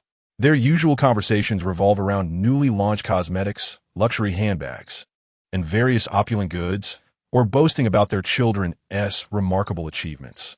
Yet, Jiang Xun had previously been known for stirring trouble, engaging in fights, and causing mischief, leaving Fong Ran unable to hold her head high in front of her friends. But now, her son's novel was sweeping across the entire Haicheng. Let me ask you this. Is my son not remarkable? He had always been low-key, disliking ostentation. I am incredibly proud. Oh dear, I still need to prepare breakfast for you. There is no time left. Gu Yuxuan, resembling a gentle kitten, nestled into Jiang Xun's embrace. Her exquisite face bore a lingering blush, appearing as radiant as a blossoming flower. In truth, she held a deep sense of gratitude towards Jiang Xun. Despite being a daughter of the Gu family, her awkward status meant they were destined to become mere playthings of others in the future. What? They were wives of Gu Xian? Impossible. They were merely arranged by Gu Qixing for his son, Gu Xian. There was no way they could possess a legitimate identity. Gu Xian's bride would undoubtedly be a daughter from a prominent Haiqing family. Certainly not them. Currently, they served as Jiang Xun's maids, seemingly unchanged from before. Yet, in terms of looks, physique, family background, and talent, Jiang Xun surpassed Gu Xian by leaps and bounds. Moreover, he was particularly gentle and considerate towards them, even if she were to remain nameless and unrecognized for her entire life. It was undeniable that her current situation was exponentially better, perhaps even hundreds of times superior, compared to the past. Gu Yuxuan, in a flurry, was attempting to rise and prepare breakfast for Jiang Xun, only to find her legs weaken, nearly causing her to collapse. Jiang Xun, witnessing her predicament, swiftly gathered her into his arms, laughing heartily. I forgot to mention that Uncle Lu has already prepared breakfast, so you need not exert yourself so much. Who knew you could move so swiftly? Gu Yuxuan's thoughts drifted to the embarrassing scenes from the previous night, her gaze catching a glimpse of the crimson stain on the sheets. Her fair visage flushed a deep red, warmth enveloping her as if she were ablaze. She buried her head in Jiang Xun's embrace and murmured, "Master, you are undoubtedly doing this on purpose." She truly could not comprehend it. Was it not said that there were no fields left untended, only oxen that were overworked? How was it that Jiang Xun appeared so revitalized and spirited, while she herself felt utterly fatigued, her back aching and her waist sore? Truly, her master was formidable. Jiang Xun lifted Gu Yuxuan effortlessly, carrying her into the bathroom where they took a warm bath.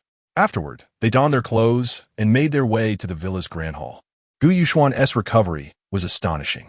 Following the bath, aside from a slightly awkward gait, all traces of fatigue had vanished. Oof. Gu Yuxuan, with a dumpling clutched in her mouth, continued to hum while casting a death glare at her sister. How infuriating! Gu Yuxuan lacks any sense of sisterly decency. Last night, I was just about to change into something alluring to engage in a few playful games with Master. Who would have thought that Gu Yuxuan would seize the opportunity to lock me in the bedroom, barricading the door with several single sofas? Had it not been for Lu Qianxing moving those sofas just now, I might still be trapped inside. At that moment, their sisterly bond felt severed. The battle for their master's affection had officially commenced.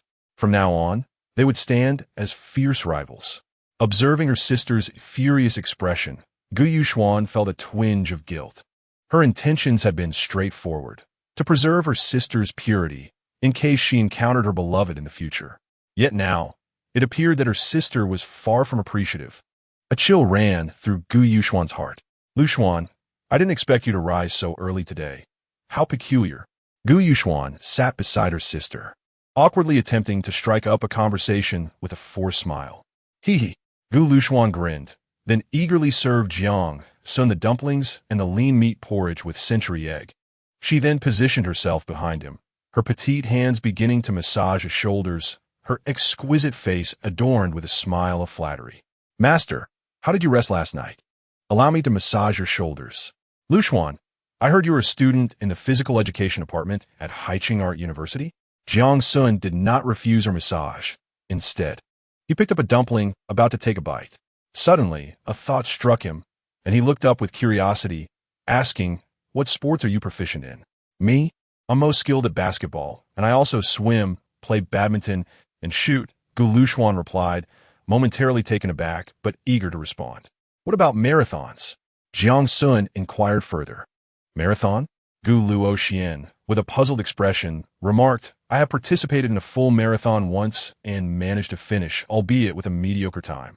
Jiang Xun could not help but chuckle. "I never anticipated you to be a natural athlete." Although Gu Yuxian excelled in only 4 distinct sports, each requiring vastly different skills, the time she allocated to each was significantly limited.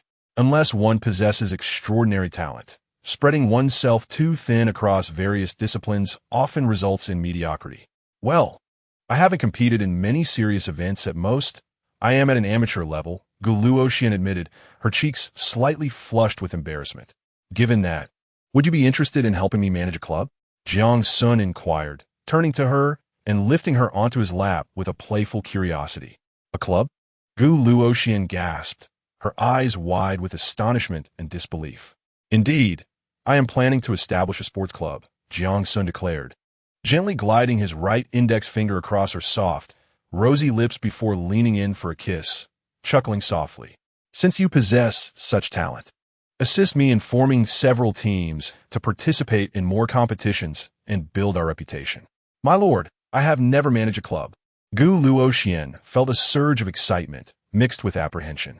If you haven't managed one before, you can learn gradually, Jiang Xun replied nonchalantly. No one is born knowing everything. Besides, my monthly allowance runs into several hundred million. Investing 100 million in the club annually is merely child's play. Success will bring joy to all, and failure is of little consequence. By the way, I plan to host several community sports events in Haicheng each year, such as full marathons and basketball tournaments, where club members can participate. This will enhance their competitive spirit and elevate our club's visibility, leading to increased advertising opportunities and profits. He added, even my maid should have her own responsibilities. After all, I do not require mere ornaments. Indeed, the portrayal of Gu Luoxian in novels depicts her as a sports star, an almost invincible presence in the realm of athletics. Given this, entrusting her with a club seemed a fitting decision. She could earn money by day and indulge in games with him by night. Wow, how thrilling! Chapter 58. My master is not human. He is a deity. Gu Luoxian was taken aback by Jiang Xun's profound trust in her. 100 million a year. What a remarkable sum. Her face flushed with excitement as she leaped to the ground, bowing deeply to Jiang Xun and exclaiming, Master, thank you for your support. I will work diligently. It was indeed a pitiable situation. The esteemed young lady of the Gu family received merely 2,000 yuan a month for living expenses, a sum earned through the summer toil alongside her sister. Yet, as a student-athlete, she faced numerous expenses for equipment and nutritional supplements, none of which could be overlooked. Moreover, one cannot overlook the necessity of enlisting the guidance of esteemed mentors. Were it not for financial constraints, her proficiency in several sports could have ascended to remarkable heights.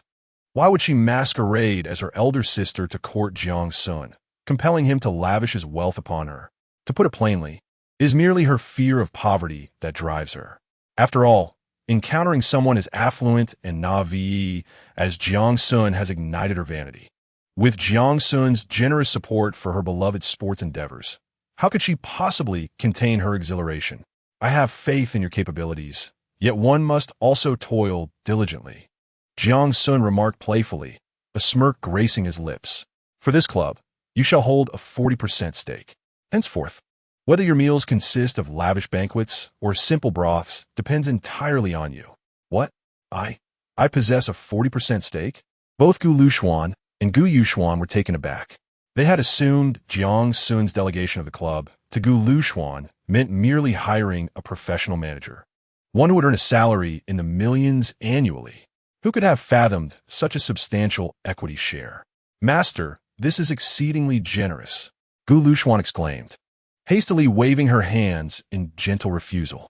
I'm already elated to manage the club. How could I accept such a significant ownership stake? I cannot agree. This agreement is not an option, Jiang Xun asserted, playfully tossing her a pear, his tone light yet firm. Consider this an initial investment, understand? Should my father cease to provide me with an allowance, will you not be responsible for my upkeep? Henceforth, my spending money will rely entirely on you. Ouch, that hurts. Gu Luoxian cradled her forehead, nearly shedding tears from the pain, yet cautiously inquired, Then does that mean I must agree? Agreement is imperative. Jiang Xun nodded vigorously before turning his attention to Gu Yuxuan. Yuxuan, I recall you're pursuing a degree in fashion design. Not long ago, you established a studio at school specializing in Hanfu design, correct? In this modern society, time equates to money. Establishing a studio is a slow endeavor. Like Luoxian, you should launch your own fashion design company, and I shall invest 100 million annually. You will hold 40% equity, while I retain 60. Any losses will be mine. Profits will be shared proportionally. Gu Yuxuan was astonished that Jiang Xun not only wished to invest in his sister, but also in her. This was an unprecedented opportunity, a veritable windfall. Had she not set up a studio due to financial limitations? she would have undoubtedly pursued grander ventures with millions at her disposal. Jiang Xun's substantial investment was indeed a rare opportunity. Without hesitation, she rose and bowed deeply to Jiang Xun. "Master, I too shall strive to work diligently." "Very well, let us dine. You must head to school today, so do not be late." Jiang Xun waved goodbye to the two of them and began to relish his breakfast. After their meal, he transferred 50 million to each of them before departing in his vehicle. Gu Yuxuan drove a crimson Bentley Continental, heading towards Haiqing Art University with her younger sister. It was not her choice to drive this car. Among Jiang Xun's 8 vehicles, this was the least expensive. Yet, the price tag of over 4 million still made her shake her head in disbelief. Recently, Gu Qixing had purchased a Mercedes Maybach, flaunting it for several days. However, Jiang Xun possessed no less than 7 or 8 luxury cars in that price range, highlighting the disparity between individuals.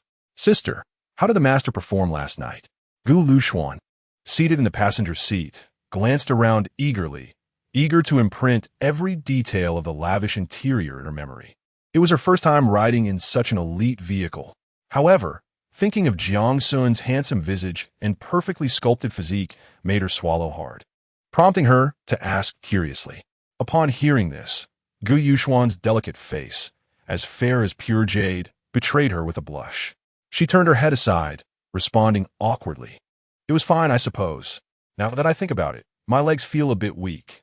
What if the two of us joined forces? Do you think the master would be receptive?" Gu Luxuan licked her lips, her heart racing with excitement. She already harbored significant admiration for Jiang Xun, and his recent offer to invest in a club only deepened her resolve. "Luxuan, the master possesses remarkable literary talent. Have you heard of the novel Ghost Blows Out the Light?" Gu Yuxuan, fearing her sister might utter something inappropriate, hastily shifted the topic. "It just began updating last night, and it's already garnered over 2 million views. I estimate that with this book alone, the master could earn billions." "What? The master wrote Ghost Blows Out the Light? That's incredible." Gu Luxuan's eyes widened in disbelief as she exclaimed.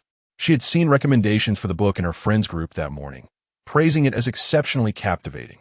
Who would have thought the author was Jiang Xun? "Am I joking with you?" Gu Yuxuan shot her a glare, emphasizing that he wasn't merely gambling with students from the Chinese department. He truly possessed that level of talent. "My master is not just a person. He is a deity." Gu Luxuan murmured, her eyes sparkling with a strange light. "Luxuan, what I mean is if the master works so hard, shouldn't we strive even harder?" Gu Yuxuan observed her sister, who seemed on the verge of drooling, and raised her left hand to rub her forehead. Her sister was infatuated. How could she save her? Yet, why was she already missing Jiang Xun less than 20 minutes after leaving him? Gu Luxuan snapped back to reality, nodding vigorously. "Sister, rest assured, I will never be a hindrance to the master. It's just about forming a club, right? If I mess it up, I'll offer myself to the master as compensation. You are now his." Gu Yuxuan scowled, giving her a fierce glare. "Then I shall surrender myself to the master, allowing him to indulge in me daily, and I will have no regrets." Gu Luxuan clenched her small fists tightly, her face reflecting a tragic determination. "Luxuan, it's still daytime. Stop dreaming." Gu Yuxuan truly wished to seal her lips. Did she want to be tormented by her master every day? Such a delightful dream was far beyond her reach.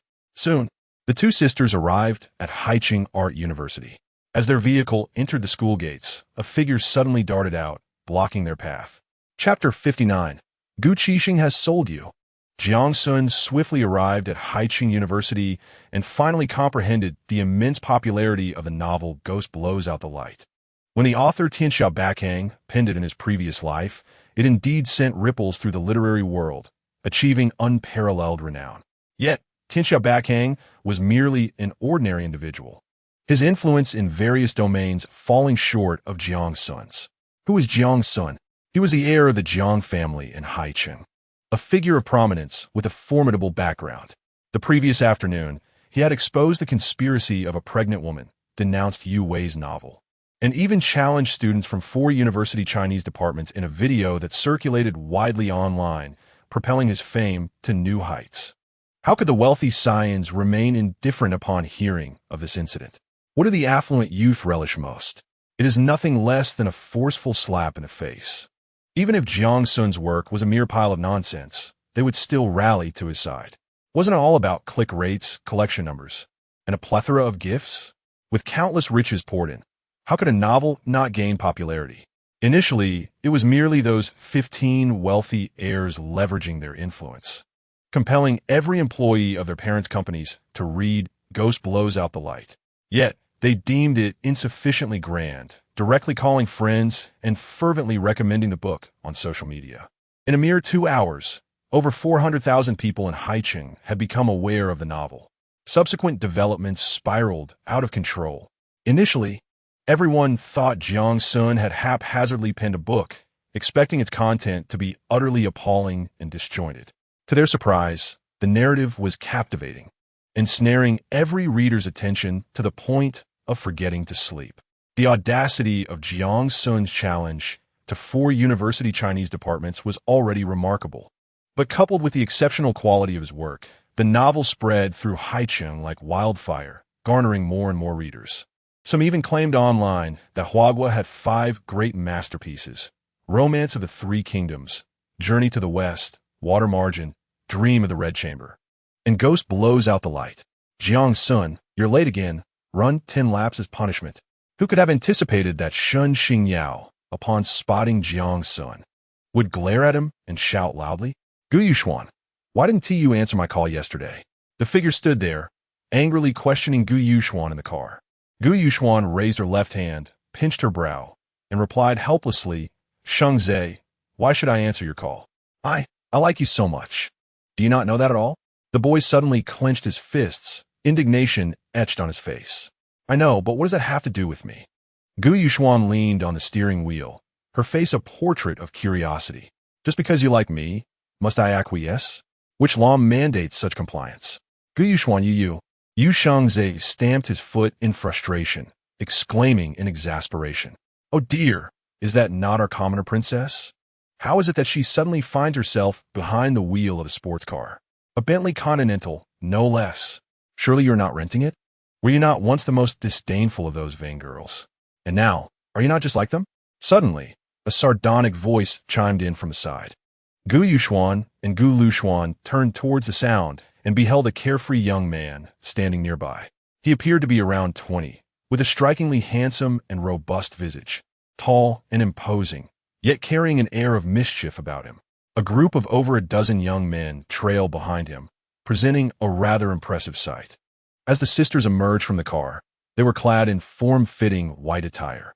Their short skirts revealed long, porcelain thighs accentuated by knee-high white boots. They radiated vitality and exuberance, though Gu Yuxuan exuded a touch more femininity than her sister, appearing alluring and captivating. Gu Luxuan raised her chin slightly, her face a mask of disdain. "Xiaoyang, what car we drive is none of your concern. Don't you think you are overstepping your bounds?" The moment the twins stepped out of the sports car, all the boys present were utterly captivated.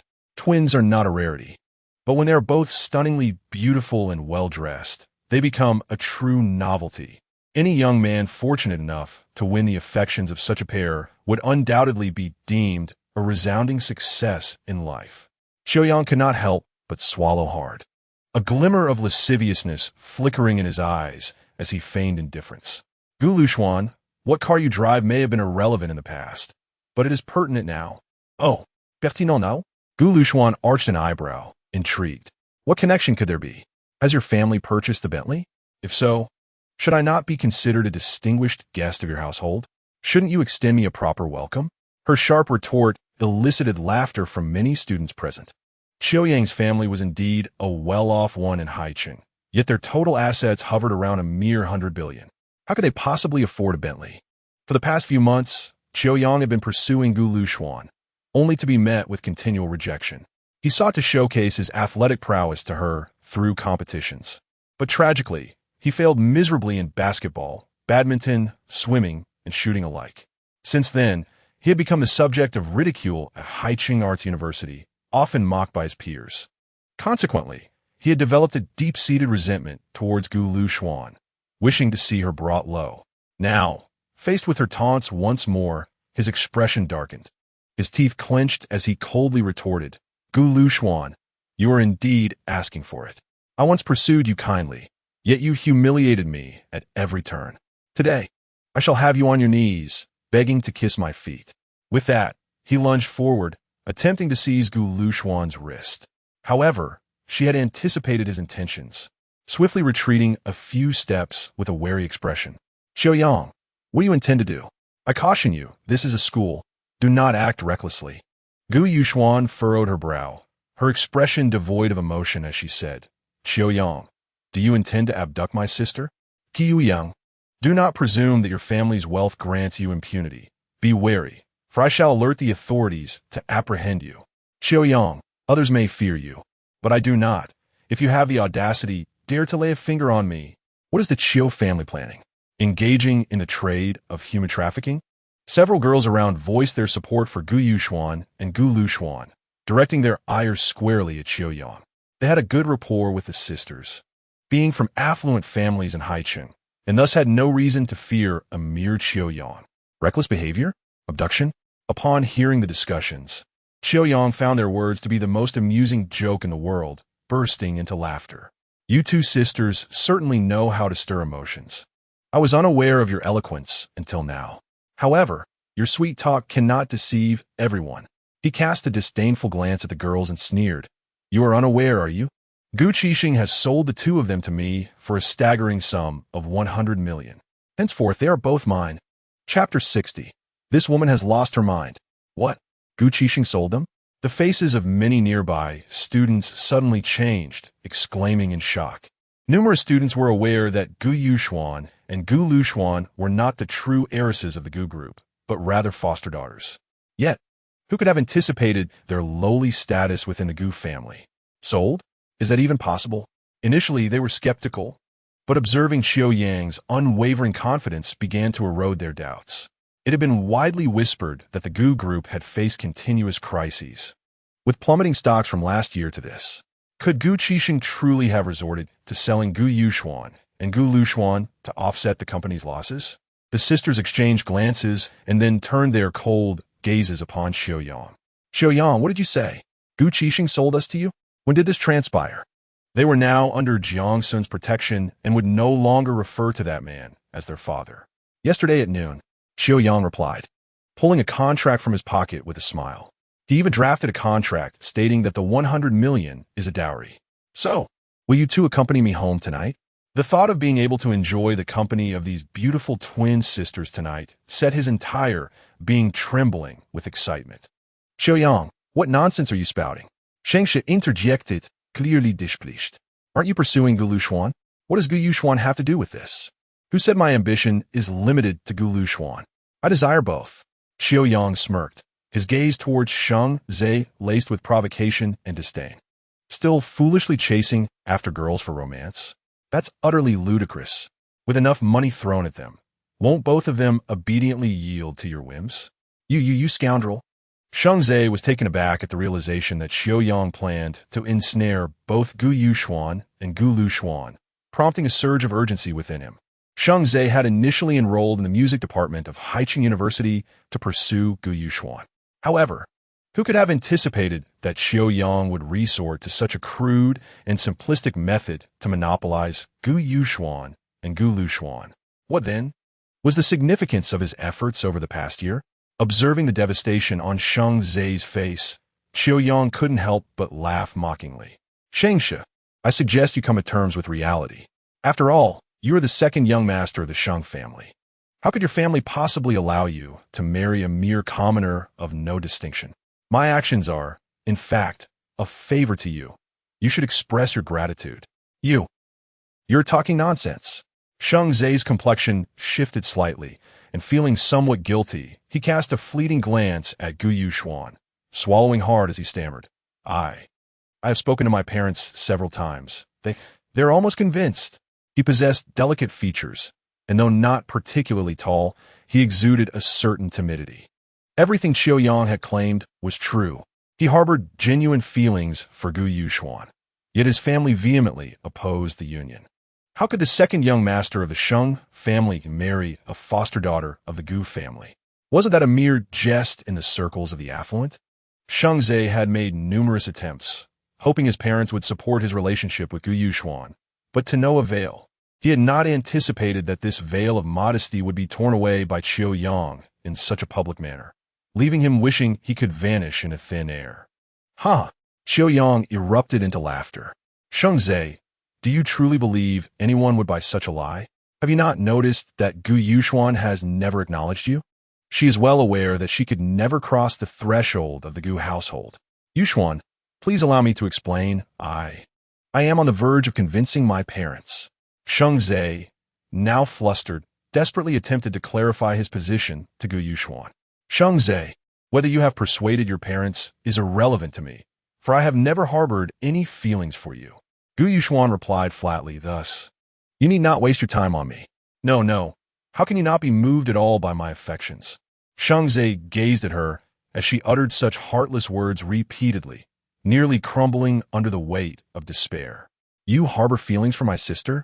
Gu Yuxuan, with a scornful smile, interjected. Shengze, do refrain from portraying yourself as the epitome of devotion. You speak of loving my sister, yet what have you done for her? When others bullied her, you cowered in the shadows like a coward, not daring to utter a word. Is this your notion of love? You cannot persuade your parents to wed my sister, nor do you dare to stand up for her against those who mistreat her. Ultimately, you are nothing but a worthless failure, unworthy of my sister. Shengze was taken aback by Gu Yuxuan's bluntness, which laid bare his cowardice and incompetence, leaving him momentarily speechless. Jiang Xun, upon hearing Shun Xingyao's words, was left in a state of disbelief. Late? Is it even 8 o'clock now? He had deliberately arrived at school early today to avoid punishment. Unable to resist, he pulled out his phone to check the time. It was merely 7:55, 5 minutes shy of 8. He had not arrived late. Just as he was preparing to retort, Shun Xingyao's expression darkened, and she sternly admonished him. Jiang Xun, during military training, who allowed you to recklessly gaze at your phone?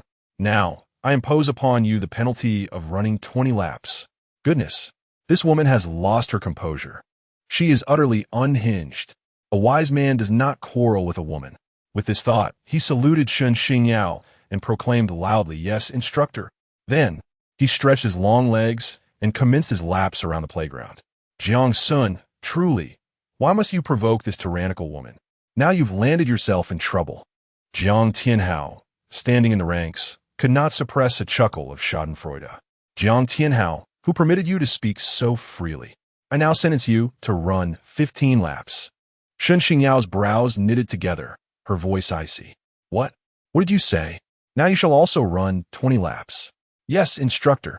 Jiang Tianhao's forehead bore 3 dark lines, and his lips twitched uncontrollably. He nearly wished to slap himself across the face. This is what you get for being so talkative. Now you're in it too.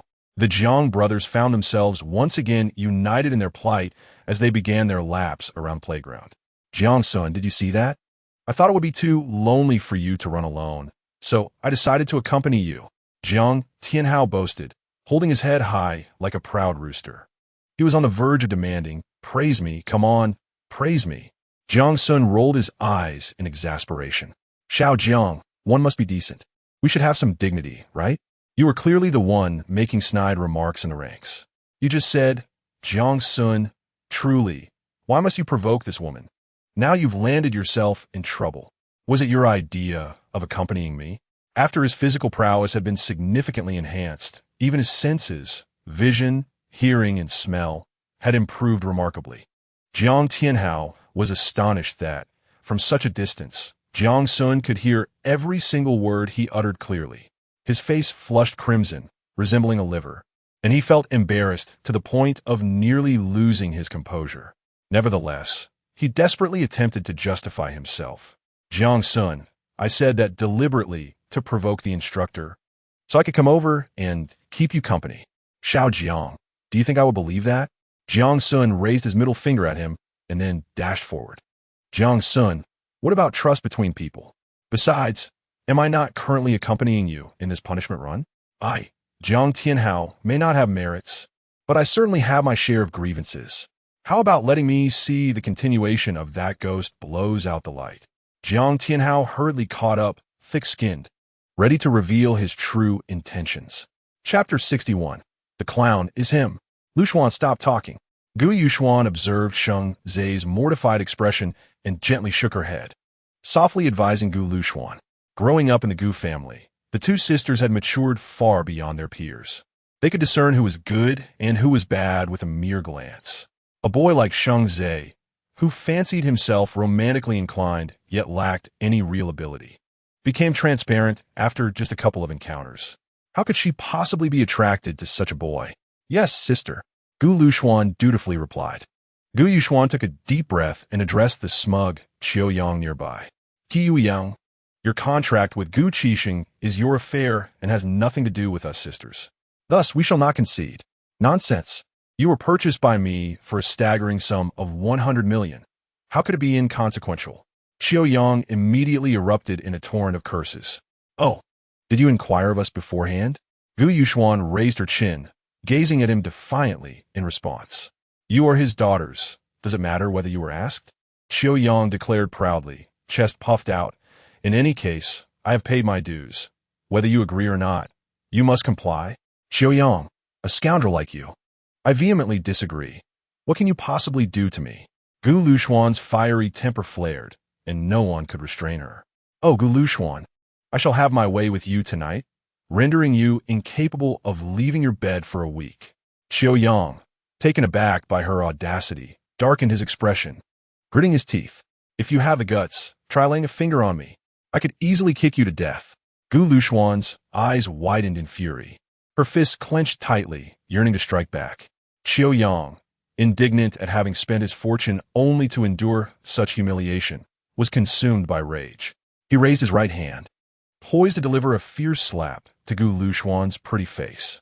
Gu Yuxuan's countenance shifted dramatically as she hurriedly shielded her sister. Yet in the next moment, his right hand was firmly seized by a large hand nearby, rendering it immobile. Damn it! Which scoundrel dares to stop me?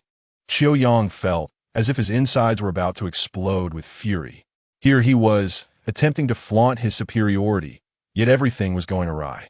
Young Master Qiu, you may strike anyone, but you absolutely cannot lay a hand on these two. A middle-aged man's voice resonated from his side. Following the voice, Qiu Yang turned to find that a burly man in his 30s had a firm grip on his right hand. The man was well built, with clearly defined muscles that exuded raw power. A single glance revealed that he was a veteran. Who are you? How dare you obstruct me? You certainly have a lot of nerve. Qiu Yang held his head high, disdain evident in his demeanor. State the name of your master, and let us see if it instills fear in me. The Qiu family had many bodyguards, all of whom were veterans. Thus, the presence of just one bodyguard did not intimidate him. The Jiang family of Haicheng, the middle-aged man replied with resolute conviction. What? The Jiang family of Haicheng? These four words startled not only Qiu Yang, but all the students in the vicinity. This was no ordinary affluent family. This was a top-tier clan. Qiu Yang's expression shifted abruptly, swallowing hard as he stuttered. Why, you mean Jiang Xun? Indeed, the middle-aged man affirmed with unwavering resolve.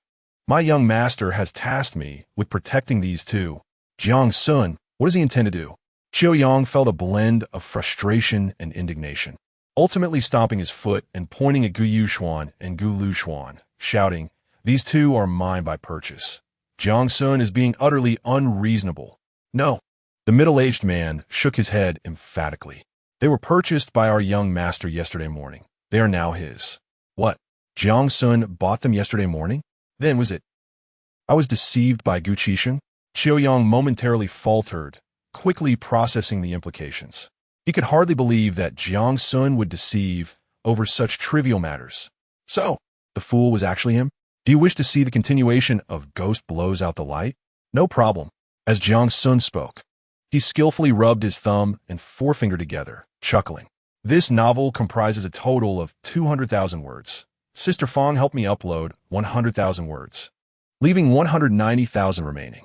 100,000 words equate to 100,000 yuan, while 190,000 words amount to 190,000 yuan, payment upon delivery. What? You expect to pay 190,000 for a mere novel? Why don't you go and rob a bank instead? Jiang Tianhao's eyes bulged in disbelief, his nose nearly crooked with indignation. Jiang Xun widened his eyes, astonished, exclaiming, Xiao Jiang, I am indeed robbing. Only now do you realize? I just sold the novel to 25 individuals, earning over 40 million, and that was at a reduced price. He had casually mentioned the novel to his mother, Fong Ran, without considering the matter too seriously, simply sending her the manuscript to handle as she pleased. Who would have anticipated that Fong Ran would sell the subsequent chapters of Ghost Blows Out the Light for an exorbitant price? Indeed, 190,000 words for 190,000 yuan. Moreover, access was strictly prohibited for others. On top of that, Jiang Yuan Xiao transferred him 500 million as a reward for crafting the remarkable novel Ghost Blows Out the Light. Can one truly earn such a fortune from writing? 190,000 words for 190,000 yuan, which translates to 1 yuan per word. If I write 10,000 words a day, I could effortlessly amass 300,000 in a month. Jiang Tianhao eyed him with a look of sheer certainty, nearly drooling with envy. Observing his infatuation, Jiang Xun couldn't help but roll his eyes. 1 yuan per word. Have you ever encountered such high prices in web literature? Moreover, given Jiang Tianhao's writing skills, it would be a miracle if anyone even glanced at his work.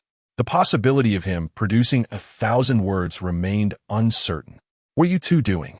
Who permitted you to converse? Get moving, do you hear me? If you continue chatting, each of you will run an additional 2 laps.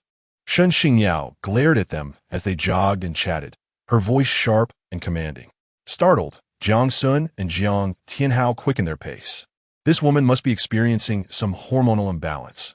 Why is she even stricter than yesterday? Jiang Tianhao couldn't help but mutter under his breath. Initially, he harbored some thoughts about Shen Xingyao, but now they had transformed into sheer terror. Who would dare pursue this woman? That would be self-torture. The others may rest in place. Jiang Tianhao, you openly insult the instructor. Add 3 laps. Jiang Xun, your running posture is improper. Add 2 laps. Jiang Tianhao, picking your nose while running. Add 2 laps. Jiang Xun, looking around while running. Add 2 laps. Shen Xingyao's melodious voice rang out repeatedly. Chapter 62. The fool was actually him. The middle-aged man ignored Xiao Yang and turned to face Gu Yushuan and Gu Lushuan, respectfully introducing himself. Ladies Gu, I am Han Su, sent by the young master specifically to protect you both. Should anyone with poor judgment dare to provoke you, do not hesitate to reach out to me. Moreover, I shall discreetly ensure the safety of both of you. Gu Yushuan and Gu Lushuan were taken aback by this scene. Jiang Xun had actually dispatched individuals to protect them? Such treatment was unparalleled. A smile graced Gu Yushuan's face as she gently nodded, expressing her gratitude. Please convey my thanks to the master. The middle-aged man nodded in acknowledgement, leaving his contact information before departing from the university. His role was that of a bodyguard, not a nanny. He was not required to remain by Gu Yushuan and Gu Lushuan's side at all times. Furthermore, this was a university. Having a bodyguard accompany them daily would be quite absurd. The earlier intervention by the middle-aged man on their behalf served as a warning to other students. Wow, Yushuan, are you two now associated with young Master Jiang? How fortunate you are. Indeed, young Master Jiang is currently the foremost author in Haicheng. His work Ghost Blowing Out the Light has gained immense acclaim throughout Huagua. All the students in the Chinese department combined do not measure up to even a hair of young Master Jiang.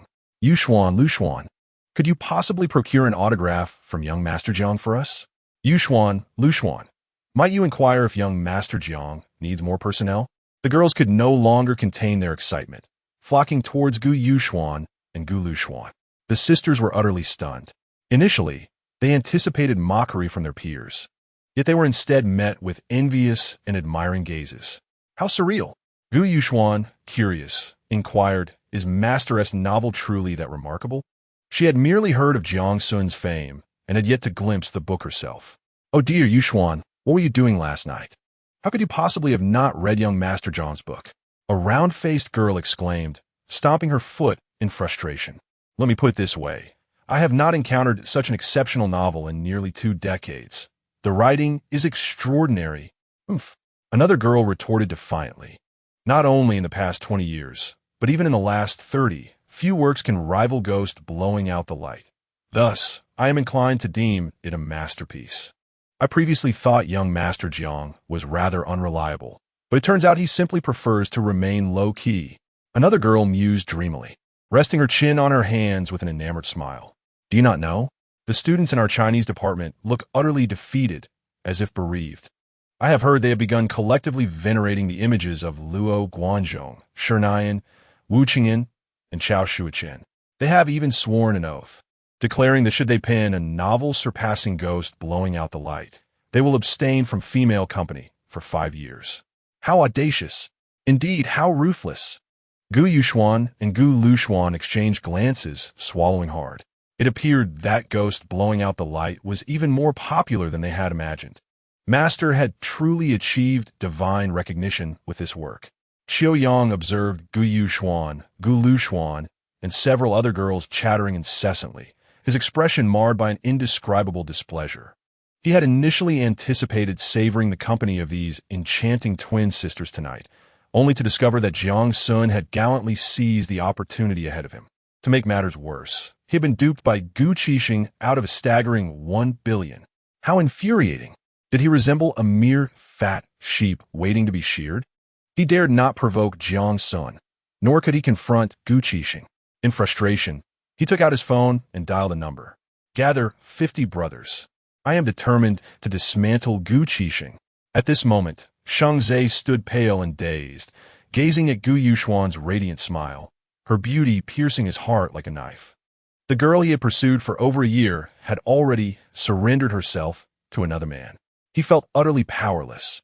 Finally, he managed to part his lips, his face etched with bitterness. Yuxuan, if Jiang Shao treats you poorly, you must tell me. But before he could finish, Gu Luxuan retorted sharply, What? Do you dare to lay a hand on Jiang Shao? I. Shang Zhe's spirit dimmed at her words, and he lowered his head in resignation. He was merely the second son of the Shang family, not the eldest. How could he possibly stand against Jiang Xun, the foremost among the notorious 4 young masters of Haicheng? Throughout the exchange, Gu Yuxuan did not cast a single glance at Shang Zhe, fully aware of his character, utterly ineffectual. Fortunately, she had never allowed herself to be swayed by this boy's affections. After completing 28 laps, Jiang Tianhao lay sprawled on the ground like a rag doll, panting heavily like a dog. I can't go on. My legs are ruined. It was not that his body was too weak. It was simply that he had run an excessive distance, with each lap measuring 800 meters. 28 laps totaled an astounding 22,400 meters, nearly the equivalent of a marathon. However, Jiang Xun was entirely different. Despite having battled for hours the previous night and engaging in a morning workout, he completed 20 laps with only a slight breathlessness, as though he had merely strolled through a mall for over an hour. Yet, before he could regain his footing, Shan Xingyao summoned him to a tree. Do you realize your mistake? She inquired, raising her small hand to pinch his soft waist several times with considerable force. Her almond-shaped eyes were wide with fury, resembling a fierce lioness. Should I say I know or I don't? Jiang Xun grimaced in pain, but remained perplexed about the woman's demeanor. Could it be that her monthly visitor had arrived? You don't know? You dare to claim ignorance? Shan Xingyao was nearly beside herself with rage. She continued to pinch and twist Jiang Xun's flesh, gritting her teeth. Who allowed you to write that terrible novel? Did you consult me first? Did I give my consent? Wait. Upon hearing her relentless tirade, Jiang Xun felt utterly bewildered. Instructor Shun, can we not engage in rational discourse? You are a military training instructor, not a bureaucrat from the Ministry of Education.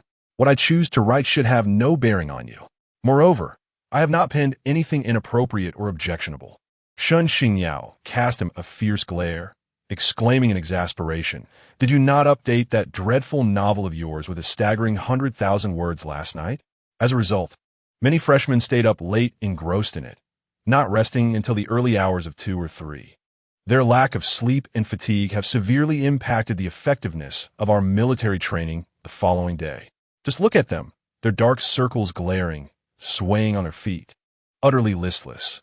I can hardly muster the courage to speak aloud, fearing that even a slightly raised voice might send a few toppling over. Can you honestly claim this has nothing to do with you? Jiang Xun was momentarily taken aback by her explanation. Was this novel truly that formidable?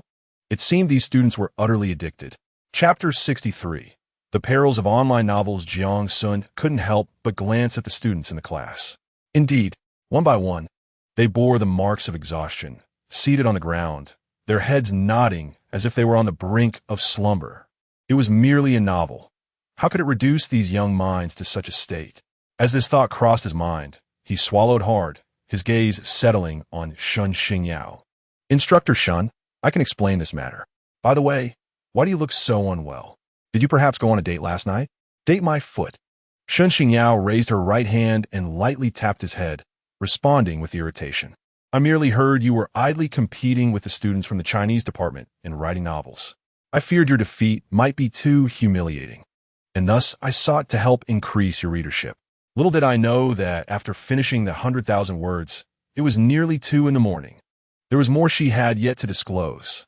After reading, visions of paper figures darting about her room, accompanied by eerie laughter, haunted her thoughts, preventing her from finding rest. It wasn't until nearly 4 o'clock that sheer exhaustion finally allowed her to drift off, meaning she had managed scarcely 4 hours of sleep.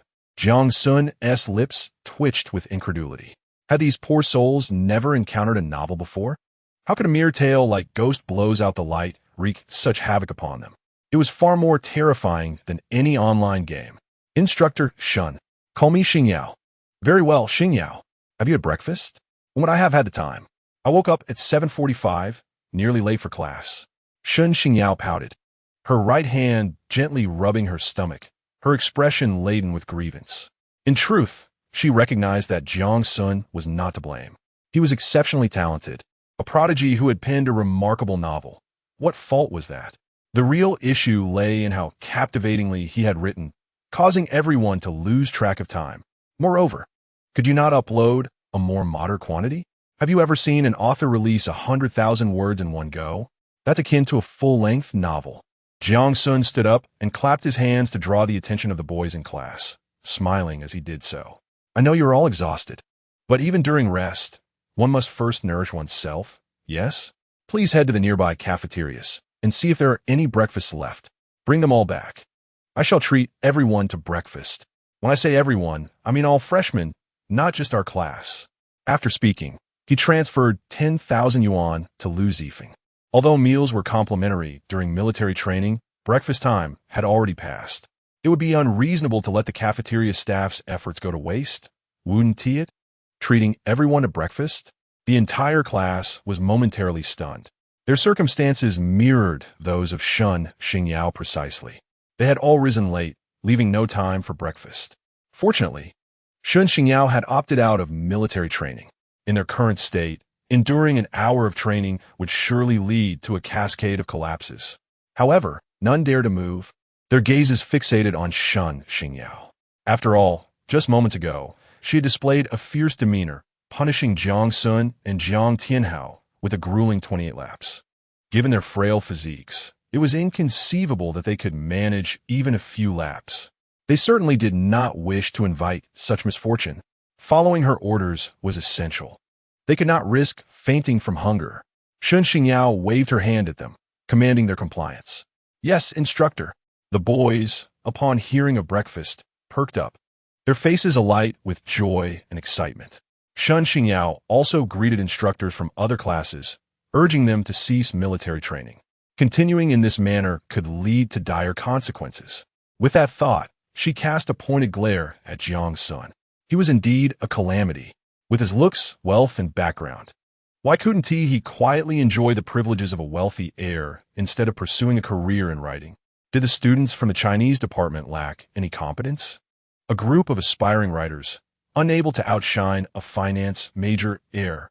Was there no justice in this situation? Soon, the boys led a group of over 20 cafeteria staff members toward them. The cafeteria staff themselves were in a state of dismay. Breakfast quantities have been budgeted based on student attendance, and even the leftovers were minimal. Yet, who could have anticipated that 70 students would skip breakfast that morning? Observing the remaining food meant for thousands, the chefs fell into self-doubt. Had their culinary skills declined to the point of open rebellion from the students? Would the principal, in a fit of rage, dismiss them all? Upon learning the truth of the situation later, they collectively sent their sympathies to Jiang Xun's family.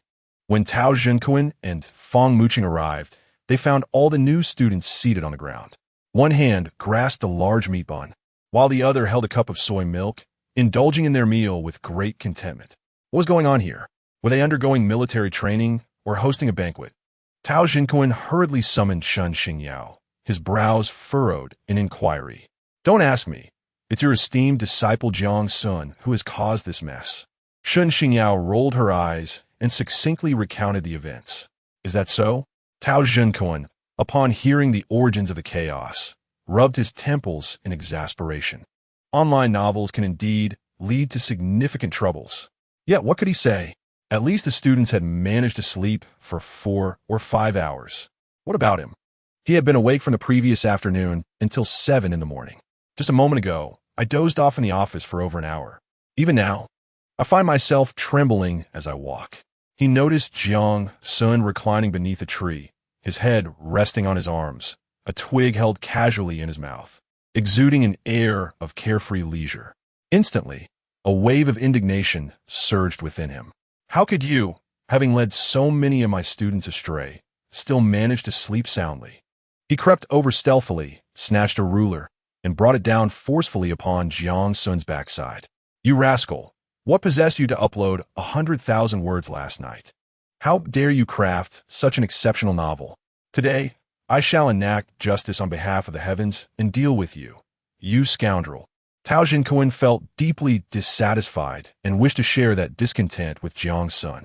The ruler struck Jiang Xun's rear, producing a sharp, resounding crack. Ah, that scoundrel dared to strike my backside? I curse you to bear sons without sight and daughters destined to endure a lifetime of hardship.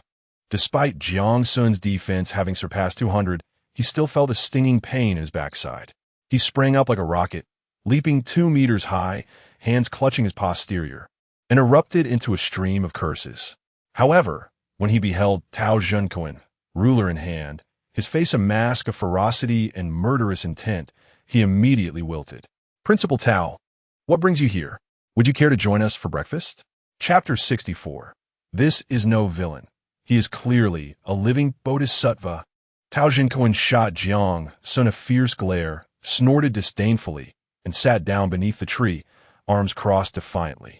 Jiang Xun hastily retrieved 2 large meat buns and a cup of soy milk, offering them to him. Having spent the night engrossed in novels, Tao Zhenkuan had just indulged in a brief nap and was now ravenously hungry. He did not hesitate to accept the meat bun and began eating. Jiang Xun approached from behind, bent down, and gently massaged his shoulders, grinning playfully. Principal Tao, would you say my efforts this time have brought honor to the school? Just look at those little upstarts from the Chinese department. If they manage to defeat me this time, I shall call them father. Tao Zhenkuan, having taken a few bites of the meat bun and sips of soy milk, began explaining, I heard that last night, over 400 individuals registered from 7 universities in Haicheng. The most clicked novel was Your Ghost Blows Out the Light, among the other 400 novels. The highest click rate was merely over 500, with the lowest failing to surpass 200. You're leading by a staggering margin. If this trend continues, they stand no chance of surpassing you. In fact, aside from Haicheng University, Haicheng Art University, Haicheng University of Science and Technology, and Haicheng Institute of Technology, there are several other lesser-known undergraduate and vocational colleges. Some students from our Chinese department also registered accounts, preparing to engage in a fierce battle against Jiang Xun.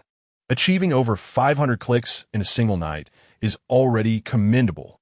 Jiang Xun's eyes sparkled with surprise as he exclaimed, It seems the Chinese department indeed has some talented individuals. 500 is quite impressive. What then do you make of my 200,000? Upon hearing Jiang Xun boast in his presence, Tao Zhenkuan turned his head and shot him a sharp glare. This insolent brat. He truly does not realize how deserving he is of a reprimand. Principal Tao, what I meant was, for an average writer, 500 clicks is already quite remarkable. Jiang Xun replied confidently, asserting that he was not a conventional writer, hence could not be subjected to such evaluations. Jiang Xun wished to counter his argument, yet found himself devoid of any rebuttal. Although he seldom perused online novels, he understood that attaining 2 million clicks in a single night was practically implausible. It could only be said that Jiang Xun was extraordinarily talented and rather audacious. He retorted, "I did not come here to engage in this futile discourse with you, but to convey two matters. Firstly, Yue was apprehended by the police yesterday. Given the multitude of testimonies and evidence against him, any attempts at denial would be futile. The police have now filed an appeal to the court, and I estimate that he will face, at most, a 6-month prison sentence. The penalties for defamation in our country are not particularly severe, and considering he is a university student with a relatively good attitude toward his guilt, this may play in his favor. However, the university will impose the maximum disciplinary action, expulsion from school, with a notification sent to the entire institution. As for that woman, being pregnant, she will only receive a reprimand and no further punishment. I believe this punishment is adequate. What do you think? This entire debacle ultimately tarnishes the reputation of Haicheng University, so a swift resolution is preferable. However, who knows how Jiang Xun's father, Jiang Yuanxiao, might react? Should he feel aggrieved and seek to escalate the matter, intensifying the punishment for Yue, things could spiral out of control. Therefore, I wanted to communicate with you first. Jiang Xun nodded gently. This punishment is acceptable. A 6-month prison sentence for Yue, coupled with expulsion, signifies his complete downfall. The likelihood of him continuing his university education thereafter has diminished significantly. Some might argue that with his expulsion from Haicheng University, he could enroll in another institution. However, that would be quite naive. What university would dare accept a student with a history of expulsion, especially one involved in such heinous acts as hiring a pregnant woman to defame others? Public universities typically do not accept such students. As for private institutions, they prioritize profit over student quality. But what value is there in attending a private university? If you agree on this, the matter will be much easier to resolve. Tao Jinkoan, relieved by Jiang Xun's lack of demands, felt a weight lift from his shoulders. He had been concerned that Jiang Xun would stubbornly refuse to accept such punishment, which would complicate matters. He continued, "The second matter I wish to discuss is your donation of 5 million to the school. After extensive discussions with the school leadership and the cafeteria, we have reached the following decision. All students will receive a meal card in the coming days, which will be linked to their real name registration and cannot be sold. Each card allows for 60 meals, with each meal comprising 2 meat dishes, 2 vegetable dishes, a chicken leg, and complimentary rice and soup, valid for 6 months. What do you think? Although a 5 million donation sounds substantial, with over 20,000 students at Haicheng University, that averages to just over 200 yuan per person.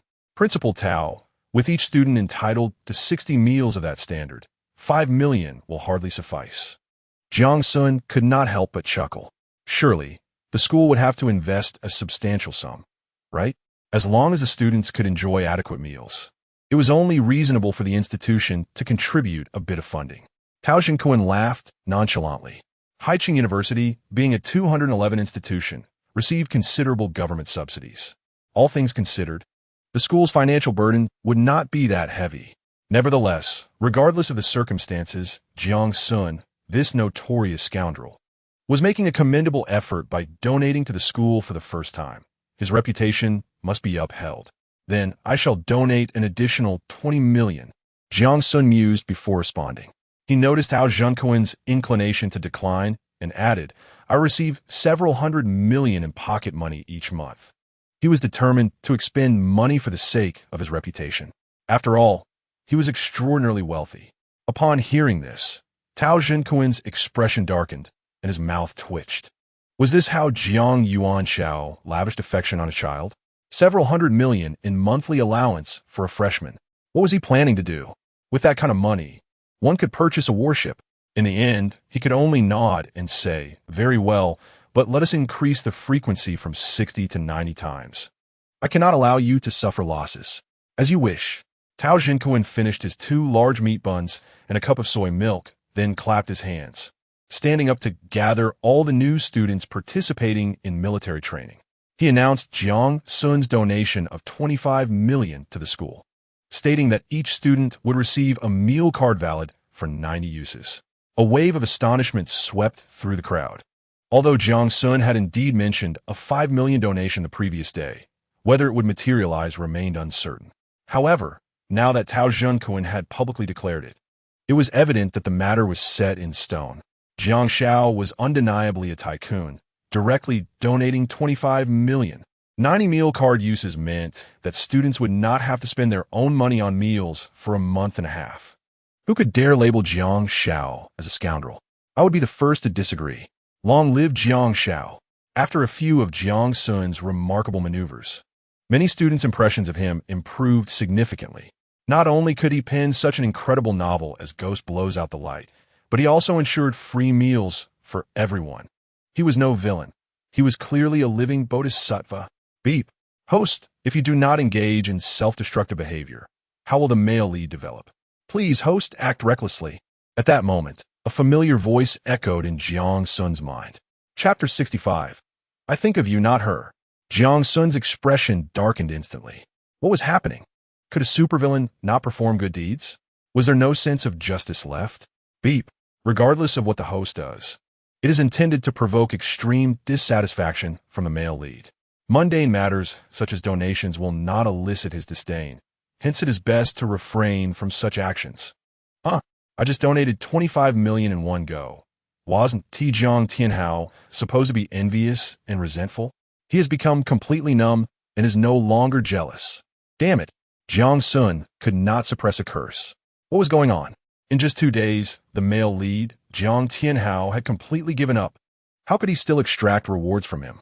Jiang Tianhao, come on, you rascal, get your act together. Ding. The host has yet to check in today. Check in. The host receives 7 lace cotton seamless items, each representing a color: red, orange, yellow, green, cyan, blue, and purple, ensuring a cheerful mood each day. You ridiculous system. You are becoming increasingly bizarre. Thank you for the compliment, host. Ding.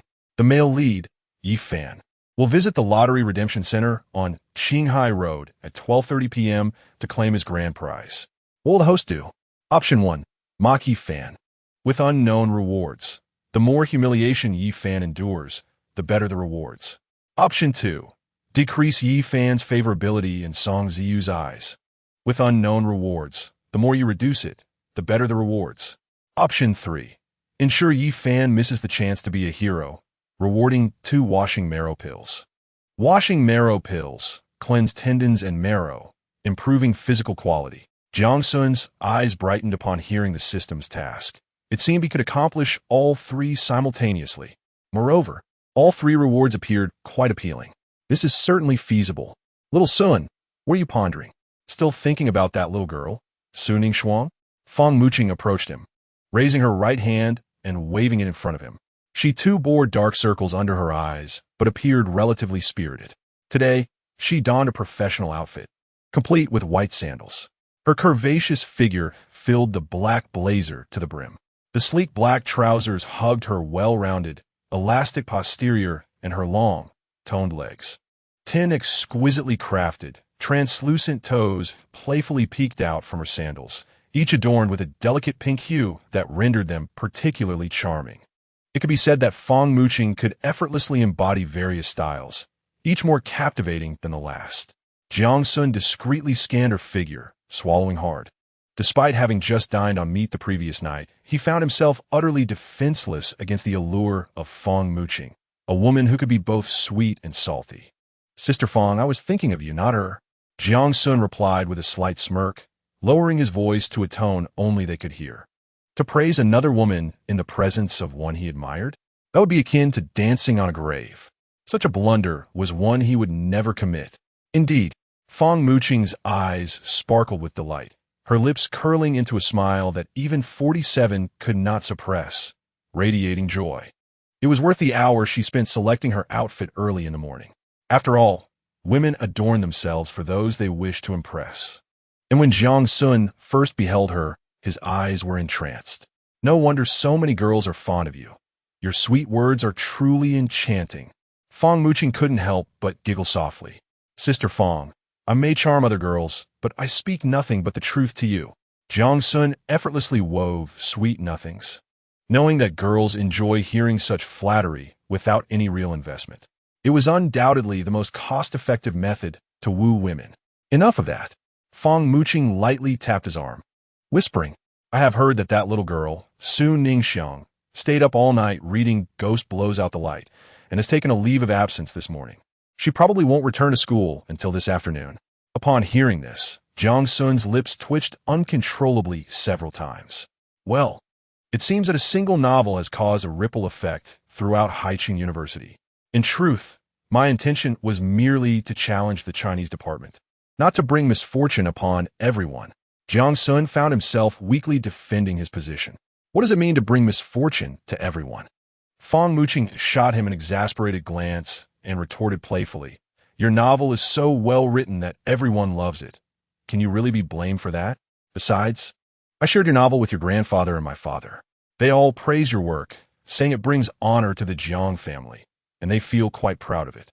By the way, your grandfather asked me to take you back to the Fong family in a few days to host a celebratory feast in your honor.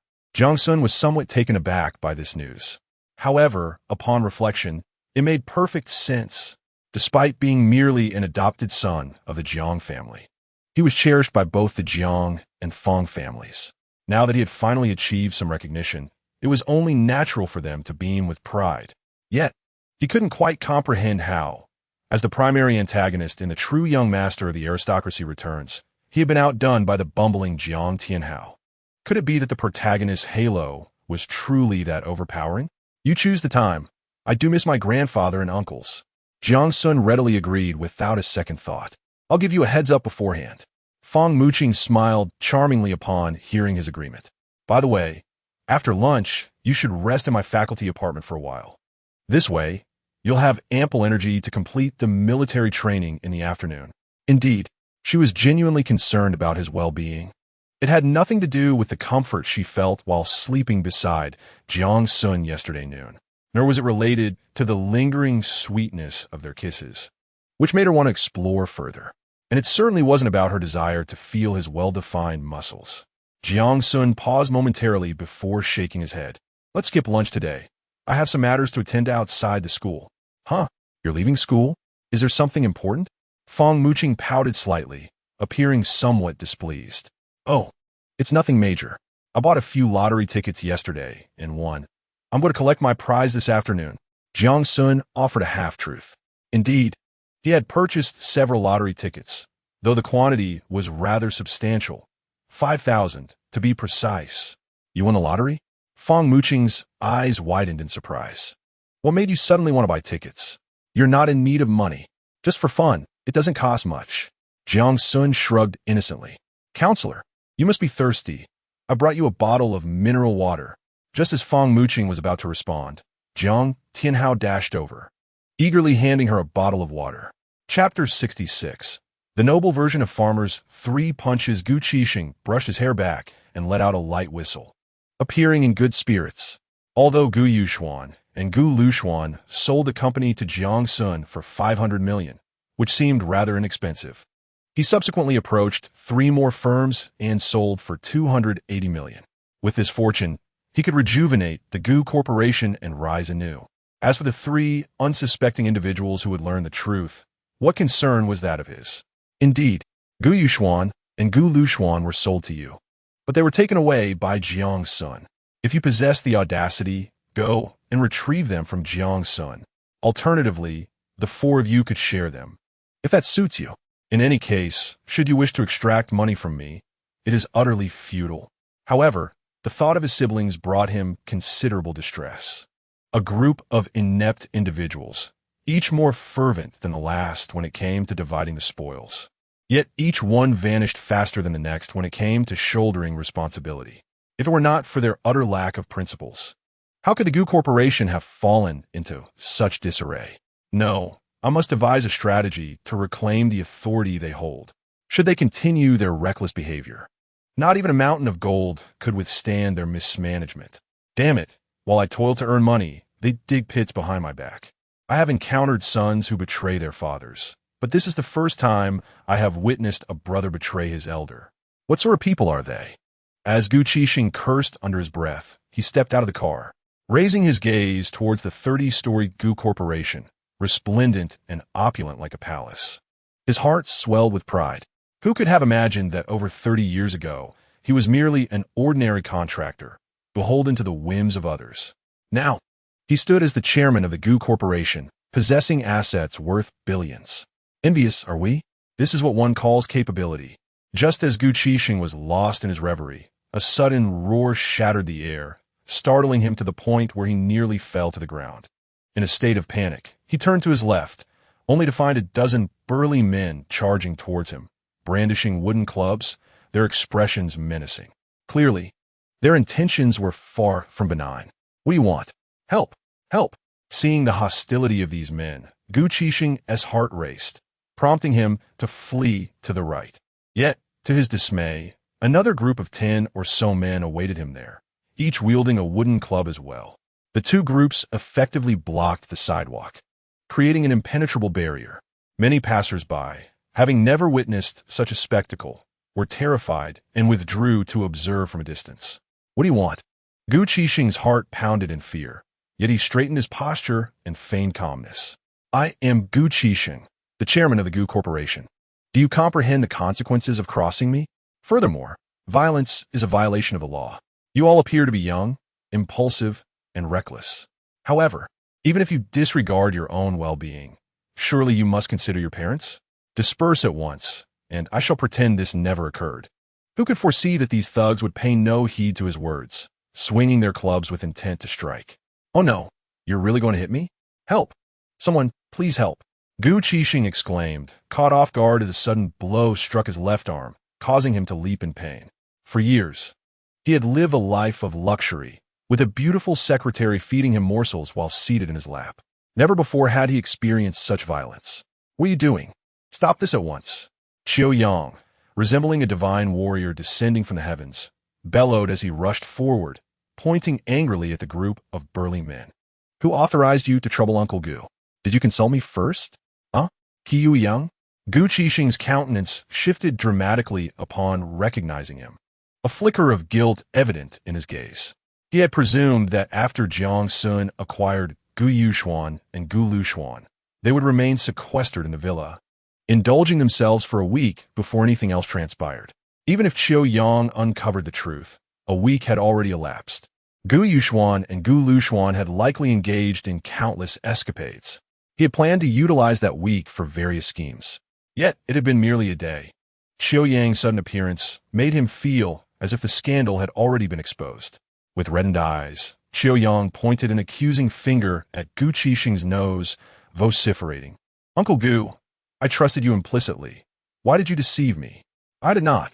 Gu Qixing stammered in response. "Do you know?" Qiu Yang explained to the onlookers, "Yesterday, Uncle Gu demanded $1 billion for the dowry to marry his daughter to me. But who would have guessed he would marry her off to multiple suitors?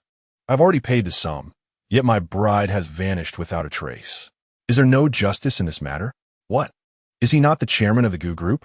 Engaging in such disgraceful acts of selling his daughter? $1 billion for a dowry? Truly, the lives of the affluent are beyond our comprehension. Is his daughter made of gold?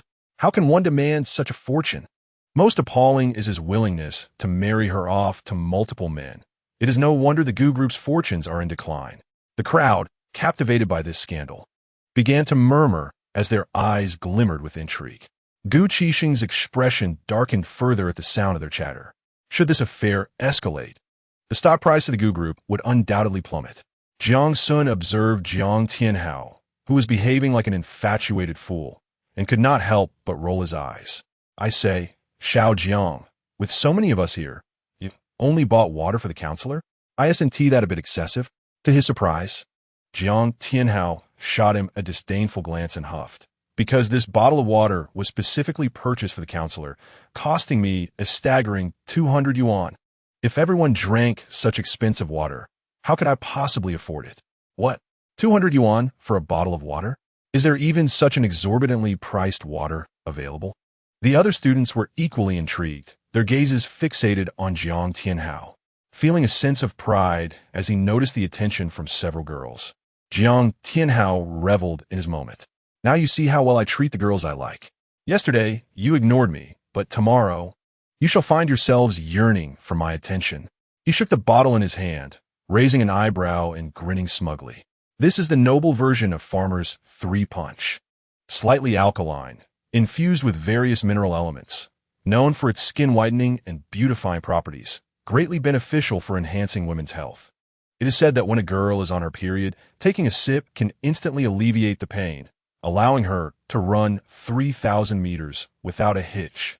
Is there really a noble version of Farmer's 3 punches? Is it truly that remarkable? Are you certain this isn't some illicit milk powder? All the students were utterly astounded. However, when they laid eyes on the packaging of the mineral water, they burst into laughter. Chapter 67. How could city dwellers deceive us rural folk? Gu Qixing furrowed his brow, only to quickly relax as he loudly questioned Qiuyang. Qiuyang, what are you doing? Is there no way to discuss this civilly? Why are you instructing them to resort to violence? This is illegal, so take them and leave at once, considering you are my junior. I shall not hold this against you. With just a few words, he redirected the conversation, transforming himself from a shameless scoundrel into a magnanimous victim. Yet, Qiuyang, having meticulously devised various plans in his mind, would not allow him to have his way. He rubbed his eyes, which grew redder, and his voice became increasingly hysterical. Uncle Gu, what are you saying? Their trouble with you has nothing to do with me. Did you not see me try my best to stop them just now? I am but a human, not a deity. I cannot wield a knife to block them. After uttering these words, he bellowed at the burly men, What are you doing? Your actions are casting me into a realm of unkindness, disloyalty, and disrespect. I command you all to return at once. Do you hear me? Young master, we cannot accept this command. One of the men brandished a wooden club, his face filled with indignation. You have always treated us well. Yet we have watched helplessly as Gu Qixing deceived you out of 1 billion. How can we swallow this humiliation? Human hearts are made of flesh. We must teach him a lesson and avenge you. Indeed, they bully the young master because they look down upon us. We cannot let this go unpunished. The other men raised their clubs in unison, their voices echoing as if rehearsed.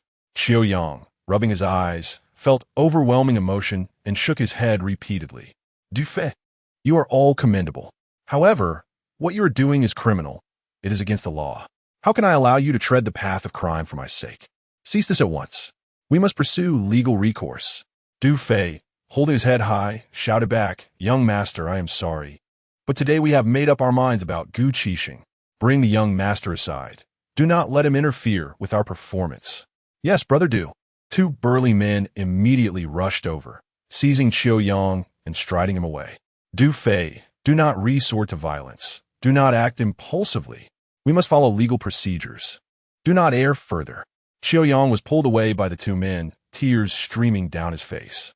I was momentarily confused, deceived by him. There is no need for you to do this on my behalf. I was wrong. I truly realized my mistake. I should not have mentioned this in front of you. It would only bring harm to you. Who can assist me in calling the police? We must act swiftly to halt this. A grave situation has arisen. The onlookers around were utterly moved by the spectacle. These bodyguards display remarkable righteousness, willing to face imprisonment to defend the young master against adversity. In ancient times, they would undoubtedly be hailed as noble warriors. Their gazes toward Qiuyang and the burly men transformed, filled with admiration and reverence, with some even surreptitiously giving a thumbs up. However, Gu Qixing, upon hearing Qiuyang and Du Fei's exaggerated dialogue and performance, felt his lips twitch in anger. No wonder the scene seemed familiar. It bore a striking resemblance to the earlier incident orchestrated by Jiang Xun, where bodyguards assaulted Song Jingyang. That wretched Qiuyang, could he not display a modicum of creativity? Why mimic Jiang Xun so closely? If Qiuyang were aware of this query, he would defiantly retort, What of imitation? As long as it infuriates Gu Qixing, even imitation suffices. Qiuyang, we could engage in a civil discussion. Gu Qixing began to contemplate how to buy some time. Why should he return the money he had deceitfully acquired? Yes, indeed, we can sit down and talk this over. Du Do not resort to violence. You could kill him. Qiu Yang immediately began to struggle fiercely, attempting to break free from the grasp of the two hulking men, while shouting at the top of his lungs, "Take action! Fight to the death for the young master." Du Fei raised the wooden stick in his hand, leading the charge, striking fiercely at Gu Qixing.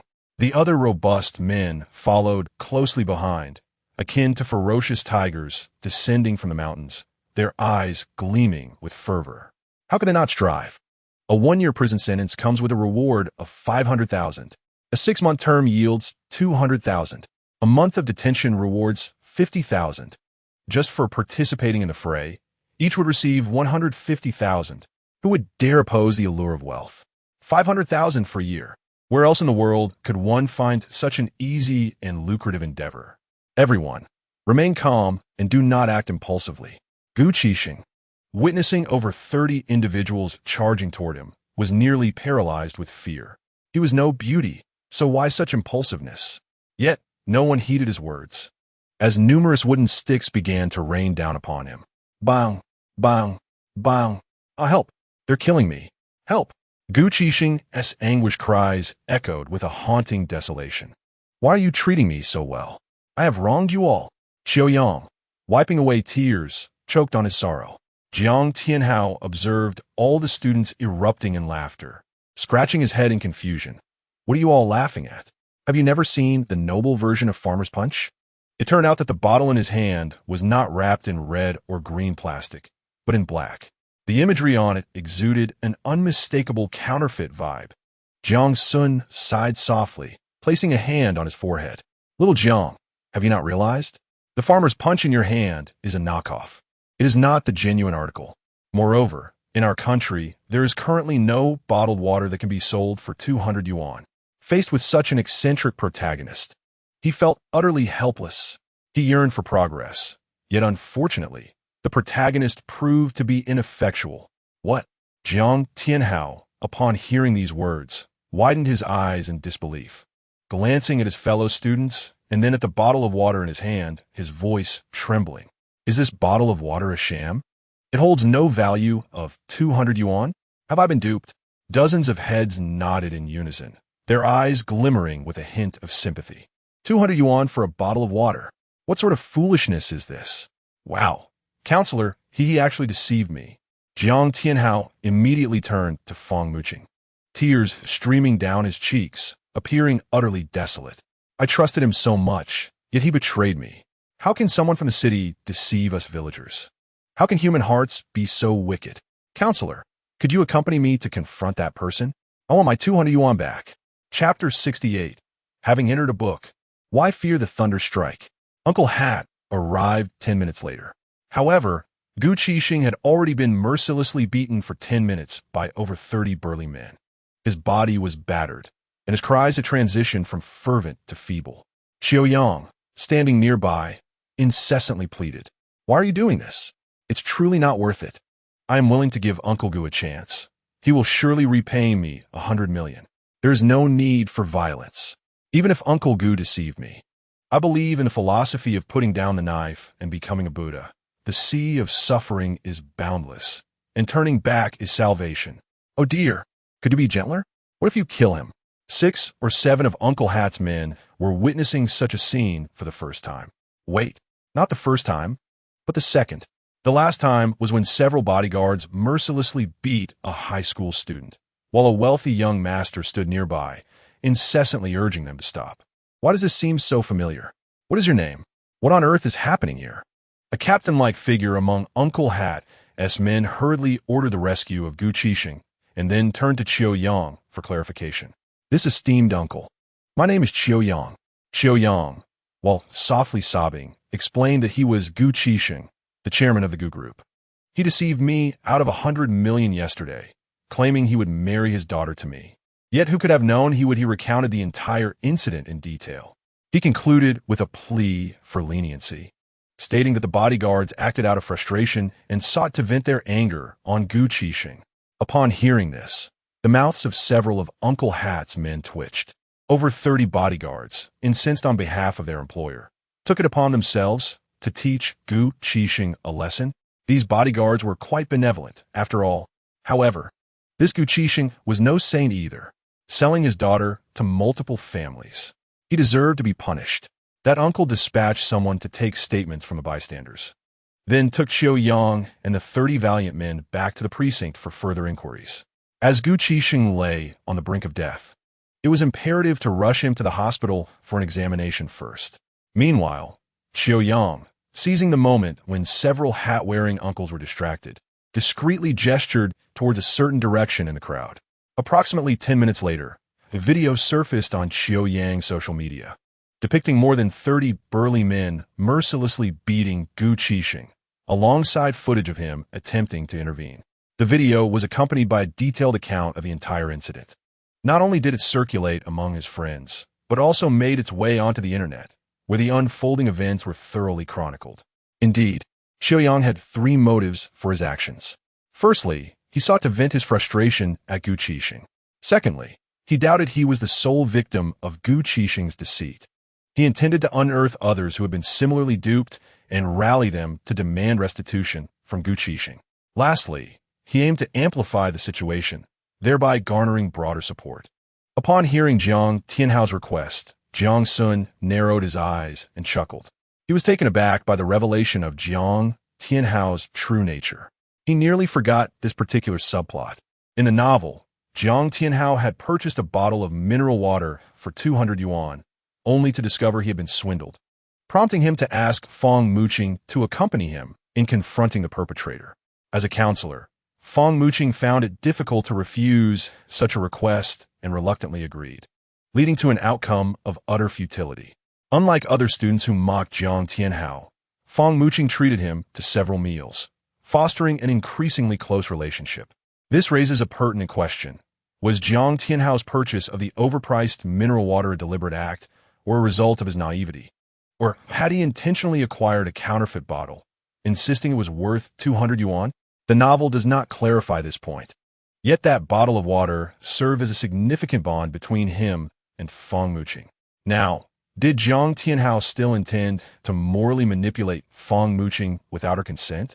Upon hearing Jiang Tianhao's request, Fang Muqing furrowed her brows, feeling an internal resistance. Truth be told, her affections were solely reserved for Jiang Xun, leaving no room for any other male. Moreover, Jiang Tianhao's initial gaze upon her had been overly intense and aggressive. However, as a counselor, she felt unable to reject such a request outright. Biting her lip, she prepared to relent, when suddenly a soft voice broke through. "Xiao Jiang, that seems rather unjust, does it not?" Jiang Xun interjected. "What does this have to do with you?"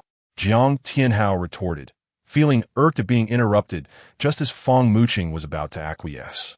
"You dare to disrupt my pursuit of her. Aren't you afraid of retribution?" But Jiang Xun, having traversed into the realm of fiction, was unperturbed. He languidly reclined, nonchalantly stating, "If you go alone, the ridicule will be directed solely at you. However, if you and Counselor Fang go together, the mockery will be aimed at both of you. People will surely wonder if the counselor has lost her senses, producing such a student who would fall for a 200 yuan bottle of water. How absurd. I merely wished to purchase a fine bottle of water for my counselor. Who could have predicted it would turn out this way?" Jiang Tianhao's face instantly flushed crimson, resembling a liver as he vehemently protested. "So, are you blaming the counselor?" Jiang Xun inquired with a cheerful smile as he gazed at him. "I am not." Jiang Tianhao hastily shook his head in defense. Alas, Fang Muqing let out a soft sigh, retrieving 200 yuan from her pocket and placing it into Jiang Tianhao's hand. "Jiang Tianhao, thank you for your kind intentions. This 200 yuan is merely a form of compensation. Please refrain from such foolishness in the future." Her impression of Jiang Tianhao diminished even further. Buying a 200 yuan bottle of water for the counselor. If such news were spread, how could she face anyone again? Would others not think she was a water peddler, deliberately tricking students into purchasing overpriced water? "Counselor, I did not." Jiang Tianhao attempted to decline, but the counselor had already turned away, not sparing him a glance. "Jiang Xun." Jiang Tianhao looked at the 200 yuan in his hand, then at Jiang Xun, who was reveling in his misfortune, and felt a surge of frustration. Xiao Jiang, that is not how one pursues a girl. Jiang Xun lamented, shaking his head. Damn it. Jiang Tianhao cursed, raising a middle finger at him. The military training in the morning was sporadic, consisting of brief sessions of training followed by lengthy breaks. At 11 o'clock, the military training concluded. Jiang Xun exchanged greetings with Fong Muqing and Shun Xingyao, preparing to leave the school when his phone suddenly rang. He glanced at the caller ID, his eyes narrowing. It was Jiang Jing calling. Chapter 69. Who is the bait? It was indeed that scoundrel Jiang Jing. If it weren't for this call, he would have completely forgotten about this rascal. However, now that he was making this call, was he walking into a trap? Thinking of this, a slight smirk curled at the corners of his mouth, and he stepped aside to answer the call.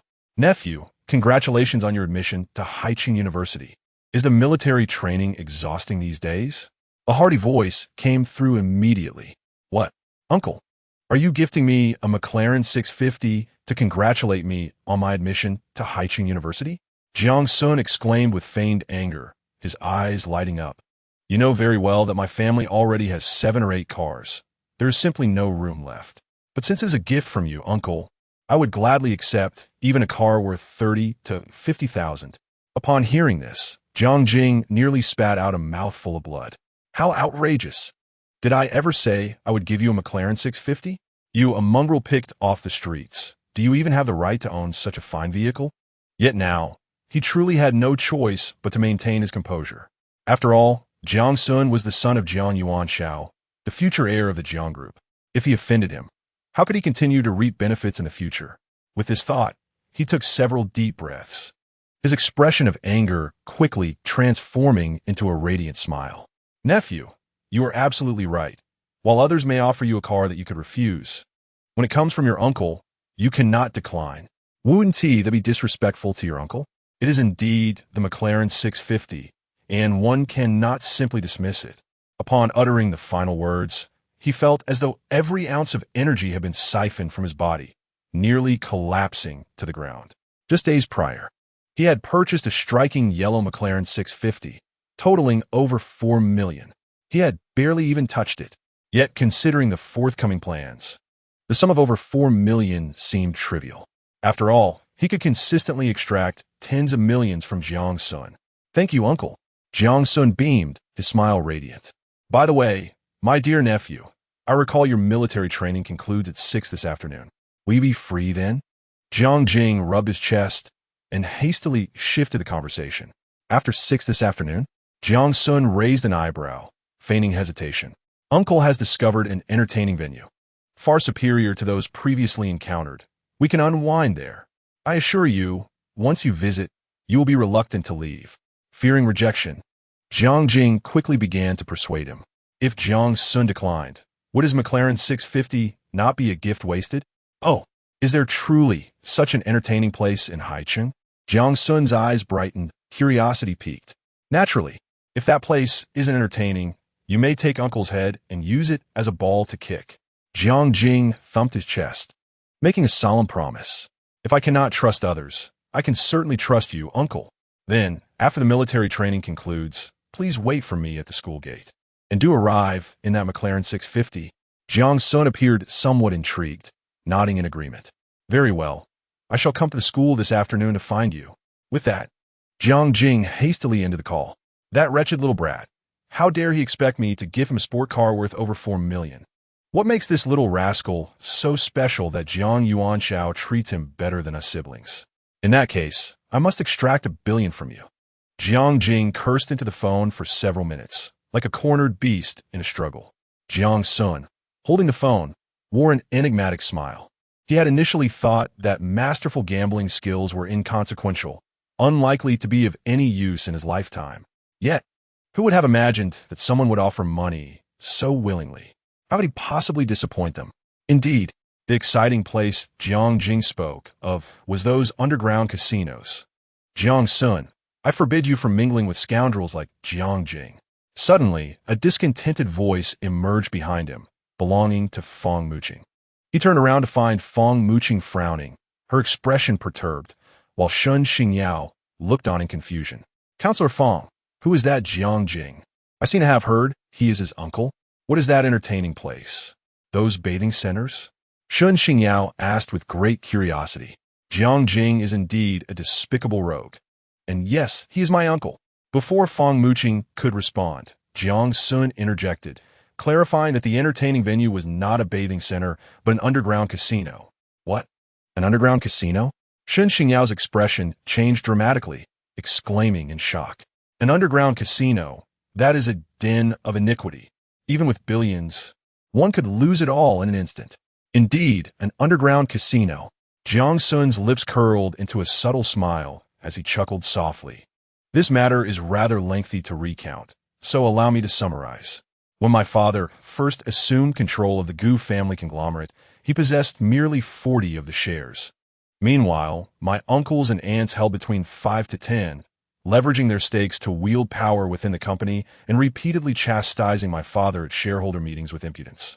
However, after over 2 decades of relentless effort, my father's share has surged from 40 to 85, while theirs have dwindled to a mere 1 to 2, completely ousting them from decision-making power and silencing their voices. Naturally, they harbor immense resentment and have attempted to create trouble for my father on several occasions. Yet, their feeble schemes couldn't even stir a ripple, so they turned their attention towards me. Jiang Jing previously orchestrated a scheme, luring me into several underground casinos, resulting in losses totaling nearly 200 million. I suspect he has exhausted those funds and now seeks to extract money from me. Upon hearing this revelation, Shun Xingyao was instantly taken aback. Were you not using your brain? How could you be duped out of 2 to 300 million? He is simply too accommodating and overly trusting of relatives. Fang Muqing raised her slender, pale fingers and poked Jiang Xun's hand with a mix of frustration and disappointment. Little did she know, Jiang Xun crossed his arms behind his head and gazed lazily at the bright, scorching sun, smiling nonchalantly. Sister Fang, how do you know this isn't a trap I set for them? A trap? Fang Muqing blinked in surprise. Her curiosity piqued. If one does not cast sufficient bait, how can one expect to catch a big fish? Jiang Xun grinned, revealing a set of pearly white teeth. See, the bait has taken a hook. In the past, he might not have had such confidence, but now, with his masterful gambling skills, he was certain he could reclaim all the money he had previously lost. You mean you deliberately lost that much money? Fang Muqing exclaimed in astonishment. Indeed, Jiang Xun's eyes sparkled with determination as he articulated each word. This time, I shall ensure he repays me in full, with interest. Chapter 70. Your safety shall be my responsibility. Fang Muqing was taken aback by the depth of Jiang Xun's plan. To have intentionally lost 200 million months ago, merely to ensnare Jiang Jing, was quite an astute move. How could he still be the reckless, impulsive young man? Devoid of foresight, he seemed to have matured, exuding a newfound masculinity. How enthralling. With that thought, she arched an eyebrow, albeit still harboring some concern. Sun, do you believe your plan will succeed? I've heard that in gambling, one loses 9 out of 10 times, with countless tricks involved. I hope you do not end up losing a substantial amount instead of seeing Jiang Jing face his downfall. Had it been any other man employing such a method to deceive others, she would undoubtedly label him as cunning and treacherous. Yet if that man were Jiang Xun, he would be seen as mature, composed, and resourceful, a strategist combating evil. This is the distinction between love and indifference. Sister Fang, are you not aware of my capabilities? Jiang Xun couldn't help but chuckle softly. Would I undertake something uncertain? As the military training concluded in the afternoon, Shun Xingyao, who had remained silent until now, suddenly spoke up. Those underground casinos employ numerous thugs. Even if you manage to earn a substantial sum from them, how could they allow you to leave so easily? Surely, chaos would ensue. If she were Uncle Hat, she would undoubtedly thwart Jiang Xun's reckless plan. Unfortunately, she was a member of the Special Forces. Her approach to tasks would naturally differ from Uncle Hat's strict adherence to rules. No way. Jiang Xun promptly shook his head in refusal. Your military aura is too strong. It would easily expose your identity. But I can disguise myself. Shun Xingyao clenched her delicate fists tightly, tilting her head defiantly in rebuttal. Disguise is merely that, disguise. Those are seasoned professionals, not ordinary people. Jiang Xun remained unconvinced and called out to Jiang Tianhao, who was heading towards the cafeteria. Xiao Jiang. What? Jiang Tianhao halted, glaring daggers at him. He despised this troublemaker, cursing him 1,000 times a day and wishing misfortune upon him, like having instant noodles without seasoning or only chicken necks in his large plate of chicken. After the afternoon military training, accompany me to a place. I fear someone might beat me up, Jiang Xun straightforwardly stated. Isn't it quite normal to beat you up? I even want to hit you. Jiang Tianhao's eyes lit up, and he chuckled with a hint of schadenfreude. Which angelic sister had finally decided to take action against this rascal, Jiang Xun? In the sequel to Ghost Blows Out the Light, there are 2 million. Along with a Porsche Cayenne, Jiang Xun placed his left hand on Jiang Tianhao's shoulder, then raised his right hand, extending his middle finger, ring finger, and pinky. What? Are you serious? You wouldn't be deceiving me, would you? Jiang Tianhao's body jolted, his eyes sparkling with disbelief. Let's not dwell on the sequel's content for now. The 2 benefits alone are tantalizing. A Porsche Cayenne is nearly 1 million. So, a mere outing with him could yield 3 million? Is a trifling amount of money worth deceiving you? Jiang Xun replied nonchalantly. I can give you 500,000 up front, and the remaining 1,500,000 along with the car tomorrow morning. What do you say? Without a moment's hesitation, Jiang Tianhao agreed. Isn't it just about ensuring Jiang Xun's safety to prevent him from getting beaten up? With his mastery of both Feng Lei Palm and Ghostly Step, he truly didn't regard a mere dozen thugs as a threat. Jiang Xun pulled out his phone and transferred 500,000 to Jiang Tianhao. In the face of danger, he would push Jiang Tianhao out. After all, he was the destined protagonist.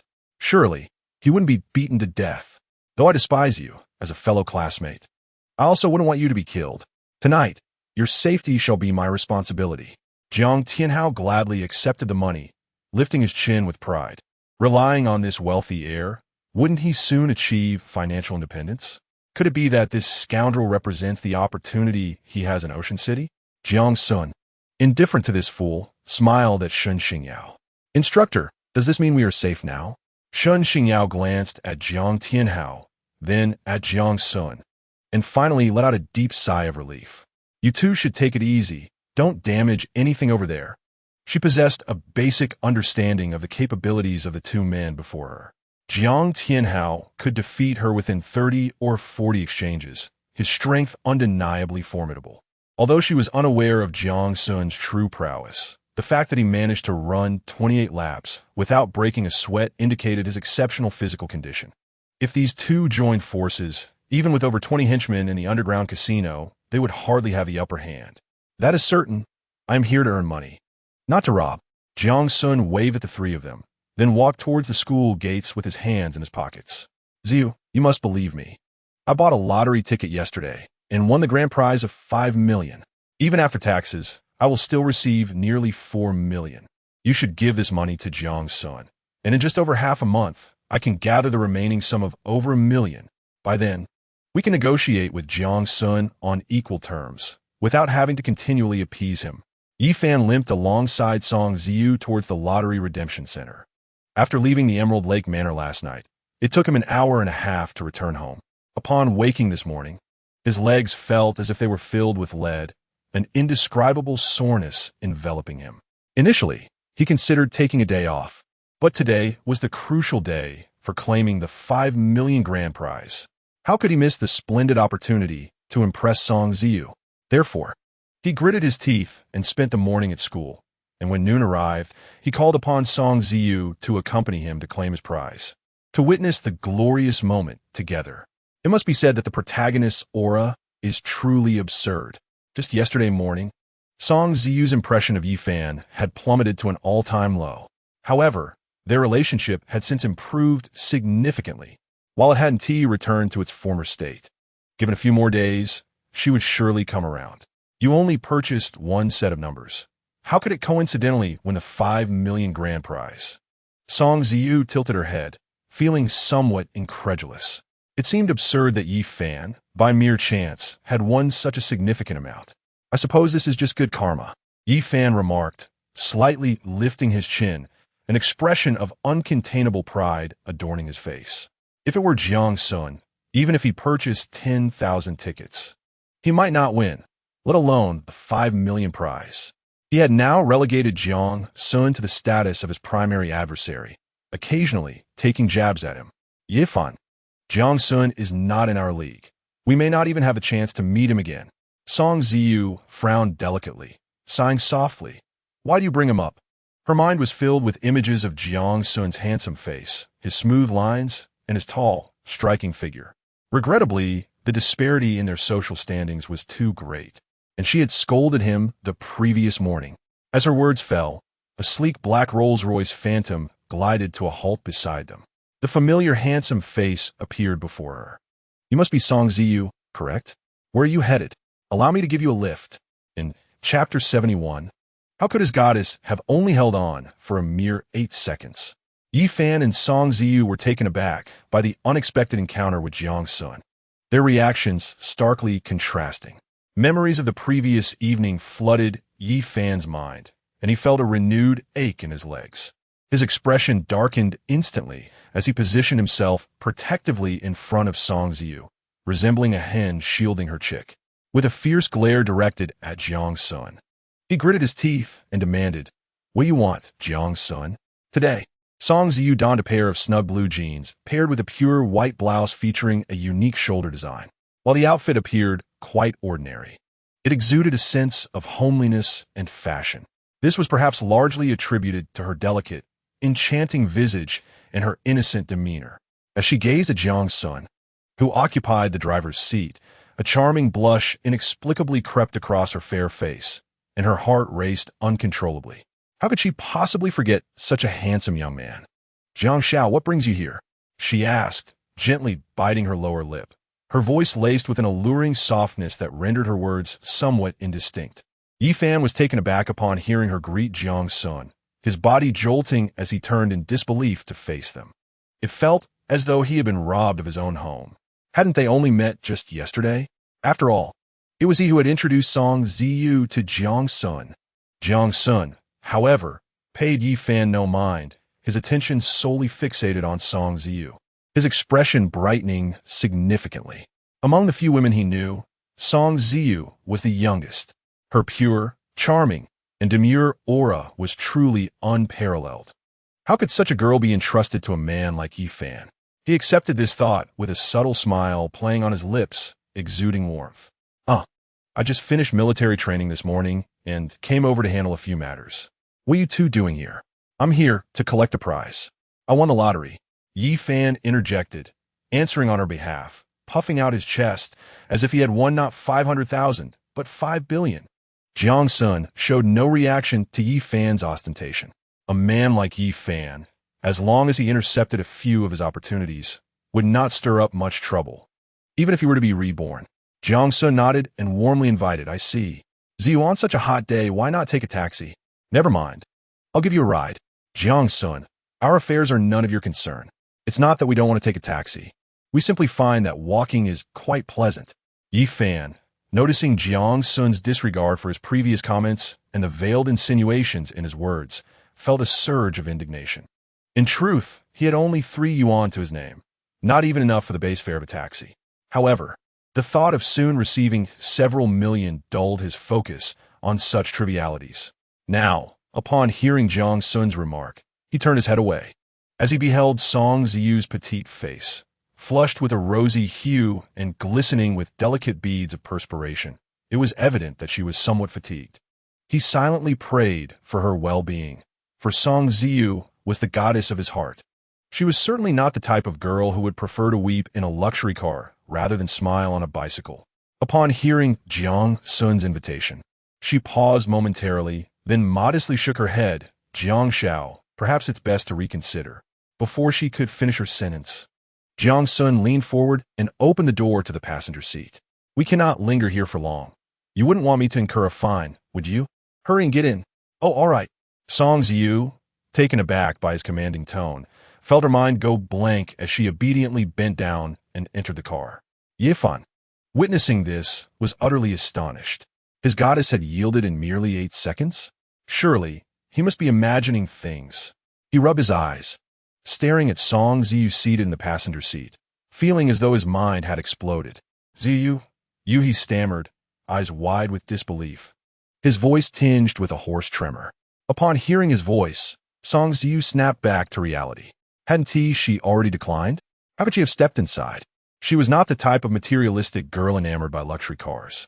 Yet, gazing at Jiang Xun's perfectly sculpted profile, akin to a work of art, she found herself entranced, not to mention the way he spoke, leaving no room for her to refuse. Song Ziyu was about to offer an explanation to Yi Fan when, unexpectedly, Jiang Xun leaned closer. "Jiang Xiao, what are you doing?" she inquired, sensing the distinct masculine pheromones emanating from him, swirling tantalizingly around her. The blush that had just faded from her face returned with vigor, creeping down to her neck and ears. Her small hands clenched tightly, her eyes radiating a mix of anxiety and helplessness, while a flicker of anticipation stirred within her. Jiang Xun shut the car door and fastened her seatbelt, a soft laugh escaping his lips. "What do you think I intend to do?" I don't think anything." Song Ziyu realized she had made a grave misjudgment, feeling an overwhelming urge to disappear into a hole. She had mistakenly thought Jiang Xun was about to kiss her, nearly pouting her lips in anticipation. Jiang Xun settled back into his seat, offering her a cup of milk tea and a small bag of crab roast soup dumplings. "You two are out in the afternoon and haven't eaten yet, have you? Have a bite. Don't let yourselves go hungry. The final year of high school is crucial. Don't jeopardize your health over trivial matters." "Jiang Xiao, I've already had lunch." Song Ziyu felt a warmth in her heart at his concern, but still waved her hand to decline. Yet, as soon as she finished speaking, her stomach audibly protested with a growl. The timing of such an embarrassing moment was far from ideal. Her cheeks flushed again, and her beautiful, large eyes nearly brimmed with tears. This was mortifying. Jiang Xun placed the crab roe dumplings and milk tea into her hands, gently stroking her silky black hair as he chuckled softly. "Actually, I haven't had lunch either. My stomach is quite unhappy. Would you be so kind as to share one of your dumplings with me?" Jiang Xiao hasn't eaten lunch either? "Here, take this. I want to eat it." Song Ziyu hurriedly returned the crab roast soup dumplings and milk tea to Jiang Xun. However, Jiang Xun shook his head, saying, "This little amount is hardly sufficient. I still have lunch to eat later. Just give me one or two." "All right, here you go." Song Ziyu quickly retrieved a small crab roast soup dumpling and handed it to Jiang Xun. This dumpling was quite diminutive, similar in size to a soup dumpling. Initially, she intended for him to hold it with his hand, yet he opened his mouth and swallowed it in one bite, his lips inadvertently brushing against her fingers, akin to a kiss upon her fingertips. They felt delicate and warm. Song Ziyu was taken aback by his audacity, letting out a startled scream as she quickly retracted her hand. "What's wrong?" Jiang Xun feigned confusion. "And nothing."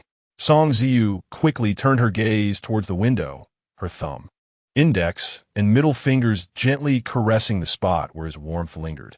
It felt like an electric current coursing through her body, igniting a wave of heat within her, leaving her breath slightly disordered.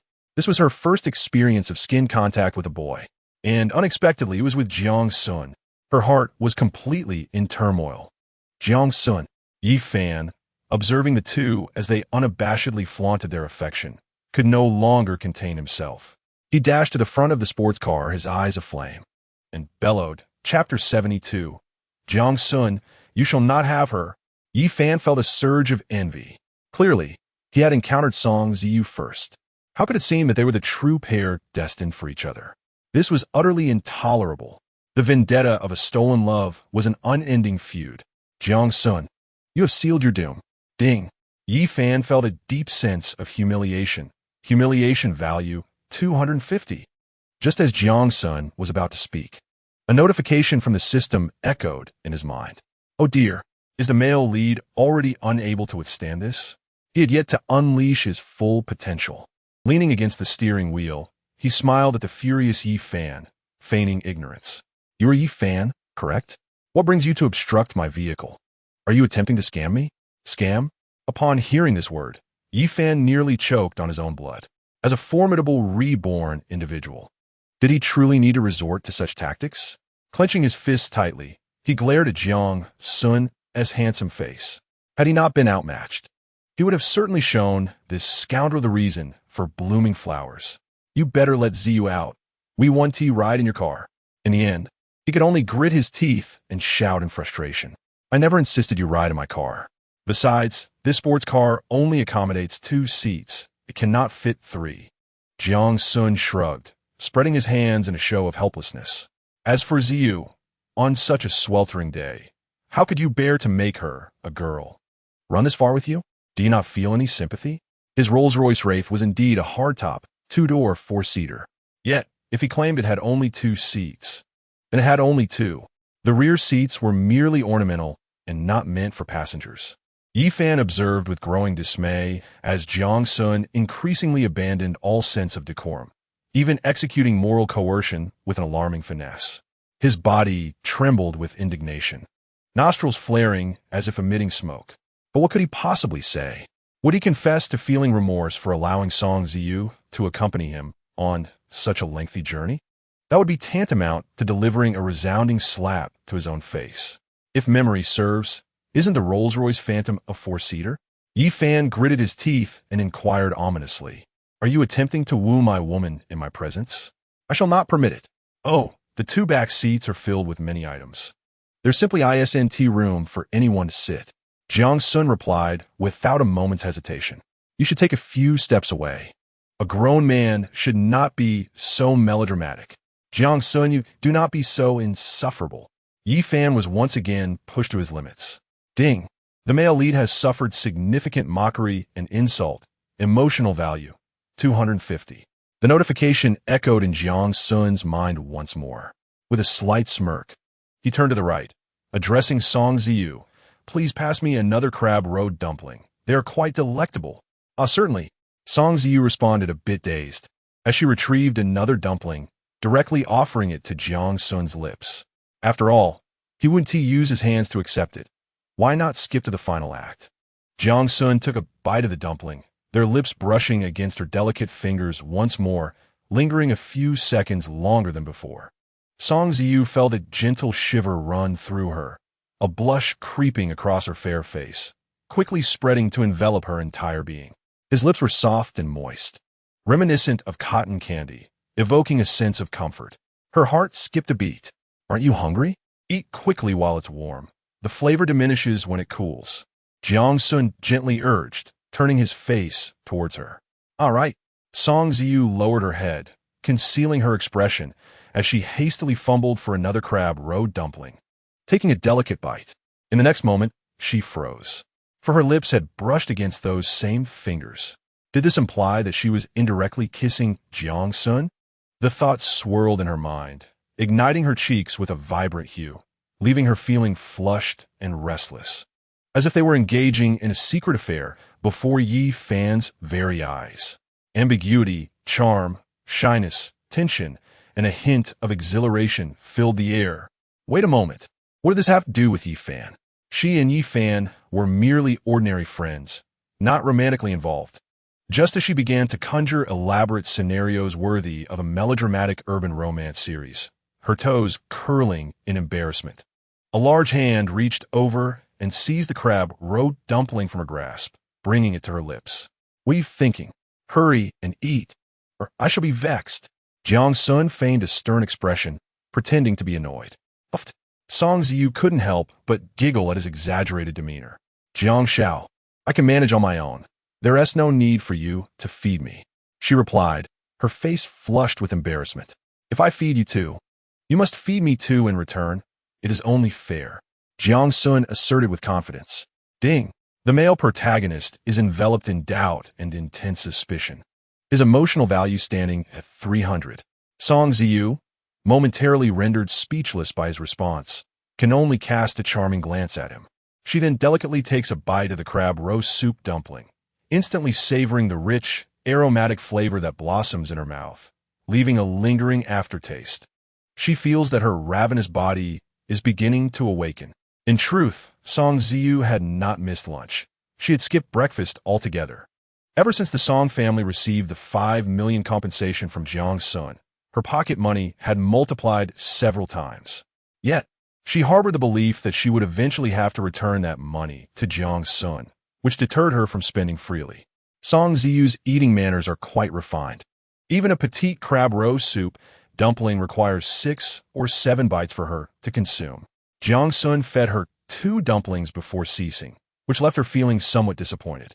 She rather enjoyed the sensation of being fed by Jiang Xun. However, since this was only their second meeting, the fact that they could feed each other was already quite bold. She reluctantly took out a crab roast soup dumpling for herself, eating it cautiously. Each time her lips brushed against her fingers, she lingered for a few moments, as if she could still feel the warmth of Jiang Xun's lips. Hey, Yifan. Good dogs don't block the way. Hurry up and move aside, Jiang Xun called out, looking up at a certain light bulb with annoyance. Jiang Xun, you're ruthless. Yifan was aware that he had just been reborn and had yet to earn enough to challenge Jiang Xun, so he had to keep a low profile. However, he felt compelled to protect Song Ziyu's innocence. I may not ride in your sports car, but I must follow you. I'm concerned for her safety. This was his final line in the sand. Suit yourself, Jiang Xun replied nonchalantly. Yifan immediately stepped aside, and Jiang Xun started the car, moving slowly forward at a pace of only 30 or 40 miles per hour. After all, if he drove too fast, how could he extract emotional value from Yifan? He observed as Song Ziyu finished the remaining crab roast soup dumplings and began to sip her milk tea, leaning in a little closer. I choked a bit while eating. Let me have a sip. I like. Song Ziyu replied, slightly taken aback, handing over her milk tea. Jiang Xun took a sip through the same straw, nodding slightly. This flavor of milk tea is delightful. Song Ziyu and Yifan both realized they were sharing the same straw. This had truly become an indirect kiss. Chapter 73. May I steal a kiss? Song Ziyu's beautiful eyes widened as she looked at the straw, then glanced at Jiang Xun sitting beside her, her cheeks flushing as she swallowed hard. Her heart was in turmoil. She had never shared a straw with a boy before. This was an unprecedented experience. She pondered whether Jiang Xun had done this intentionally, or if it was merely a coincidence. With this thought, she couldn't help but raise her left hand to touch her lips, wondering if she should freshen her breath. She had brushed her teeth that morning. Surely, there was no lingering odor, right? With this in mind, she took a few more sips of milk tea to calm her nerves. After all, they had already shared an indirect kiss once. What would a few more matter? And why was this milk tea so delicious? It was slightly addictive. Yifan's eyes widened even further upon witnessing the scene before him. What had he observed? Jiang Xun and Song Ziyu were sharing a cup of milk tea, using the same straw. How infuriating! Jiang Xun, with all your wealth, could you not provide an extra straw? Truly, the richer one becomes, the more miserly they appear. If it were him, he would undoubtedly use a single straw as well. Ding!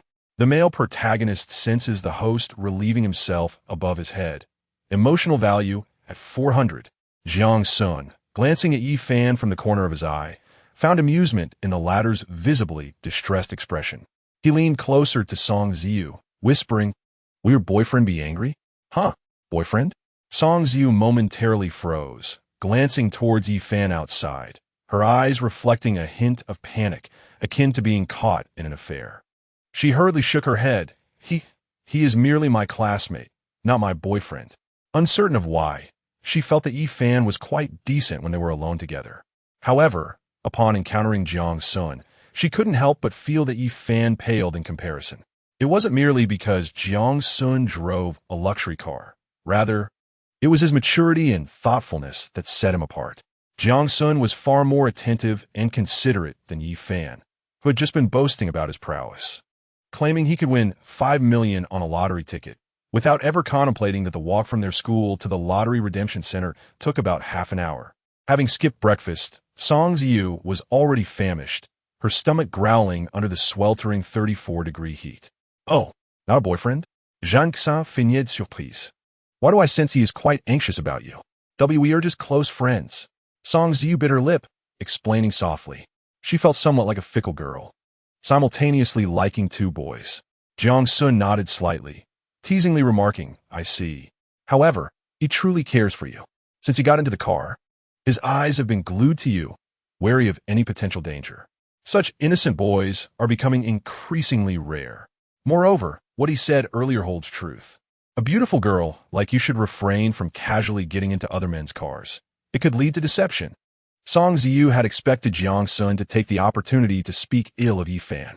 However, he unexpectedly defended him. Was this what it meant to possess grace and magnanimity? Her impression of Jiang Xun improved further. Feigning curiosity, she tilted her head and asked, Jiang Xiao, shouldn't you dislike Yi Fan? After all, what happened yesterday morning? What occurred yesterday morning? Jiang Xun feigned nonchalance, shaking his head.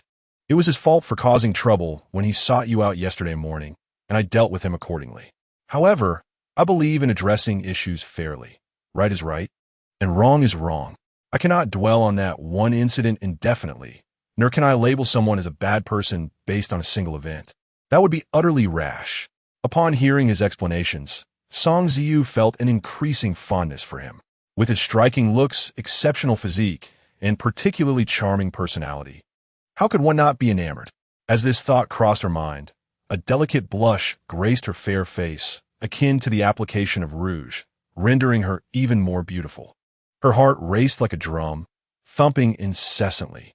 In truth, she would never have considered entering another man's car. She bit her lip and softly explained, but Jiang Xiao is not like others. I trust Jiang Xiao. Jiang Xun's series of charming gestures thoroughly captivated the heart of this young beauty. He smirked slightly, lifted his gaze, and shot a provocative glance at Yi Fan, then leaned close to whisper in Song Ziyu's ear. In my eyes, Ziyu is not just anyone. A simple phrase rendered Song Ziyu breathless, her enchanting eyes sparkling with vitality. Was this a confession? How should she respond? She truly longed to agree. However, she was a senior in high school and could not engage in a romantic relationship. If her parents and teachers discovered this, they would undoubtedly be furious. Yet, if she rejected him, would Jiang Xun become angry and perhaps even ignore her in the future? Just as she was at a loss, Jiang Xun's voice echoed in her ear once more. You are currently in your senior year, the most crucial year. Your studies must always come first. As for whether or not to be my girlfriend, take your time to consider it. I will not pressure you for a swift response. With a deft retreat, Jiang Xun completely won over Song Ziyu's heart. This man understood her so well. He could even perceive her inner turmoil and hesitation, always considering her feelings. Such a boyfriend would undoubtedly be the object of desire for countless girls. Her face flushed crimson as she gently bit her lip and softly spoke. Jiang Xiao, I truly recognize your admirable character. Most of the rumors circulating are malicious slanders, and I have a slight affection for you.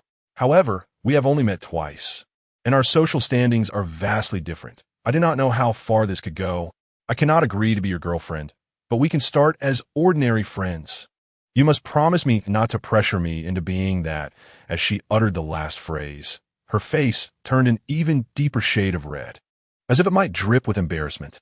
Not being that, Jiang Xun found it a significant achievement for Song Ziyu to express such sentiments and teased her lightly.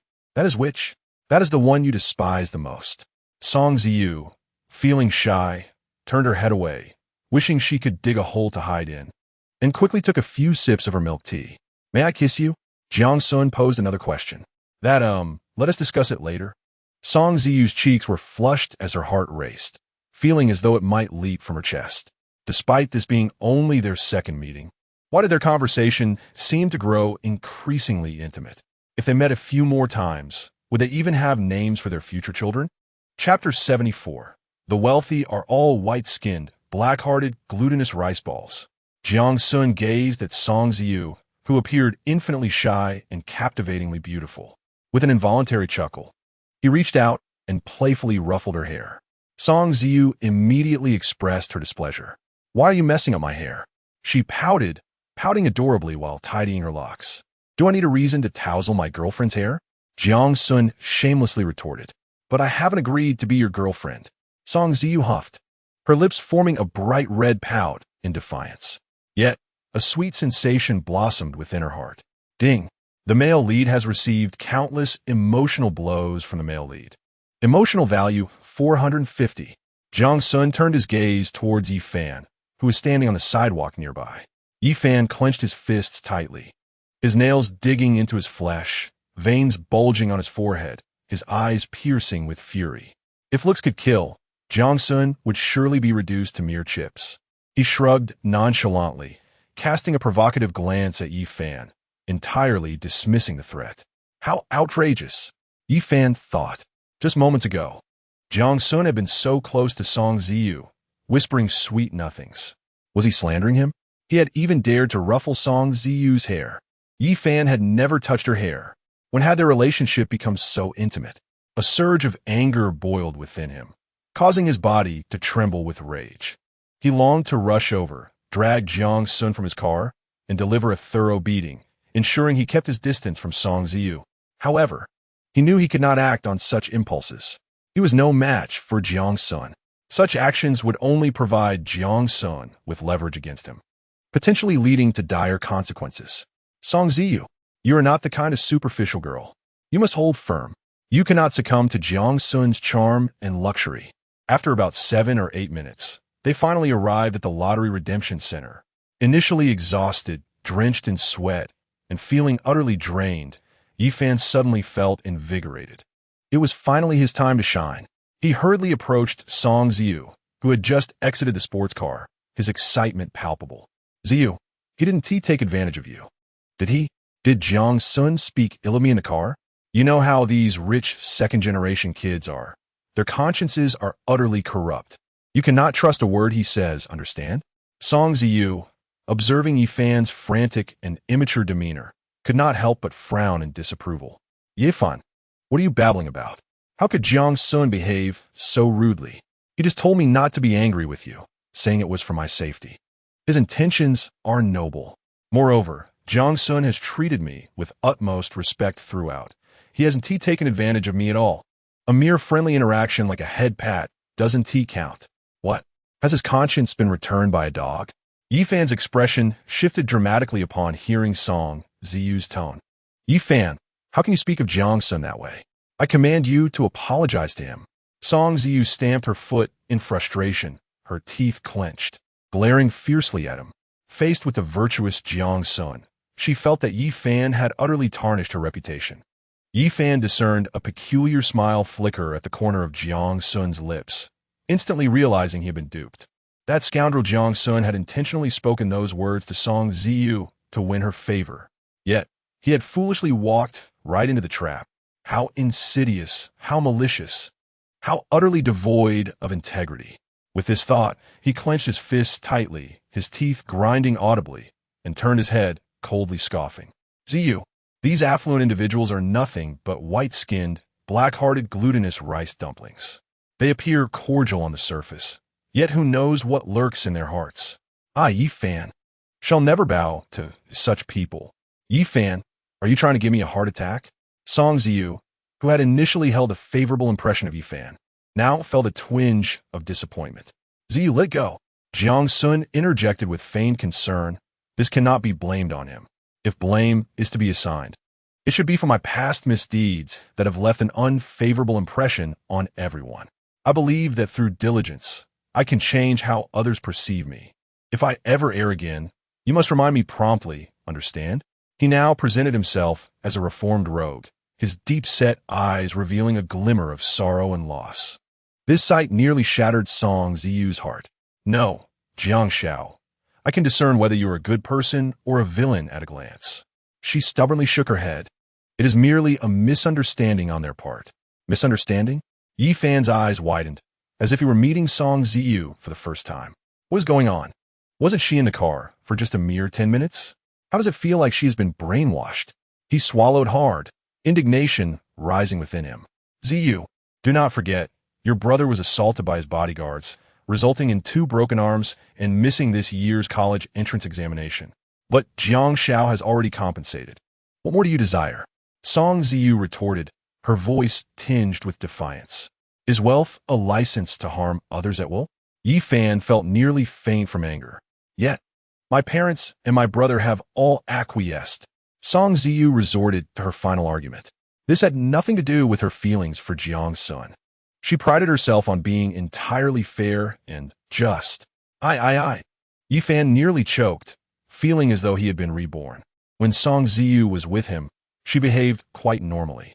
Why did her demeanor shift so dramatically with Jiang Xun's arrival?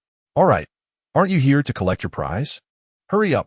Song Ziyu recalled Yi Fan's intention to return the 4 million he had won to Jiang Xun, hoping to alleviate the heavy burden on her heart. A sense of regret crept in, and she felt compelled to offer a gentle nudge. Actually, Yi Fan is quite a decent person. He simply acts impulsively, lacking maturity. Yes, let's collect the prize first, then discuss everything else.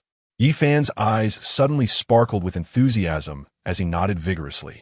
If he returned Jiang Xun's 5 million, they would likely never cross paths again. Over time, wouldn't Song Ziyu still end up liking him? He truly was quite clever with this thought. He retrieved the lottery ticket from his pocket, a triumphant smile spreading across his face as he looked toward Jiang Xun. See this? This is the first fortune I have earned through my own efforts, entirely unlike you, who rely on your wealthy family. Oh, is your luck truly so extraordinary? Jiang Xun feigned surprise as he inquired. Naturally, my character is exceptional, so it is only reasonable that my fortune is equally favorable. As for you, a scoundrel of your ilk, your luck must be exceedingly poor. Yi Fan held his head high, striding purposefully towards the lottery redemption center. What, 999 yuan? 2 minutes later, upon hearing the sum of his winnings, Yi Fan's eyes widened in disbelief as he exclaimed, Chapter 75. Are you giving me a substantial amount? Yi Fan was utterly dismayed. Where's my 5 million grand prize? He had already poised himself to flaunt his success. Instead, you present me with this paltry sum? I have witnessed bullying, but this level of mockery is unprecedented. With his face flushed crimson, resembling that of a liver, he bellowed, Return my money. Before he could finish his sentence, a fist was already swinging towards the Lottery Redemption Center's proprietor. Bam! Woe is me. How dare you strike me? That hurt terribly. Help! The portly owner clutched his nose, overwhelmed by a sensation of pain and numbness flooding his mind, tears streaming down his face. He began to sob loudly, reminiscent of a child of merely 300 months. Is this young man insane? Why is he assaulting for no reason? Indeed, he is upset over winning a mere 1,000 yuan and resorts to violence. Could he have truly lost his mind in excitement, akin to Fan Jin's triumph? Do not let him escape. He must provide an explanation to old Lu. Other patrons at the Lottery Redemption Center, witnessing this scene, voiced their indignation towards Yi Fan. Yi Fan delivered several kicks to the portly owner's legs, followed by a barrage of slaps across his face. With head held high, he addressed the onlookers with fervor. What do you know? This scoundrel is despicable, shameless, and treacherous. I clearly won a 5 million grand prize, yet he only awarded me 1,000 yuan. If you were in my position, would you acquiesce? What? A 5 million grand prize? The crowd gasped in astonishment. Though this is a lottery redemption center, encountering a 5 million grand prize is a rare occurrence. To witness it even once or twice a month is considered fortunate. If, as this young man claims, the 5 million grand prize has been reduced to a mere 1,000, who wouldn't be infuriated? Old Lu, you wretched man, are you swindling him? An elderly man in his 60s pointed his cane at the portly proprietor, scolding him furiously. I never imagined you, with such prominent brows and eyes, would stoop to wickedness. Wang, do not listen to his nonsense. The portly owner, battered and bruised, with blood streaming from his nose, was filled with a sense of despair and pity. He grew frantic, asserting that the current lottery system is computer-generated, interconnected nationwide. How could he possibly deceive him? Indeed, the system is interconnected. Each set of numbers corresponds to a specific prize, making it impossible for any misconduct to occur. The crowd nodded in agreement. Then tell me, is this set of numbers not the winning 5 million grand prize? Yi Fan brandished his lottery ticket, glaring menacingly at the portly owner. Indeed, your set of numbers is identical to that of the 5 million grand prize. The portly proprietor did not deny it and nodded in acknowledgement. Well, isn't that the case? Yi Fan raised his head, a triumphant smile adorning his face. Since my set of numbers matches the 5 million grand prize, will you be granting me the 5 million? Oh, and of course there's a tax of 1 million, correct? And a donation, right? I suppose I shall donate 100,000 then. No, I can only give you 1,000 yuan. The stout owner shook his head firmly, his demeanor resolute. Did you all see that? He intend to hoard my 5 million grand prize. Yi Fan pointed at the portly owner and vociferously denounced his shameless behavior to the others. Does he truly believe the lottery belongs to him, that he can dispense whatever amount he pleases? Lao Lu, this is where you are mistaken. The person has won the prize, so hurry and give him the money, lest your reputation be tarnished. The others frowned, collectively urging him to relent. Indeed, his set of numbers did correspond exactly to the 5 million grand prize, yet I can only give him 1,000 yuan. The portly proprietor replied with unwavering certainty. This set of numbers was purchased in a total of 5,001 tickets, thus dividing the 5 million yields approximately 999 yuan per ticket. What? 5,001 tickets purchased? Upon hearing this revelation, the crowd gasped in astonishment. What? 5,001 tickets? How could this be possible? Yi Fan's eyes widened in disbelief, his frustration manifesting as he stomped his feet while shouting at the portly owner. You're spouting nonsense. This set of numbers was purchased solely by me. How could there be 5,001 tickets? Wait, 5,001 tickets? This implies that apart from me, someone else purchased 5,000 tickets? Who would buy so many? This is madness. It was I who purchased 5,000 tickets. A voice resonated from outside the shop. Jiang Xun entered, carrying 2 black plastic bags, striding alongside Song Ziyu. Jiang Xun, is it you? You bought 5,000 tickets? Yi Fan's face paled in an instant.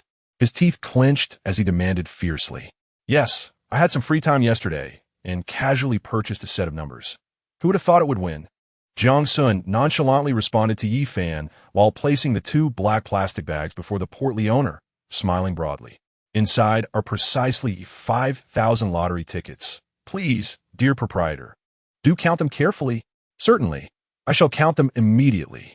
The portly owner glanced at Jiang Xun and then at Yi Fan, subsequently shrugging his shoulders. He opened the 2 black plastic bags, revealing an abundance of lottery tickets, all bearing the same numbers as Yi Fan's. The other patrons, initially inclined to assist, were rebuffed by the portly owner. After all, these tickets collectively amounted to 4,995,000 yuan. Should even a few be misplaced, no words of explanation would suffice, even if he had 1,000 mouths. Yi Fan gazed at the tickets within the 2 plastic bags, his anger surging to a boiling point, and his vision darkened as he nearly fainted. If he still could not comprehend the situation, it would be sheer foolishness. Clearly, while he was purchasing the lottery tickets yesterday, he had been followed, and they had countered by buying 5,000 tickets. The objective was to dilute the 5 million grand prize. What insidious and despicable tactics. With this thought in mind, he pointed his finger at Jiang Xun, unleashing a torrent of invective. Jiang Xun, I never imagined that you, a prominent scion of wealth, could stoop to such depths. You have gone too far. Jiang Xun raised his chin and feigned confusion, inquiring, Yi Fan, what do you mean by that? You buy lottery tickets, and I buy lottery tickets. Why does it bother you? Is the welfare lottery owned by your family, allowing you to dictate who can purchase it and who cannot? How tyrannical of you. Ziyu, did you witness this?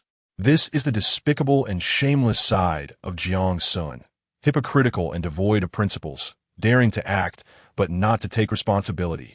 Unable to counter him, Jiang Xun could only call out loudly to Song Ziyu. Song Ziyu was equally astonished by how the situation had unfolded. Yi Fan's lottery ticket had won a prize of less than 1,000 yuan, while Jiang Xun's ticket had won nearly 5 million. She felt an absurd and reckless sensation. If it were merely coincidence, it truly was a remarkable one. But how could Jiang Xun have known that this particular set of numbers would yield a prize?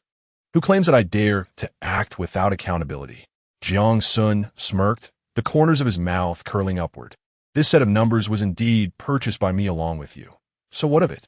Chapter 76. Who is truly engaging in moral coercion? What? So you really sent someone to follow me? At these words, Yi Fan leaped up in anger, pointing an accusatory finger at Jiang Xun. Jiang Xun, you're already extraordinarily wealthy. Why must you compete with me for money? Where's your moral compass? Your integrity? Ding. The male lead is nearly driven to the brink of madness by the host's provocations. Emotional value. 450. Jiang Xun crossed his arms lazily. regarding him with a bemused expression, chuckling lightly. Yi Fan, allow me to pose a question. Which law stipulates that I cannot accompany you in purchasing lottery tickets? Do not forget, before the grand prize was announced today, I too risked my capital by buying 5,000 tickets.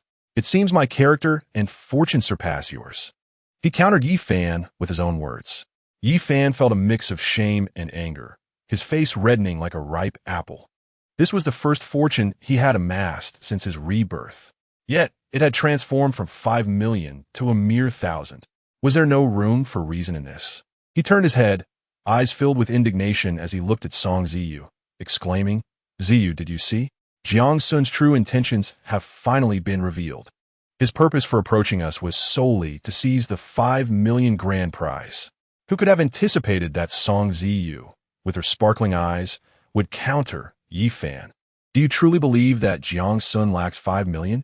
Yi Fan blinked, contemplating. He gazed at Jiang Xun in astonishment, exclaiming, a mere 5 million is insignificant to you. Why did you suddenly decide to purchase lottery tickets, especially 5,000 of them? Wait, you are deliberately trying to irritate me, aren't you? Jiang Xun, with a single luxury car costing 5 to 6 million, would surely not regard a 5 million prize with any significance. This was blatant retribution. Jiang Xun shrugged, wearing an innocent smile. I noticed your elated expression yesterday and had a feeling that something good was about to happen for you. Thus, I thought to bask in a stroke of good fortune, perhaps leading to an unexpected delight. After all, 10,000 yuan is hardly a concern for me. Winning would be splendid, and losing would be of little consequence, merely a form of amusement. Who could have foreseen that you would bestow upon me such a grand surprise? Should I express my gratitude to you? Ding. The male lead, perplexed by the host's audacity, registers an emotional value of 550. Jiang Xun, you are pushing your luck too far. I shall not back down. Yi Fan, observing Jiang Xun's smug demeanor and recalling how his plans were ruthlessly thwarted in their infancy, felt a surge of rage. His right hand clenched into a fist, he aimed a fierce blow at Jiang Xun's chest. Ziyu, be careful, Jiang Xun shamelessly shouted, swiftly embracing Song Ziyu's slender waist and darting aside. Before Song Ziyu could comprehend the situation, she found herself enveloped in Jiang Xun's arms. Their bodies pressed closely together. She could feel his robust physique and the potent scent of masculinity, rendering her momentarily dizzy, nearly unconscious. Her heart raced even faster than before. You scoundrel! Release Ziyu at once. Yi Fan, nearly coughing up blood from frustration, roared. His intended target was Jiang Xun, not Song Ziyu. Yet this rogue seized the opportunity to take advantage of Song Ziyu. Utterly shameless. Yi Fan, if you wish to vent your anger, direct it at me.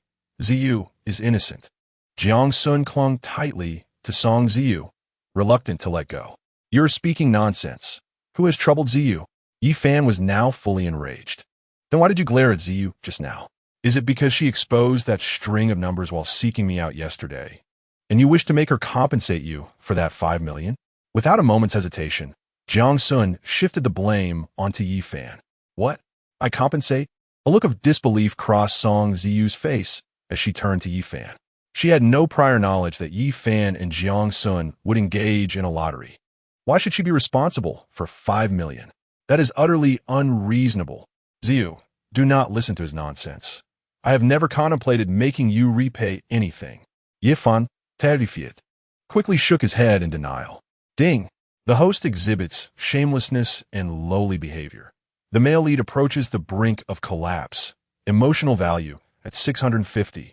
You may not have intended for her to repay you, yet this allows for moral coercion. If it were not for your provocation, I would not have intercepted the 5 million jackpot. This would compel her to become your girlfriend. Jiang Xun continued to sow discord. I did not, Jiang Xun. You slander me. Yi Fan felt increasingly frantic. As a proud reincarnate, without any malevolent transformation, how could he possibly engage in such conduct? Ding! The male lead suffers 100,000 instances of harm. Emotional value at 720. Jiang Xun sighed softly, turning to Song Ziyu. Ziyu, do you know why he persistently urges you to return the money to me? Why? Song Ziyu raised her brows, inquiring with curiosity. It's yet another instance of moral coercion. Jiang Xun explained with great exasperation that if he were to assist you in repaying the money to me, he would then require you to be his girlfriend. Would you accept or decline? If you refuse, you have already taken several million from him. If you agree, your heart does not truly harbor affection for him. Ultimately, apart from reluctantly acquiescing to be his girlfriend, what other choice do you possess? Upon hearing this explanation, Song Ziyu's expression shifted dramatically as she turned to Yi Fan, her eyes shimmering with astonishment. It was no wonder Yi Fan persistently urged her to return the money to Jiang Xun. Even if her parents and brother had consented, it would not suffice. How could such a tactic be concealed? Yi Fan did not anticipate Jiang Xun's astuteness in deciphering his innermost thoughts. A palpable tension and disarray filled his gaze as he stammered, "Ziyu, do not listen to his nonsense. I have never considered such a thing. I merely wish to alleviate your psychological burden." Psychological burden? Jiang Xun scoffed immediately. What? Are you afraid of my moral coercion?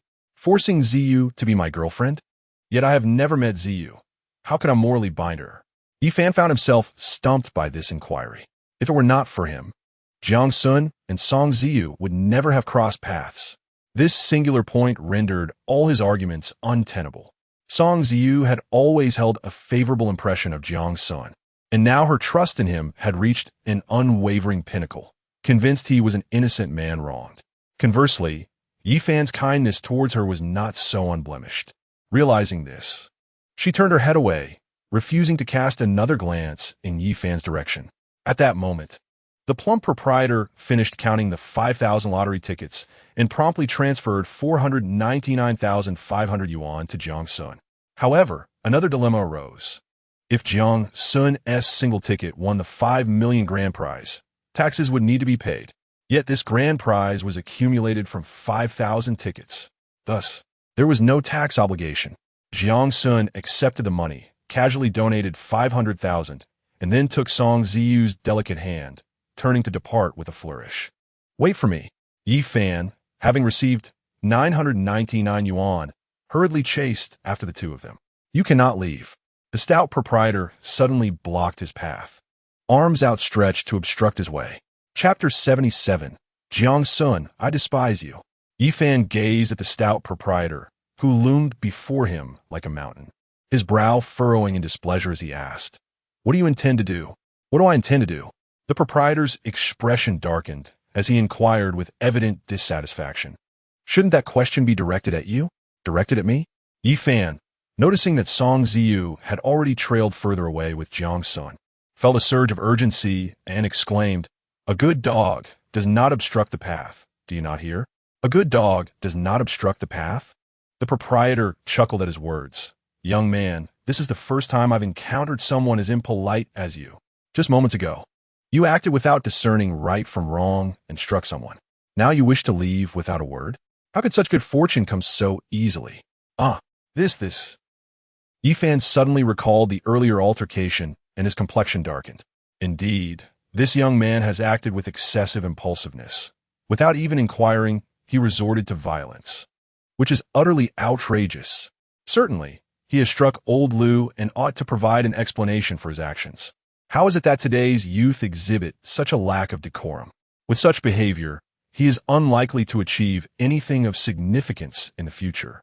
That young man earlier, however, was quite impressive. He appeared to be wealthy, yet he was courteous and spoke with politeness, devoid of any arrogance. The other patrons began to murmur among themselves, casting glances at Yi Fan filled with disdain and contempt, though Yi Fan managed to maintain some composure in response to the initial whispers. The subsequent remarks caused his emotions to spiral. What? Are these individuals blind? They actually regard Jiang Xun as polite and humble? Are they unaware that he is the foremost among the notorious 4 scoundrels of Haicheng? Do they not realize he is my arch-nemesis? I'm the true protagonist here. With this thought, he raised his arms and shouted at the crowd. Have you all lost your minds? Jiang Xun swindled 5 million from me, and instead of condemning that malevolent scoundrel, you choose to praise him? Have you accepted his bribes? Where is your moral compass? Have you no shame? The crowd, taken aback by his furious outburst, responded with indignation. What are you talking about? We haven't accepted anything from him. Is it wrong to acknowledge someone as politeness? You, young man, not only lack manners, but also resort to violence. Truly uncouth. Yi Fan, already in a foul mood and feeling besieged by malice from the world, felt an overwhelming surge of anger at their words. Pointing at them, his expression darkened as he seethed. Just wait. Yi Fan will demonstrate my true abilities and show you insignificant insects what I am capable of. With that declaration, he flung his sleeves and attempted to depart. Are you leaving so soon? The portly owner bellowed, pointing at his own chubby face that bore the marks of Yi Fan's earlier assault.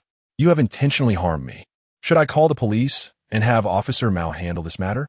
Yi Fan, upon witnessing that disfigured visage, felt a twinge of trepidation.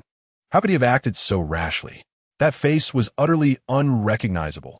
He sought an opportunity to slip away unnoticed, but other patrons had already blocked the exit, watching him with hawkish intensity. His previous bravado had now been replaced by utter humiliation. Taking a deep breath and swallowing hard, he inquired, Boss, how do you propose to handle this? First, we can settle this privately. Second, we can involve the police. The portly owner replied in a thunderous voice. Let us settle it privately. Absolutely. Yi Fan hastily exclaimed. As a high school senior, he understood that involving the police could lead to dire consequences, especially since he was in the wrong. You struck me twice, slapped me 12 times, and kicked me 5 times. Surely some compensation is reasonable? The portly owner grinned malevolently. Didn't you enjoy hitting me just now? How can I face you without getting a taste of your own blood? What? Have I hit you that much? Upon hearing these figures, Yi Fan felt as though his brain might explode. At present, he possessed a mere 999 yuan from his winnings, along with a leftover 3 yuan from yesterday. Could it be that even this sum was at risk? The thought made him wish to chastise himself. You reckless hand. The stout proprietor replied confidently, I have surveillance in my shop. If you don't believe me, we can review the footage. This is not my fault. I have explained it to you, yet you refuse to listen. Yi Fan opened his mouth, but ultimately released a deep sigh, murmuring, Is it not acceptable for me to compensate? Just tell me how much I owe. You shall determine this figure, but it must be satisfactory for both of us. What about 50? Young man, are you still half asleep? Then how about 80? Perhaps you should take a seat and rest for a while. We can deliberate further. After haggling for 7 or 8 minutes, Yi Fan and the stout proprietor settled on a compensation of 800 yuan. Yi Fan transferred the amount and left the lottery exchange center in a most disheveled state. However, Jiang Xun and Song Ziyu were nowhere to be seen. He lamented the loss of the 5 million jackpot. The small prize of 1,000 yuan had dwindled to 200, and even Song Ziyu had vanished. Reflecting on his earlier arrogance and bravado, he felt a wave of bitterness swell in his throat, and he coughed up a mouthful of blood. Jiang Xun, I despise you. Yi Fan, will he be all right? After exiting the lottery exchange center, Song Ziyu glanced down at Jiang Xun's hand, which was firmly grasping hers. His fingers were long and slender, with distinct knuckles, strong and reassuring. A lovely blush crept across her pale cheeks, her heart racing like a startled fawn, both shy and anxious. It was her first time holding hands with a boy, and though she felt a bit unaccustomed, the sensation was quite pleasant. Oh, are you worried about him? Jiang Sun's lips curled into a slight smile, intrigued by her concern. I only consider him an ordinary friend, and he has suffered a substantial loss. Song Ziyu recalled Yi Fan's despondent expression, his face a portrait of despair. Her heart held a measure of sympathy. After all, transforming 5 million into a mere 1,000 was an immense disparity. Who could bear such a blow? Yet, it was difficult to ascertain who was at fault. Indeed, Jiang Xun exhibited some opportunistic tendencies, but what wrong had the other party committed in purchasing a lottery ticket with real money? The blame could only rest upon Yi Fan's unfortunate fate. Jiang Xun turned to face her, bending slightly to gaze into her eyes with a gentle smile. Reaching out to stroke her soft, dark hair, what? Do you wish for him to win that 5 million jackpot, repay me, and thus sever ties with me? Chapter 78. Your boyfriend is unreliable. Upon hearing this, Song Ziyu's face turned pale, and she hurriedly shook her head. Jiang Xiao. I never thought of it that way. In fact, I did it deliberately. Jiang Xun's lips curled into a sly smile, revealing a charming grin. Yesterday, a fiery little girl dared to insult me in front of a multitude, leaving me utterly humiliated. I could not forget her. Later, I heard that Yi Fan intended to win a 5 million lottery prize, hoping to sever my ties with that fiery girl. How could I possibly allow such a thing to transpire? Thus, I dispatched someone to secretly follow Yi Fan. As he bought a lottery ticket, I did the same. This way, he would be unable to return the 5 million to me. Upon hearing this, Song Ziyu shuddered slightly, astonished, and asked, "You bought a lottery ticket for me?" "Indeed. This way, we could meet frequently." Jiang Xun leaned closer, whispering warm breath into Song Ziyu's ear, chuckling softly, "My little girlfriend." Upon hearing the phrase little girlfriend, her heart fluttered as if it had burst into bloom. What young girl could withstand such enticing words? Her fair complexion turned as rosy as if brushed with rouge, making her irresistibly charming. "Jiang Xiao, I haven't agreed to be your girlfriend," she protested, biting her lip, attempting a final resistance. However, Jiang Xun had already lowered his head, capturing her tender lips with his own, his hands instinctively encircling her delicate waist. Before she could fully comprehend, she was enveloped by an overwhelming wave of masculine pheromones.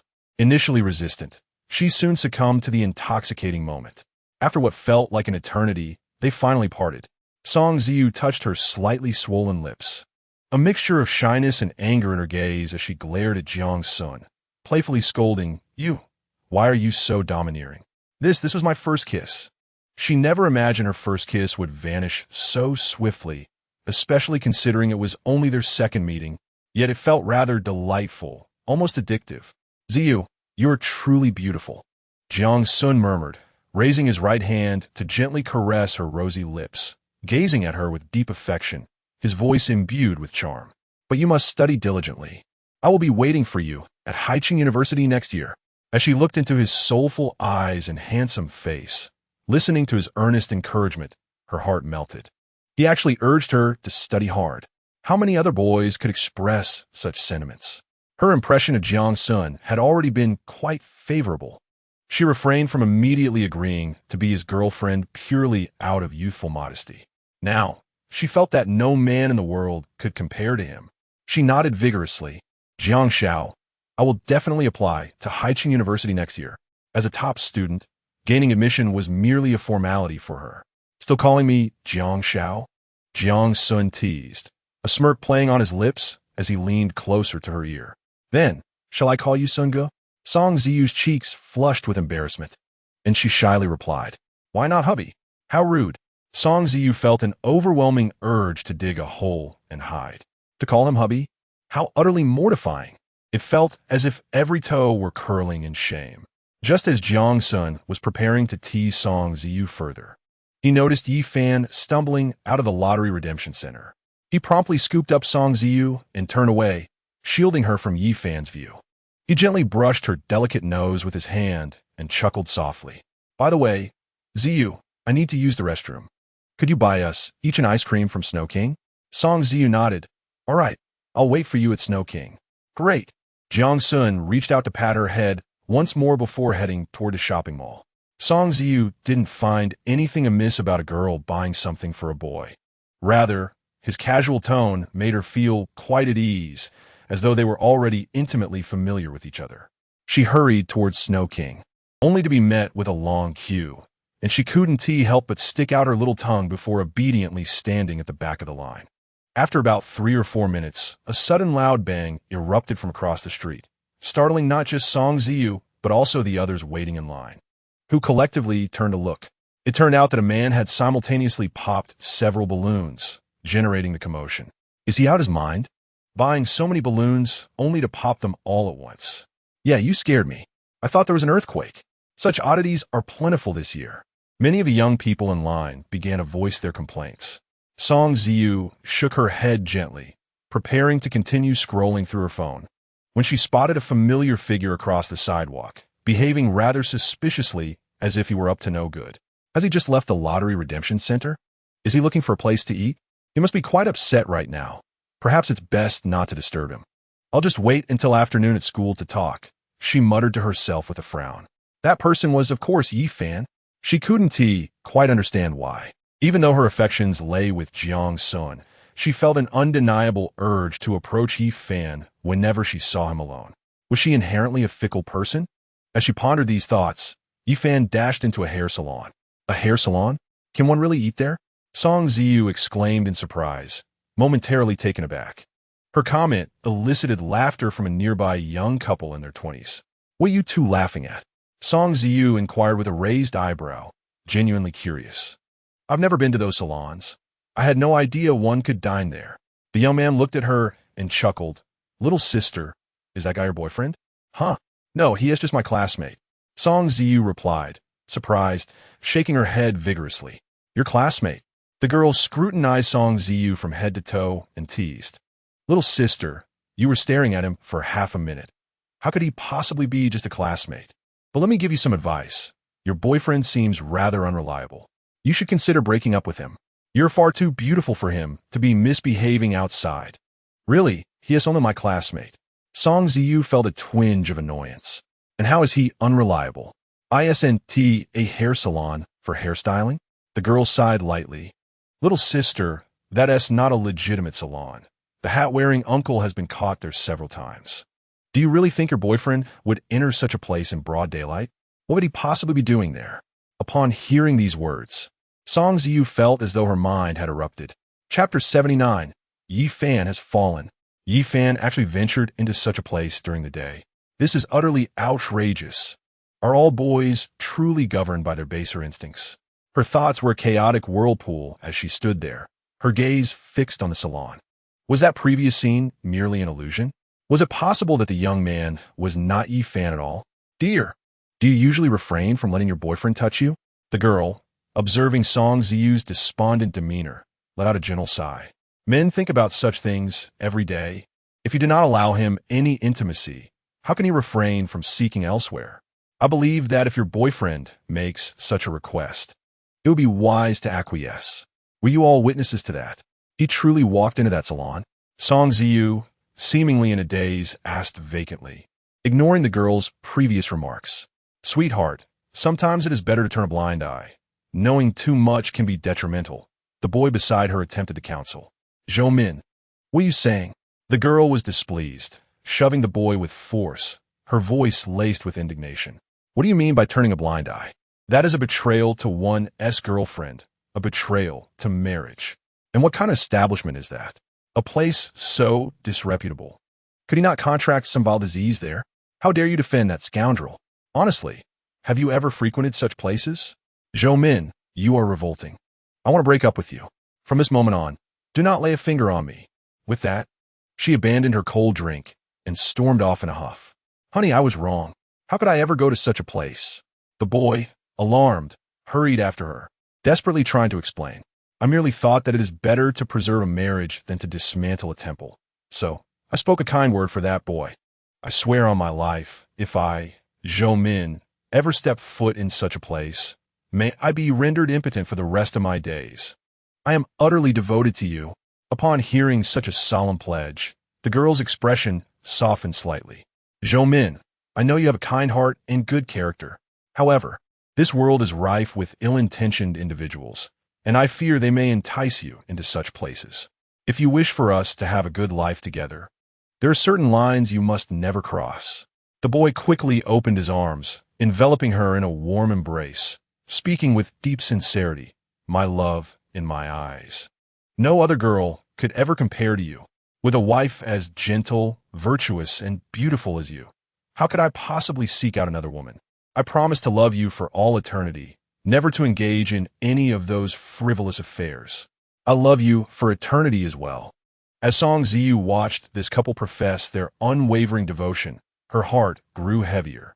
Though she regarded Yi Fan merely as a good friend, she still hoped he would choose the right path and gain admission to a prestigious university the following year. Little did she expect that the other party was so engrossed in such matters, even venturing to those places in broad daylight.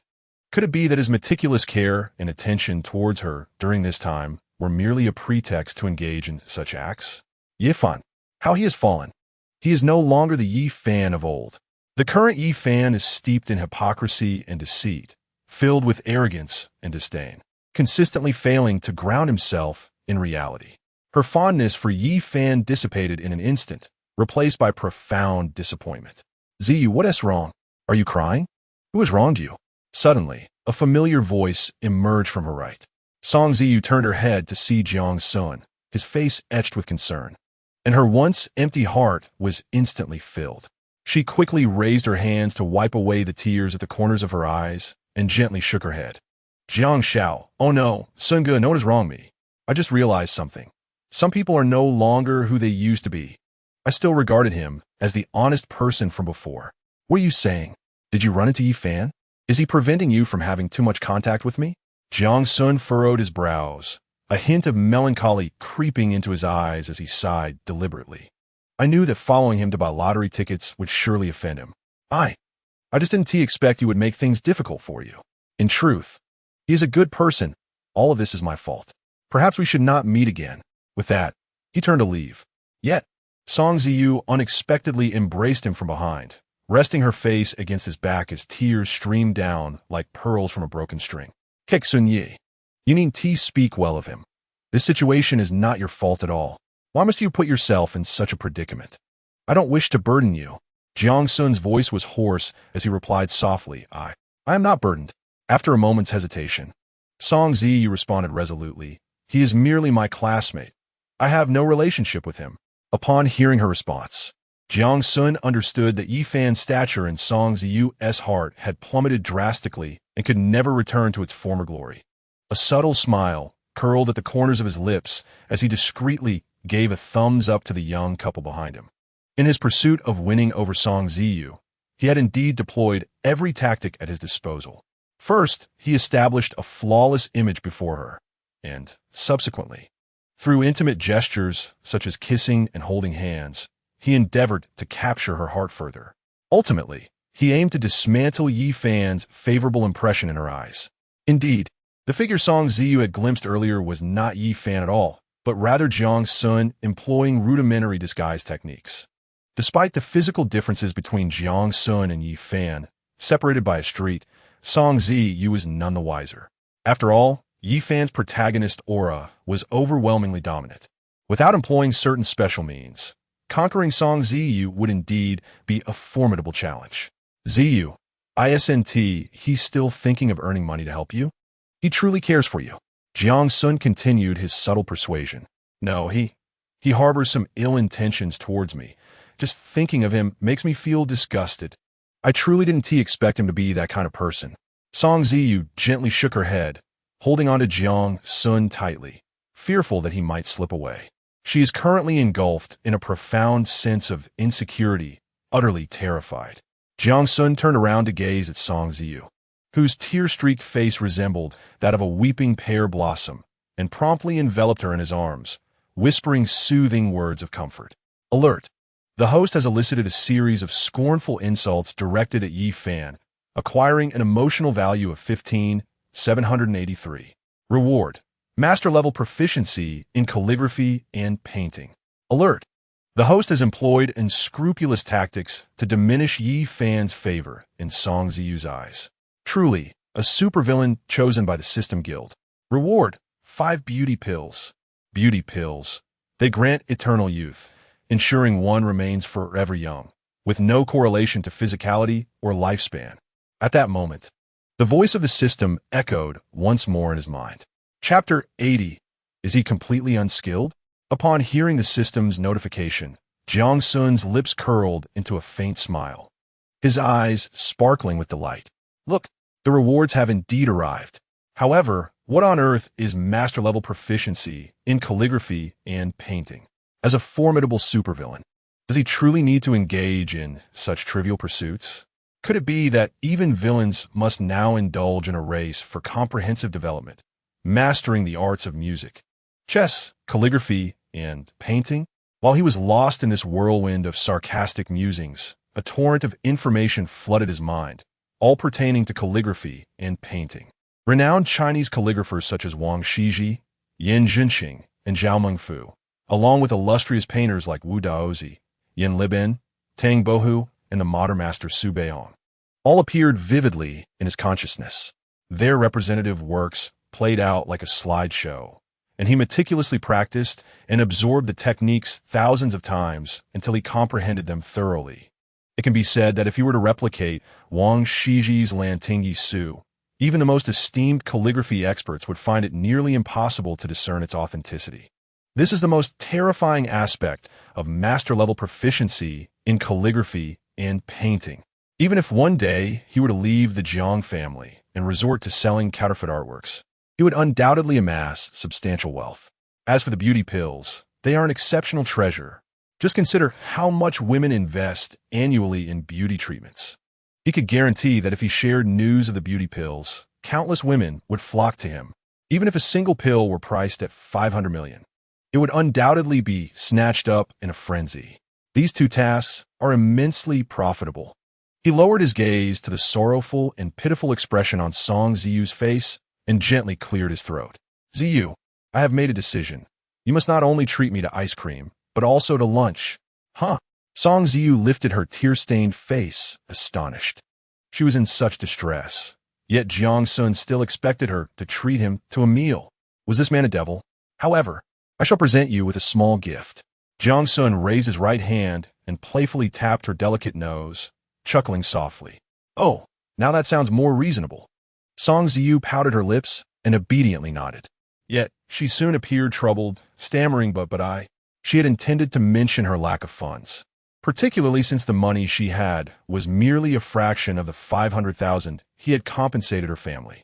However, Jiang Xun interrupted her before she could finish. Do not tell me you are short on money. Although that scoundrel Song Jingyang often boasts and displays an arrogant demeanor, he frequently speaks fondly of his sister, constantly extolling her beauty and academic prowess, clearly revealing his affection for her. Upon receiving a substantial sum of money, he will undoubtedly increase your allowance. When Song Ziyu heard this analysis, she immediately broke into a smile. Sunge, you're absolutely right. My brother does tend to look down on students with poor academic performance, but he is genuinely kind to me. As she spoke, her little face flushed with a hint of bashfulness. She added, however, I only have a little over 300 yuan on me, which makes dining at those upscale restaurants a bit daunting for me. 300 yuan? Isn't that barely enough for a single breakfast? Jiang Xun bent down, gazing at her with amusement. That's not too little. In truth, it matters not what we eat, but rather who we share the meal with. All right then, I shall choose the restaurant. Upon hearing this, Song Ziyu felt a warmth in her heart and promptly took out her phone to search for nearby dining options. Noticing a stationery store nearby, Jiang Xun stepped inside to purchase pencils, erasers, paper, and a simple drawing board. While standing in line with Song Ziyu, he began sketching something with his pencil. Curiosity flickered in Song Ziyu's eyes as she observed Jiang Xun's artistic endeavors. What is he drawing? Is this part of his coursework? Isn't he studying finance? Have finance majors become this competitive? Despite the myriad of thoughts swirling in her mind, her modesty prevented her from inquiring further. At last, it was their turn. Song Ziyu bought 2 ice creams and, glancing curiously at Jiang Xun, quickly averted her gaze as if afraid of being caught. She sheepishly explained, Sunge, you should eat your ice cream first. It will melt soon. Is this your assignment? Aren't you currently undergoing military training? It is an assignment, but not one from school. It is your assignment. After completing the final stroke, Jiang Xun handed the drawing to Song Ziyu and took his ice cream. Let us see if this is worthy of your treat.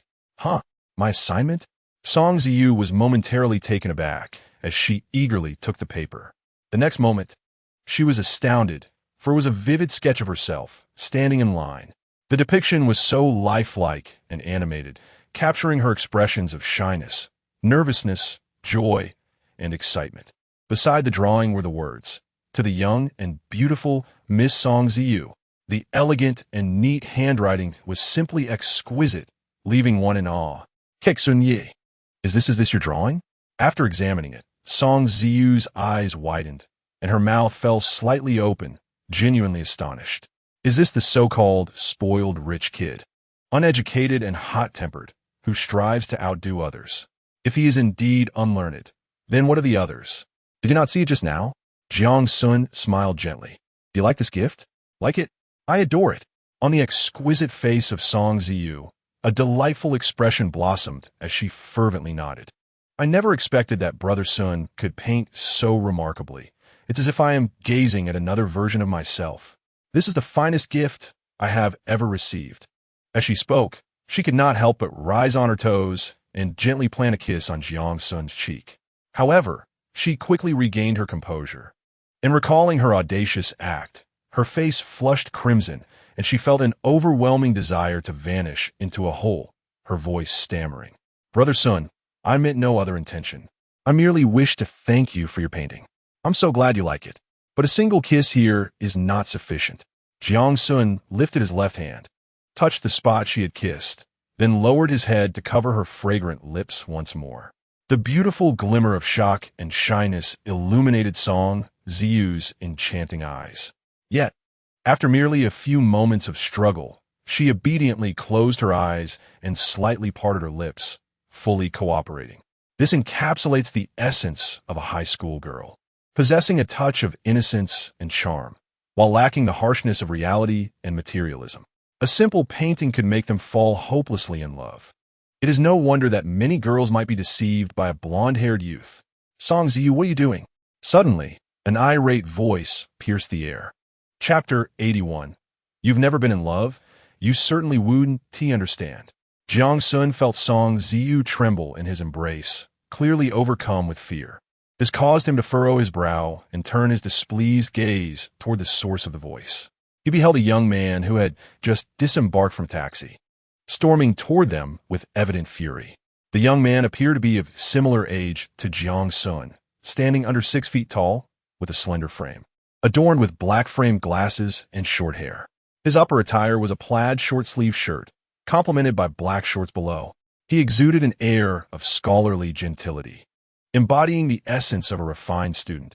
He was Song Ziyu's brother, Song Jingyang. Ah, so he is the older brother. That alleviates the situation. Ding. Faced with the menacing and furious Song Jingyang, how will the host respond? Option 1. Use violence to compel him to accept the host's relationship with Song Ziyu. Reward, 25 strength. Option 2. Persuade him with words to agree to the host's relationship with Song Ziyu. Reward, unknown. Option 3. Release a wild dog to chase and bite Song Jingyang, forcing him to kneel and beg the host to be with Song Ziyu. Reward, an invincible pair of shorts belonging to Song Jingyang. Suddenly, the system's voice echoed in Jiang Sun's mind once more, presenting 3 options that left him momentarily dumbfounded. Was the third option one that a rational person would dare choose? Did he not fear that Song Ziyu might, in the dead of night, snip away something extraneous from him with scissors? He was a formidable villain, not a foolhardy one. As for the other 2 options, he leaned towards the first. Yet, glancing at Song Jingyang's frail physique, he pondered the potential consequences of accidentally striking him down with a single blow. It seemed that the second option would have to suffice. Song Ziyu, upon witnessing her brother's fierce expression, resembling that of a ferocious beast, instinctively recoiled and hurriedly concealed herself behind Jiang Xun, her delicate features drained of color. Stammering, she exclaimed, "Brother, W, what are you doing here?" Having been caught in the act of kissing her boyfriend, she found herself in a predicament. What should she do next? She anxiously sought the wisdom of the illustrious netizens, awaiting their guidance with urgency. Song Jingyang rushed forward, his face flushed as if intoxicated, breathing heavily. His eyes blazed with fury, directed at the 2 before him. Realizing that his sister had not returned home for lunch, he sensed something amiss. He initially suspected that Yi Fan, that scoundrel, had lured his sister into some foolish escapade. However, the scene he had just witnessed struck him like a hammer to the chest. His sister had audaciously kissed that scoundrel Jiang Xun in public. Was there truly no other man in the world? Moreover, Jiang Xun appeared even more handsome than before. What were you 2 doing just now? Song Jingyang demanded, striding to Jiang Xun's side and gripping Song Ziyu's arm, pulling her forth as he raged. Do you not know who he is? How could you be entangled with him? One Yi Fan is already a headache. Now another Jiang Xun has emerged. Is my sister akin to a prized delicacy, attracting such riffraff? With her cheeks flushed, Song Ziyu shyly confessed, "Brother, He is my boyfriend. We were simply swept away by our emotions. You, who have never been in a relationship, surely cannot comprehend. Bang, bang, bang. Song Jingyang's heart suffered 1,000 wounds in an instant. Such a blow to his spirit. Even if he had never experienced romance, she ought not to speak of him in such a manner. Wait, you, a mere third-year high school student, neglecting your studies, now flaunting a smug demeanor when discussing love. Song Ziyu, you have fallen. With this thought, he sees Song Ziyu's ear, gritting his teeth. What did you say, Song Ziyu? Repeat that for me. You have but a year until your college entrance exams, and yet you dare to mention romance, especially with such scum? Even if you wish to date, could you not find a decent man? Look at your taste in men. One Yi Fan, one Jiang Xun. None are worthy. How can you speak so, Song Jingyang? Jiang Xun interjected, displeased. You admit Yi Fan is not a good person, but why do you deem me unworthy? This Song Jingyang remains unchanged. He possesses the appearance of a refined scholar from ancient times, akin to Zhang Tianhao, scoring an impressive 80+ in looks. Yet, alas, he is cursed with a venomous tongue. Jiang Xun, are you deliberately provoking me? Song Jingyang retorted, indignation radiating from him. You just broke my arms, and now seek to pursue my sister? She is so young. How could you lay a hand on her? You are nothing but a beast. You are surely acting out of revenge. Dear brother-in-law, your sister has reached the age of 18 and is now an adult. Isn't it perfectly natural for her to be in a romantic relationship? Jiang Xun said as he embraced Song Ziyu, a lazy smile gracing his face. As for seeking revenge on you, please don't overdramatize. You are merely a supporting character in this play, devoid of substantial role. Jiang Xun you. Song Jingyang exclaimed, nearly spewing blood onto Jiang Xun's face. There are countless ways to insult someone, yet you choose the most hurtful. What do you mean by what? Jiang Xun raised his head defiantly, beginning to act unreasonably. If you dare utter such nonsense about your sister never seeing me again, believe me, I can arrange for you to be beaten 5 or 6 times a day. Don't even think about taking the college entrance examination next year. Even if there are exams every year following, you shall not participate. In the end, you will only possess a high school diploma. Jiang Xun, you are truly outrageous.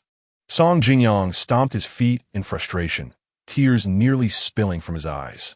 I've seen bullying, but never to this extent. Can't you pick on someone else? Why must you persistently target the Song family? Who told your sister to be so beautiful and adorable? Jiang Xun raised an eyebrow, casting him a sidelong glance, and commanded, from now on, your sister's safety is in your hands.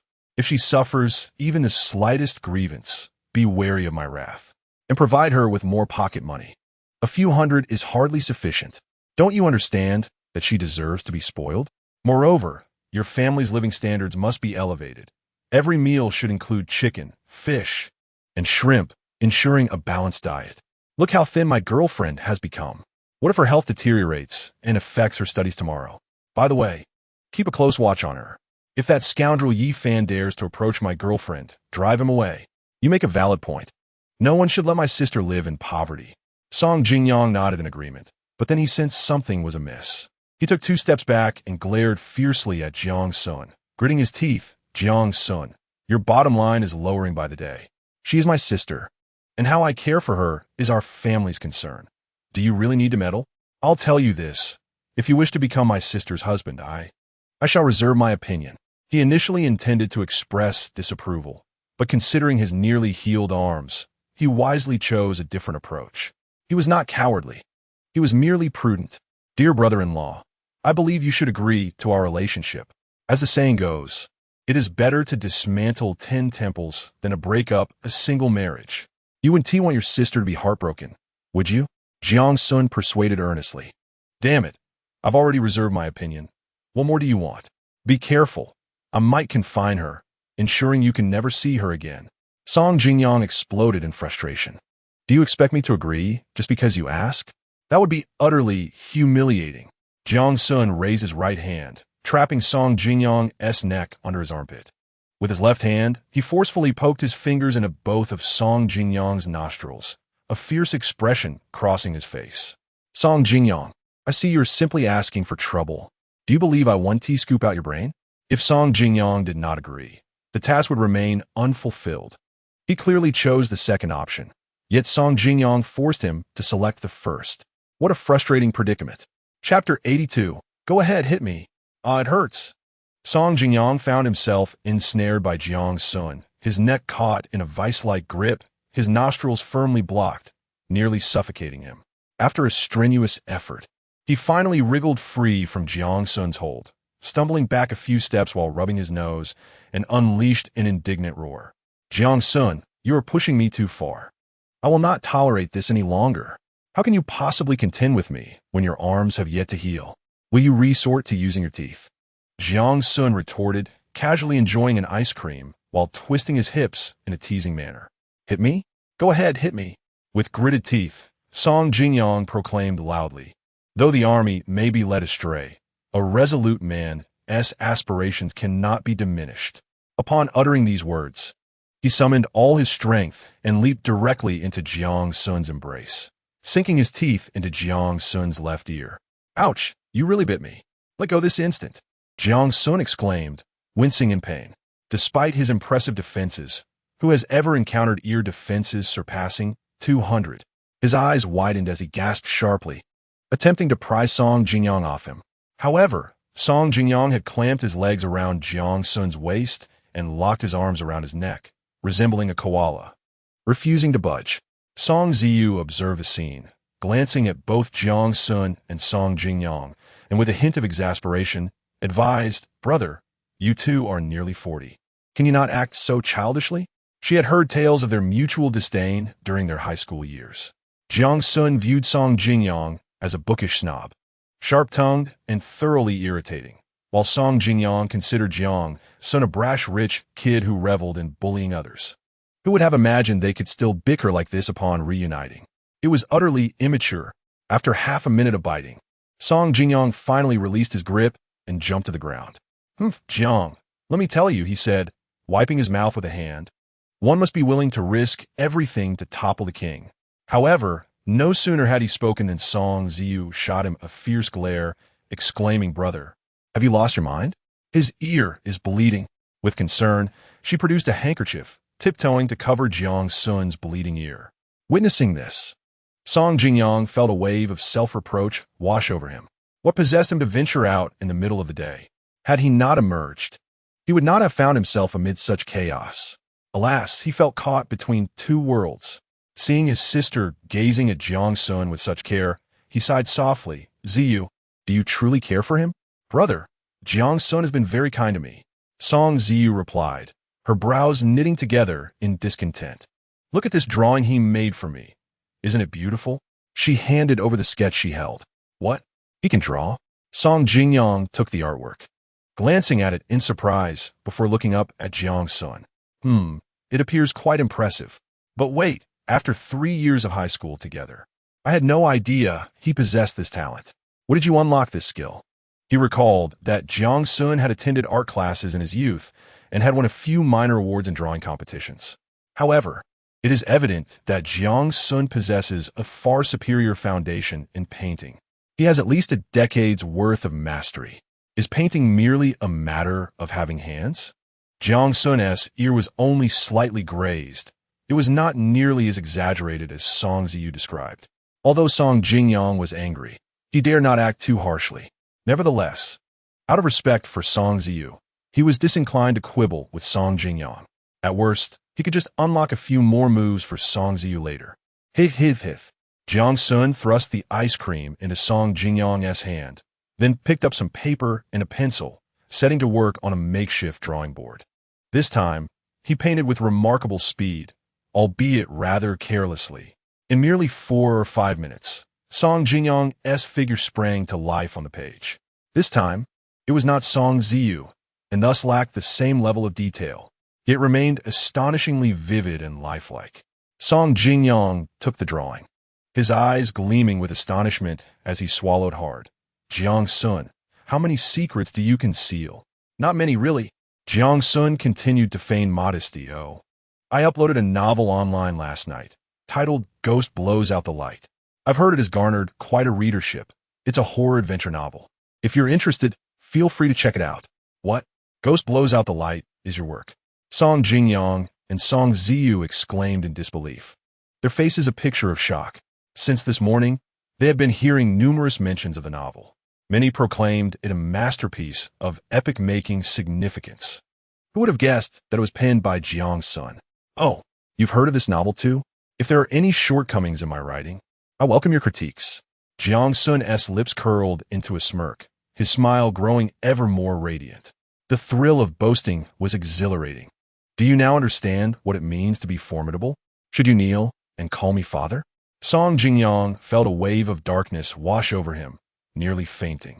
He had always viewed Jiang Xun as a useless, rich second generation, overshadowing him in every aspect aside from family background.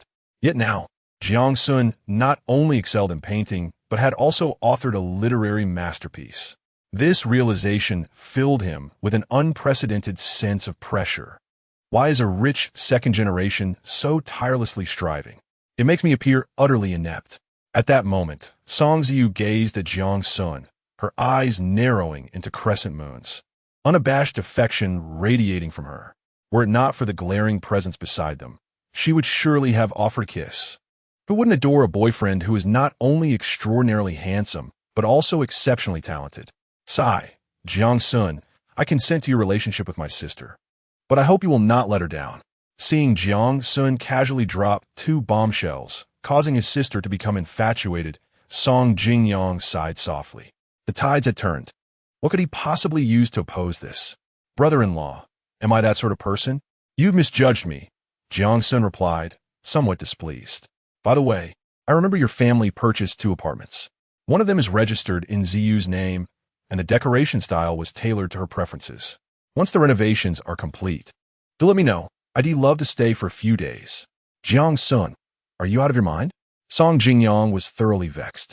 Nar's Western Restaurant. Jiang Xun, can you not have some dignity?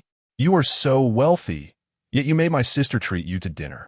And my foolish sister actually agreed. As he ate his pasta, he protested indignantly. His lunch consisted of a plate of spaghetti, while Jiang Xun and his sister enjoyed an extravagant couple's meal. And it was his sister who was footing the bill. Was there any sense in this? Jiang Xun skillfully sliced a piece of steak, dipped it in sauce, and gently placed it in Song Ziyu's mouth without even lifting his head, languidly remarking, "Is it really necessary to make a fuss over a mere dinner? You can certainly afford it." I. Is this about affordability? Song Jingyang's vision darkened with anger, nearly causing him to faint. Brother, I think Sun Gu is right. It's just a meal. Does it really matter who pays? Song Ziyu chewed a few bites of steak and swallowed, a radiant smile blooming on her delicate face. The sensation of being fed was delightful. However, she too used her fork to pick up some pasta and offered it to Jiang Xun. You just keep siding with him. You'll regret it later. Song Jingyang glared at her, exclaiming in frustration. He felt he should not be here, but rather under the car. What a display of affection. Suddenly, a man's shrill voice pierced through the air. How did you start eating? Chapter 83. He is no gentleman. Where does he derive his elegance? Jiang Xun, Song Ziyu, and Song Jingyang were startled by the sound. What happened? Was there an earthquake? Song Jingyang exclaimed, wide-eyed as he scanned the surroundings, his face painted with fear. Jiang Xun and Song Ziyu mirrored his confusion. Who is this overly delicate man? Song Jingyang wondered. A 20-something male waiter rushed over, pointing at the steak on the table, his body trembling with agitation. Who allowed you to eat this? Song Ziyu raised an eyebrow, intrigued. Isn't steak meant to be eaten? We are in a Western restaurant. After all, is there a problem with us enjoying a steak? You are being utterly unreasonable. The waiter stomped his foot in anger, gritting his teeth. You ordered the ordinary couple's meal for 1,314 yuan, and the steak served was ordinary beef. What I brought you was a Wellington steak, part of the luxurious couple's meal priced at 1,314 yuan. Did you just eat it without even looking? Upon hearing this, Song Ziyu's face flushed crimson, a wave of embarrassment washing over her. How humiliating. This was her first time treating Jiang Xun to a meal. She wanted to save money while maintaining some semblance of pride, ultimately opting for the ordinary couple's meal at Nar's Western Restaurant. Who would have thought this waiter would announce it in front of other patrons, as if their meal was beneath them? Oh, Have you come to apologize to us? As Song Ziyu was about to speak, Jiang Xun sliced a small piece of steak, placed it in his mouth, and chewed gently before nodding, saying, "You claim you can't even remember the set meal we ordered, yet you aspire to be a waiter? You might as well return home to tend the fields. However, we are not overly petty. We shall let you off this time." "Indeed, indeed." Song Jingyang's eyes lit up as he nodded vigorously. "Considering your sincere attitude, we will refrain from lodging a complaint against you." Song Ziyu's eyes widened in disbelief, staring intently at Jiang Xun and Song Jingyang. "Is that really how it is?" "Yes. It was their restaurant that served the wrong steak. What does that have to do with me? I am innocent." The male waiter, akin to a cat that had stepped on its tail, nearly leaped up in shock. He pointed at Jiang Xun and Song Jingyang, exclaiming, "What do you mean by this? Do you intend to dine and dash? Let me inform you. This Wellington steak costs 666. You must make up the difference." "What are you talking about?" With Jiang Xun and Song Jingyang as her support, Song Ziyu's courage surged. She stood up, her face flushed with anger, exclaiming, "We ordered a regular couple's meal priced at $13.14. It was you who brought the wrong steak. How does that involve us? I suspect you are attempting to extort us." "Extort you?" The male waiter's eyes reddened instantly as he scolded loudly. "This is Nars Western Restaurant, a legitimate establishment, not a black market. I see you think a mere waiter, am easy to bully. I earn only a few thousand a month. If everyone were like you, should I even continue this job?" Ding. The host encounters someone attempting to morally bind the female protagonist. What will happen next? Option 1. Maintain gentlemanly decorum and voluntarily cover the cost difference. Reward. Increased resilience by 10 centimeters. Option 2. Give this waiter a thorough beating, leaving him unrecognizable to his parents. Reward. 25 strength points. Option 3. Wreak havoc in this Western restaurant. Reward. Unknown. Just as Jiang Xun was about to speak, the system's voice echoed in his mind once more. A slight smirk curled at the corners of his mouth. The system's task today seemed rather frequent. Was it attempting to hastily establish an image of a formidable villain? I choose option 1. Gentlemanly decorum? He was never a gentleman. Where would such grace come from? Options 2 and 3 were quite appealing, each more audacious than the last, perfectly suiting his reputation as a notorious scoundrel in Haicheng. But which one to choose? What a peculiar combination. 2 men and 1 woman? The dynamics were utterly chaotic.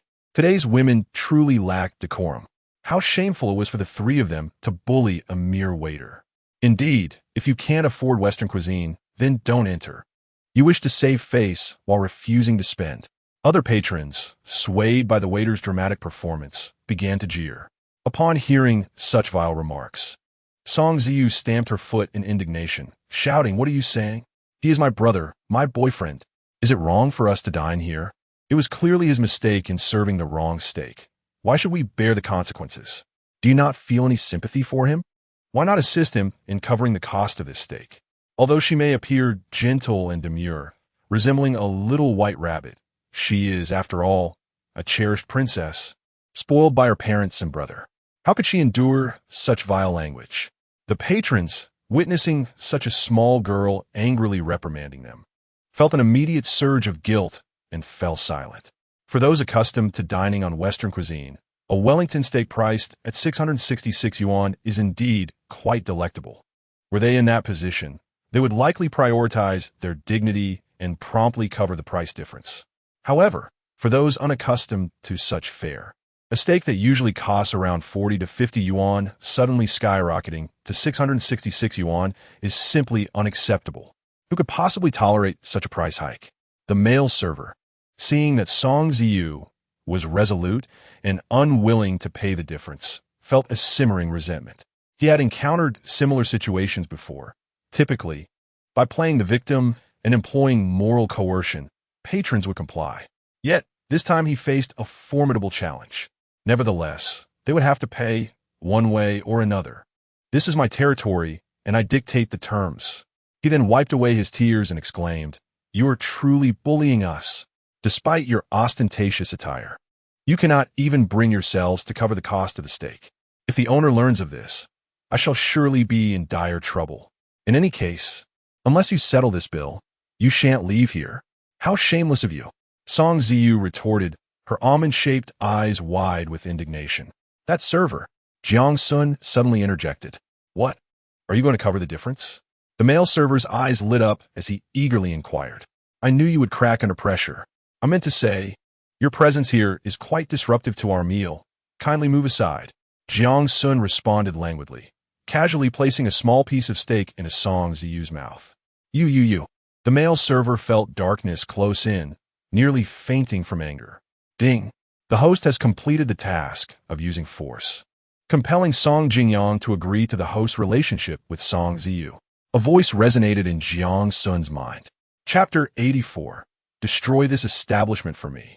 Jiang Xun was momentarily taken aback upon hearing the system's voice. He had just employed various tactics to coerce Song Jingyang into accepting his relationship with Song Ziyu, and he had anticipated that the system would promptly dispense a reward. Who knew that nearly 20 minutes would pass? Wait, a sudden thought struck him, and he quickly glanced at Song Jingyang. To his surprise, he noticed a glimmer of approval in the other's gaze, accompanied by a discreet thumbs up from his left hand.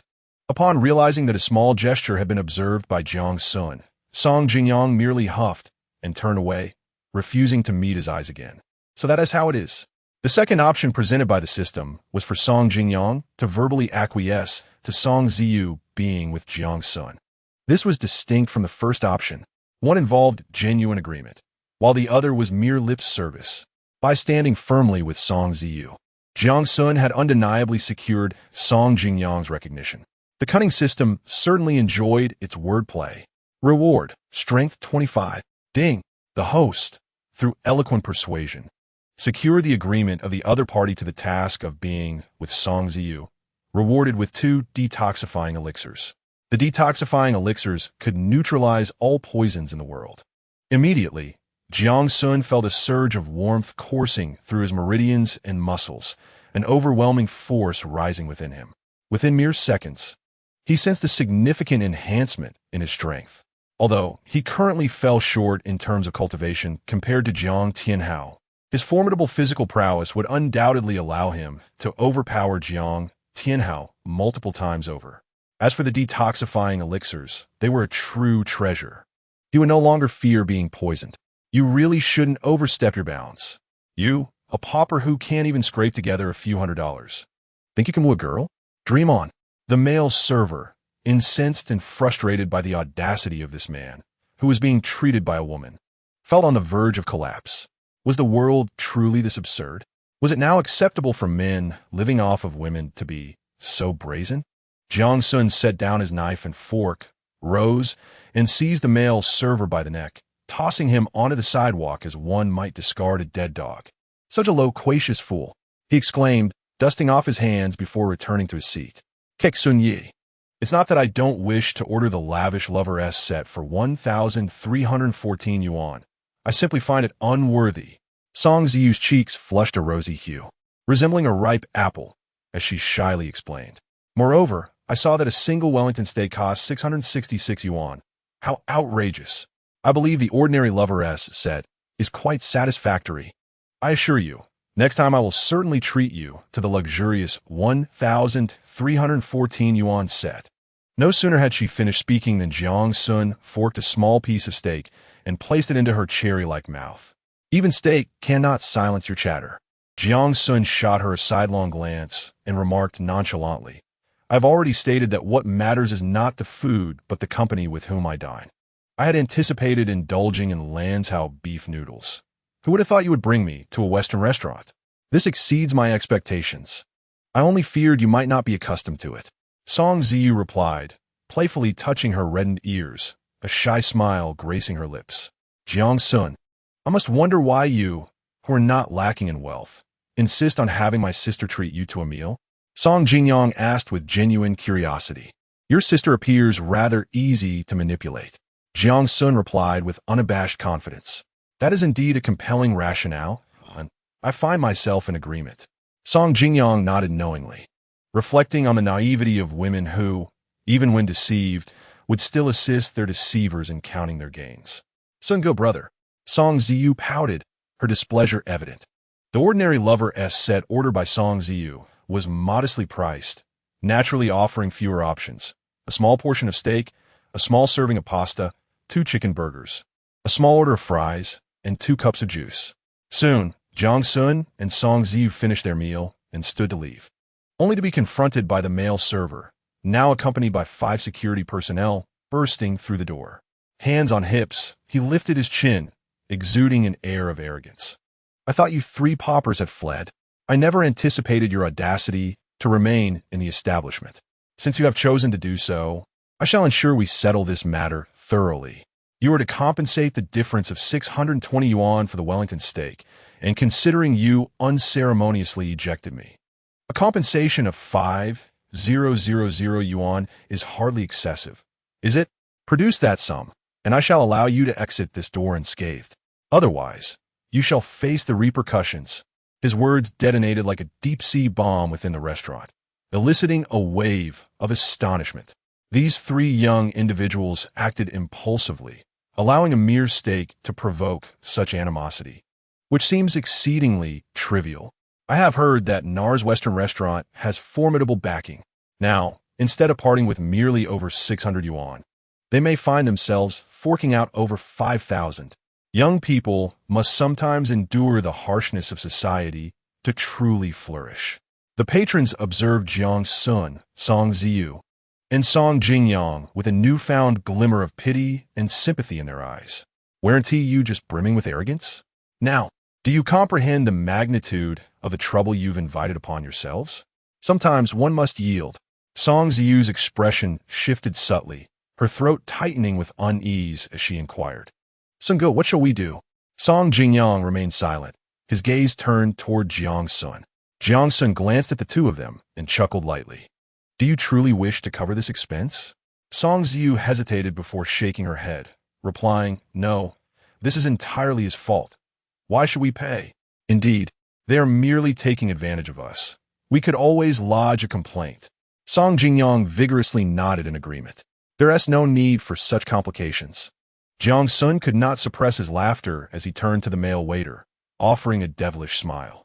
Some individuals are truly fascinating, shunning the path to heaven yet daring to trespass into hell. Your earlier arrogance has not endeared you to me. No one has ever dared to behave so brazenly before me. What did you just say? The male waiter approached, jabbing a finger at Jiang Xun, unleashing a torrent of invective. In truth, this was not the first time he had swapped a regular steak for a Wellington steak. The restaurant's regulations allowed him a commission of 15 yuan for each ordinary couple's meal sold, but selling a Wellington steak would earn him a commission of 200 yuan. Thus, in pursuit of greater earnings, he frequently resorted to such tactics. Many couples, concerned about appearances or wary of the formidable background of Nars Western Restaurant, complied without protest. Who could have foreseen this disastrous turn of events? With a sudden motion, Jiang Xun lifted his right foot and propelled the male waiter 3 to 4 meters away, crashing him into a nearby table. Then leisurely, he retrieved his phone and dialed a number. Bring over a dozen people. The waiter, upon receiving the kick, felt as though his insides were in turmoil, nearly losing consciousness. The 5 security guards rushed over to assist him. Why you dare strike me? Today, it's either you or me. Make sure to give him a good beating. The male waiter, clutching his abdomen with one hand and pointing at Jiang Xun with the other, raged in frustration. However, before the security guards could act, Lu Qiansheng entered with a dozen burly men in tow. Young master, they all bowed in unison and shouted, Give it to me, smash this place. Jiang Xun, with his hands clasped behind his back, wore a cold smile as he spoke. Chapter 85. You've caused trouble. You're in deep trouble. Jiang Xun's words were like a thunderclap, leaving everyone in the restaurant stunned. Smash this place? How audacious, how ruthless, how impressive.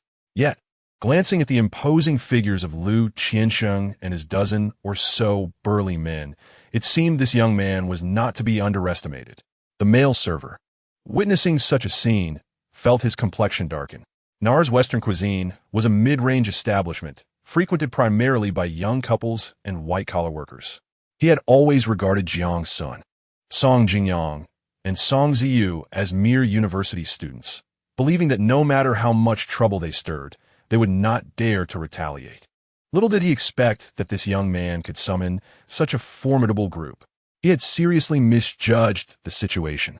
Nevertheless, it mattered not. Once he revealed the name of the restaurant's powerful backer, they would surely become as meek as quails. Forget about 5,000, even 50,000, they would obediently cough up. You all stop right now. Do you know who the boss behind NAR's Western cuisine is? The male server, emboldened by his thoughts, stepped forward, lifted his chin, and shouted. His name is Shut Your Mouth. Jiang Xun coldly rebuked. What? Afraid to hear my boss's name? Is it too late for that now? The server's brows arched, and a hint of provocation flickered in his eyes. Indeed, in front of the boss, one must either coil like a dragon or lie low like a tiger. Long live the boss. I'm merely concerned that if I hear your boss's name and it displeases me, I might just smash this restaurant twice over. Jiang Xun's lips curled into a sly smirk, his gaze radiating reckless abandon and arrogance. Smash away. Yes, young master. Lu Qiansheng bellowed, gesturing to the group behind him. Commanding, get to it. The dozen or so hulking men descended upon the restaurant like ravenous wolves, brandishing iron rods and unleashing a cacophony of destruction.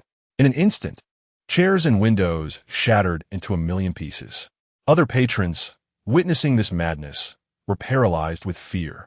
They trembled and huddled in corners, their faces drained of color. The male server, upon seeing this chaos, turned pale, his eyes wide with shock. His fists clenched tightly, trembling involuntarily, reminiscent of a leaf caught in a tempest. On the verge of collapsing, this had escalated beyond control. Had there still been a chance for de-escalation before these men wreaked havoc, it was now utterly lost.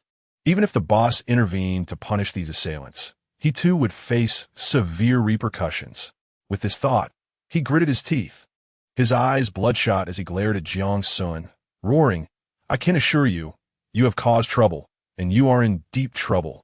The 5 security guards stood frozen, having been rendered speechless by the unfolding scene. They had merely intended to assist the male server with a minor task, yet now found themselves entangled in a full-blown crisis.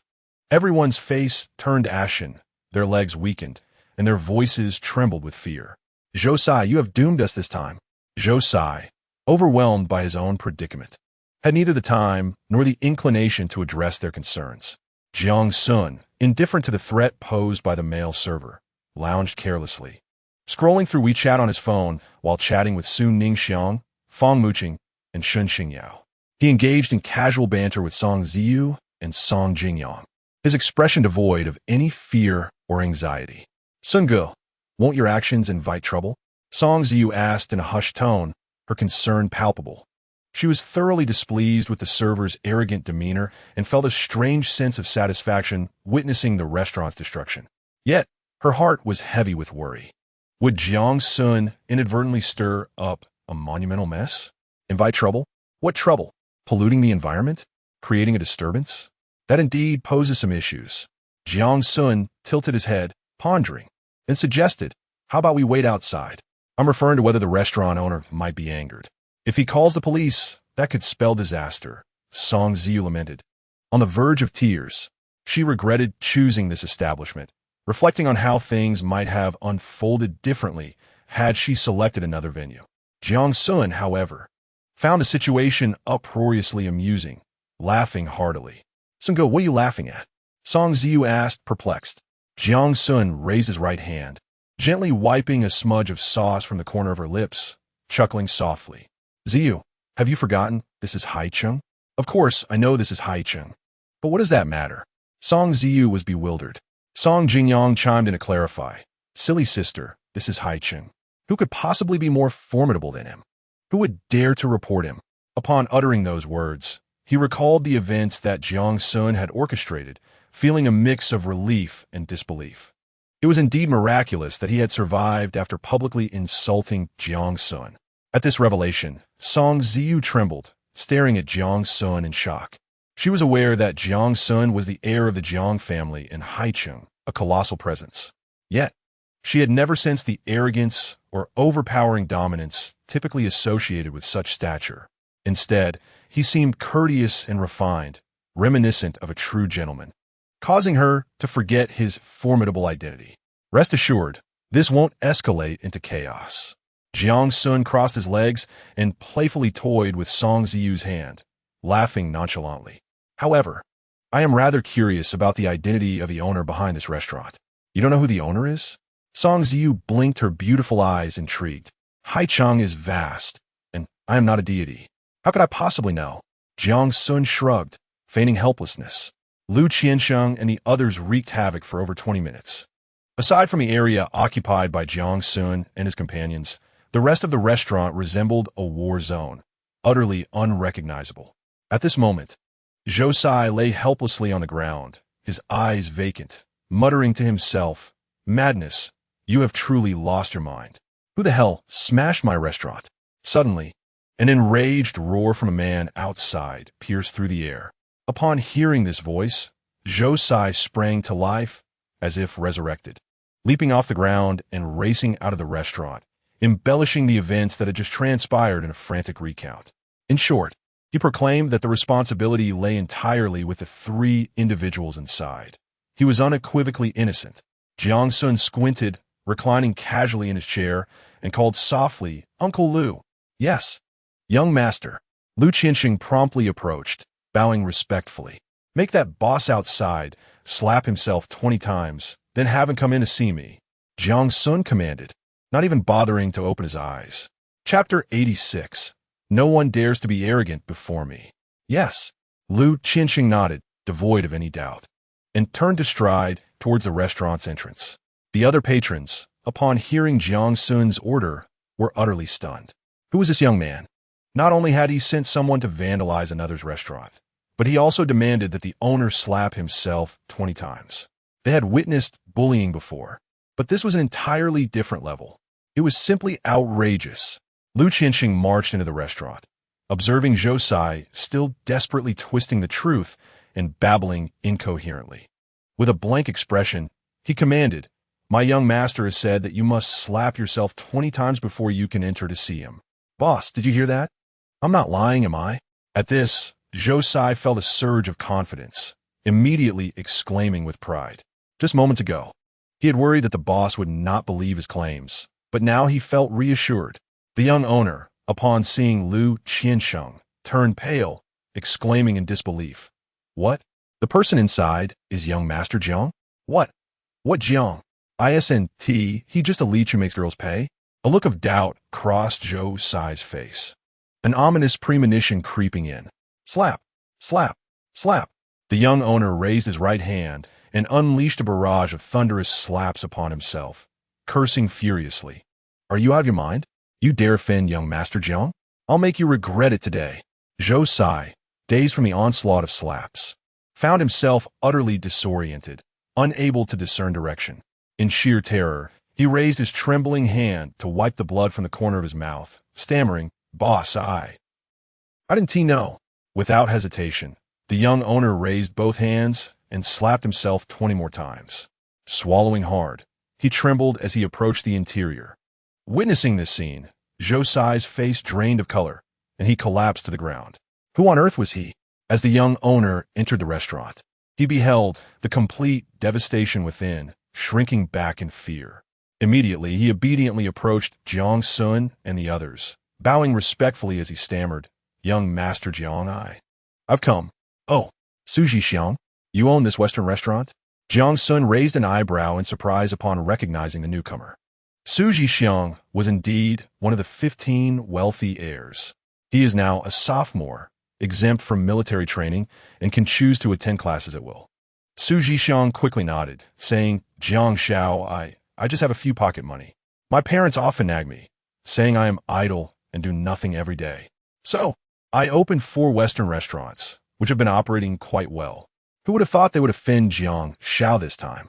The total assets of the Su family amount to approximately 100 billion, with his monthly allowance nearing 10 million. Opening 4 Western restaurants posed no financial challenge for him. Moreover, as they catered to a mid-range clientele, they were quite popular among the general public. Thus, after more than a year of operation, the 4 restaurants not only survived, but also made a modest profit, marking a relatively successful venture for a second-generation rich individual. Jiang Xun lounged with his legs crossed, showing no sign of movement, and with a smirk that didn't reach his eyes, remarked, "Su Xiang, is the standard of your restaurant perhaps too high? I dined here only to be insulted repeatedly as a pauper and coerced into spending. Just look at their attitude. They wouldn't let us leave without paying and even threatened us. Are you certain this is a Western restaurant and not a black market establishment?" Boom! Upon hearing this, Su Xiang's mind exploded. Zhou Sai actually insulted Jiang Xun as a pauper and forced him to spend? Was he courting disaster? If this news spread, he would be ostracized from the second-generation wealthy circle. His expression darkened, fists clenched tightly, his eyes glinting with fury as he gritted his teeth. "Jiang Xiao, rest assured, I will get to the bottom of this." With that, he strode out of the restaurant, grasped Zhou Sai's arm, and dragged him back inside. Bang! He kicked Zhou Sai in front of Jiang Xun, unleashing a barrage of kicks while roaring, "How dare you, a mere servant? Insult a guest as a pauper and force them to spend? Who ordered you to do this? If you don't clarify this today, I will strangle you." Sai, faced with Su Xiang's menacing demeanor, felt an overwhelming sense of panic. Could he admit it? Once he did, it would be a dead end for him. As the saying goes, confess and receive leniency, resist and face severe punishment.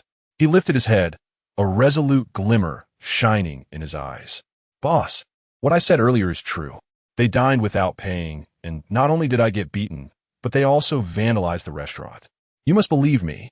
Su Xiang found Zhou Sai's defiance amusing. "Zhou Sai, do you know how repulsive you look right now? Boss, slap." Su Xiang raised his right hand and delivered a resounding slap to his face, causing blood to gush from his nose and 2 teeth to fly out.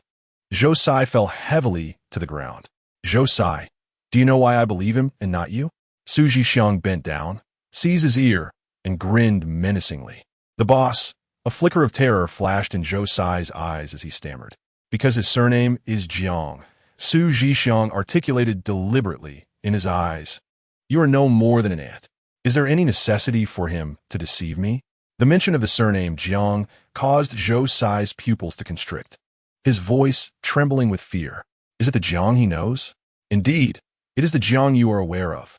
Su Xiang's simple declaration extinguished the last vestiges of hope in Zhou Sai's heart. He had audaciously insulted the young master of the Jiang family, branding him a pauper.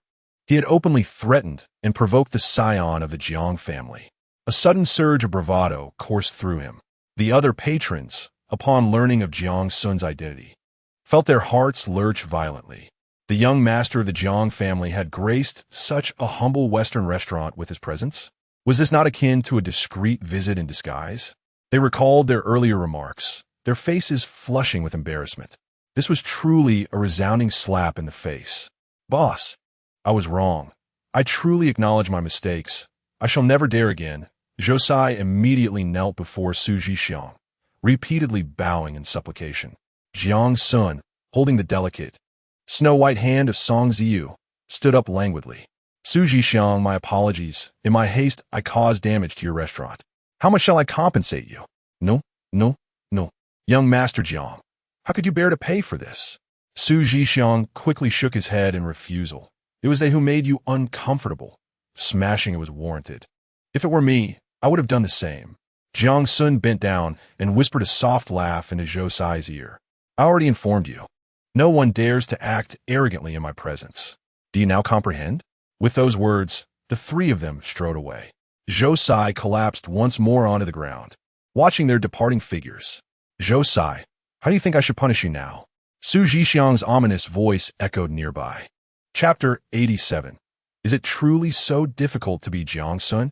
Upon hearing Su Xiang's voice, Zhou Sai felt as though he was summoned from the depths of hell. A shudder coursed through his body, and a foul odor quickly enveloped him. He had soiled himself in fear. How could he not be frightened? Jiang Xun had just sent people to utterly demolish the restaurant, and had Su Xiang slap himself 20 times. All of this would inevitably come back to haunt him. Contemplating this, he wished he could strike himself dead. For a mere 200 yuan, he had nearly destroyed his own life. "Boss, I truly do not know him. He is young Master Jiang. I recognize my mistakes." I beg you, grant me a chance to reform. Kasai sodbid uncontrollably, pleading earnestly. Kasai. I spent $2 million just on the renovation of this restaurant. I just slapped myself 20 times. That must equate to at least $1 million, right? Today, this incident has made me the laughingstock of the affluent circle. Surely that amounts to another $2 million? Su Jixiang squatted down, rubbing his stinging cheeks, and regarded him intently. You give me $5 million now, and I, Su Jixiang, will utter not a single word and walk away. Who was young Master Jiang? He was the idol in Su Jixiang's heart. In a shocking turn of events, he found himself subjected to humiliation and insult within his own restaurant. Wasn't this a slap in the face? How could he possibly endure such indignity? $5 million? Josai was left trembling, his complexion pale, stuttering, "Boss, I'm just an ordinary worker. I can't even come up with 500,000, let alone 5 million. Oh, you can't even muster 500,000?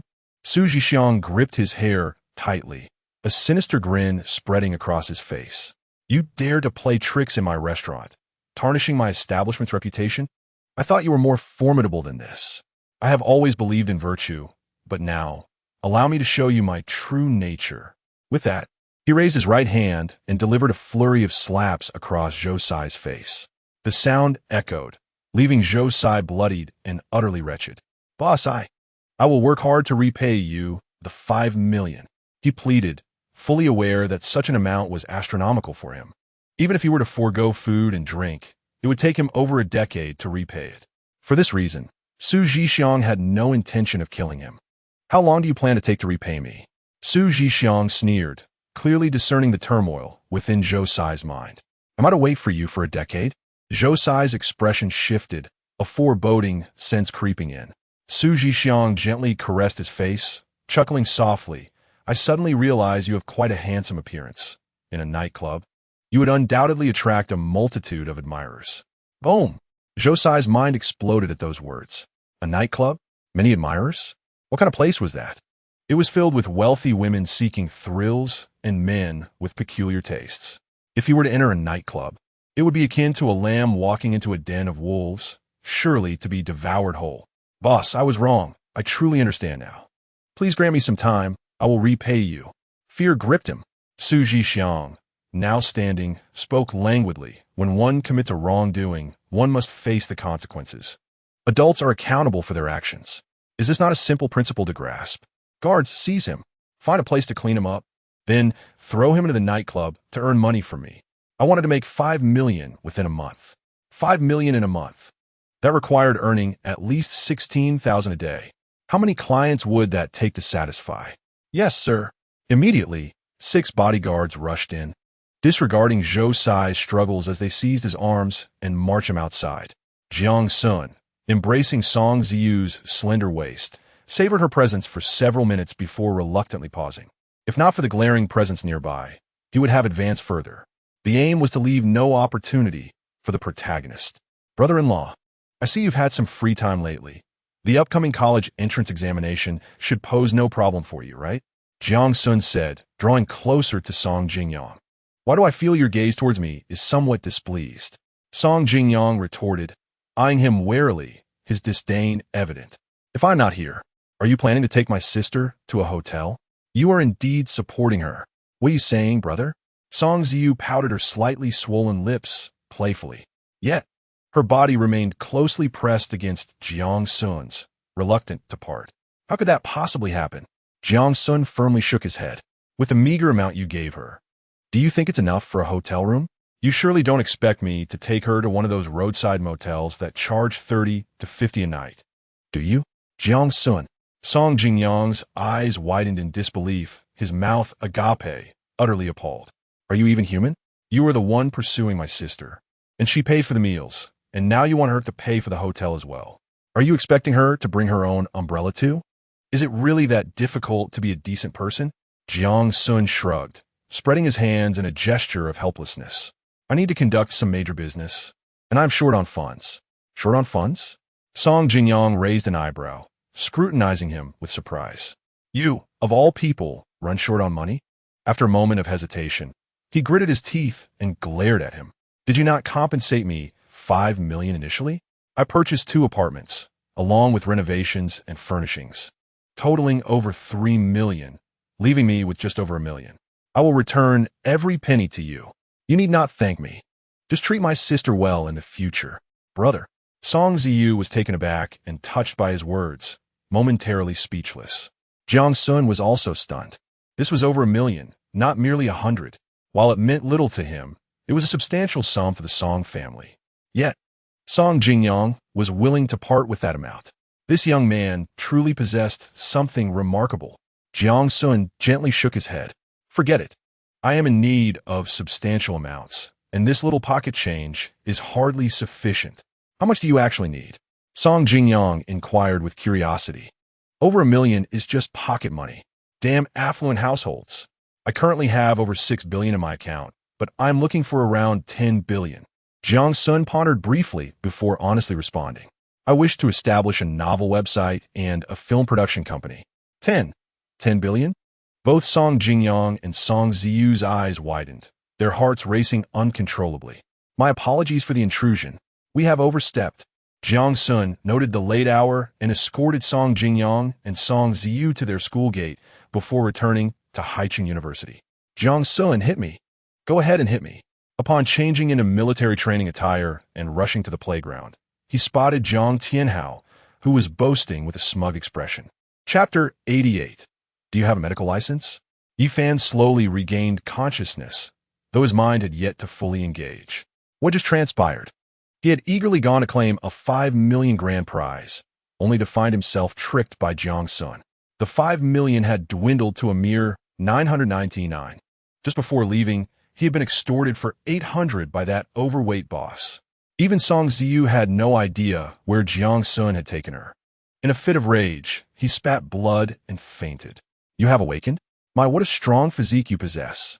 As he was lost in thought, a woman's voice suddenly broke the silence. What?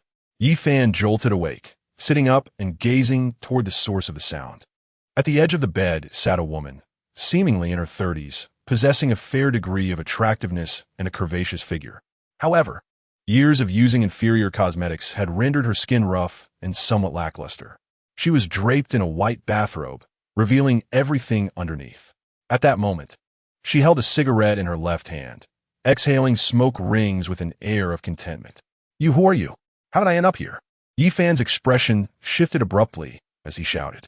Then, recalling something, he hastily lifted a grimy summer blanket that covered him. The next moment, his heart sank. He was completely bare. Even his underwear was nowhere to be found. Of course, you brought me here, claiming you had a special fondness for me. The woman approached him, blowing a smoke ring into his face and chuckling softly. And you were particularly vigorous earlier. You nearly broke my back. You speak nonsense. How could I have had that kind of relationship with you? Yifan, observing her heavy makeup and the pungent scent of her perfume, understood exactly who she was. As a man who had been reborn, how could he possibly associate with such a woman? This is beyond your control. The woman noticed the disdain and revulsion in his eyes, but remained unfazed, instead smiling sweetly. If I say it happened, then it did. After all, I am a woman. You shameless creature. Yifan's face darkened as he erupted in anger. Bang, bang, bang. No sooner had he finished speaking than a series of violent knocks echoed from outside. After barely 20 seconds, the door was kicked open. 6 burly men in their 30s stormed in, their eyes blazing with fury as they glared at the couple in the room. One of them slapped the woman across the face, bellowing fiercely, You wretched harlot. How dare you seduce a pretty boy behind my back? Today I will end you. Husband, I was wrong. He came on to me, and I swear I'll never do it again. The woman skillfully kneeled on the ground, pleading desperately. Witnessing this scene, Yifan was taken aback. Is this what they call a honey trap? Meanwhile, Song Jingyang, who was attending a remedial class, was not in the same class as Song Ziyu. As they prepared to part ways, Song Jingyang pondered for a moment and decided to transfer 5,000 yuan to Song Ziyu. Ziyu, if you too can't hold back, find a cleaner hotel. Prepare a little umbrella in advance. Choose a reputable brand and ensure the quality is guaranteed. Please don't let it escalate into something serious. I certainly don't want you to attend the college entrance examination while pregnant. He felt as if he had transformed into a maternal figure. Clearly, It was Jiang Xun pursuing his sister. Why was he the one running around and cleaning up after them? Hearing this, Song Ziyu's delicate face flushed with a rosy hue as she shyly replied, "Brother, what are you saying? How could I possibly yet, despite her words?" She decisively accepted the money, envisioning a candlelit dinner with Jiang Xun next time. Indulging in another glass of red wine, I found myself unable to think any longer. If I continued down this path, I might even conjure a name for the child. How hypocritical! Song Jingyang observed his sister, her eyes sparkling with youthful exuberance, radiating an infinite shyness, and his lips quivered in response. Casting aside his thoughts, he turned and proceeded towards the classroom. Jiang Xun watched Jiang Tianhao, who resembled an exuberant monkey, bouncing around with boundless energy, and his lips twitched in disbelief. Truly, he embodied the archetype of a protagonist in a brainless narrative. His intellect had finally breached the 2-point threshold. "Listen, Xiao Jiang, we are university students after all. We should approach matters with composure and poise, neither arrogant nor hasty." Jiang Xun sighed, rolling his eyes and waving his hand dismissively. "Your demeanor makes it exceedingly easy for others to perceive you as immature. Spare me." Jiang Tianhao leaned closer, his face beaming with self-satisfaction. "Let me share a secret with you. This afternoon, I received a package containing my master's exclusive medical technique, the 17 needles of the Ghost Gate. I casually learned a couple of moves, and lo and behold, I revived an elderly man who had collapsed on the street. Impressive, isn't it? In the future, should you or any of your family or friends encounter perplexing ailments, you can come to me, as long as the payment is right. I could even bring someone back from the brink of death." With that proclamation, he puffed out his chest, eagerly awaiting Jiang Xun's praise. However, Jiang Xun gasped in shock, his gaze towards Jiang Tianhao shifting dramatically. Goodness gracious! After just a few hours apart, Jiang Tianhao had transformed into a wild stallion, barely contained. "Xiao Jiang, you have stirred up a colossal mess." Jiang Xun sighed lightly, patting Jiang Tianhao on the shoulder, shaking his head in dismay. "Huh? A colossal mess?" Jiang Tianhao paused, momentarily bewildered. What trouble could possibly arise? "You claim to have learned the 17 needles of the Ghost Gate from your master and revived an elderly man by the roadside." Jiang Xun raised his right index finger, poking Jiang Tianhao's chest.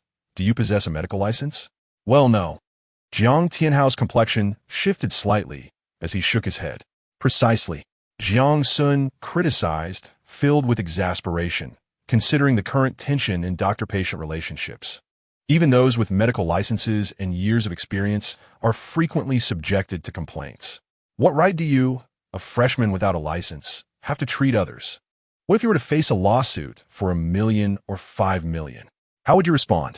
Furthermore, you're studying finance, not medicine. Should this escalate, even the university may not be able to protect you. With Tao Zhunquan's temper, he would expel you in an instant. My intention in treating patients is not for profit, but rather to save lives." Jiang Tianhao retorted, still somewhat unconvinced. How could they possibly repay kindness with malice? Is it truly so rare? Jiang Xun shook his head repeatedly. Parents worry their children won't gain admission to a good high school, so they implore a teacher for extra tutoring, only to turn around and extort the teacher later, ultimately leading to the teacher's reprimand. A doctor travels a great distance to perform surgery in a small county, and once the operation is successful, the patient's family reports him. Numerous cases like this abound. As a freshman without even a medical license, do you dare to take such risks? Upon hearing these words, Jiang Tianhao's expression finally changed. Chapter 89. You make me feel utterly disgusted. Gulp. Jiang Tianhao swallowed hard, his face as pale as parchment, his voice trembling. Why are city folks like this? They are not even as honest and straightforward as the people from our village. Fortunately, that old man did not deceive me. Otherwise, whether I could return alive would have been an unknown. Jiang Xun, you saved me this time. Seeing that his brainwashing was successful, Jiang Xun gently nodded and said, "Little Jiang, you are still young. The road ahead is long. Take your time." "I understand now." Jiang Tianhao vigorously nodded, affirming his decision. "When I return tonight, I will burn that book The 17 Needles of the Ghost Gate. From now on, I will no longer practice medicine or save lives, but instead, I will be an honest person. Upon hearing this, Jiang Xun's mouth twitched slightly. If you do not learn the advanced acupuncture techniques in the 17 Needles of the Ghost Gate, how can I replicate them? I can't just learn them myself. He shook his head and continued to persuade. Little Jiang, how effective is the 17 Needles of the Ghost Gate? The effects are remarkable. It can treat almost all difficult and complicated ailments. Jiang Tianhao immediately thumped his chest, swearing with conviction. Since it works so well, why not learn it? Jiang Xun lamented. Having a sword in hand and being able to wield it are two different matters. What if it becomes necessary in a critical moment? Jiang Tianhao's eyes instantly lit up upon hearing this. Indeed, if I fully master the 17 Needles of the Ghost Gate, I could save a few critically ill beauties, dignitaries, and business tycoons in crucial moments. Wouldn't that allow me to coast through the latter half of my life? Not using it lightly does not mean not using it at all. At that moment, he felt Jiang Xun radiating a golden light, as if heaven had sent him to enlighten him. With this thought, he tightly gripped Jiang Xun's hands, greatly moved. Jiang Xun, I used to feel quite upset seeing you consistently thwart my attempts to show off, especially as your family is quite wealthy. I even contemplated urinating in your water, leaving a pile of dog feces on your chair, puncturing all 4 tires of your car, and spreading some scandalous rumors about you to make all the girls dislike and detest you, and so on. Who would have thought your conscience would finally return? And all those plans have been canceled. Jiang Xun's expression darkened instantly as he forcefully withdrew his hands. Jiang Tianhao, do you dare to tempt me with another 1,000-year kill? Song Ziyu and the other classmates had already been in class for over 20 minutes when Yi Fan finally arrived late. Yi Fan, why are you late again? The homeroom teacher, Mr. Hu, frowned, his tone laced with considerable displeasure. In just a few days, Yi Fan had already been late 3 or 4 times, with excuses that were utterly varied. If not for his previously honest and non-troublesome demeanor, his parents would have likely been called by now. Teacher, I overslept. Yi Fan lowered his head, fearful of being seen. You overslept?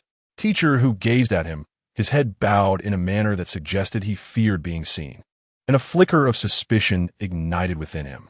He bellowed, Yi Fan, lift your head. Huh? Yi Fan momentarily paused, hastily shaking his head. Teacher, who? Is that really necessary? Raise your head. Teacher, who elevated his voice further. With no choice but to grit his teeth, Yi Fan slowly raised his gaze. Gasp. Every student present inhaled sharply at the sight of his face, which bore the marks of a brutal assault. Was his visage crushed beneath a steamroller?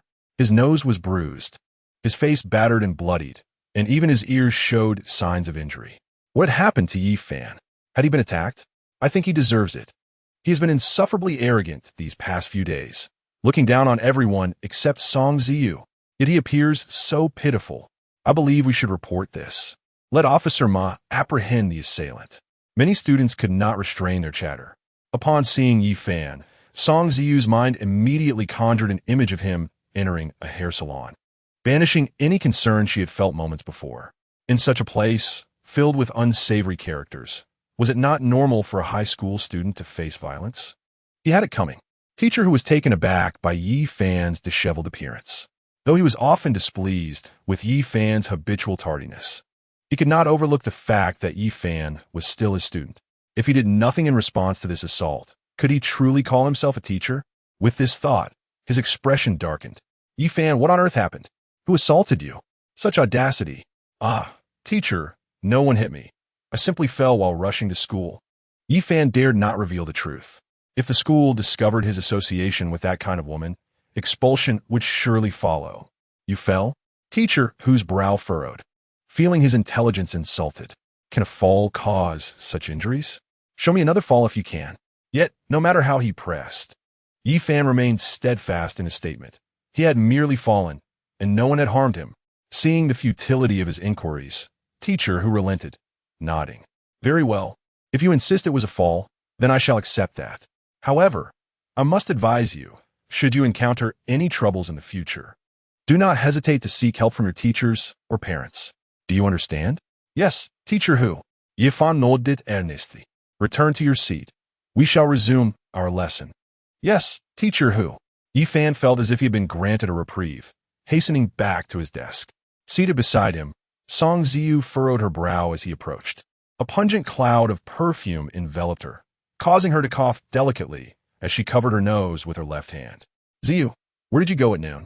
I didn't TC you after leaving the Lottery Redemption Center. Yi Fan inquired, oblivious to her discomfort. To his surprise, Song Ziyu shifted slightly away, creating distance between them, her expression devoid of emotion. Yi Fan, this is class time. Please focus on your studies. Upon hearing those cold and indifferent voices, Yi Fan's expression subtly shifted. He turned to look at Song Ziyu, only to find her covering her nose, her eyes betraying unrestrained disdain and repulsion, as if he were nothing more than a freshly excreted foul substance. He was momentarily taken aback, but then a flash of insight struck him. Could it be?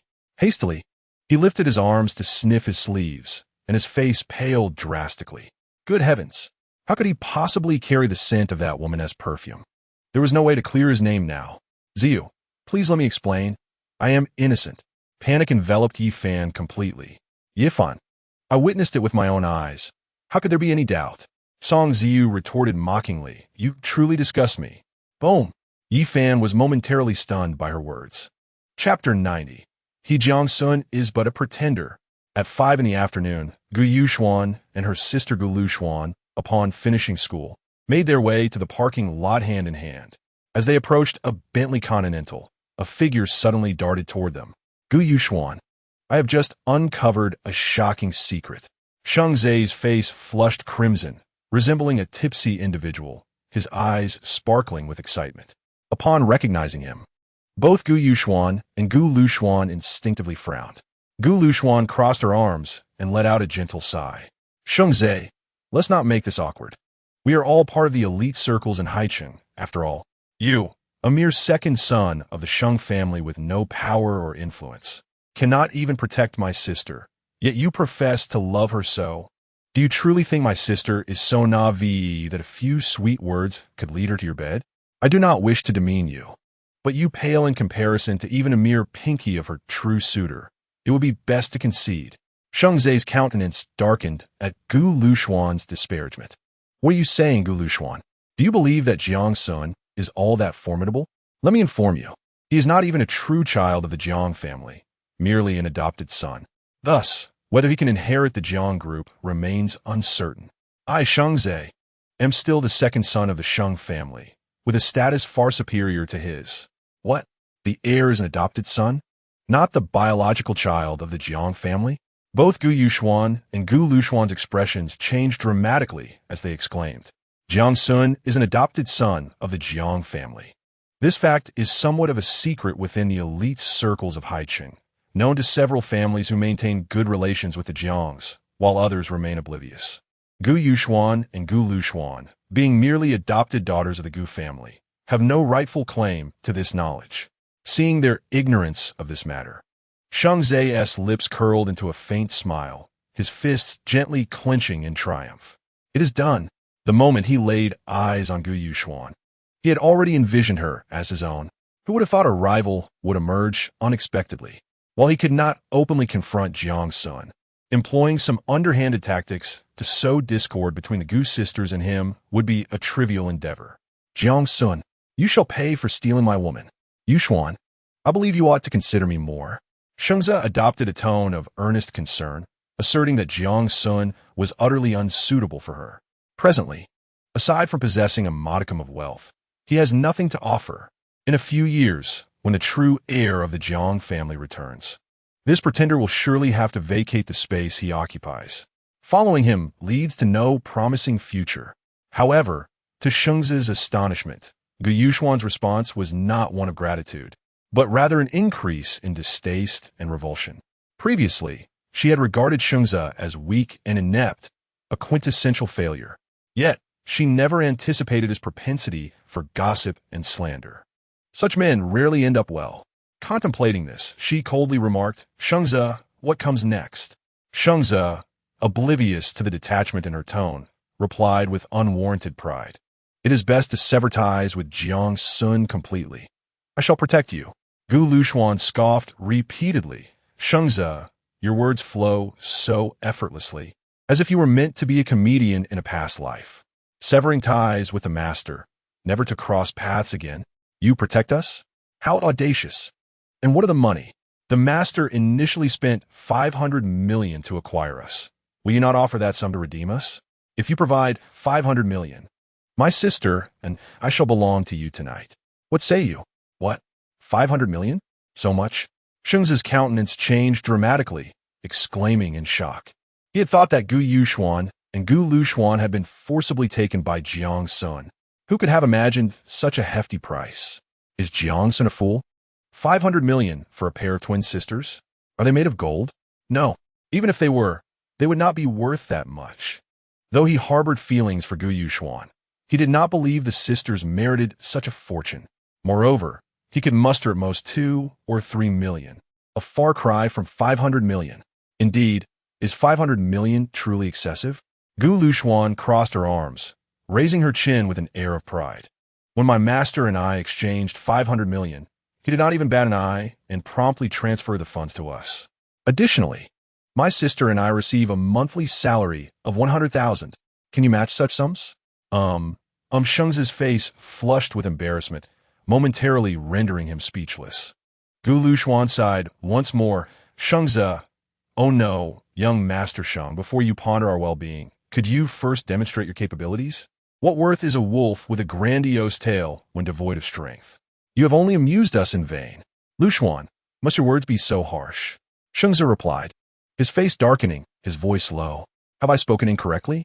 You urge us to abandon our master while being unable to produce even a few billion. Gu Lushuan spread her hands wide, feigning innocence.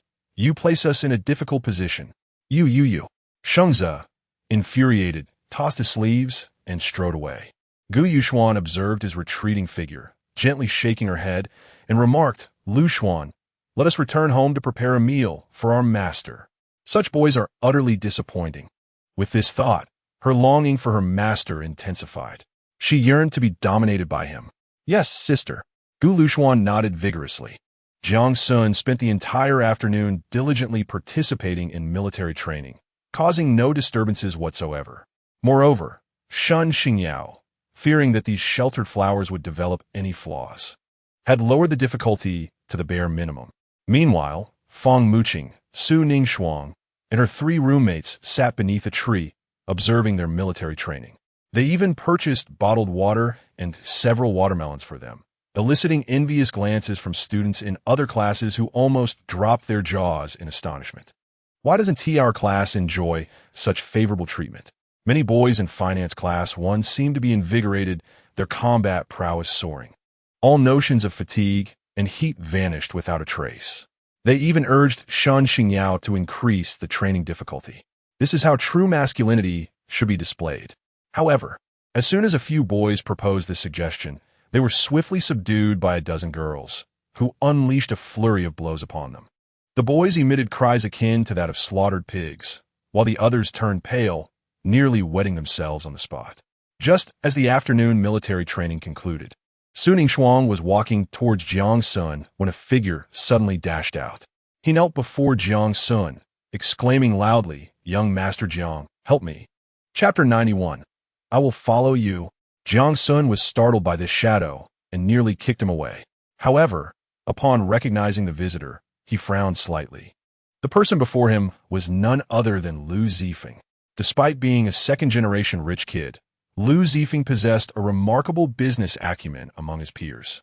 After he became the chairman of the Lu Group, the company skyrocketed in development. If Lu Zifeng was shouting for help, then he must have encountered a significant issue. With this thought, Jiang Xun pulled him up, curiosity piqued. Stop kneeling like a woman, whining incessantly. Did something go awry with that matter? Naturally, he referred to the house purchasing affair. To him, it seemed that only such an event could throw Lu Zifeng into disarray. Could it be that news of the national highway construction had spread? If that were the case, it would be understandable that the houses were difficult to procure. After all, they were banking on a timing advantage. Huh? Lu Zifeng was taken aback for a moment before shaking his head. Young Master Jiang, no. That matter is proceeding smoothly. Everything is normal. I'm talking about something else. You know my uncle, right?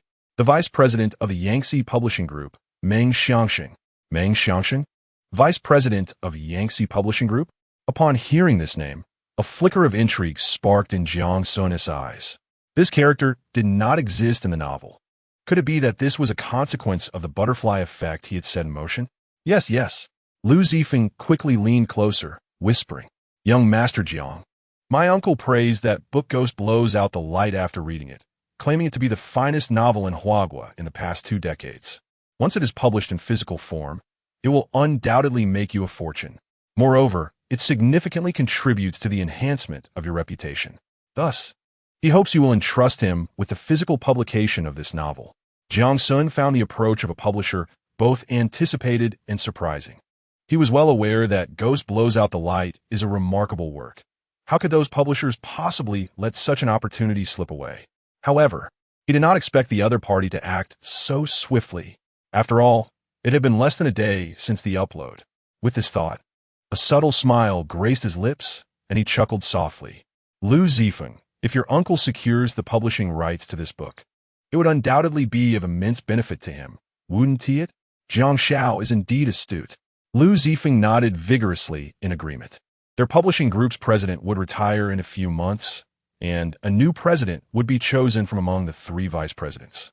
If my uncle could obtain the publishing rights to Ghost Blows Out the Light, it would be a tremendous boon for him. Indeed, Jiang Xun could not help but laugh.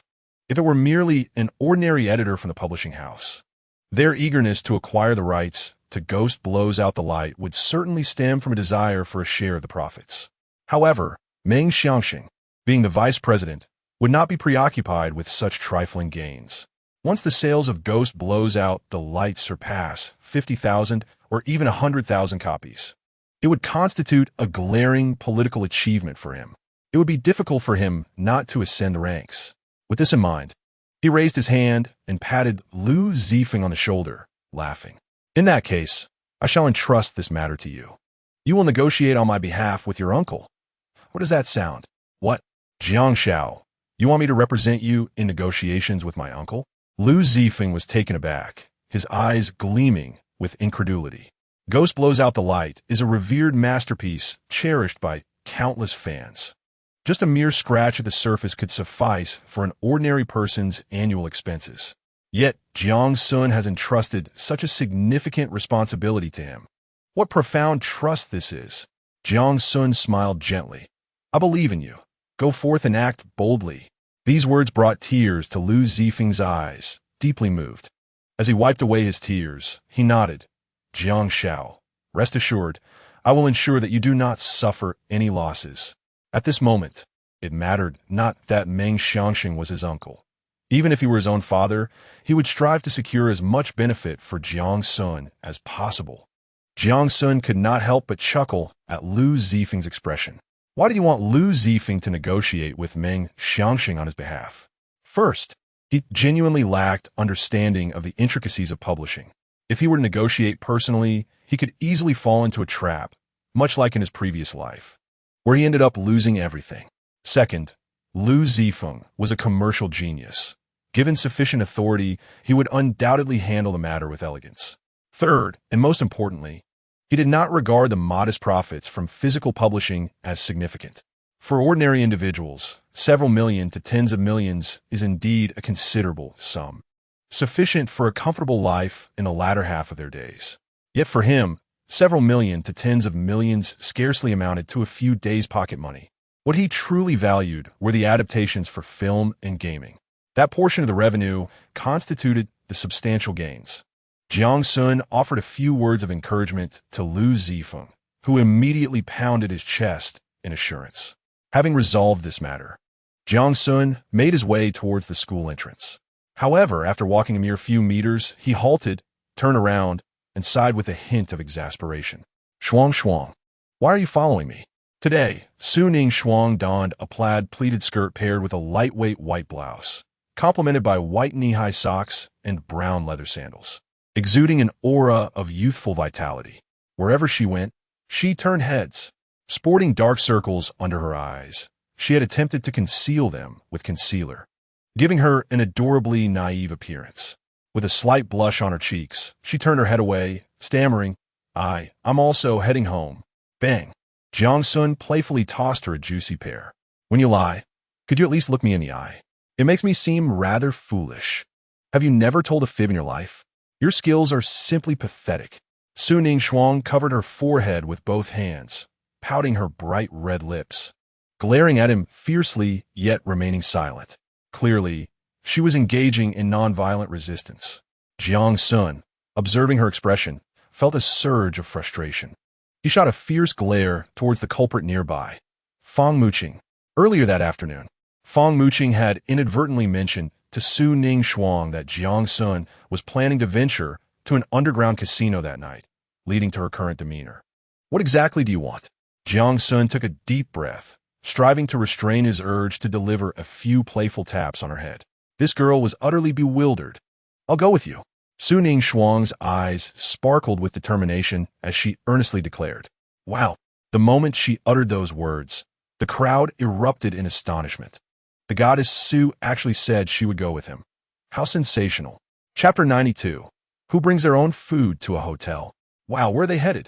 It was now 6 in the evening. One could only wonder about their destination. Could it be what I'm thinking? Jiang Xun. Aside from being slightly more handsome and wealthier than me, what else could he possibly have? Is he just a tad bit more handsome? He is actually 1,000,000 times more handsome. Is he just a tad bit richer? He is actually 1,000,000 times richer. Goodness, must he be so blunt? Many students gazed at Jiang Xun with envy and resentment. To have Su Ningxuang openly express her feelings. What immense charm must he possess? Nonetheless, their grievances remained unvoiced. For Jiang Xun was notorious. Who would dare to offend him? Jiang Tianhao's eyes nearly bulged out with envy. His feelings towards Jiang Xun were exceedingly complex. On one hand, he harbored a deep-seated hatred, wishing he could strangle Jiang Xun and flush him down a toilet. Jiang Xun had thwarted his several attempts to impress Su Ningxuang, Fang Muqing, and Shun Xingyao, diminishing his chances of winning their affection, while Jiang Xun's numerous impressive displays only elevated his standing in their eyes. On the other hand, he recognized Jiang Xun's loyalty and manliness. Just yesterday afternoon, Jiang Xun had transferred 20,000 to him, and today the task was worth 3 million. For Jiang Tianhao, who is financially constrained, this undoubtedly represents a substantial sum. Consequently, he finds himself in a state of mental disarray when confronted with Jiang Xun. Unsure of how to comport himself, should he embrace his elder brother's role or perceive him as a rival? Upon overhearing the discussions among her peers, Su Ningxuang suddenly realizes the significant ambiguity in her earlier statement. A charming blush graces her fair complexion, yet her demeanor remains resolute, devoid of any sign of discouragement. Jiang Xun, observing her stubbornness, lets out a gentle sigh. This confounded allure. It is entirely his fault for endowing her with such high standards of beauty. How it bewitches these leading ladies. If given the chance to choose again, he would still opt to max out the beauty attribute. He chuckles to himself, raising his right hand to affectionately ruffle Su Ningxuang's hair, speaking softly, "Be good, listen well, and hurry home." Su Ningxuang shivers slightly, her beautiful eyes widening in surprise, her entire being momentarily frozen as if struck by a spell. Since Jiang Xun had breached her defenses, she had been yearning for the moment when they could once again share closeness, inhaling the familiar scent that enveloped him. Yet she had not anticipated such bliss would arrive so swiftly. The familiar male pheromones emanating from him seemed to engulf her entirely. She half closes her eyes, seemingly relishing his touch, even wishing to become his little pet. Jiang Xun did not foresee that such a simple gesture would leave Su Ningxuang so enamored. A true romantic at heart. However, amidst the thousands of penetrating gazes that scrutinize their interaction, even Jiang Xun, with his thick skin, finds it somewhat overwhelming. He coughs lightly a few times, retracting his hand, murmuring, "All right, I must take my leave now. I will message you tonight." Su Ningxuang opens her captivating eyes, glancing at Jiang Xun's right hand, a flicker of reluctance crossing her gaze. Why does a mere few strokes of her hair provide such unprecedented relief? Should I wait for you outside? She inquires. That is unnecessary. I will be done swiftly. Jiang Xun replies. What if I offer you 500 million? Would you reconsider? This left Jiang Xun astounded by the young heiress's straightforward and forceful approach. Is such a thing even possible? What about a billion? Seeing his hesitation, Su Ningxuang assumes he finds the sum inadequate and immediately doubles it. Wait. Jiang Xun quickly gestures for a pause. Goodness, if she continues, Su old man's enterprise may very well be handed over by his daughter, who flaunts wealth so brazenly. Even for Jiang Xun, a bona fide wealthy second generation, is too much to bear. Who wouldn't he wish to live off others' fortunes? Jiang Xun gently places his hands on Su Ningxuang's shoulders and lowers his voice. Frost. That scoundrel Jiang Jing has swindled nearly 2 billion from me. I must retaliate, right? It is quite unwise to endanger oneself over a mere 2 billion. Yet, Su Ningxuang gently shakes her head. Wealth is merely an external possession. It pales in comparison to life itself. Not to mention your safety. Your words hold some truth. But individuals like Jiang Jing are a societal blight. I must act to eradicate such evils. You may report to the authorities and have Uncle Hat apprehend him. However, he has not committed too many heinous acts, and the evidence is insufficient to warrant a conviction. We could assign someone to monitor him around the clock, gradually gathering evidence. But what about the 200 million I was deceived out of? I must retrieve it. I can offer you double the compensation. Jiang Xun, in his previous life, was a natural-born entrepreneur, possessing remarkable eloquence and quick wit.